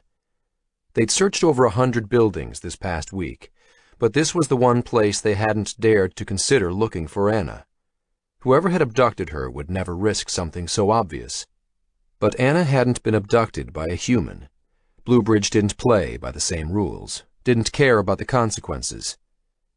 The place looked deserted, no other cars on the street or in the courtyard, no people. Birds chirped in the silence, a brisk wind swaying the pines. Then a whining noise started, grew louder. Elle looked to her right. Jin turned the corner on her dirt bike. Gunning the throttle, she sped toward them and then jammed on her brakes, skidding to a stop in a blue haze. She jumped off her bike, letting it roll over the curb and fall to its side on the grass. Did you go in yet? Jin asked breathlessly, pulling her helmet off and jogging the last few feet separating them. "We just got here," Eamon replied. Is Jake okay? Elle asked. What happened? What's going on? It was the first time she'd met Jin in person, though they'd spoken in video chats. I don't know. Jake got us to leave the apartment in the morning, said to wait in the coffee shop down the street and stay hidden. Then at noon, bam, I got this email with the GPS coordinates of where to find Anna. That's when all hell broke loose. Cop cars, fire engines, ambulances, everything converged on the apartment building where we were holed up. I took off, leaving Sheldon and Wu-Tang to figure it out, and came up here to these coordinates. Eamon glanced at Bluebridge headquarters, rising like an ancient pyramid above the trees around it. Who was this message from? The one saying where Anna was? Jin shook her head. Anonymous sender. She looked at Bluebridge. It could be a trap, but Jake said if I got an email, to trust it. I've tried Jake's phone, Wu-Tang's, Sheldon's. Nobody is answering. Trust. Elle stared at the Bluebridge building looming in front of them. If there was anyone in her life she trusted, it was Jake. She knew he wrestled with the fear that he was a monster like his father, but he wasn't. He was the most faithful, devoted person she'd ever known. She regretted not believing in him. It had been a knee-jerk reaction. She was mad at him, angry that he'd dragged his family into some mess. But it wasn't his fault. Elle knew he loved her and Anna more than anything. If Jake said to trust the email, then let's go, Elle said. Eamon held her arm. Let me go first. He pulled a gun from under his jacket, showed it to her, then put it back. Elle and Jin followed him down the grassy embankment, past the pines, and up to the building's entrance. Eamon looked back at them and nodded. They walked forward, and the main doors to Bluebridge headquarters swung open by themselves as they crossed the last few feet. Cool air swept over them. Inside, it was even quieter than outside. Dead silent. The reception desk was empty, no sign of anyone. The sintered quartz chandeliers hung over their heads like angels of death. Eamon gawked up at the chandeliers and across the immense lobby. Which way? Jin checked the GPS coordinates on her phone's screen, zoomed in. Seems to be the back left corner of the building. We're going to have to check floor by floor. Should we split up? No way, Eamon replied. We're sticking together. Anna! Elle screamed, her voice echoing. Anna, baby, are you here? Okay, let's check this floor first. Jin pointed to a corridor that led to the left. They started running across the lobby, but stopped when a loud whirring whined from one of the hallways. A small four-prop helicopter buzzed out of a hallway to their right.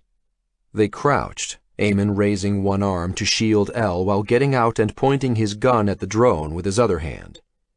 It ignored them and whizzed through the lobby, circling around to disappear into a hallway to their right.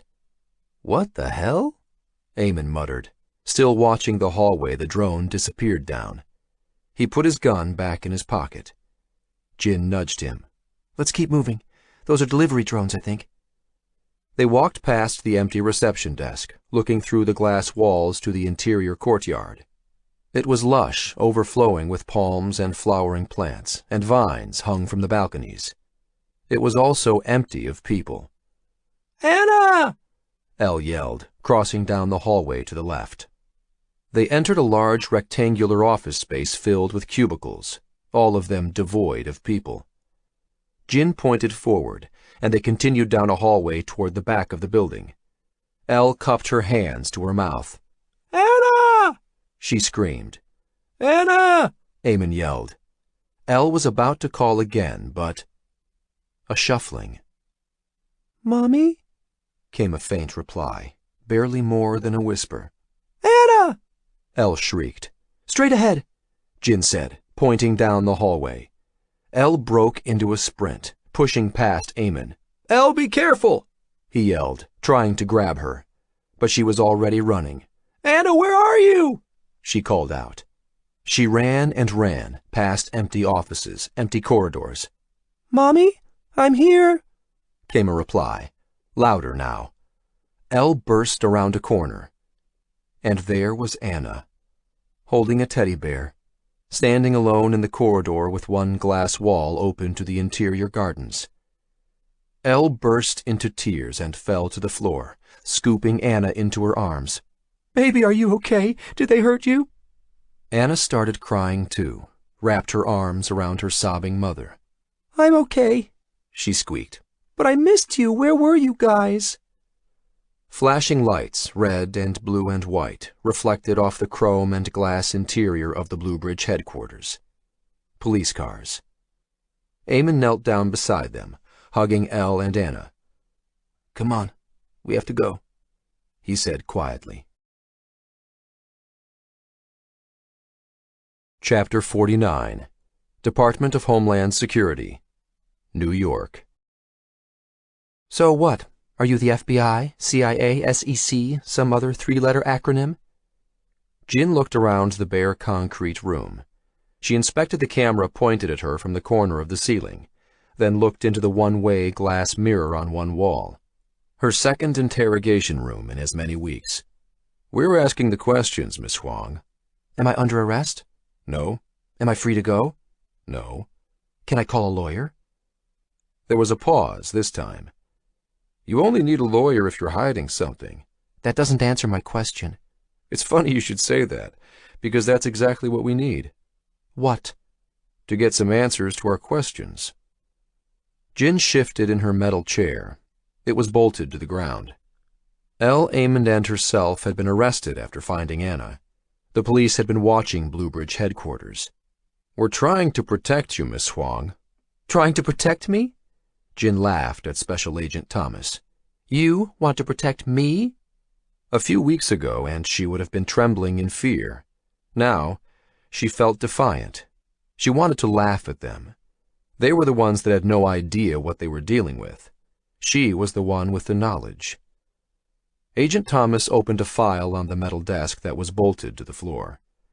"You were arrested in July 4 years ago for 4 counts of wire fraud, 2 counts of computer fraud, and 1 count of illegally intercepting a wire communication." That was a misunderstanding. The company I was working for asked me to do some intrusion tests. "And the terms of your release by Judge Attlee indicated that you were restricted from using networked computers in America for a period of 5 years. It's my constitutional right to have access to computers." This was one the agents hadn't heard before. "And how's that? Not sure the Founding Fathers mentioned computers." The Second Amendment, the right to bear arms. The most powerful weapons to fight oppression aren't flintlocks anymore. Bits of code, Perl scripts. If the Founding Fathers were around today, that's what they'd want protected under the Second Amendment.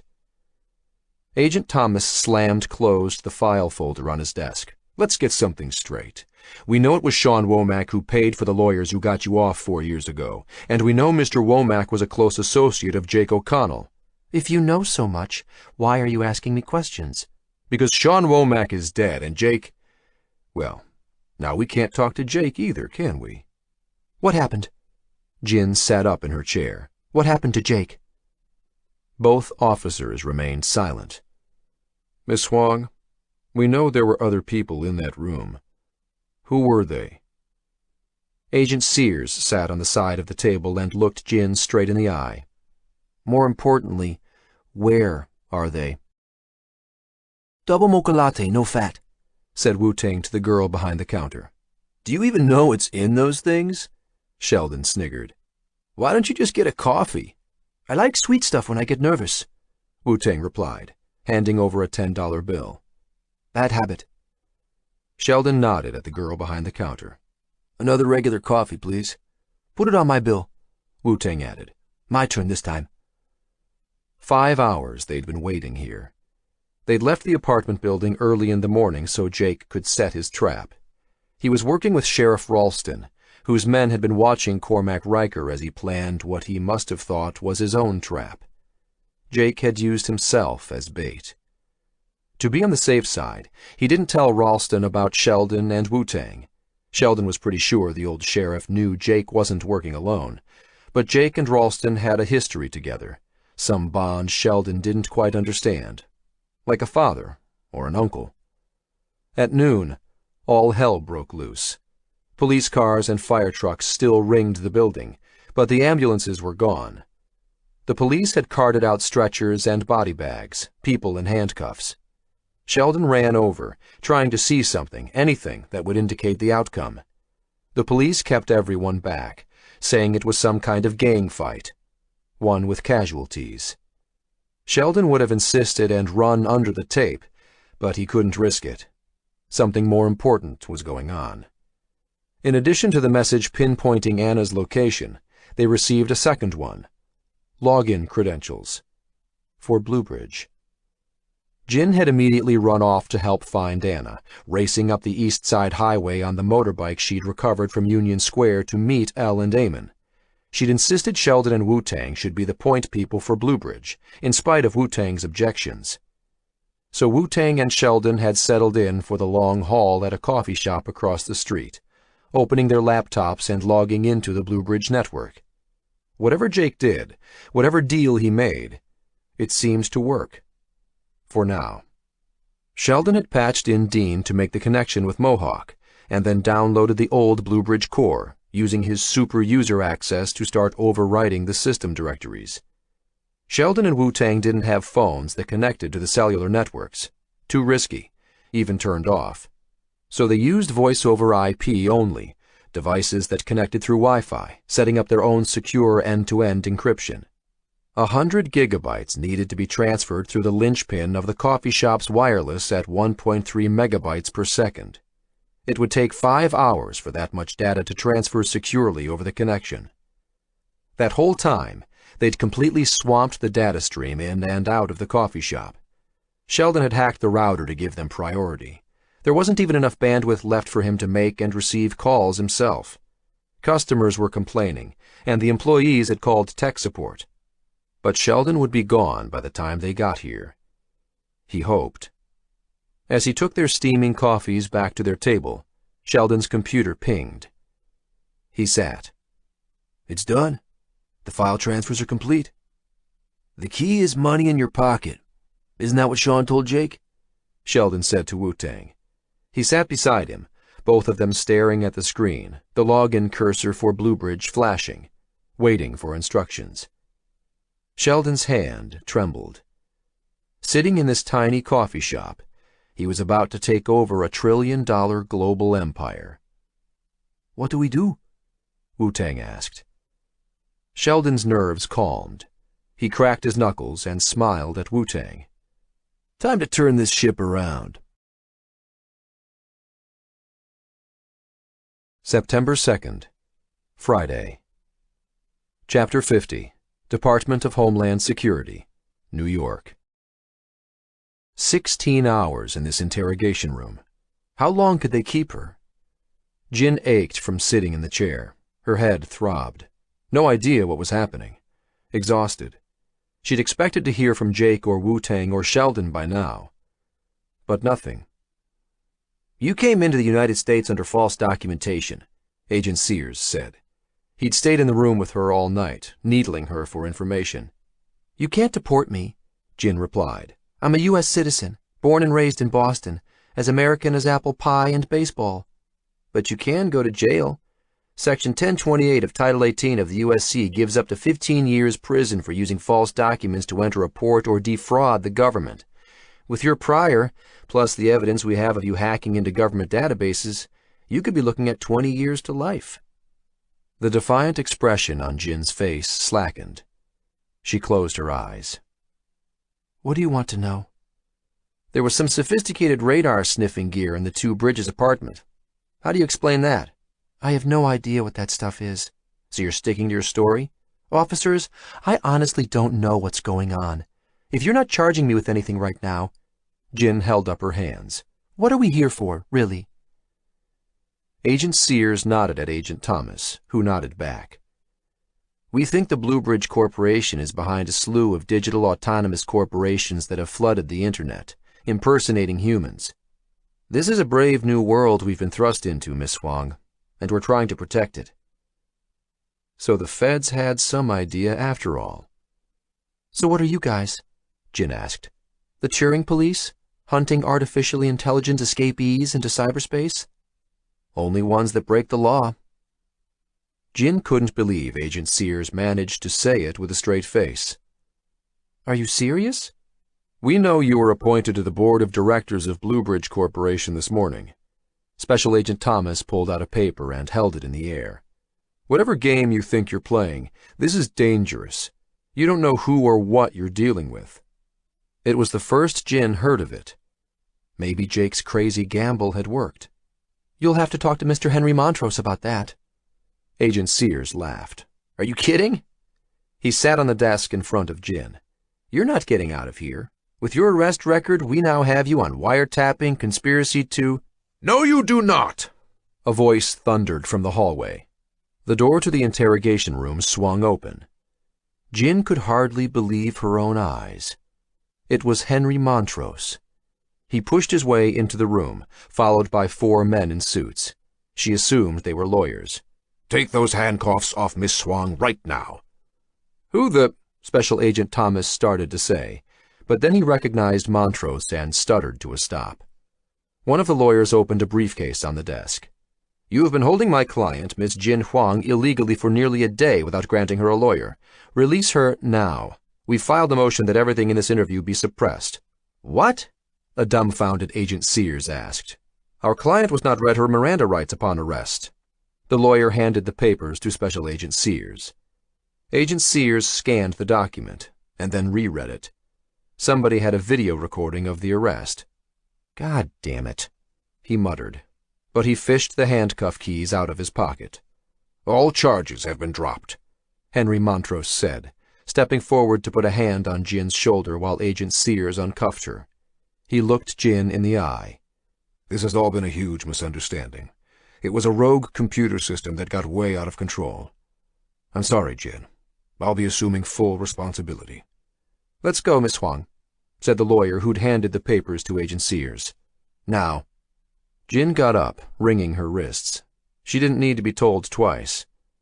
It's only through the actions of this young woman, Jin heard Henry Montrose say to the agents as she left, that we've been saved. You should be commending her, not arresting. Sitting alone together in the interrogation room, Agent Sears looked at Agent Thomas. What the heck just happened? We got railroaded. That's what happened. Agent Thomas studied the court documents in his hands. All charges against the O'Connells were dropped, everything signed by a federal judge that morning. The papers included a sworn statement from Sheriff Ralston saying that he wasn't going to press charges against Jake O'Connell, if that even mattered anymore. We have Ralston getting assaulted by O'Connell on video, and the sheriff was eager enough to hunt him down yesterday. How the hell did they get to Ralston so quickly? I don't know. I checked out Sheriff Ralston, clean as a whistle, even led the anti-corruption division in the Albany police force for 10 years. At least they got that nutjob Cormac Riker. They had 12 murders linked to him. He'd died in the fall down the stairwell shaft. Thomas and Sears collected their files. It was a long day for them, too. I don't get it, this Sheriff Ralston. Agent Thomas shook his head. I guess you can buy anyone these days. Jin followed the lawyers out of the DHS NYPD building at One Police Plaza and looked up at the 2 Bridges apartment buildings in front of them. She saw the window of the apartment where they'd spent the last week, clearly, on the top floor. Behind her, Henry Montrose came out of the building with the lawyers. A black limousine was parked at the curb. The driver waved her over, holding the back door open. Jin slid inside to find Wu-Ting and Sheldon sitting on polished black leather seats opposite her. They had grim expressions on their faces. You okay? Wu-Ting asked. Did they hurt you? No, I'm fine, Jin replied. A second later, Montrose slid into the seat facing them. The door closed with a solid ka-chunk. What's wrong, Wu-Tang? Whispered Jin. Sheldon, what happened? Where's Jake? Wu-Tang looked like he was going to cry. Sheldon's face was impassive. Glancing at Henry Montrose, Jin felt fear bloom inside her. Had they miscalculated? Had they jumped from the frying pan into the fire? As the limo pulled away from the curb, Wu-Tang burst out laughing, joined by hoots of laughter from Sheldon. He wiped tears from his eyes. You should see your face. What? Jin was stunned. Had they lost their minds? She glanced at Henry Montrose, but now he was the one who looked like he was about to cry. I'm never doing that again, Henry Montrose blurted, his face crimson. It's one thing to do a charity ball, but deceiving federal officers? I could go to jail for the rest of my life. His hands trembled. Never again, no matter how much money. Relax, Frankie. Sheldon reached forward and grabbed his arm. You won't have to. You did great. He looked at Jin. And if you haven't figured it out, this isn't Henry Montrose. This is Frank. He body doubled for Montrose for years, but quit when things got weird. I tracked him down bartending in Yellowknife last night. Flew him in on the Blue Bridge private jet this morning. Something wasn't right about that place. Frankie reached for a bottle of whiskey in the side cabinet of the limo and poured himself a glass. I think this calls for champagne, no? Sheldon sat and reached into an ice bucket. And don't worry, he added, pausing once he'd fished out a bottle of Cristal. Jake's okay, or at least he'll be okay. A few broken bones, concussion, but he's awake this morning. Is Elle okay? Anna? Jin asked, looking back and forth between Sheldon and Wu-Tang. Everyone's fine, all released this morning. Sheldon popped the cork of the champagne. It bubbled over, and Wu-Tang grabbed some glasses. We're going to the hospital now. They're waiting for you. Chapter 51. MSNBC Newsroom, New York. 3, the show coordinator said, mouthing 2, 1 silently and pointing at the MSNBC anchor to tell him that he was live.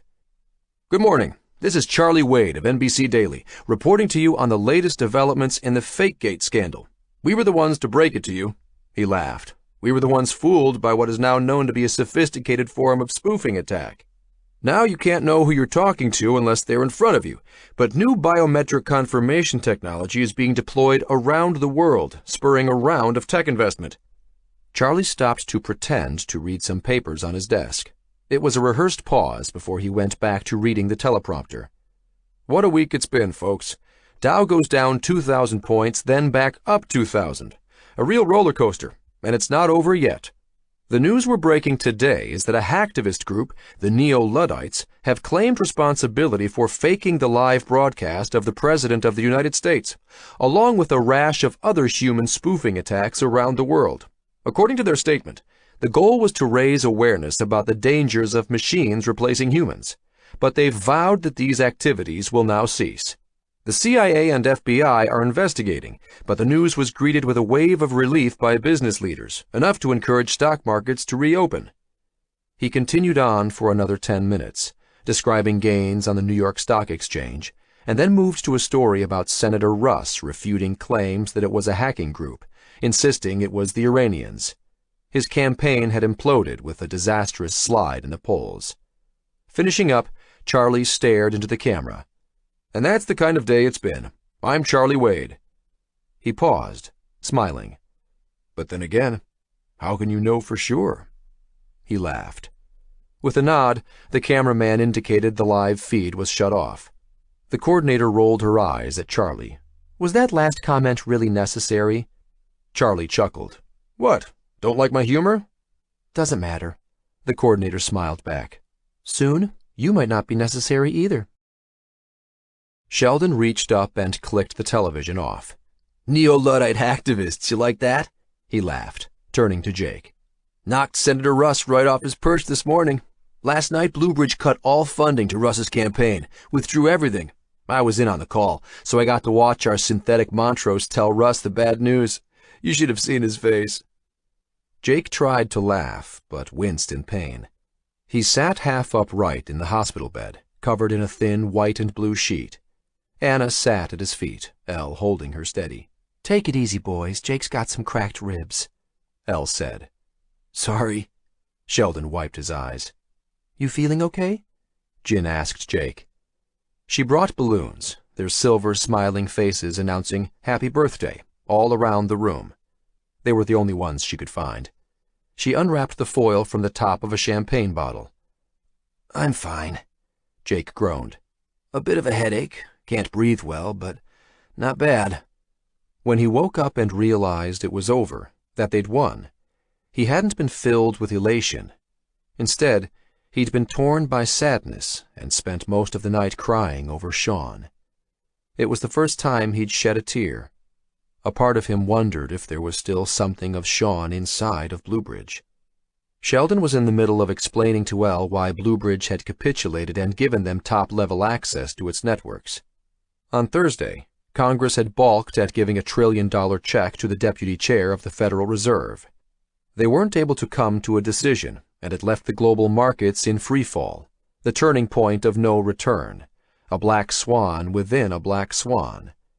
Bluebridge's capitalization algorithms finally calculated that the only way to maintain its investments was to cede control to Jake. Jake made the call with the offer just before Cormac showed up at the Two Bridges apartment. Bluebridge had no ego, no desire to fight to the death, no reputation to defend. It was doing what it was designed to do, and when Jake's offer became the most likely scenario for it to maximize its earnings, it gave in to Jake's terms and gave them access. The machine used statistical inferences based on past events, but it was impossible to project a future when what was happening was unprecedented. "So what happened exactly?" Jake asked. "How did you get the markets to reopen so quickly?" "On Thursday night, I rolled up all Bluebridge's off-balance sheet companies," Wu-Tang said, "accumulated their global accounts, and we made an offer to the Fed on Friday morning. We injected $40 billion into the balance sheets of Commerce and Transbank. That got the markets to reopen," Jin added, "and averted a global financial meltdown. But there's still a long way to go." "But it worked," Sheldon said. "You played chicken using the global economy, and it blinked first." "Nothing else Bluebridge could do to save its global investment portfolio," Wu-Tang added. "When we got access, Sheldon reinitialized the system and ripped it apart."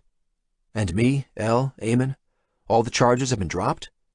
Jake asked, still not quite believing it. "You're all as clean as the Pope," Sheldon laughed. "The icing on the cake was when your friend, Sheriff Ralston, refused to press charges." Jake was working together with Ralston to take down Cormac. The night when Ralston confronted Jake outside his father's house, they'd talked. Ralston had agreed to help him. In the end, Jake knew exactly when Cormac was about to burst through the door. A calculated gamble, and Jake had been wearing a bulletproof vest. "Joey Barbara and the Mafia and Yakuza all made their money back when we swung the markets back and forth. There's nobody on our backs anymore." "And last night I set up a global trust fund," Jin said. "Henry Montrose is donating his $50 billion estate to charity." She popped the cork off a bottle of champagne. "We'll make the announcement on Monday." "So that's it?" Jake asked. Could they really get away with this? Sheldon handed him a glass of champagne. "Not quite. The feds have a good idea of what happened. They're not that stupid. We're going to have to expose the Bluebridge AI system, explain that it had a part in it." "This is more of a controlled crash landing," Wu-Tang explained. "We gotta hire a few hundred people to flesh out the ranks, start filling all those empty cubicles. We're still using some of the automated system features of Bluebridge, but it's a total mess. A lot of shareholders will be screaming bloody murder when the next report is published. We can blame it all on Montrose and Viegas." Jin took a sip from her champagne. "Another spectacular Wall Street meltdown. The investors will scream for their heads, and we'll fire them. The week after that, Montrose and Viegas are going to have an unfortunate yachting accident off Chile. Suicide? Guilt for what they did? We'll pile all the blame on them." "Which is where it belongs." Wu-Tang held up his glass and toasted everyone. "What about these digital corporations that Bluebridge unleashed? The assassin market?" Jake asked. "Did you shut them down?" Sheldon shook his head. "Autonomous corporations are like an invasive new life form in the digital ecosystem. Bluebridge was a shareholder in thousands, and we used that connection point to try and throttle them, but they've mutated, spawned." "So you can't stop them from operating?" "Not possible to take back," Sheldon replied. "The same way we've surpassed the Turing threshold. Congress is busy enacting new legislation to try and contain it all, but that's like sticking your finger in a dam that's already burst." Elle turned to Jake, holding a tablet in her hand. "Hey, you want to talk to someone?" She handed it to him. Dean's face was in a video window, smiling. "Jake, buddy, how you doing?" "Been better," Jake grunted. "Give me a few days. And you?" "We're cleaning up. A big mess up here." Jake pulled the glass of champagne from his lips. "I'm so sorry about Daniels." He'd apologized before, but he didn't think he'd ever stop. Here they were celebrating, and one of the Mohawks had died 2 nights before. and in the process of their victory, Kahnawake had become a war zone of burnt-out buildings and barricades. Don't be sorry, Jake. Dean's face became stern. We lost one of ours, but it was a good fight, for the right reasons. Everyone here knows the real story now, even if, officially, it's a rumor. Our people are proud. He looked over his shoulder at the technicians behind him, who were smiling at Jake. We're a proud nation. And Mr. Montrose just made a $100 million donation for a new technical college, added Jin. In Peacekeeper Daniels' name. He would have liked that. Dean smiled at his technicians and then back at Jake. Listen, I've got a lot to do on this end. Yeah, go ahead, Jake replied. Dean nodded. We'll talk soon, Jake. October 13th, Sunday. Chapter 52, Upper West Side, New York City. Daddy, Daddy, it's time to go! Anna squealed. Okay, Jake laughed. I'm coming. Why don't you go outside and wait? He frowned. He didn't want to let his little girl out of his sight again. Actually, why don't you wait on the couch? I'll go grab some stuff from my bedroom. Anna nodded and pulled her backpack off before taking a seat on the couch. Hurry, Dad. Everyone else is ready. Jake smiled at his daughter, holding up one finger. Just a sec. Anna seemed fine, despite her ordeal. When she went down to the front lobby that day at the Super 8, a woman had been waiting for her. The machine, impersonating Jake, told her over the phone that she should go with the nice lady. They took a car ride, and the nice lady brought her to a room in the giant pyramid, gave her toys and a TV, lots of junk food, came in and said hello every couple of hours, told her to smile for the camera. Whenever Anna got grumpy and cried, Jake's face would appear on the TV screen. He'd tell her that he and Mommy were busy, but they would be there soon. They still didn't know who the mystery woman was, but Anna had described her to Jake. They had access to a lot of resources. They would find her, and Ralston said he'd bring her in when they did. Jake hurried down the hallway. He'd packed quickly for this trip, so quickly he'd forgotten his shorts. When he stepped into his bedroom, he stopped for a moment to look around. They'd only been in this apartment for a few months, but he was going to miss it. Even so, it was the right thing. They still didn't know what had become of Montrose, but even if he appeared out of the woodwork, Jin and Sheldon had reprogrammed all of his bio-identification records. He had no surviving family and few friends. If he showed up claiming he was Henry Montrose, he'd be ignored as another crazy. Anyway, Montrose was reviled now, the latest Wall Street scoundrel responsible for wrecking the economy. Sheldon revealed to the world that an artificial intelligence had run amok in Bluebridge, without getting into the specifics of what happened with Villegas or Montrose. There was no putting this genie back into the bottle. Somewhere out there, another Bluebridge was lurking, and the world needed to get prepared. They'd avoided total global financial collapse, but the reverberations weren't controllable. The U.S. economy had slid back into recession, and other countries had been hit much worse. It was a steep price, and Jake and Jin were doing their best to funnel Bluebridge capital into ailing national banks. Reaching into his bedside drawer, Jake fished out some shorts and laid them on the bed, laughing out loud to himself. What's so funny? Anna squealed, running into the room. Nothing, baby. I'll tell you later. Now, not only did Jake and his friends run one of the largest financial companies in the world, they also had a controlling interest in two of Manhattan's biggest banks after the bailout. Bluebridge was still a total mess. Jin was in the middle of hiring financial analysts and a senior administrative staff. To the outside world it might seem suspicious, but then hedge funds did odd things all the time and were extremely secretive. They probably figured it was part of the bloodletting and restructuring program that had been instituted in the wake of firing the two founders.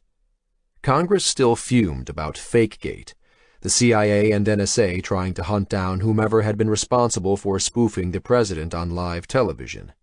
It was a serious crime, certainly a matter of national security, but at least it had opened everyone's eyes to the damage that the technology could wreak.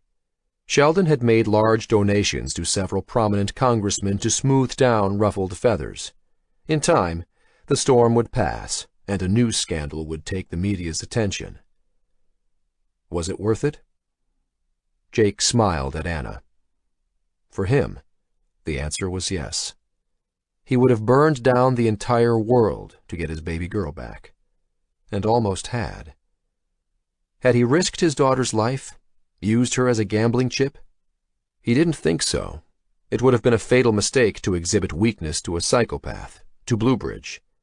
If he'd acted differently, he might have never gotten her back. There was no way he would have gotten his family back or his life. It was the only way.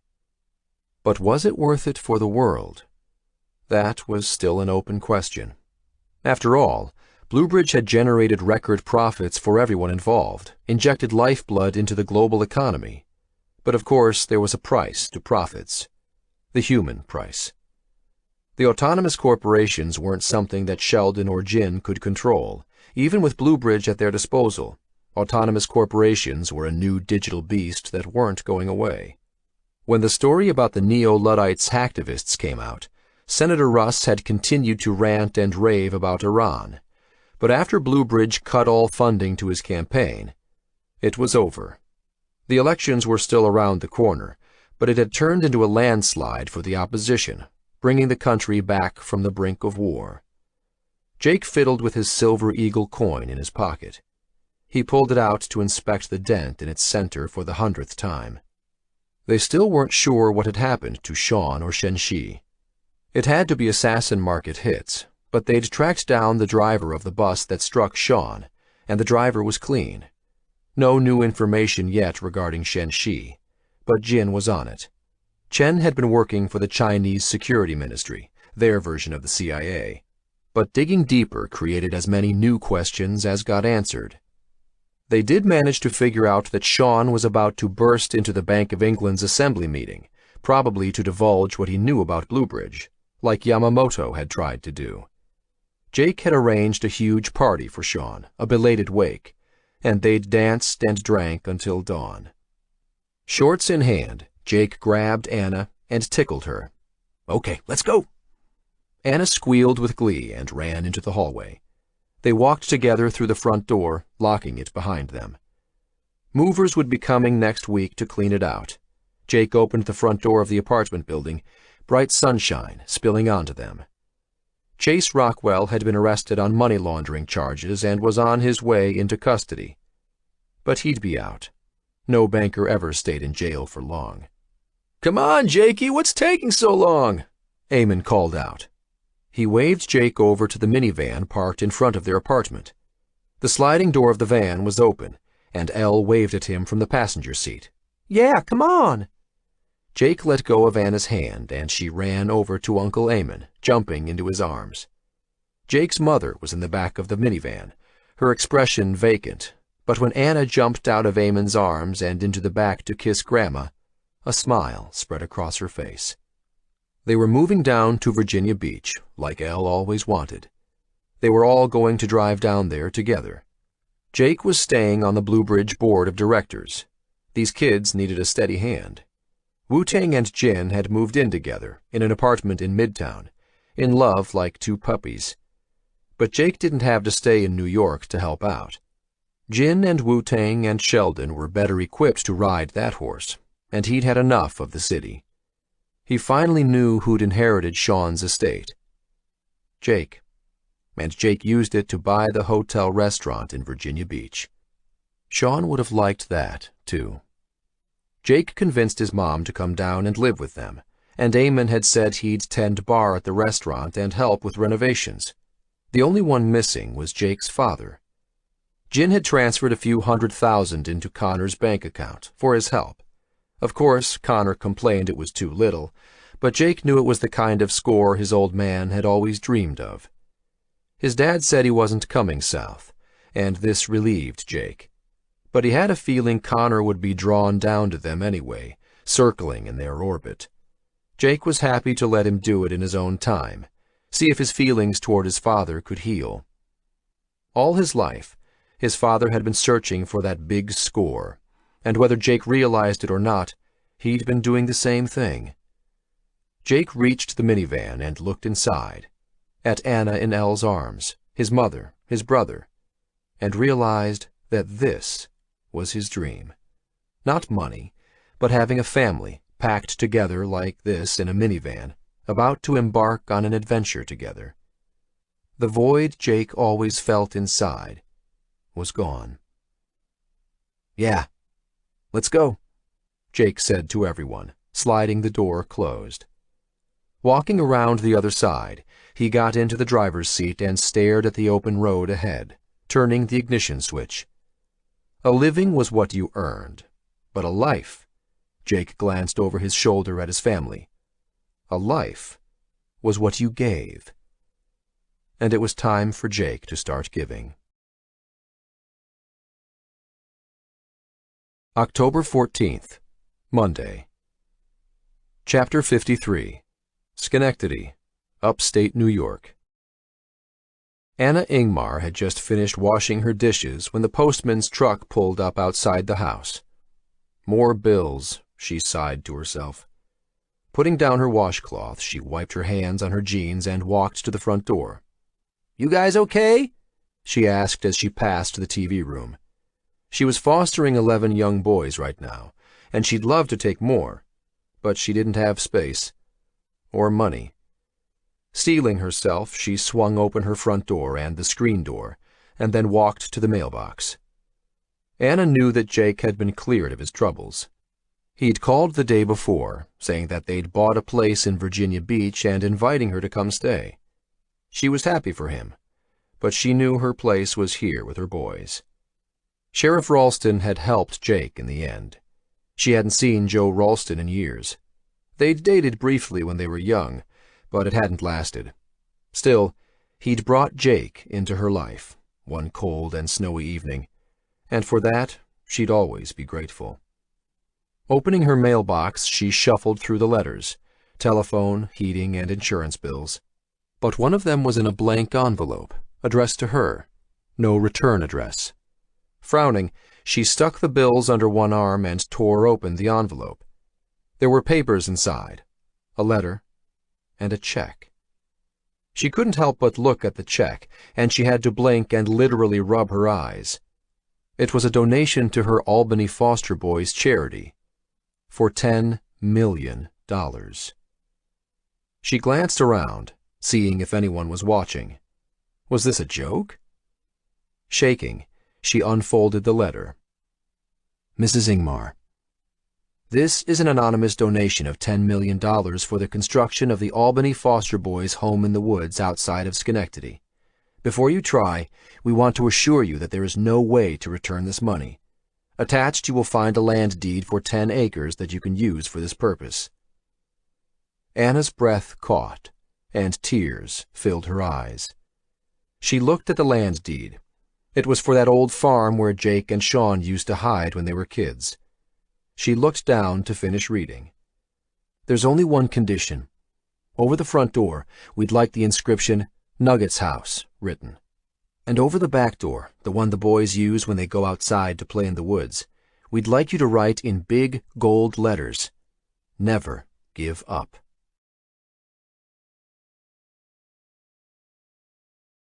This concludes the reading of Darknet by Matthew Mather. Copyright 2014 by Matthew Mather. This book was read by Tom Taylorson. This unabridged recording was published by arrangement with Janklow and Nesbitt Associates and was produced in 2015 by Blackstone Audio Inc., which holds the copyright.